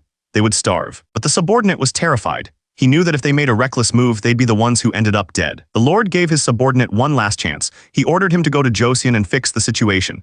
The command was simple. If he failed, he was to end his own life. In the eastern hills near present-day Busan, two men were riding down a path. One of the riders was an interpreter named Shin Suk-ju. The official traveling with him was impressed, noting that for an interpreter, Shin Suk-ju had a powerful build and was an excellent horseman. Later, the official explained the situation to the Vice Minister of Rights. He reported there was a misunderstanding. The ginseng wasn't sold by the court, but was found up north. The Vice Minister asked him to explain what he meant. Instead of answering directly, the Vice Minister told him someone else would explain.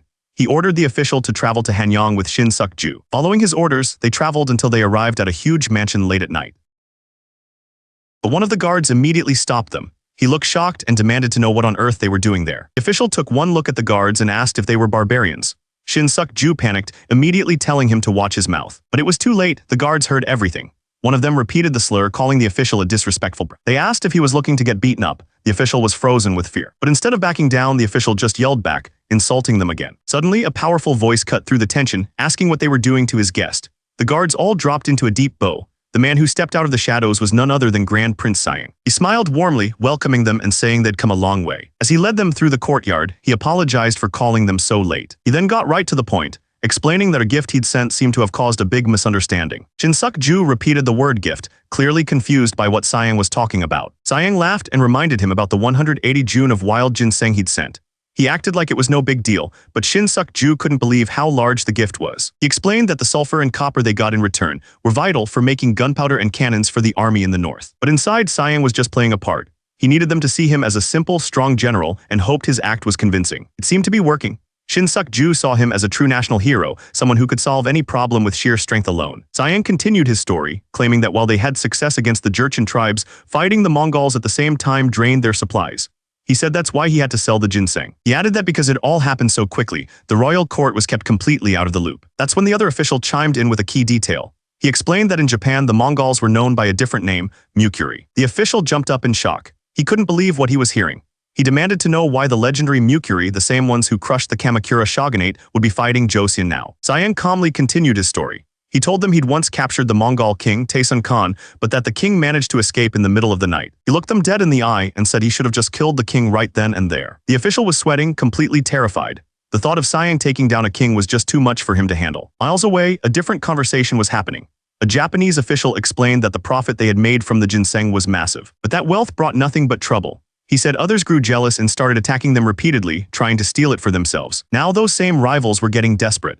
They were trying to cut them out completely and trade directly with Joseon. He laid out their options grimly. At this rate, they would either be attacked and killed, or they would simply starve to death. The Japanese official bowed so low his head touched the floor. He was completely out of options and begged for their help. Siang just grinned. He saw his opening. He told the man he'd been through enough and ordered him to get up. That's when an idea hit him. He put his cup down, ready to explain. He proposed something no one expected. He would personally go to Japan, meet their shogun, and give him ginseng seeds so they could grow their own. He explained that he would go as part of a diplomatic mission and hand over all the ginseng directly to the shogun. Most importantly, he would make sure that trade with Tsushima Island would continue just like before. The official was completely overwhelmed, tears streaming down his face. He just kept thanking Siang over and over. Siang told him not to worry about it. But the man stayed on the floor, bowing, wondering how he could ever repay such a favor. Siang just smiled, telling the man it was way too early to thank him. Miles away in Kyoto, Japan, a man arrived at the Nanzen temple to speak with his father-in-law. Inside, he begged the monk to stop ignoring worldly matters and help them. He explained that Joseon was barely holding on in a war against the Mongols. He couldn't understand why the mighty Ming Empire would need help from Joseon in the first place. Asakawa Katsumoto explained that to get war supplies, Joseon was sending them ginseng seedlings and seeds. The monk was silent. It didn't make sense. Joseon was giving away its national treasure for just copper and sulfur. But there was one more thing. Katsumoto told him that the Joseon general, Grand Prince Siang, was personally joining the mission. That changed everything. The monk's expression hardened and he gave a new command. They were to head for Akamagaeski at once. The monk, a former warlord named Yamana Machitoyo, made a decision. He declared that he had to meet this Grand Prince Siang himself. Back in Joseon at the port of Gyeokrando, preparations were underway. Workers were mixing a strange, smelly black soil from Gyeongwon. They had no idea what it was for. Turns out it was a special coating for the ships. When applied to the hull, it stopped sea worms from eating through the wood, making the ships last much longer. This treatment was especially important for the ships headed to Japan. The supervisor called out, telling everyone to wrap things up and do a proper job. The captain, Bang Gilju, reminded them that the ship carried his name, so they had to make sure it was perfect. 1 month later, it was time. As they stood before the massive ship, Siang reminded his companion, Shin Suk-ju, that their last trip was 10 years ago. He joked that maybe they could pull off another miracle this time. Shin Suk-ju quickly insisted that he was much stronger now, though he didn't look entirely sure himself. Siang just watched him, a small smile on his face. Suddenly, a voice called out to Shin Suk-ju. He turned to see another group approaching them on the docks. It was Prince Ampyeong, and he had brought a respected monk with him. The monk thanked the prince for giving him the chance to build connections with the Buddhists in Japan. Prince Ampyeong bowed deeply. He admitted that he had offended the Buddhist community in the past, and this was his chance to make things right. The monk seemed to accept the apology. The prince added that the master's heart was as wide as the ocean, and he had surely forgotten the offense already. With everything settled, Prince Ampyeong proudly announced the plan. He would serve as the vice envoy for the mission, while his older brother Siang would be the chief envoy. Siang's expression was dead serious. He understood the weight of this mission completely. Shin Suk-ju looked up with a confident grin. He announced that he too was greatly looking forward to it. Siang announced that even on a diplomatic mission they couldn't skip their training. He'd already ordered weights to be loaded onto the ship. His companions could only marvel at his energy. But then one of the men suddenly shouted, refusing to go. He realized he'd overlooked a major problem. Down on the docks, a group of men were protesting. They yelled that they'd rather swim than get on that ship. Turns out, they were from an inland area and had never been on the open sea before. One of the men explained their fear. They heard they would have to keep sailing even after arriving in Japan. At this rate, they were convinced they'd die at sea. Siang stepped in to calm them down. He promised he would talk to the Japanese officials and arrange for them to travel by land. His companion looked shocked, wondering if that was even possible. Siang just grinned, telling them to leave it all to him. The thing is, making a huge delegation of 600 people travel by land would be a huge insult to their hosts. It was completely unreasonable. But that was the whole point. If he was supposed to be playing the part of a reckless general, this was the perfect move. One of Siang's men started to panic, asking what he was doing. But his friend just smiled and told him to calm down, trusting that his leader had a plan. With that settled, the order was given. The entire fleet set sail for Japan. Half a month later, they arrived in Nagato, Japan. As the ship pulled into the harbor, the locals gathered to watch. They'd never seen a vessel that big or that black before. The monk watching from the crowd was pleased. This was the perfect chance to slip in with the Joseon delegation and watch them up close. The gates opened to welcome the guests, but as the first envoy stepped through, the crowd just stared in disbelief. They couldn't tell if the door was too small or if the man was just impossibly huge. With Siang, not only was he massive, but his horse was too. A stable hand nervously stepped forward, offering to take the reins. Siang swung his leg over the horse. He wasn't worried about the stable hand, he was thinking the man should be worried about him. He hit the ground with so much force it kicked up a cloud of dust. Man stepped forward to greet him, and Sayang introduced himself as the Grand Prince and Chief Envoy of the Joseon mission. The man, Aochai Norihiro, nervously introduced himself as the representative of the Aochai clan. He was clearly shocked by the prince's size. He couldn't believe what he was seeing. Meanwhile, the rest of Sayang's men poured off the ship. They were screaming with joy, just happy to finally be on solid land after so long at sea. The locals watched them pass, completely amazed. They whispered about the furs the men were wearing, thinking they must be bodyguards for someone incredibly wealthy. Aochai Norihiro formally invited the prince and his men to a banquet to celebrate their arrival. Sayang noticed a group of monks nearby. Aochai explained that famous monks from Kyoto had gathered to greet them. One of them stepped forward, introducing himself as Sozin. The name instantly clicked for Sayang. He knew exactly who Yamana Sozin was from his time's history books. He remembered that Sozin had become a monk just to give his son power, all while pulling the strings from the shadows. Sayang knew his being here wasn't a coincidence. It had to be a political move. Aochai didn't even try to hide it. He admitted that's exactly why he brought him, calling it a fortunate meeting. But the Joseon envoy had brought someone along too. They introduced the Buddhist Master Shinmi. Master Shinmi greeted them in Sanskrit. He said it was an honor and that since they could both speak the language, they wouldn't need any interpreters. Sozin was completely lost. He admitted he didn't understand a word and the monk next to him looked stunned. Turns out one of the Japanese monks also spoke Sanskrit. He was completely impressed, praising Master Shinmi for his wisdom. The others just looked on, stunned by the Joseon monk's knowledge. Sayang watched satisfied. This was exactly why he'd brought Master Shinmi. He knew they'd try to spy on him and this was the perfect way to shut them down. He had completely outplayed them. Later they all gathered for drinks. The mood in the room was still pretty tense. An attendant came to serve them, but she seemed a little confused by their behavior. Aochai quickly put his hands up, telling her that they would pour their own drinks. The man next to him agreed, also waving her away. She insisted, explaining that they were honored guests and it was her job to serve them. But they were firm, telling her again that it was fine. They didn't want her help. The attendant kept trying to serve them, but the Joseon men were not having it. They screamed at her to stop. The host then brought out a special meal. He explained that since they were from Joseon, he had prepared a hot pot with mountain whale meat just for them. This was a big deal. The Japanese hadn't really eaten meat openly for hundreds of years, so this was prepared just for the Joseon envoys. One of the men took a bite. He realized it wasn't whale at all, it was wild boar, and the smell was awful. They hadn't even drained the blood correctly. He turned to the man next to him, Yang, and asked what he thought. Yang looked like he was about to be sick, confirming that something was seriously wrong with the meal. The host noticed their reactions and asked nervously if they didn't like it.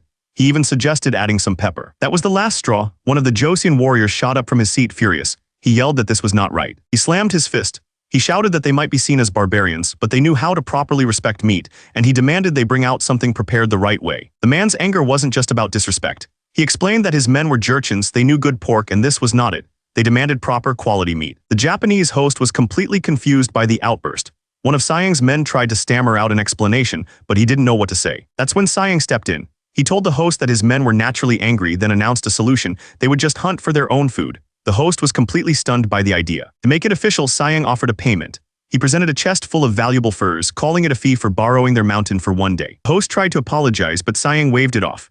He explained that he wasn't upset, just worried about muscle loss from the lack of protein. The host had no idea what he was talking about and nervously asked if muscle loss was some kind of common disease. With that, Sayang yelled that it was time for the hunt. He and his men charged forward on their horses, leaving the Japanese hosts behind in a cloud of dust. The host panicked, yelling for them to wait, but it was too late. They were already gone. He just stood there completely baffled. He had no idea what to make of these strange guests from Joseon. The Japanese host just stood there, completely stunned as they rode off. Suddenly, another man galloped past him on horseback. The host recognized him instantly, calling out in disbelief that it was his father-in-law. The bald man glanced back furious. He screamed at the host for being an idiot and ordered him to follow immediately. As he raced through the trees, it all started to make sense. He realized the sudden hunting trip had to be a cover for spying. He was convinced the Joseon king had lost his mind and sent his own brother as the first wave of an invasion. He swore he wouldn't let that happen, but when he stopped to look around, Sayang's group was nowhere to be seen. He was all alone. Then a sudden rustle came from a nearby bush. A massive angry boar burst out of the trees, roaring as it charged forward. The monk panicked, pulling back on his horse's reins as the wild animal charged straight for him. But before the boar could hit him, someone else moved in. A single punch landed right on the boar's head with incredible force. The animal went down instantly, completely knocked out. The monk stared, completely speechless. He couldn't believe someone had done that with their bare hands. Looking at Sayang, the monk didn't see a man, he saw a demon. Sayang turned to the monk on the horse. He calmly asked what brought a man like Sozin all the way out here. Then he cut right to the point, asking if he should just call him by his real title, the head of the Aochai clan. Sozin was stunned. This man saw right through him. Sozin explained that he'd come because he was worried. He didn't want the hunt to cause needless killing or suffering for the common people. Sayang apologized for causing any worry, but he made it clear his men were enjoying themselves way too much to stop. And he was right. His men were loving the mountains and the freedom of riding their horses. That's when Sayang changed the subject. He told Sozin he decided not to travel by sea after all. He smiled and made his real request. He offered to pay generously for permission to travel over their land. Sozin couldn't believe what he was hearing. He was completely stunned. Sayang put a hand on his shoulder, admitting it was a big ask. But he said with an important monk like him helping, he was sure everything would be fine. To sweeten the deal, Sayang promised to also send generous gifts to the Nanzan temple in Kyoto. Sozin was completely cornered. He stammered, trying to find the words to say no. Sayang calmly patted the deer he'd brought down. He told Sozin that as a wise monk, he was sure he understood exactly what was being asked of him. With the deal sealed, Sayang smiled. He told Sozin he would trust him on this. Elsewhere, one of Sozin's men heard about the agreement and was furious. He couldn't believe the entire envoy of 600 people was going to travel over land. They would be tearing through the mountains, hunting as they pleased, and doing it all using his master's name as an excuse. The monk was furious. He couldn't believe how much of a brute Sayang was. And to think this man was the brother of the king of Joseon, it was insane. 17 days later, they finally arrived at the Nanzan temple in Kyoto. One of the monks saw his master and rushed over, surprised to see him back so much earlier than expected. But Sozin looked completely drained, like he had been through a nightmare. The attendant rushed to his side, asking what on earth had happened. Sozin just collapsed, saying he was completely exhausted. He started to explain what happened. The moment their journey began, that ignorant prince went hunting. Then he used the boars and deer to prepare all sorts of strange dishes Sozin had never even heard of. Sozin kept complaining about the feast Sayang threw, and how the prince then stubbornly insisted they travel only by land. He called him a senseless fool who had no idea how much trouble he was causing. The attendant tried to talk to him, but Sozin was literally shaking with anger. He finally exploded, slamming his fist down. He couldn't understand how a man like that could possibly be the leader of the envoy. But the attendant offered another possibility. Maybe the prince already knew who Sozin was and was just acting that way on purpose to throw him off. Another man chimed in, asking if he should address Sozin as the head of the Aochai clan instead. He agreed that there was no way the prince was completely clueless about the situation. Sozin refused to believe it. He was certain that a man like Sayang couldn't possibly be a person of learning. This all went back to 7 days earlier. Sozin was walking alone, clearly thinking about something. He peeked around a corner, watching from the shadows. He decided right then he was going to find out exactly what was going on in that man's mind. Sozin watched as Sayang lifted a strange metal bar with stone wheels on the ends, but Sayang wasn't satisfied. He complained that the weight didn't feel right and ordered an attendant to add another plate. The attendant grabbed one of the stone plates and tried to lift it. He strained, barely able to move it, and wondered why it was so incredibly heavy. One of Sayang's men, Dim, scoffed at how the men from Japan couldn't even handle a single weight. He called out to another man, Yang, telling him he needed to help out. Yang, who was busy with his calligraphy, sighed. It seemed there was no other choice. With Yang's help, the extra plate was loaded onto the bar. Sayang tested the new weight and smiled, declaring that it finally felt perfect. That was the last straw for Sozin. He stormed over, demanding to know what in the world they were doing with this strange equipment. Sayang didn't even stop his workout. He just smiled and explained that it was called a strength-building exercise, and it was the best way to develop upper body strength. Sozin could only stare in shock. He realized the man was lifting those massive 40 June weights on both sides of the bar. Sayang said it finally felt right, and then he lifted it 100 times like it was nothing. Sozin listened as the other man spoke. He agreed that Sayang was a natural warrior, but he figured a man so obsessed with building muscle couldn't be very smart. The man said it seemed logical. He believed that even someone as thoughtless as the prince wouldn't dare to act so freely once he reached the capital Kyoto. He told the monk not to worry too much about it. Several days later, the group arrived at the imperial residence in Japan. A voice welcomed the envoys from Joseon. The man introduced himself as Hosokawa Katsumoto. He explained that he was the Kanrei, an advisor to the shogun. Sayang stepped forward, introducing himself as the leader of the diplomatic mission. He then introduced the man beside him, Grand Prince Anpyeong, as his deputy. That's when Sayang noticed a familiar face in the room. He called out to Sozin, surprised to see that the monk had arrived ahead of them. Sozin didn't say a word. He just sat there, sweating and looking absolutely furious. Sayang laughed and thanked the monk, saying that because of him they had a very comfortable trip over land. Sozin just gritted his teeth, trying to hold back his anger. Hosokawa Katsumoto invited them to sit and rest after their long journey. He explained that the shogun would be with them shortly. The two groups sat across from each other in the large, quiet room. The atmosphere was formal and a little tense. A moment later, the sliding doors at the end of the room began to open. Sayang glanced up, waiting to see who would walk through. The person who entered was Ashikaga Yashimasa. He was the shogun, a young man who would one day start a huge war, but also have a major impact on Japanese culture. Sayang and his men immediately bowed, formally greeting the shogun of Japan. The shogun greeted them with a smile. He told Sayang that he was known as a heaven-sent warrior and that his presence was truly impressive. Sayang replied that he was being too generous. Internally, he sized the shogun up, guessing he was only about 17 years old. The shogun continued, explaining that he had actually seen them approaching from far away. He remembered watching them arrive. Something had completely captured his attention. It wasn't Sayang, though. The shogun admitted that his horse was what immediately caught his eye. Sayang looked completely confused. The shogun excitedly asked if he could paint a picture of the horse. Sayang couldn't believe it. This was their very first diplomatic meeting, and the leader of Japan was asking to draw a picture of his horse. Internally, Sayang was exploding. He couldn't believe how rude the shogun was being. He was flexing every muscle in his body just to keep himself from losing it. Sayang had to ask again just to make sure he'd heard correctly. The shogun wanted to draw his horse. Even the shogun's own advisor was sweating. He couldn't believe the rudeness. The young leader was acting completely on his own whim, ignoring all political rules. That's when Grand Prince Ampyong stepped in to save the conversation.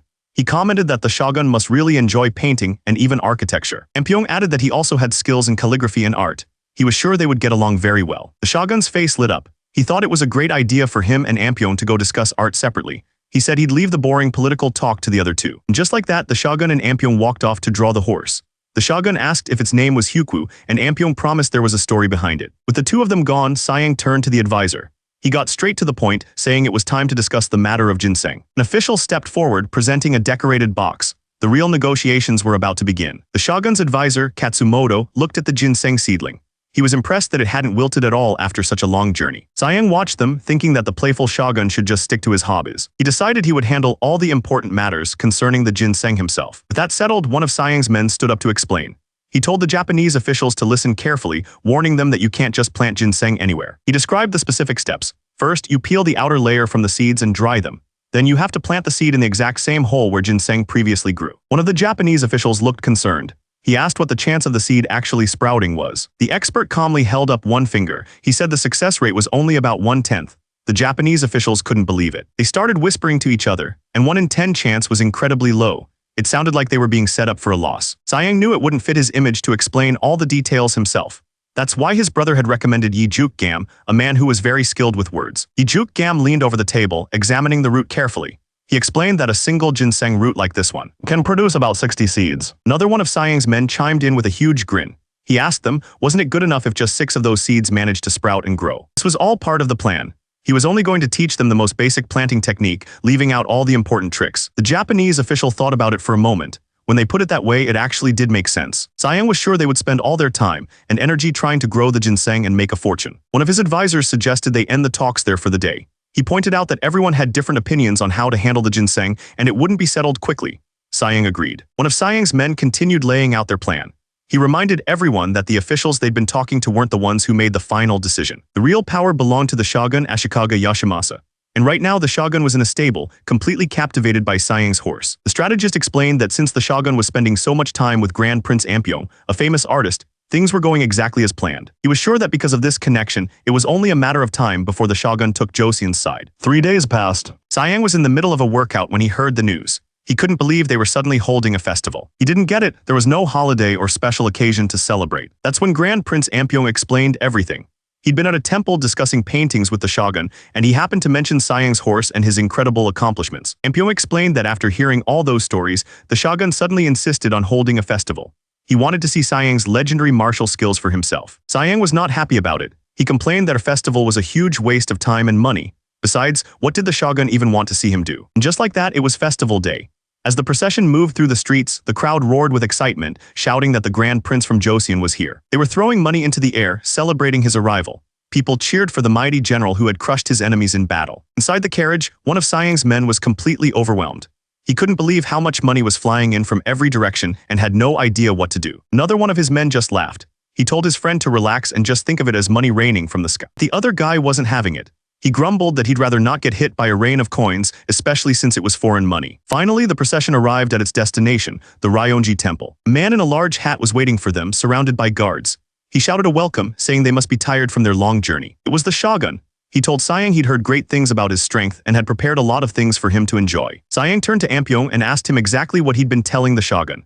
Ampyong just smiled and said he only told him the story about his horse, Hyukwu. Ampyong started to tell the story. He explained that after Hyukwu's owner died, the horse went wild and charged straight at Sayang. He described how Sayang caught the massive animal, threw it to the ground, and pinned it by the neck until it finally stopped fighting. Ampyong finished by saying the horse was so moved by Sayang's strength that it willingly became his loyal mount. Sayang just forced a laugh. He thought to himself that his plan to be seen as a simple muscle-bound brute had succeeded perfectly. That's when a group of huge men stepped forward. One of them declared that when it came to strength, they were just as powerful. One of the huge men stomped his foot on the ground. It was a clear challenge. The shogun's advisor introduced them as Rikishi. He explained they were masters of sumo wrestling, personally trained by the most powerful lords in Japan. Sayang just smirked, so that's what they called their sumo wrestlers. Could see right away what they were trying to do. They wanted him to prove his strength in a sumo match. He knew they had some muscle, but they mostly just bulked up by eating a lot. The problem was he was a total beginner. There was no way he could win fairly if he had to follow their rules. He decided right then that he wasn't going to play their game. So he just told them straight up that unfortunately, he didn't know the first thing about sumo rules. Instead, he pointed to a massive ornate palanquin nearby. He explained that this thing usually took several men just to lift. Then he ripped his top open and proposed they try moving it using only their own individual strength. The Rikishi stared in disbelief.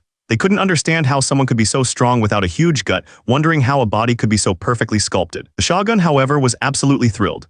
He praised Sayang's magnificent body and ordered his Rikishi to accept the challenge. So one of the Rikishi stepped forward to go first. He grabbed onto the wooden bars and strained with everything he had, letting out a huge yell. But it was no use. The palanquin didn't even budge and he collapsed onto the ground, completely defeated. The Rikishi roared, putting every last bit of his strength into the push. But it was no use, he couldn't believe it, the thing wouldn't even move. He collapsed to the ground, completely defeated. He declared that the task was impossible for any normal person. That's when Sayang stepped forward. He calmly announced that he would give it a try. He explained that pushing from behind was the wrong way to do it. Instead, he wrapped a thick rope around his chest, preparing to pull with his entire body. He declared that he would move it using only the pure strength of his lower body. Everyone watched as he got into position. The rope was tied tight, connecting him to the massive palanquin. The Rikishi stared, their faces full of doubt. They didn't seem to think this was possible. But the rest of the crowd was completely captivated, watching with amazement. He took a deep breath and lowered himself into a perfect squat stance. He focused every single muscle in his body into one explosive pull. And then slowly the wheel began to turn. It was actually moving. The crowd gasped. He was moving the palanquin all by himself, something that took several men just to budge. People started whispering his name in disbelief. They had never seen anything like it. The entire crowd erupted, chanting his name over and over. They couldn't believe what they were seeing. He dug his foot into the ground and took another powerful step forward. He thought about how once you take that first step, your body just naturally follows. A huge grin spread across his face. This was the thrill he lived for, the sense of achievement that filled him with power. That's when one of the officials suddenly rushed forward, shouting for him to stop. He begged Sayang to stop, afraid that he was going to injure himself. Sayang just turned and roared for everyone to hear. He declared that this was the perfect body his royal father had given him, and it was a body that he had perfected all by himself. As he flexed, his power seemed to take the form of a massive dragon behind him. The crowd stared in complete awe. They whispered that it was like watching a dragon come to life. With the crowd fired up, the shogun threw his arms open and declared that the festival could now truly begin. Later, in a quiet room, the shogun was presented with a huge, detailed painting. He asked if the incredible artwork was really for him, and the artist confirmed that it was. The artist promised that if he ever saw another scene as beautiful, he would gladly paint that one too. One of the guests was amazed, saying it was like looking at a real city. Another person laughed, teasing the artist for acting so humble before when he was clearly proud of his work now. One of Sayang's men watched from the side. He realized that with the shogun in such high spirits, this was the perfect moment to act. He approached the shogun and said he had something to ask. It was about the Aochai clan. The shogun looked at him, curious to hear more. The official explained the problem. He said the Aochai clan was claiming to be descended from an ancient prince and was now demanding land within Joseon. The shogun's men thought the whole thing was ridiculous. They pointed out that the kingdom the clan was talking about had fallen 800 years ago. Sayang just laughed and offered a simple solution. He suggested they just look at Japan's historical records to settle the argument once and for all. The shogun explained that the records were kept in a place that was hard to get into. But then he made a surprising offer. He would have them copied and sent over himself. Sayang was immediately suspicious. He wondered if it could really be that simple. And there it was. The official revealed what they wanted in exchange. He asked Sayang to show them another feat of strength, mentioning he'd heard Joseon's archery skills were the best. Sayang just grinned. He told them he had brought his bow along just in case. As they set up the area, the crowd was already buzzing. Someone pointed out that his arrows looked more like spears. One of the Japanese officials asked if all bows from Joseon were this massive. The man with him explained that no, only Sayang's bow was this huge. Sayang stepped up and drew the massive bowstring back. The power needed was obvious from the strain in his arms. His eyes narrowed, completely focused on his target. He let the arrow fly. The arrow hit with so much force that the crowd gasped in amazement. One of the officials started clapping, completely blown away by the display. Sayang laughed, holding the bow high. He boasted that this was the same weapon he used to scare off their enemies. Nearby, one of the officials asked his superior if they should present the festival budget to the shogun.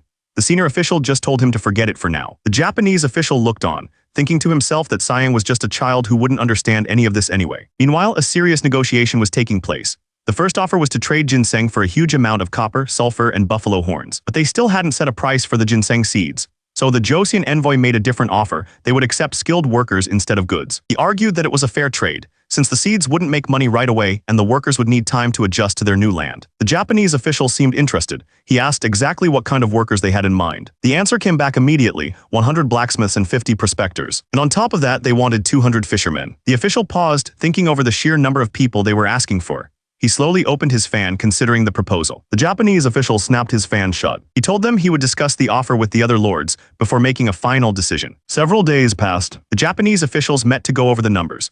One of them pointed out that sending a single blacksmith was like giving away 60 silver nyang over 30 years. He decided the loss was too great, so he made a counter-offer. They would send the fishermen, but they were cutting the number of other craftsmen in half. The Joseon envoy was furious. He clenched his fist, realizing the official had been friendly to their faces while planning to go back on the deal all along. Sayang knew he couldn't win a war of words, so he cleared his throat and made a simple announcement. Anyone who wanted ginseng seeds had to provide the exact number of craftsmen Joseon asked for. No exceptions. The shogun made it official. He announced that the ginseng seeds would be given out based on how many craftsmen each lord sent. The Japanese officials were completely shocked by this. One of the officials started to understand what this meant. The shogun had just made it their problem. They now had to figure out how to provide the craftsmen themselves. Another official couldn't accept it and begged the shogun to change his mind. The shogun's face darkened. He asked the man if he was questioning his authority. The official immediately tried to take it back, but the shogun shut him down. He yelled that he was tired of them arguing about nonsense for months. The Joseon envoy just smirked at the Japanese official. He told him he should have managed his own leader better. With the matter settled, the shogun turned to the envoy. He said they should get some souvenirs before leaving and told him to follow. The official kept begging, pleading with the shogun to listen to them. But the shogun just held up his hand, signaling that the conversation was over. And just like that, the official was thrown right out of the building.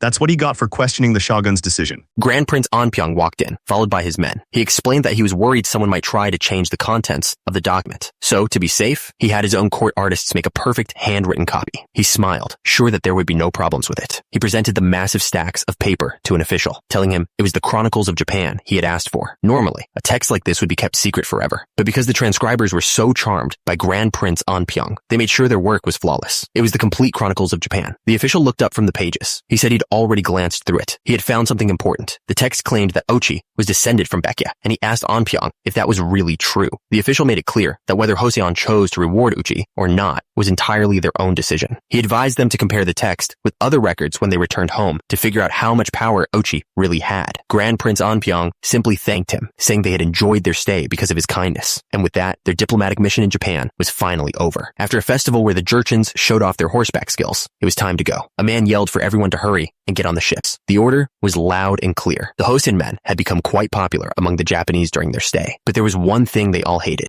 As they rowed towards the docks, one of them let out just the sight of another ship was enough to make him feel seasick. Master Shinmi bowed to the Japanese monk, grateful for the opportunity to connect with them. The other monk returned the sentiment, saying that he was the one who had learned much from their visit. Grand Prince Anpyeong watched the exchange. He recalled how Master Shinmi had cleverly stopped a spy named Sozin from getting any information. Below him, the monk was already focused on the future, vowing to deepen his studies. Anpyeong knew what was coming for Japan. He thought about the countless hardships they would soon face because of the Onin War. He hoped the ginseng seeds he'd given them would be nothing more than a passing breeze, unable to stop the storm that was coming. Weeks later, on the day of the first full moon festival, the envoy finally returned to the palace. A voice welcomed him back, praising him for a successful diplomatic trip. Inside, King Sejong listened to their report. He teased them, saying he'd heard they even pulled a palanquin themselves during a festival. He added that he already knew the Japanese shogun was a poor leader. The king worried if the shogun could prevent the troubles that were sure to come in the next decade. Suyang thought to himself, knowing that history blamed that very shogun for the start of the Onin War. Suyang listened to his father, thinking to himself. He was surprised his brother could already see the trouble brewing in Japan. But the king changed the subject, asking if Suyang remembered the man he'd sent north to free his brother from slavery. Suyang knew exactly who he meant. The king explained that he'd heard the man used Suyang's training methods to discipline the uncooperative Jurchens, which helped the settlement survive the winter. On top of that, his brother had constructed brick buildings to block the freezing northern winds. The king then mentioned the Japanese in Dongnai, who were apparently struggling to handle wrought iron and steel. He hoped that they, too,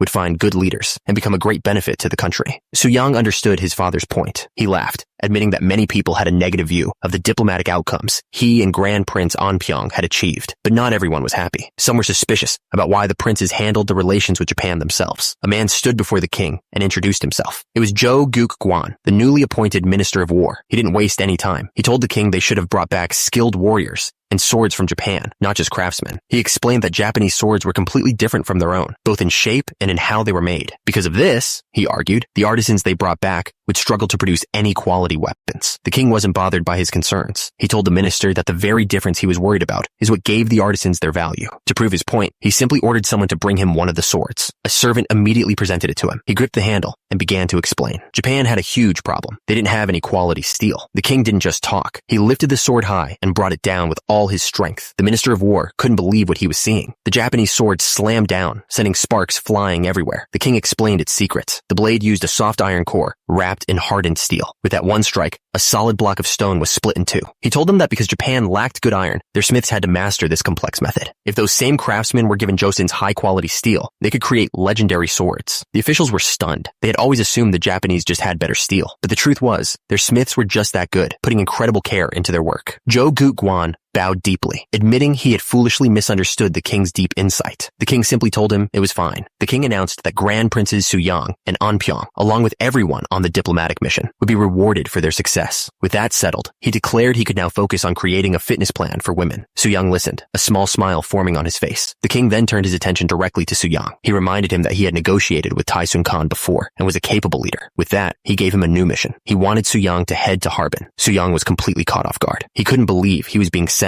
to deal with Taisun so suddenly. The story jumps forward to June of 1454 on the Songhua River. The previous commander in the north, Yi Jing-ok, had been too rigid and wasn't very good with strategy. That's why Suyang was sent. The king had told him that he was skilled at strategy and that it was up to him to handle the situation. Suyang stood there, thinking. He regretted not dealing with Taisun Khan when he had the chance.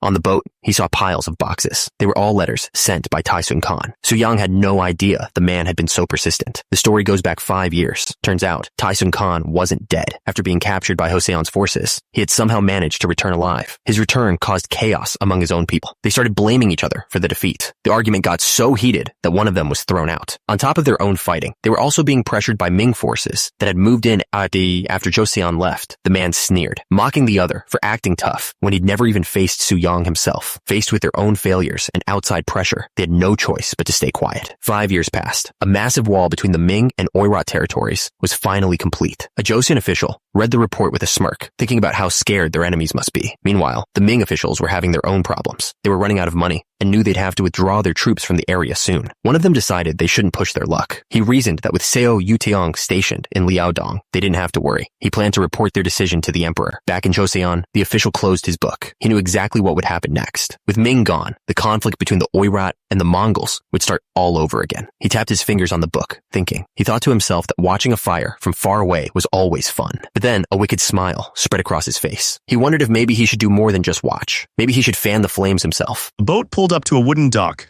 An attendant announced that they had arrived. He stepped onto the dock, satisfied with the journey. He looked around with a smile, so this was Harbin. It was a simple settlement, surrounded by stone walls and wooden fences. As Sayang walked through the settlement, two men hurried over to greet him. They introduced themselves as Li Mingjian and Li Gi, welcoming the Grand Prince after his long journey. Sayang praised Li Mingjian, saying he'd heard about his excellent work and was impressed he'd built this place in just 3 months. The man humbly replied that there was still a lot left to do. He then turned to Li Gi and complimented him on his work with the docks and roads. Li Gi explained that he'd come straight from Gyeongsang province, confident that his field experience would be a big help. Li Mingjian then led them toward the military barracks. He also mentioned that the Jurchens lived separately west of the fortress because they refused to mix with their people. He invited Sayang to look around, suggesting they could visit the western area later that afternoon. Sayang stepped inside. The soldiers inside immediately snapped to attention, greeting the Grand Prince with a loud shout. He was impressed. Their discipline was clearly very tight. He gave a small nod. This was a good start. Sayang looked at the soldier inspecting the weapons and asked if these were the new breech. Confirmed it was. He explained that with the new carriage mounts, they could fire the cannons from almost anywhere, making them incredibly useful. Turns out, these new weapons were an evolution of the older hand cannons. But there were problems. They were hard to carry and had a limited range, which made them difficult to use alongside the regular hand cannons. Another issue was that firing them over and over tended to mess up the alignment of the parts, which caused dangerous leaks. Basically, for this time period, the new cannons were still full of problems. Still, they were better than the old hand cannons, so they'd have to make do. Sayang then pointed to some stacked containers and asked what they were for. They were explosive shells. But even the shells had a weakness. The soldier explained that they could absorb moisture, which would cause them to misfire. The soldier finished his explanation, stressing that the shells had to be stored perfectly to avoid misfires. Just then, another official hurried over, apologizing to Sayang for not greeting him sooner. He looked closely at the Grand Prince and saw that he was pale. He asked if something had happened and suggested they go inside to talk. Once they were inside, the conversation immediately turned to the troubling news Sayang had read in the letters. The official laid out the situation. Yexian was arranging for his sister to marry Taesun, all to make his own family the rightful heirs to the. He explained that while it was presented as a move for legitimacy, Yexian's real goal was to control the throne himself. Sayang thought about the original history he knew. Back then, Taesun couldn't even build a proper army and was eventually killed by Essen. But in this new timeline, both men had their own forces. The official noted that Taesun's army was less than half of Yexian's and wondered why so few people supported him. Looking over the map, another man pointed out that the numbers didn't tell the whole story. Far fewer soldiers were actually willing to fight for Taesun. They concluded that sending their own troops to help him was the only option. One of the men laid out the worst-case scenario. If they did nothing, all the Mongol tribes would eventually fall under Yexian's control. Another official agreed. An unified Mongol force would be a massive threat to their country's safety. Sayang listened as they debated. Sending troops across the river was risky. It would be hard to get them supplies, and it would definitely get the Mongols' attention. But the official added that the Mongols were already fighting among themselves. Sayang had wanted to just watch their enemies tear each other apart, but now it felt like they were about to get dragged into the mess. That's when a new plan started to form in his mind. He slammed his hands on the table. He told them his plan. They would summon Taesun and arrange a marriage for him with Yexian's own sister. The officials just stared, completely stunned. They couldn't believe what they were hearing. Sayang explained that this would put Taesun in a terrible position. He'd hate the idea of the marriage. But Sayang added that there would be a condition attached to the offer. The condition was simple. As a sign of good faith, Yexian would have to destroy Harbin. This move would prevent them from ever having to fight him in Mongolia, where their own supply lines would be cut. He explained that fighting Yexian in Mongolia would lead to heavy losses. The only smart move was to lure him to their own territory. He pointed to the map, declaring that Harbin would be the battlefield. If they defeated Yexian there, his authority would completely fall apart. That would make Taesun the clear and rightful leader. Sometime later, Sayang and an official were riding near the fortress. The official explained that the local Jurchens were helping them build fences. Sayang asked if the tribe had been fully brought under their control.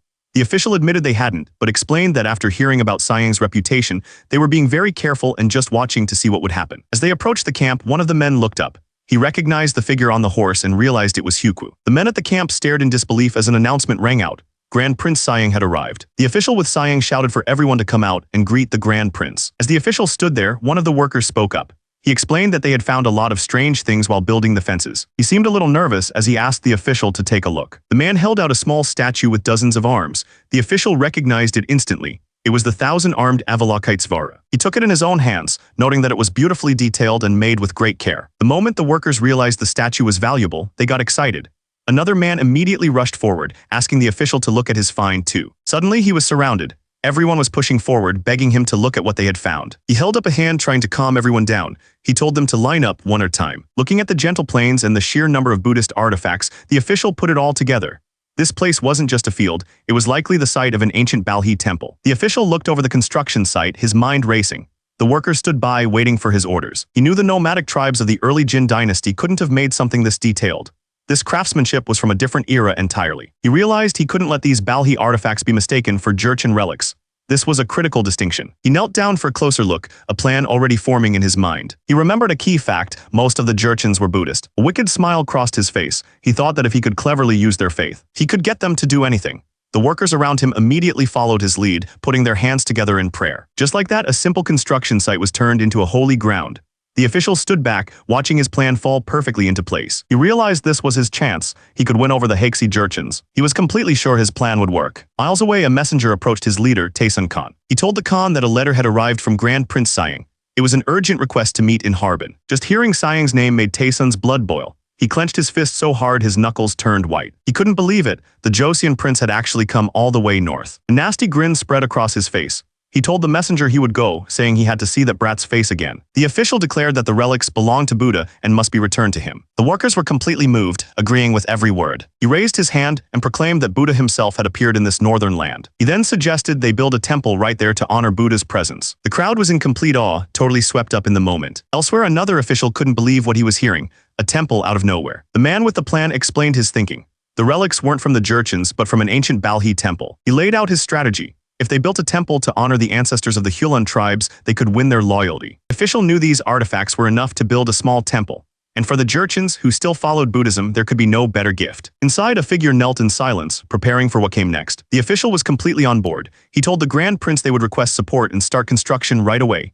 Then he asked if Sayang had a name in mind. Sayang clenched his fist, ready to give the new temple its name. He threw his arms up and announced it would be called the Black Dragon Temple. The official's inner voice wondered if it was because Sayang's body looked like a black dragon. But Sayang had a reason. He pointed out on a map that this was the place where the Songhua River flowed into the Black Dragon River. Sayang laughed, pleased with his own logic. The official just sighed and agreed that the Grand Prince could name it whatever he wanted. When Sayang asked what he'd just muttered, the official quickly insisted it was nothing at all. 2 months passed. At the new Black Dragon Temple, Sayang was already hard at work. He commented that the iron barbells felt much better and thought it was fitting to be training for war at a holy site. The official watched him, agreeing that all of this was possible only because of the Grand Prince. Then it was the official's turn. Sayang immediately started coaching him, ordering him to lower the weights more as the man stammered nervously. He yelled that if the official wasn't going to go any lower, he might as well just use the barbell instead. After the workout was finally over, the official looked relieved, commenting on how quiet the night had become. He let out a deep remembering how crazy things were during the first month after opening the Black Dragon Temple. He recalled how all the local Hulings had swarmed the temple, each one begging to have their ancestors enshrined there. He thought the place was going to burst, but it was all worth it. The official knew that thanks to the power of the Black Dragon, they wouldn't have to worry about any problems at home when they were finally thrown into battle. The official waited. He knew a response should be coming any minute now, and that response came from Taesun Khan. When Taesun Khan arrived, he immediately looked down on the place. He called the residents pathetic and noted that it was from Joseon. He then looked over the guards, insulting their armor. He said it was like putting nice things on pigs. A nasty grin spread across his face. He found the whole sight pathetic. He walked in and sat down across from Sayang, telling him to stop talking.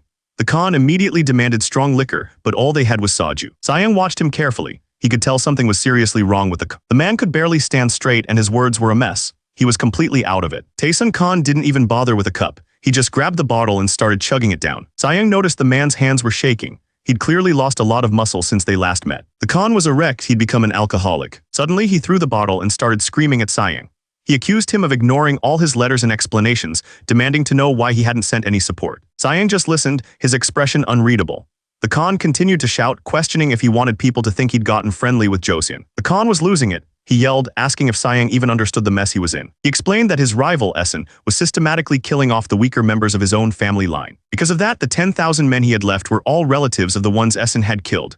His army was completely broken. After listening to the whole story, Sayang finally spoke. He told Taesun to just surrender and marry Essen's sister. Taesun Khan was so stunned he spit his drink everywhere. He jumped to his feet, absolutely furious. He screamed at Sayang, calling him crazy and questioning if he was even a Joseon prince for saying something so ridiculous. He slammed his fist down, accusing Sayang of spouting nonsense because he knew he'd never get the throne himself. He yelled that if he fell, Joseon would be the next to be invaded. Sayang just looked back at him, completely calm. He agreed, but said Taesun should surrender with one condition. He explained that Joseon had already built a base in Harbin and was gathering the Jurchen tribes. The plan was simple. Taesun would tell Essen he'd only agree to the marriage after Essen drove Joseon out of the land. Taesun Khan was speechless. He couldn't understand what Sayang was talking about. Just then, a servant announced that the food was ready. Sayang told her to bring it in, then looked at the steaming bowl she was holding. It was some kind of rich meat broth. Sayang told Taesun it would help him sober up, bluntly adding that his face looked terrible. Without a word, Taesun picked up the bowl and started to drink. He drank it all down, letting out a breath. He admitted the stuff was strong. As his head cleared, he got serious.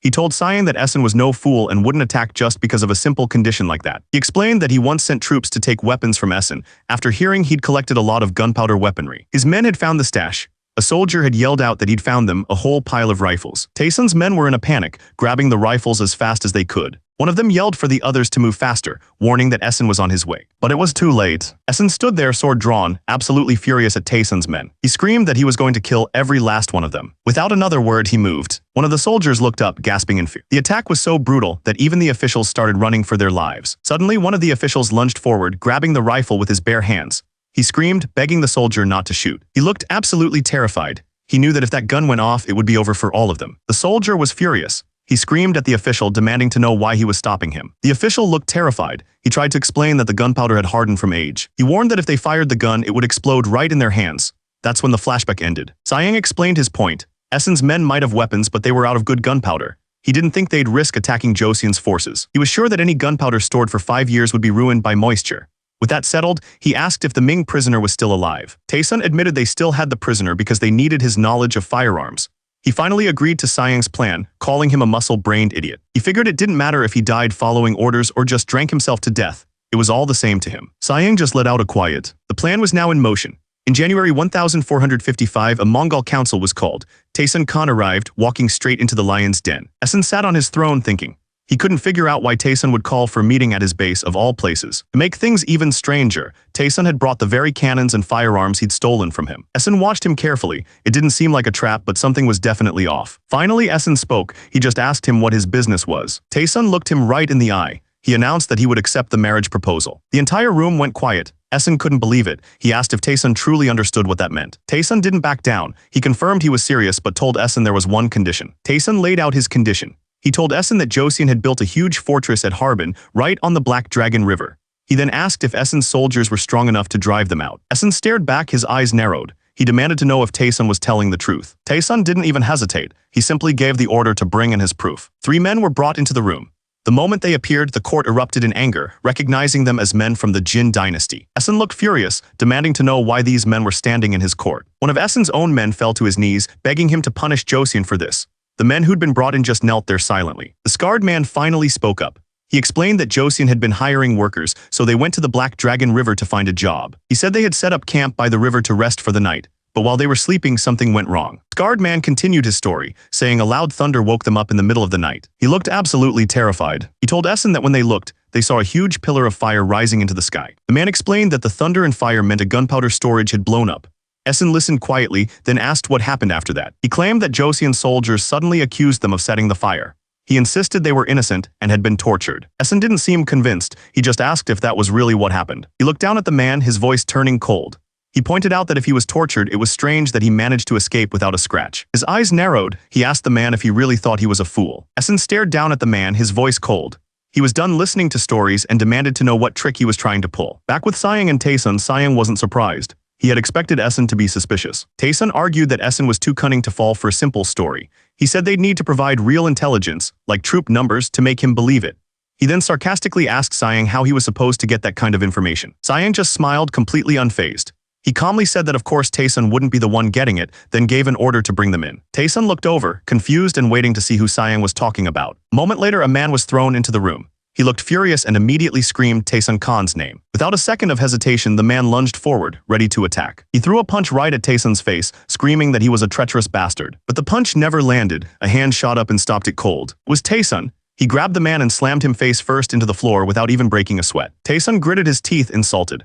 He scoffed that even drunk, he wasn't weak enough to be taken down by some villager. That's when Sayang stepped in, placing a hand on the man's head. He asked him what the point was in killing a Khan who had come to Josian for help. He then challenged the man, saying a real warrior would use that anger to sneak into enemy territory and cause some real damage. The young man's eyes widened. He agreed, saying he would endure it for the greater good. Taesun just looked confused by the whole thing. Sayang turned to Taesun and explained. The young man's ancestors had their clan destroyed by Genghis Khan. His grudge against the Khan's family line was enormous. With a confident smile, Sayang laid out his plan. He was going to use the Haixi Jurchens to trick Essen. The young man slammed his forehead to the ground. He swore that if there was any lie in his words, they could kill him right there. He explained that a monk from the Black Dragon Temple had saved him when Josian's guards weren't paying attention.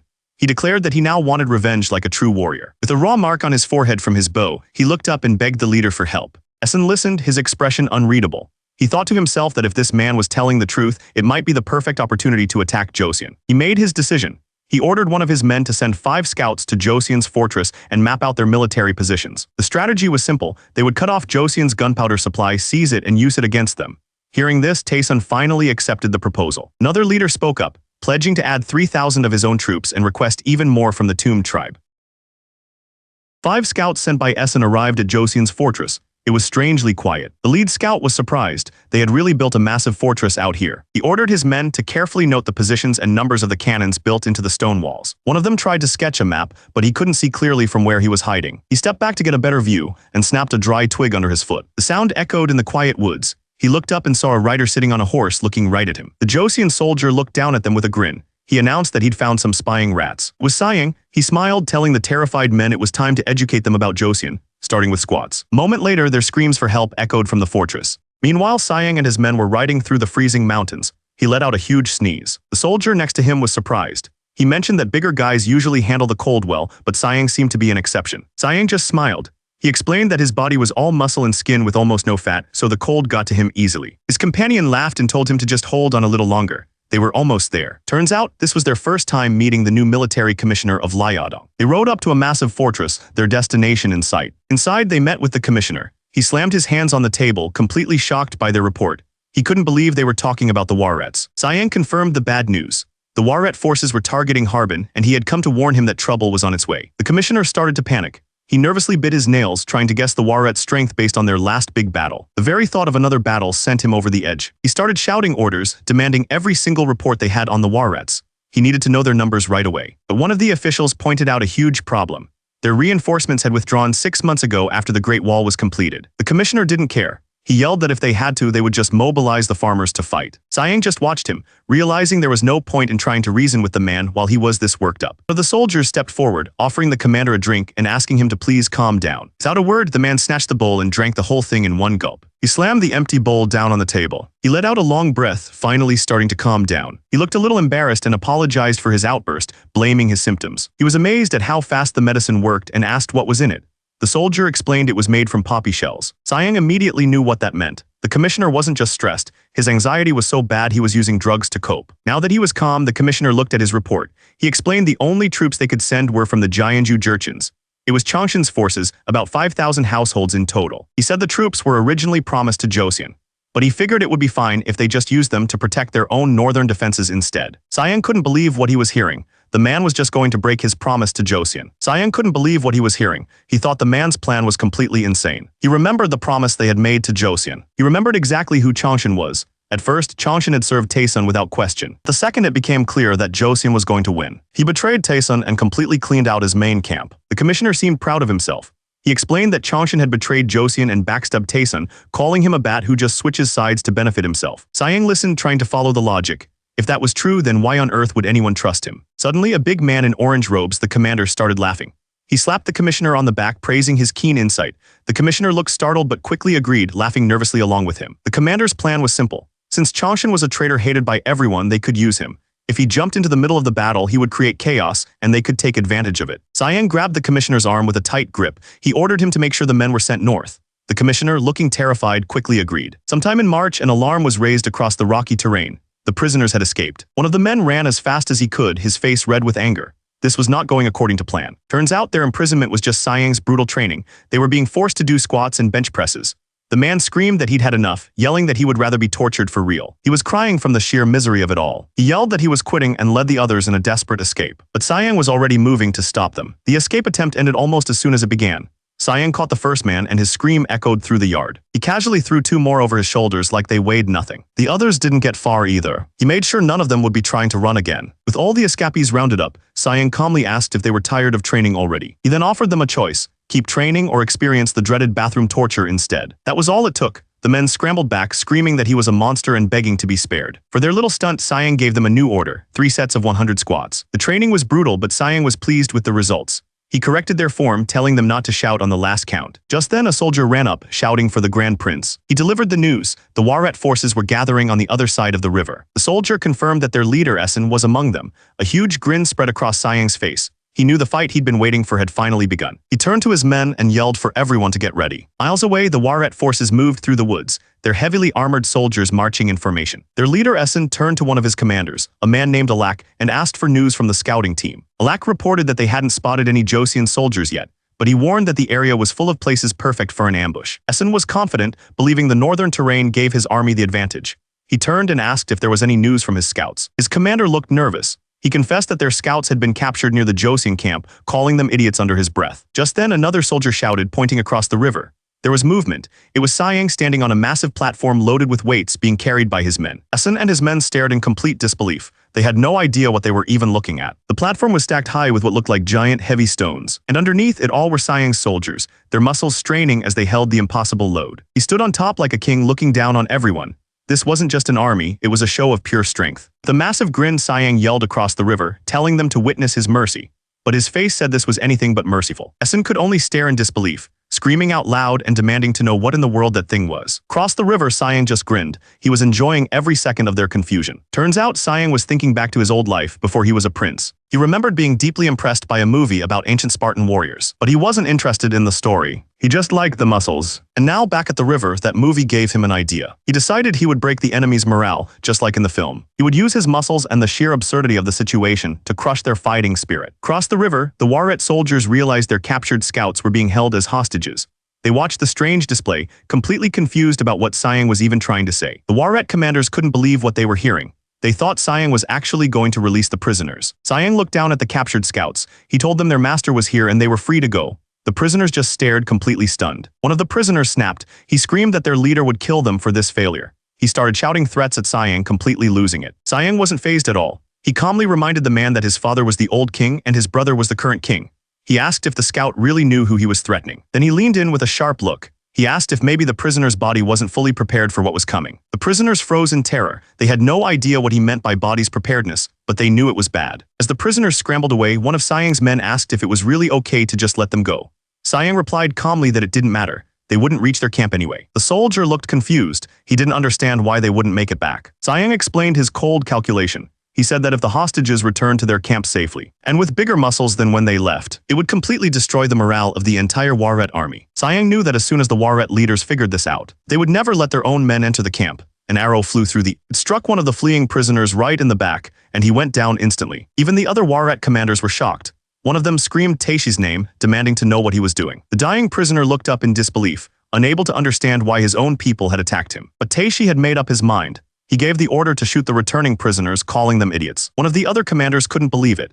He argued that those men had been inside the Joseon camp and could provide them with information. Taishi snapped. He grabbed the commander by his collar, furious. He called the man a fool and demanded to know if he had any idea what would happen to their army's morale if those men returned. He screamed the order one last time, kill them all. Arrows rained down and the prisoners were cut down where they stood. Several days later, the focus shifted to General Bayan's unit. They were stationed by the coast, where a column of smoke rose into the sky, signaling that something was happening. From a hidden spot on the shore, two lookouts watched the water. One of them announced that a supply ship was approaching. But as the ships got closer, the lookout realized something was terribly wrong. The supply ships were completely engulfed in flames. On deck, a soldier screamed for everyone to extinguish the flames. But he was already choking on the smoke. It was too late. That's when a huge explosion ripped through one of the ships. It was an ambush. A second later, arrows rained down from the cliffs, striking the men on deck. With the ships lost, the only order left was to abandon them. Two men managed to escape to the shore. One of them, shivering from the cold, was the vice inspector. His subordinate quickly offered him dry clothes. The vice inspector asked for a status report. His subordinate told him 4 men were dead, but the rest had made it out okay. He quietly took in the news of his fallen men. The survivors gathered on the shore, watching the wreckage of their ships burn in the water. While checking the supplies that washed ashore, they found a large number of small wooden boxes. The vice inspector immediately ordered his men to check what was inside. One of the soldiers used his sword to pry a box open. Inside, they found a fine powder. They couldn't believe it. It looked like gunpowder. The vice inspector took a small pinch to test it himself. It was definitely gunpowder and of very high quality. The other soldiers just watched, completely confused. This was what happened to the supply ship. It was a brutal ambush, with the entire structure above the canyon collapsing down on them. Back in the present, the vice inspector confirmed his suspicions. It was absolutely gunpowder and the quality was excellent. Among the supplies, they found a scroll made of wooden pieces. The vice inspector asked what was written on it. He unrolled it and read the text. He said it was nothing special, just details about where the gunpowder was made and what it was for. The soldier standing nearby just smirked, looking very pleased with the situation. Then gave the order to take all of the boxes back with them. Without hesitation, the men started loading all 60 boxes of gunpowder onto their ship. With the discovery secured, the vice inspector turned and walked away, his work here finished. But the vice inspector realized the message wasn't simple at all. It was written in a code that only someone who could read Hanja would understand. The characters on the scroll looked like a random list, but when you put them together, they spelled out one word, fake. Turns out the whole thing was a trick. Out of 60 boxes, only 3 actually had gunpowder, and he had no plans to tell the fools who fell for it. This was Joseon's way of showing them what real anger felt like. 3 days later, the enemy soldiers moved the stolen supplies through a narrow canyon. One of their commanders looked on, feeling confident. He suggested they attack again, believing their numbers and high morale would guarantee it. Their leader Asen seemed to be thinking it over, but he couldn't shake the feeling that something was off, cursing the sneaky tactics of the Joseon army. But Sayang wasn't fooled for a second. He watched the enemy's movements and knew right away that the wagon was just a decoy. He looked up at the cliffs. This wasn't a supply group, it was their front line. The enemy was setting a trap. The leader, Sir Bayan, explained his plan.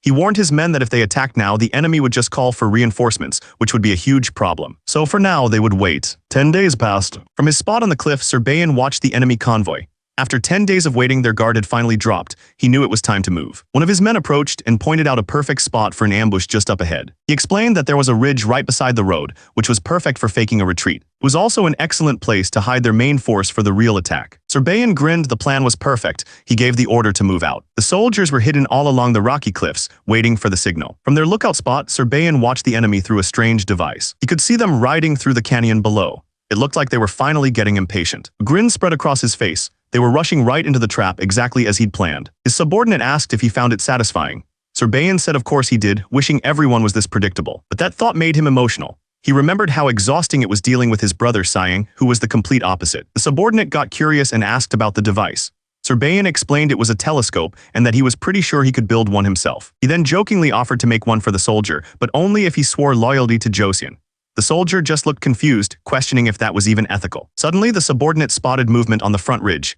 He shouted a warning, the enemy was there. He grinned, ready for action, the enemy was finally here. Down below, the convoy moved slowly through the narrow path, completely unaware of the danger above. Sayang walked with his men, his eyes scanning the cliffs. He knew something wasn't right. But the carts weren't carrying normal supplies. They were filled with his custom-made training. That's when the first arrow flew from the cliffs, striking a wheel. The ambush had begun. Without missing a beat, Sayang slammed his hand on a cart. He ordered his men to push them forward and form a barricade. He put his back into it, moving the heavy cart with pure muscle. With a single powerful strike, he broke off the side of the wooden cart. Just then, a storm of arrows rained down on them. The men screamed for everyone to take cover. But it was too late to run.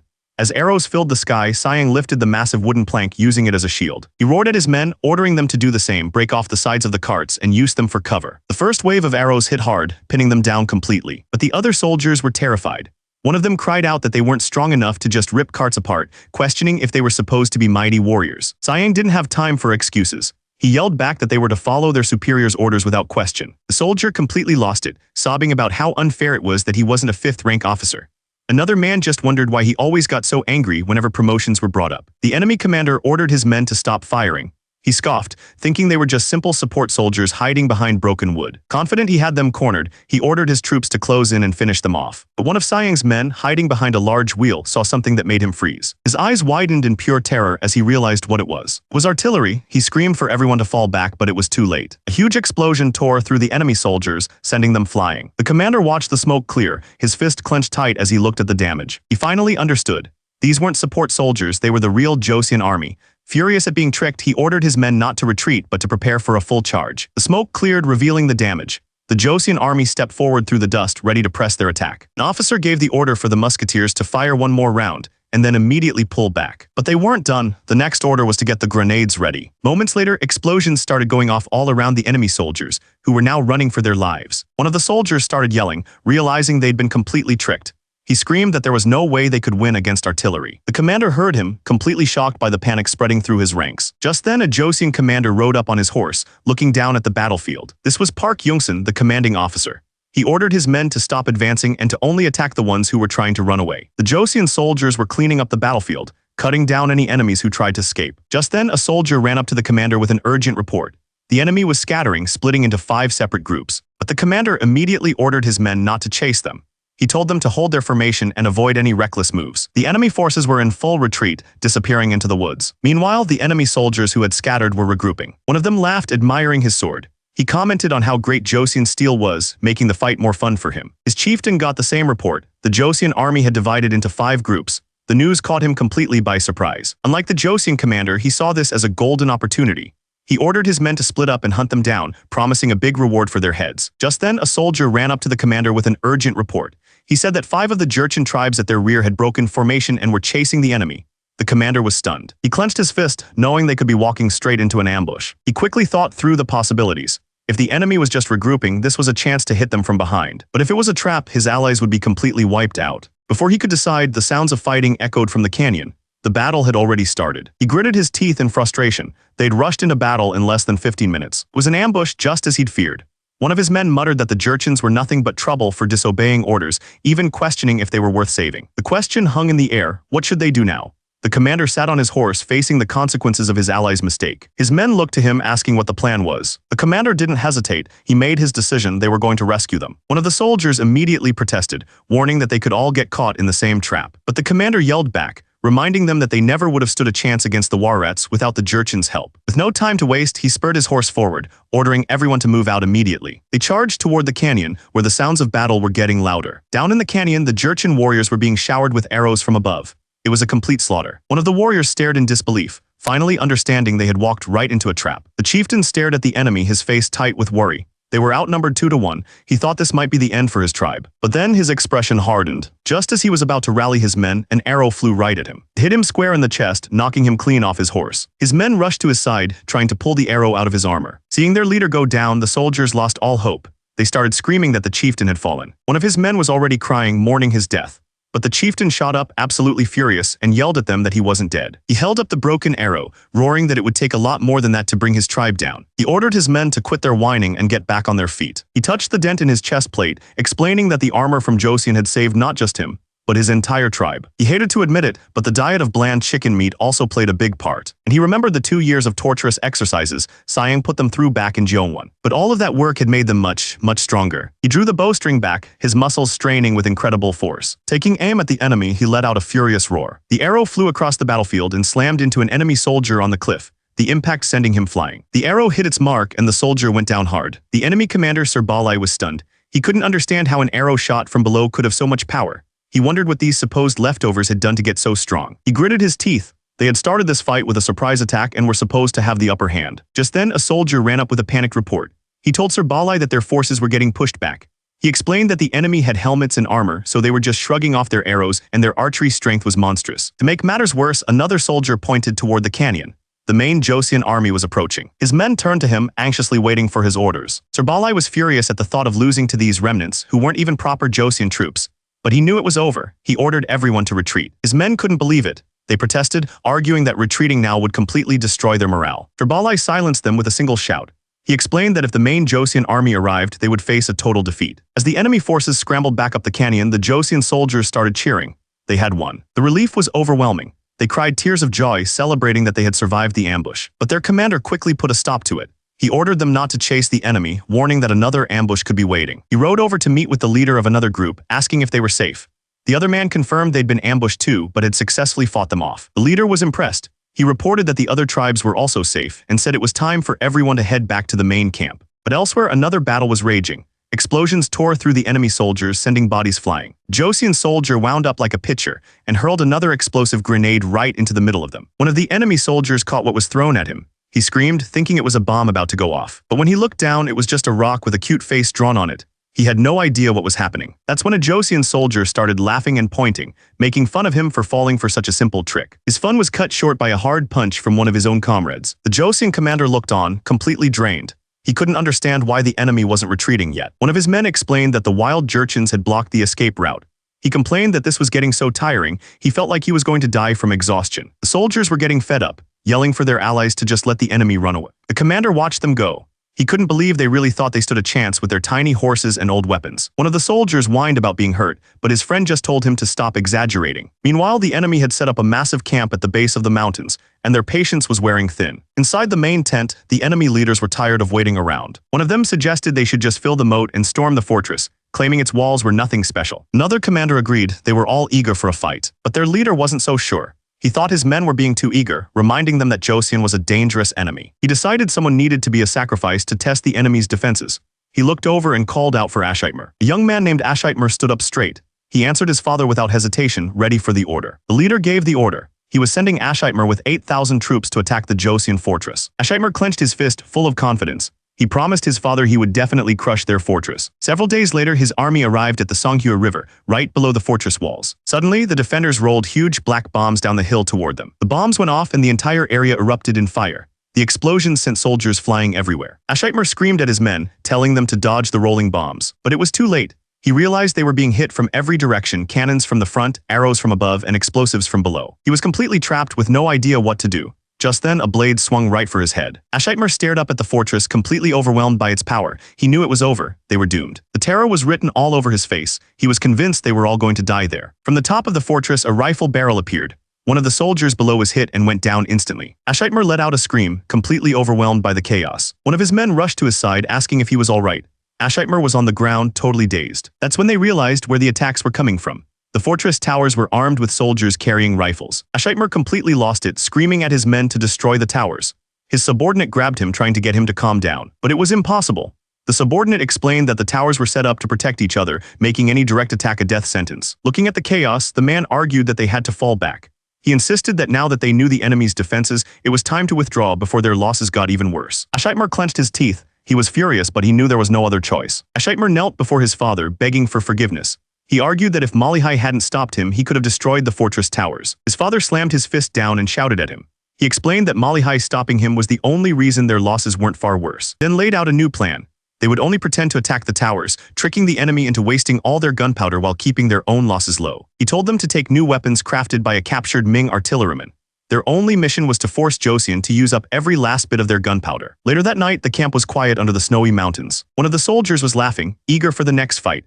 He mocked the Joseon army for wasting their gunpowder, boasting that they now had a supply of their own to use. Nearby, the man who had crafted the new weapons watched with a twisted smile. He was curious to see how well his creations would perform. He walked off, completely sure that the Joseon army was about to be blown away. Suddenly, the sharp sound of a gong echoed across the fortress. It was an alarm. A soldier ran up to the Grand Prince, anxiously asking what was going on. He pointed towards the Songhua River, reporting that something big was being moved across to the southern shore. And worse, enemy cavalry had formed ranks around it, guarding it closely. The Grand Prince grabbed a spyglass, asking if the enemy had brought artillery. Looking through it, the soldier was stunned. It was a trebuchet mounted on a wagon. He couldn't understand how they'd managed to build it. The soldier explained what he knew. A captured Ming artilleryman had apparently built it for them while he was a prisoner, then escaped. The Grand Prince listened, his expression serious. He understood exactly what they were up against. The Grand Prince analyzed the weapon. He knew a real trebuchet was dangerous because its design gave it incredible power and range. And since they were fixed to the ground, they were also super accurate. Inside the fortress, his men struggled to get their own weapons ready. But looking at the enemy's machine, Siang wasn't impressed. He told his soldier it looked too crude to be a real threat. Still, he ordered their towers to target it with artillery, just to be safe. The order reached the artillerymen in the towers. One of them was excited, ready to finally use their cannon. But as they aimed, they realized the enemy was aiming right back at them. The enemy fired first. Their tower shook from the impact. But when they looked, all they saw were small stones scattered on the floor. The soldier was confused, wondering why they'd throw something so harmless. The order came down immediately, fire back at their trebuchet. Their cannon shot missed. The artilleryman knew it was tough to hit anything accurately from this far, so he ordered his partner to adjust their aim. But before they could fire, a lookout screamed for them to stop. He saw the enemy's trebuchet moving again. The enemy machine launched its next attack. On the wall, the soldiers watched as something flew right over their heads. It landed with a thud. It was just a straw mat. One of the men wondered why the enemy would throw something so useless. But his partner noticed something was wrong. The mat was soaked in oil. Suddenly, the mat burst into flames and the men jumped back. That's when they saw them. A line of enemy archers, their flaming arrows already aimed at the fortress.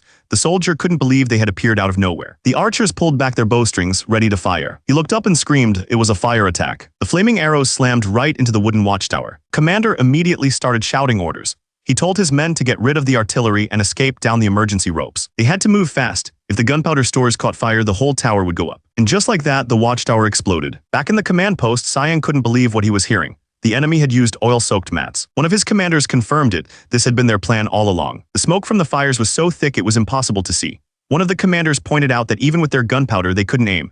To make things worse, they had already lost 2 towers. Before they could figure out a new plan, a soldier yelled out a warning. The enemy was already at the walls with siege ladders. The command was given immediately, don't spare any gunpowder. On the walls, soldiers scrambled to get the rocket carts into position.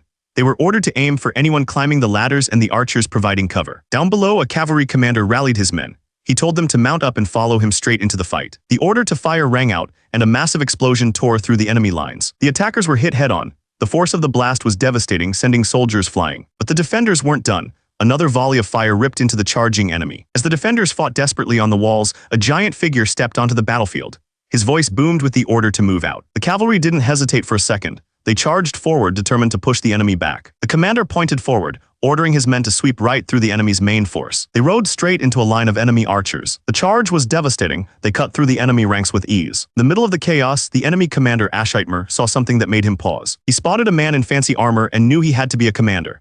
Ashitmer completely lost his nerve, screaming for his guards to protect him. But a Joseon soldier was already charging straight for him, his blade ready. The Joseon soldier roared, furious that they dared to attack his home.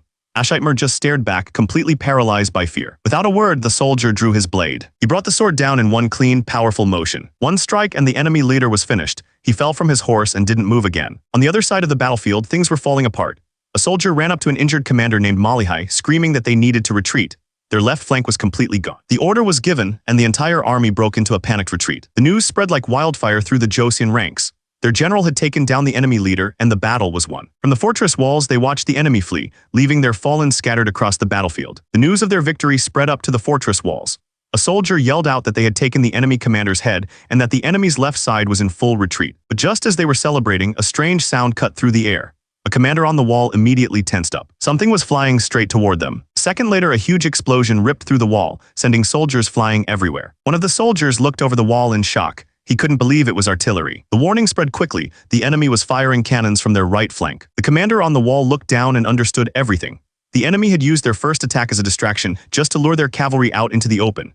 It It was a trap. He didn't waste a second. He immediately ordered his men to return fire. The enemy cannons opened fire, and the fortress walls were hammered by explosions. The soldiers on the wall were caught completely off guard by the sudden attack. The barrage was relentless, tearing right through their defenses. One of the officers panicked. He told his commander they had to move their best cannon immediately before it got hit. But the commander refused. He gritted his teeth and told the man to just wait a little longer. Just then, another shell slammed into the wall right next to them. His men were starting to lose their nerve, one of them shouting for the Grand Prince in desperation. But the commander held firm, telling himself to wait just a little bit longer. He had a plan. Then just as suddenly as it started, the enemy's attack stopped. A soldier on the wall looked down, confused. The cannons below were just sitting there, smoking. Another soldier confirmed it, yelling that the enemy artillery had completely stopped.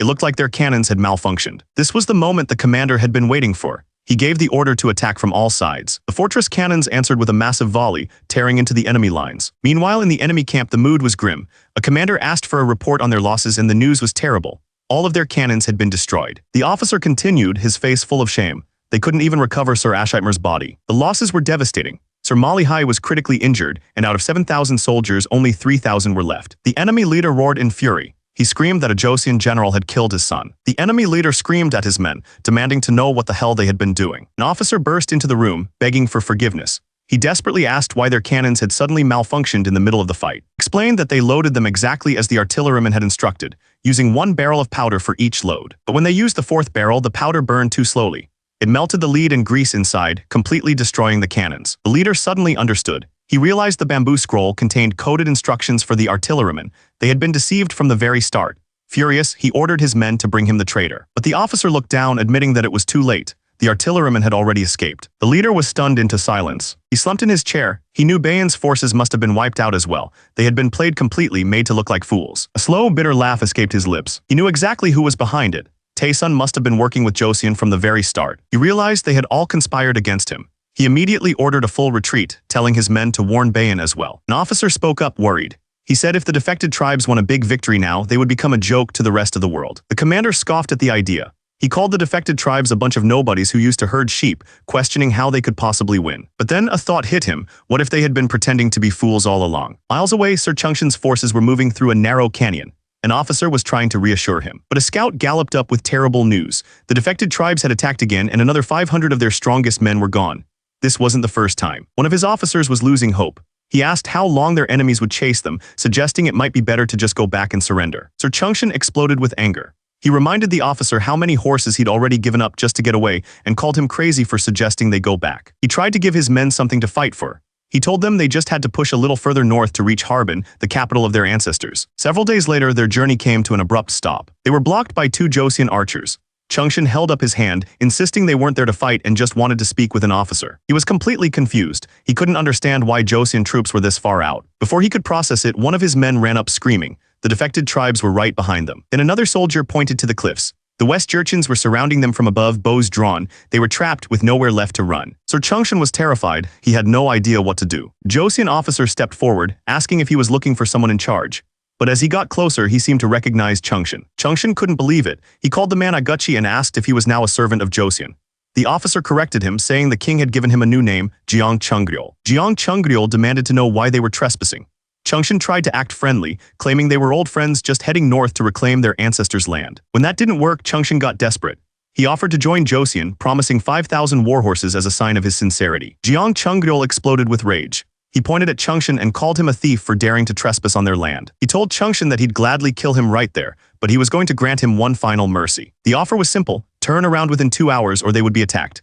Chungshin's men started to panic, yelling that they were completely surrounded and begging their chief for orders. Jeong Chungryol's hand tightened into a fist. He was done talking. The name echoed in Chungshin's mind. The man he once knew as Aguchi was now someone else entirely. He looked down. There was no way out of this. With no other choice, he screamed that he surrendered. He begged to be taken to Joseon, promising to pay for all his crimes. A slow, satisfied smile spread across Jeong Chungryol's face. This was the outcome he wanted. And just like that, Chungshin became a prisoner. The Battle of Harbin had ended in a great victory for Joseon. Meanwhile, back in Joseon, time moved on. It was now February of 1455. At the Sunset Glow Pavilion, a large crowd had gathered, all dressed in white for a funeral. A young man walking with Siang smiled, saying he was glad his older brother knew the way. Siang replied that his father, the king, had called him to this place about 3 times before. His companion seemed surprised, remarking that so many people were already there, even at dawn. An older official overheard them and asked if the reason wasn't obvious. He explained that this was the funeral of the chief state councilor, Wang Hui. One of the officials rubbed his eyes, trying to make sense of what he was seeing. The official finally recognized him, asking if he was Han Myung-ho.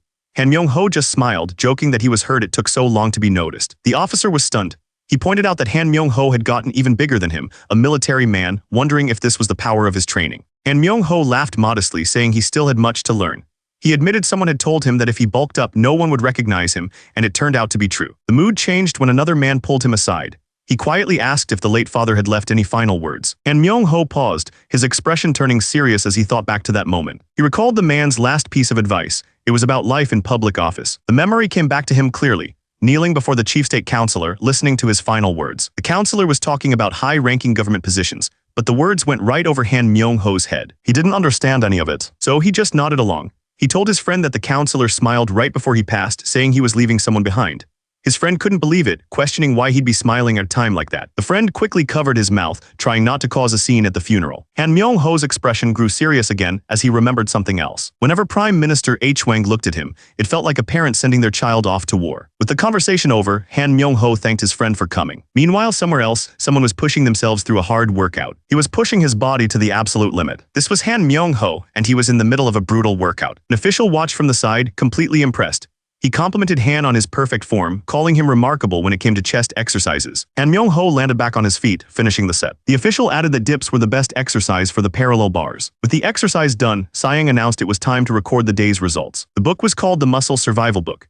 Han Myung-ho thought the name was a bit much, asking why they couldn't just call it a body preparedness record since the current name sounded like a hit list. But the official reminded him of the reason. When Han first started training, he complained that every single session felt like he was dying. The official insisted the name Muscle Survival Book was perfect, but Han Myung-ho's friend disagreed, thinking record sounded much better. Looking at him now, it was hard to believe that just 3 years ago, he would have done anything to get out of training. But he had changed completely, not just on the outside, but on the inside too. His friend decided that was worth celebrating and suggested they get a drink. So that's what they did. Over drinks, his friend asked if he'd finished his work compiling the history of Goryeo. Han confirmed he had, and as a reward for his efforts, he'd been transferred to the office of the Inspector General. His friend was so happy for him he started crying, joking that Han had finally escaped from that tomb of books. Then he brought up the rumors he'd heard about Han easily passing the recent scholar examination. He asked if Han was going to take the special secondary exam, and Han confirmed he was. These special examinations weren't a regular thing. They were only held when the country had a major event to celebrate. The friend asks if the exam is to celebrate finishing the history of Goryeo. Han Myung-ho adds that it could also be for the new Grand Code for state governance. But Han's friend explains that those are just the official reasons. The truth is, they're short on people to settle the northern frontier. He adds that they also desperately need workers to repair fortress walls that were destroyed in the recent battles. Han Myung-ho asks if he means places like Jeoyang and Harbin. He leans in closer, ready to share some other rumors he'd heard. But his friend suddenly slams his hand on the table, telling him to stop talking about improper things. Han Myung-ho just laughs. He points out how much his friend has changed, saying he used to love hearing gossip like that. The friend's expression turns serious. He remembers a terrible moment from his past and says he can't afford to make another mistake. The conversation ends there as the night grows quiet. Han Myung-ho stumbled, clearly having had too much to drink. His friend caught him asking if he was all right. Han insisted he was fine, but he could barely walk straight. His friend teased him, saying that for all his body training, he still couldn't handle his alcohol. Han hiccuped and explained that wasn't it, he was just suddenly thinking about someone named Wang Wuji. The friend remembered him, the guy who had asked about Han's face. He explained that Wang Wuji was from the King Tizhou family, something he discovered while compiling the history of Goryeo. Apparently, the Wang family had originally made all their money from trade ships sailing the seas. Word trade immediately caught Han Myung-ho's attention. His eyes lit up at the thought of all that money. His friend saw right through him and grinned, asking if he was suddenly interested in money now. Han just stammered, trying to play it cool. The friend just laughed and said who wouldn't be interested.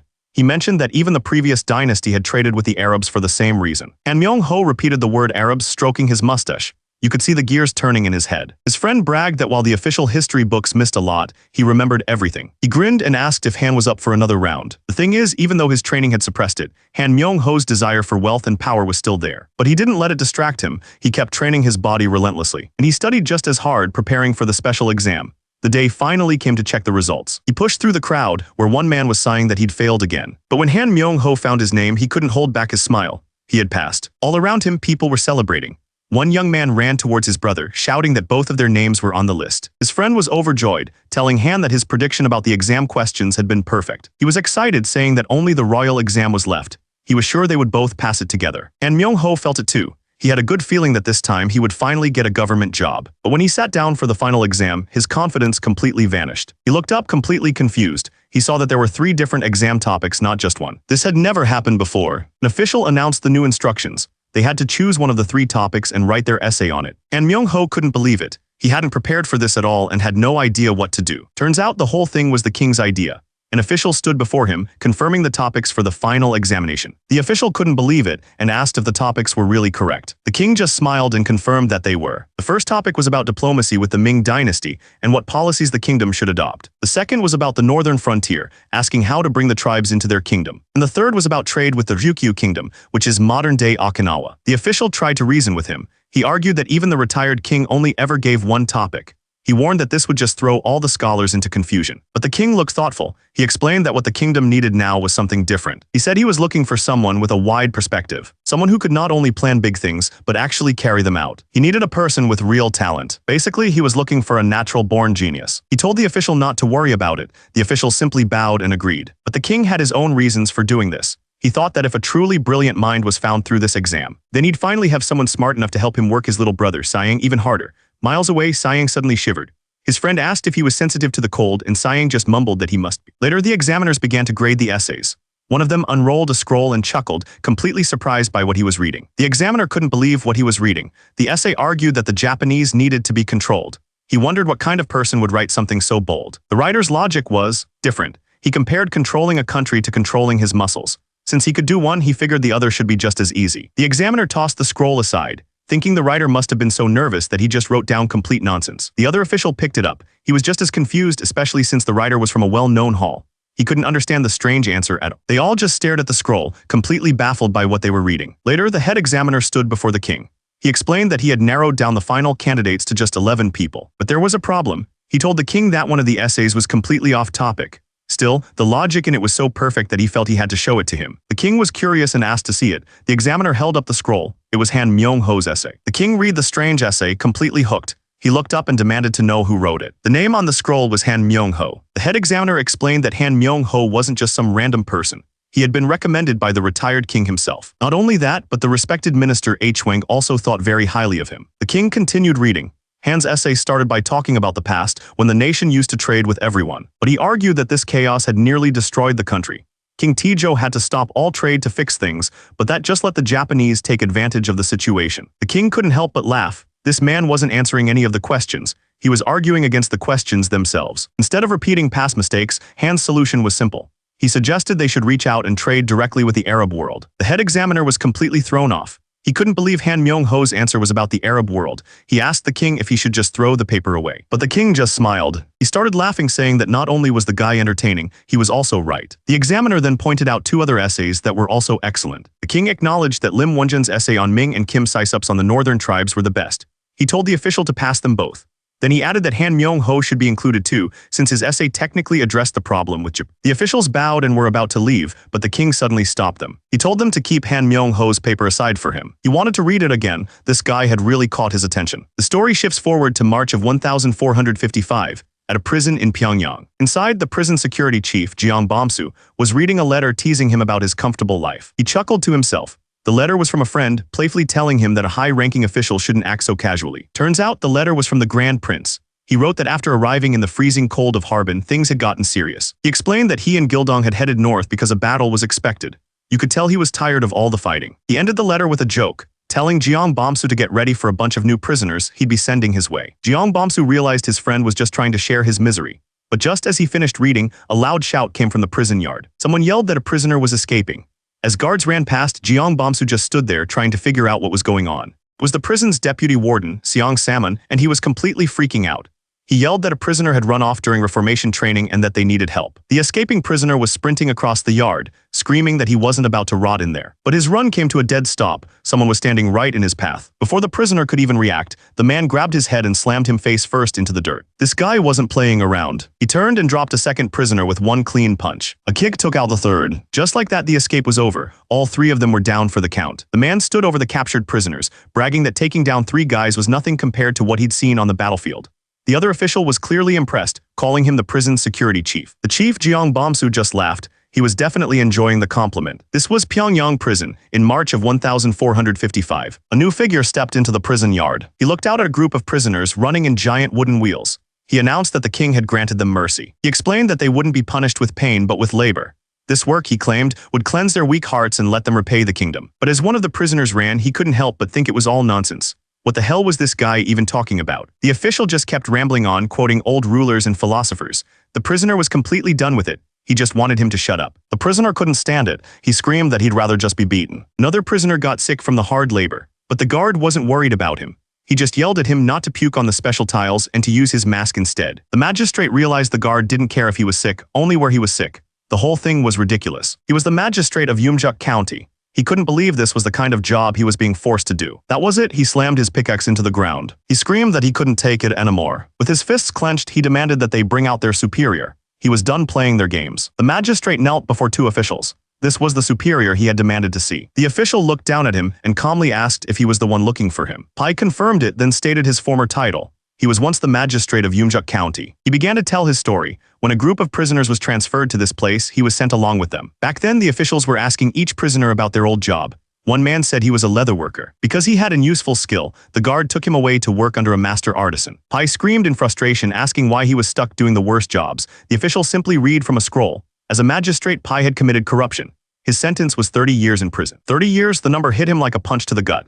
He begged, asking if there was anything else he could do, insisting he could still be useful. The official thought about it. He offered Pai a job making woodblock prints of educational books, since it required someone who could read. Pai was overjoyed. He started quoting famous thinkers, promising he would do his absolute best. But the official wasn't finished. He made it clear that Pai would still have to turn the exile crank every single morning. There was no skipping that. Pai didn't care. He immediately agreed, bowing deeply in gratitude. Later, an official gathered a group of prisoners in the yard. He announced that anyone sentenced to 10 years or more would not be serving their time there. Instead, they were being sent to build a huge stone bridge at a place called Namgang. One of the prisoners realized what this meant. No more turning the crank and no more listening to the official's constant nagging. Another prisoner then asked the most important question. How long was this bridge work going to last? The official laid out the schedule. They would work for 5 days straight and then get 2 days of rest. One of the prisoners asked hopefully if that meant they could just eat and sleep on their days off. Satisfied that they understood, the official yelled at them to go pack their things. He announced their destination. They were heading to Namgang. They arrived at the river, and the hard labor began immediately. The prisoners were forced to break rocks and move earth, starting the foundation for the new bridge. One of the men grumbled to himself, thinking about how much money he could be earning for this kind of work if he were free. Pai, the former magistrate, was in pain. He'd spent his entire life just reading books, and now he was being forced to do this. But for slaves, it didn't matter how hard they worked. Earning their freedom was as impossible as reaching for a star in the sky. As Pai and the other prisoners struggled, they suddenly stopped, their attention caught by something. A man named Jeong Bomsu, who had earned his freedom through training, roared at them, demanding to know who was complaining. Without another word, he swung his pickaxe with unbelievable force, shattering the earth and rock with every single strike. The other prisoners could only stare in complete disbelief. They had never seen anything like it. He yelled at them to work just like he did. He threatened to send anyone slacking off to a new prison being built up north. Terrified, the prisoners got back to work. One of them grumbled that there was no way they could keep up with someone who had gone through so much training. Later that night, inside a government building, an official walked into a room filled with large wrapped packages. He looked at them curiously and asked what they were. The official explained that it was nothing special, just some summer clothes and a few small things. But it was more than just clothes. He presented a glowing chest as a gift.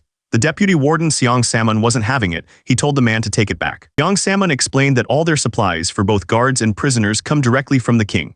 The official sighed, complaining about how he was supposed to move everything back by himself. Hearing this, 2 guards immediately offered to help carry the packages for him. The official looked relieved and thanked them. But Seong Samon cut in with a serious warning. He told them that anyone who took so much as a bite of what was offered would end up as an inmate themselves. The official and the guards froze in terror. The man quickly changed his story, stammering that he'd just have his slaves move it later. Then he turned and ran for it, yelling that he was leaving. Turns out, this was exactly why Seong Samon was chosen as the deputy warden.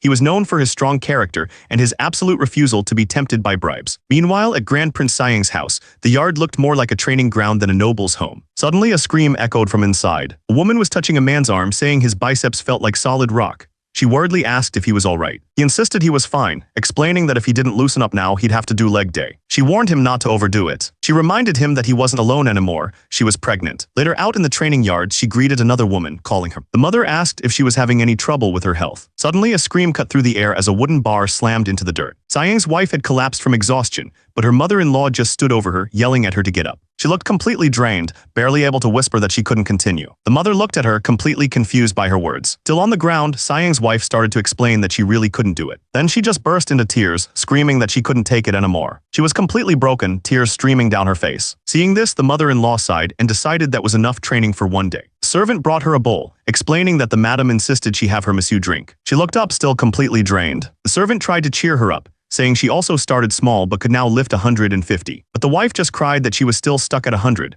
The servant immediately realized she'd said the wrong thing. She felt so inadequate.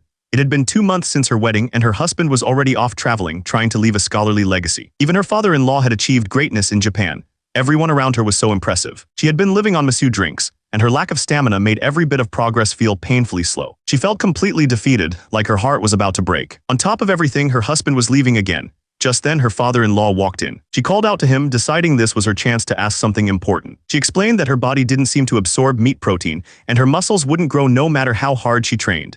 She asked if it was possible that the training just wasn't right for her. Her father-in-law just smiled, listening patiently. He began to explain, reminding her that she'd spent most of her life reading books instead of being active. He told her that this lifestyle had reduced her muscle mass, fitness level, and completely drained her energy. The truth of his words hit her hard. She started to think her body was just worthless, but he quickly stopped her. He told her that was absolutely not true. He understood why she felt that way, especially with the constant pain and no visible results. He told her not to rush things and to just take it slow. He patted her shoulder gently and admitted something surprising. Even he constantly felt pain and wanted to quit his own training. She looked up completely stunned. She couldn't believe that even her father-in-law struggled. He laughed and explained that because his muscles were so much larger, the pain was actually worse for him. She was amazed, admitting she thought he never felt any pain at all. Hearing that changed everything for her. She immediately apologized for complaining and promised to train even harder from now on. He smiled, happy to see her newfound determination. Just like that, another year went by. Her husband had been away from home all that time, traveling the country in search of old writings. After a year away, her husband was finally back. He looked her over and commented that she hadn't changed much. She tried to explain that she really had been training. He just laughed, teasing her about it. Suddenly, another voice cut in, amused that the young man was already lecturing his wife like a true husband. They both turned around shocked. It was the king. The husband stammered in surprise, asking what brought him here. The king explained that the ancient writings he'd sent back were a huge discovery. He told the young man he'd come personally to praise him for his incredible work. The husband was completely honored. Then the king turned to his wife, asking if she was the daughter of the left state councillor Han Hwak. She bowed and confirmed that she was. The king asked her if she was doing all right with the family's difficult training. She nervously agreed, but her hesitation was obvious. But the king's smile vanished. He told her that her hands told a completely different story. She gasped, completely caught off guard by his words. He explained that anyone who lifted weights should have calloused hands. Hers were far too soft. She looked down, completely ashamed. She apologized and admitted that while she did train hard for a little while, it didn't last. She remembered how she quickly went back to just going through the motions, barely even trying. She couldn't believe he had noticed so quickly. Without the special skill, body's preparedness training, there was no way to hide the truth from him. She was caught. But then the king confessed something that stunned her. He said if it wasn't for this training, he would have been lost to diabetes 10 years ago. He admitted that he wanted to quit all the time at first and often slacked off. The important thing wasn't how much weight you could lift. He explained that the true purpose of training was just to restore and maintain a healthy body. His words made her think. Just a year ago, she couldn't handle meat at all and lived on special drinks. Now she could even eat chicken. The king then suggested that with her experiences, she could create a follow-up to their training manual. One made specifically for women. Her eyes lit up with purpose. She eagerly agreed to give it a try. And so she got right back to work. She never stopped, continuing her training even as her body changed. The queen watched her daughter-in-law train, looking a little concerned. She asked why she was doing inclined bench presses. Sayang's wife had a good reason. She explained that it was a great exercise for her upper chest and shoulders and perfectly safe during pregnancy. Hearing that, the queen's expression softened into a proud smile. She told her that her intentions were admirable. She even offered to share her own experiences so they could work together. With that, the two of them trained side by side, more determined than ever. Time passed. On April 27, 1455, Grand Prince Sayang and his troops finally returned to the capital. One of his men rode up beside him, sighing with relief. He told Sayang that without him, they never would have handled their enemy so easily. But Sayang wasn't celebrating. He was thinking about the one that got away, regretting that they weren't able to capture the enemy leader Essen. Even so, the campaign was far from a failure. They had brought back another one of the enemy's key figures, tied and ready for judgment. Sayang warned his men to keep a close eye on their captive Dronzer. He was known for being clever. Dronzer was brought before the king, who stood tall and demanded he confess his crimes. But Dronzer just looked up, a smirk on his face. Then without warning, he smashed his own head into the ground. The entire court gasped in shock. The guards couldn't believe what they were seeing, screaming in confusion. Even Sayang was stunned, completely confused by what the prisoner was doing. Dronzer just lay there on the stone courtyard, bleeding from his forehead. No one moved, no one knew what to do. The soldiers who had brought him in were completely baffled. This was not how a prisoner was supposed to act. Everyone just stared, trying to figure out what was happening. Then Dronzer started to speak. His voice echoed through the courtyard as he confessed to a grave crime. He admitted that he had been spying on both Joseon and the Khan for his own personal gain. The king ordered Dronzer to raise his head. He then asked if this confession meant he was truly sorry for what he'd done. Dronzer looked up, his face covered in dirt and blood. He declared that he repented for his crimes and was now pledging his complete loyalty to Joseon. Hearing this, the king made a decision. He announced that he would send a letter to the great Chong Khan asking for mercy for the rest of Dongsun's tribesmen. One of the court officials looked worried. He questioned how they could possibly afford the ransom for so many tribesmen. But the king's decision was final. He declared that if they were becoming his people, then no price was too high. Dongsun bowed deeply, accepting the king's will. Sayang watched his father, figuring he knew exactly what he was doing. He was probably just starting with a low offer, ready to negotiate later if needed. With the ransom settled, the king's tone became serious again. He confronted Dongsun with a report from the provincial commander, which said he had ignored orders and fallen into an ambush. Dongsun immediately fell to the ground, begging for forgiveness. He confessed that his people knew nothing about warfare. This admission sent a wave of fear through the other tribesmen. One of them worried that the king was planning to get rid of their tribe entirely. The king's response was sharp and clear. He told them that if they didn't know, then they would simply have to learn. He then gave his order. The tribe's children were to be sent to the Pei Timber Hall. There, they would be taught the language and how to relay military commands. Dongsun broke down in tears, completely overwhelmed by the king's mercy. With that business settled, the king smiled and praised everyone for their hard work. But Sayang's mind was already elsewhere. He was worried about all the muscle mass he'd lost during the campaign. So as soon as he could, he went straight to his personal training grounds. The equipment was waiting for him. Without wasting a second, Sayang got to work, determined to recover every bit of muscle he'd lost. But he wasn't training alone. The king was right there with him, pushing through the pain. One of his men watched from the side, completely in awe of the Grand Prince's power. But as he pushed, he felt his muscles giving out. He couldn't lift it, the weight was too much. His spotter Hawiji saw what was happening and panicked. He rushed over and helped lift the bar, asking if the Grand Prince was okay. This was bad. He couldn't believe how much his strength had dropped. To him, it felt like he'd gained body fat too. He immediately called over Hawiji. Striking a pose, he demanded to know how his body looked. Hawiji tried to be encouraging, saying he had minimal fat and hadn't lost much muscle. Sayang immediately shouted that he was wrong. Still worried, Sayang frantically looked around for Prince Seosin. He needed to get his opinion on the situation as well. But Hawiji's expression was grim. He hesitated, trying to figure out how to break the bad news about Prince Seosin. The story then shifts to a quiet estate, where Sayang was meeting with his cousin. The cousin looked frail and exhausted as he sat there. He apologized for not coming to see Sayang sooner. Sayang was shocked by how thin he was and immediately asked if he was eating properly. The young man just admitted that he didn't even feel hungry. Sayang warned him that he had to eat if he wanted to maintain his muscles. He then brought up a more serious topic, mentioning he'd heard their eldest uncle was in critical condition. The older man confirmed the news. He said that when he saw him a month ago, the uncle's skin had turned dark and his breath smelled sweet. The biggest problem, he explained, was that the uncle was still drinking heavily despite his condition. He then turned to the cousin and asked why he was here instead of visiting him. The cousin explained that he had already tried to visit. Turns out, when he suggested the body's preparedness training, his father just started beating him with a cane. The cousin just stood there and took the hits. He said it didn't even hurt, so he didn't back down. But his father thought he was being threatened and completely lost it. He threatened to cut ties with his own son. The cousin figured it had to be severe alcoholism. Sayang thought about it. The uncle probably barely had the strength to swing the cane in the first place. That settled it. Sayang stood up and said they would all go see the eldest uncle together. So they went straight to the estate. The cousin called out, announcing that he had come to see his father. When they arrived, a guard at the gate stopped them. He apologized nervously, explaining that his master had ordered him not to let anyone in. The cousin smiled, thinking the order couldn't possibly apply to him. But the guard's face went pale when Sayang stepped forward, revealing that the Grand Prince was there too. Faced with the Grand Prince, the guard had no choice but to open the doors and let them pass. The moment they stepped inside, the sound of something shattering echoed through the courtyard. A voice from inside roared, calling them fools. The man inside was clearly out of his mind. He screamed at them for not bowing their heads before the crown prince. It was the eldest uncle. He stood there, pointing a finger, and demanded they bow their heads immediately. Turns out King Sejong was there too. He just watched his older brother, his face filled with sadness. The uncle turned, a wild look in his eyes. He didn't seem to recognize the king at all, instead cheerfully greeting someone else. He bragged about eating well and feeling fantastic, completely lost in his own world. The cousin begged his father to come to his senses, but the man didn't seem to hear him. The uncle screamed that he had no children and demanded to know who they were. King Sejong just pleaded for his brother to snap out of it. His eyes were wild with fury as he threatened to tear them all apart. That's when it hit the king. He wasn't just looking at his brother anymore. He was seeing their father, the great King Taejo, in his final days. Suddenly, the uncle collapsed to the ground, begging for forgiveness from a man who wasn't there. His son tried to tell him it was just them, but it was no use. The cousin broke down completely, weeping as he pleaded for his father to snap out of it. King Sejong was frozen in shock. He now understood what was happening. His brother was following the exact same path as their father. A man lay sick in bed, surrounded by officials. One of them reported to the king that the patient had finally calmed down. The king demanded to know the full truth about the man's illness. The news was grim.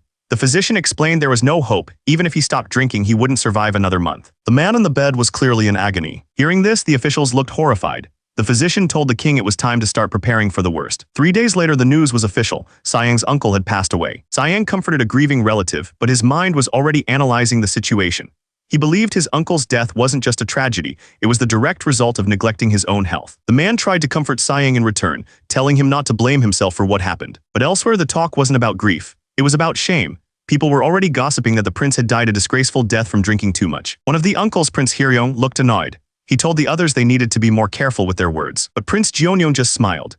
He wondered aloud if calling it old age would make him the next in line for power after the Grand Prince. The other two uncles, Prince Hamyeong and Prince Junyoung, just sat there, listening with uneasy looks on their faces. Hearing that, Prince Hyeryong clenched his jaw. He was furious. He suddenly shouted, completely outraged by the idea of his brother dying from old age. He flexed, explaining that he'd been doing Sayang's special training for 3 years now. Then he ripped his robe open, revealing a perfectly sculpted body. He declared his brother didn't die of old age, he died from a lack of strength. He told them they all needed to start training immediately. The others just stared, completely stunned.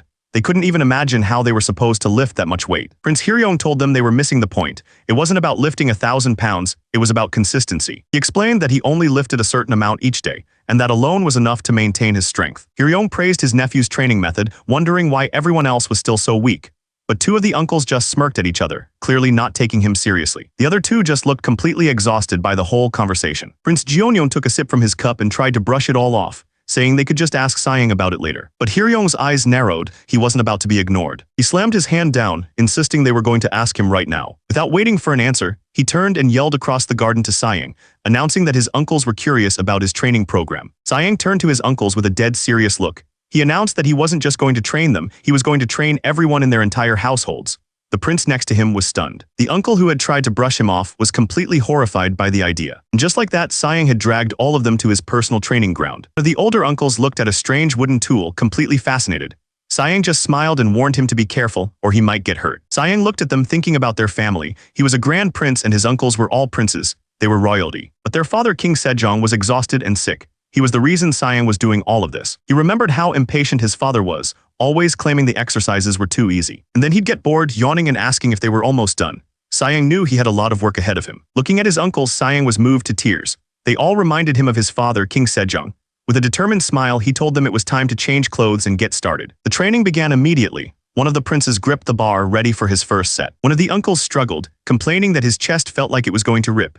Sayang calmly corrected his form, telling him to lower the bar all the way down and then push it up slowly. To his own surprise, one of the uncles realized he was actually having a lot of fun. Another prince tried to jump straight onto a piece of equipment, but Sayang stopped him.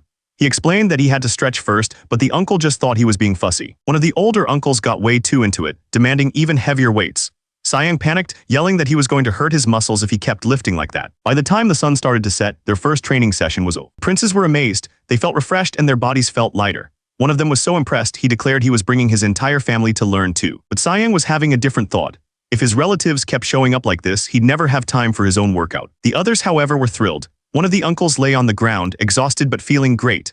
Another one happily greeted his brother who had just arrived. Seeing how serious everyone was, one of the older men stepped in with an idea. He suggested they make a schedule with only 1 or 2 people training at a time, so it wouldn't be too much for Sayang to handle. It was a great idea, and one of the uncles looked at him with total respect. But the older man's plan was far more intense. He started listing off everyone who needed to be trained, from the uncles and cousins to the grand madams of the court. Turns out he was a demon. Meanwhile, somewhere else in the palace, King Sejong was busy with his own work. An official reported that the translation of the Buddhist scriptures was going smoothly. The king praised Master Shinmi for his great knowledge, impressed by the monk's wisdom. He then turned his attention to his son, Sayang, and asked if he'd been enjoying himself lately. Sayang, however, was in the middle of a deep squat. He gave a vague answer, not wanting to break his form. His uncle, on the other hand, was not enjoying it at all. He complained that Sayang kept adding more sets right after saying it was the last one. King Sejong looked at his son. He told him he was glad to see the uncles enjoying themselves, even if the training was tough. But he also pointed out that it must be a pain to have everyone showing up at his house all the time. Sayang had to agree. That's when the king smiled. He told Sayang he knew of a good place for them to train. He asked if Sayang had ever heard of the orphanage shelter. The place looked old and forgotten. The place the king suggested was clearly not well kept. It was dusty, and a mouse scurried across the floor. The king explained that it was a shelter where orphans were gathered and cared for. But the whole courtyard looked more like a forgotten warehouse than a home. King Sejong explained that a new law had an unexpected side effect. Since criminals were now either imprisoned or enslaved, fewer orphans were being sent to the shelter, and the place had fallen apart. But there was a darker problem. A new trend had started where people were kidnapping orphans to turn them into slaves. Sayang slammed his fist down, furious. The king gently placed his hand over his son's. He calmly said that wherever there is light, shadows will always form. They couldn't stop every evil in the world. He looked at Sayang and told him that even so, they couldn't just get rid of the orphan shelter simply to create a training ground for their relatives. That's when Sayang got an idea. He suggested they do both, expand the shelter to take in more kids and turn part of it into a training ground. He explained his vision. They could teach the children how to train their bodies and raise them to be capable people who could serve the country. He even offered to pay for the whole thing himself. One of the uncles was completely blown away by the idea. He praised Sayang's profound thinking and laughed, promising to help out. It was a perfect solution for everyone. Sayang just smiled awkwardly. He figured he probably had someone else to thank for all of this. The next morning, another training session was about to begin. Sayang started with a light warm-up, getting everyone's bodies moving. He told his wife to take it easy since she was pregnant, advising her to focus on gentle stretches. Suddenly, he paused, hearing someone approach. Turns out he was about to have some more company. It was one of his uncles, and he'd brought his entire family with him. He eagerly asked if they could join the session. Sayang happily welcomed them. He suggested his aunt train with his wife and that he'd personally teach the younger cousins himself. One of the young princes, Yuzin, was practically bouncing with excitement. He asked if this training would make him as strong as the king. Sayang smiled, telling the young prince that even the king himself had learned these exercises from him when he was younger. He gave them a look that said something, but that smile meant the real work was just beginning. With that, the training session began. Sayang immediately started correcting his uncle's form, yelling at him to push with his chest.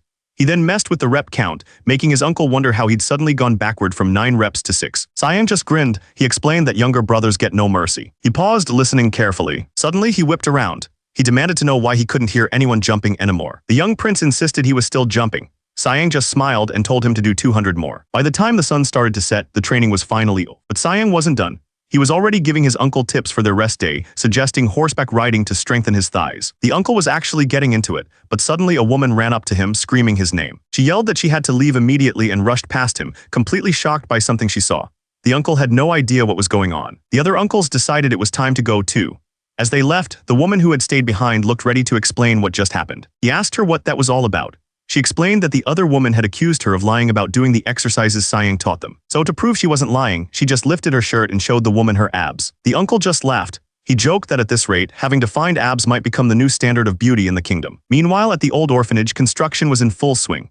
An official was shouting directions, telling the workers to raise a beam higher. The entire place was being rebuilt. 2 officials watched the progress, noting that Prince Jeonyo was doing a great job managing everything. One of them mentioned that the high-quality trees were provided by Prince Hamnyo, who had promised to supply the best materials. He was confident that at this rate, the entire building would be finished in less than a month. The workers strained to move a heavy piece of equipment into place, shouting for everyone to make way. He thought about the real reason for all this work. On the outside, it was a training center for the royal family, but its true purpose was to be a shelter for orphans, the first of many they hoped to build across the nation. Elsewhere, a noblewoman was angrily refusing to be seen by her attendants.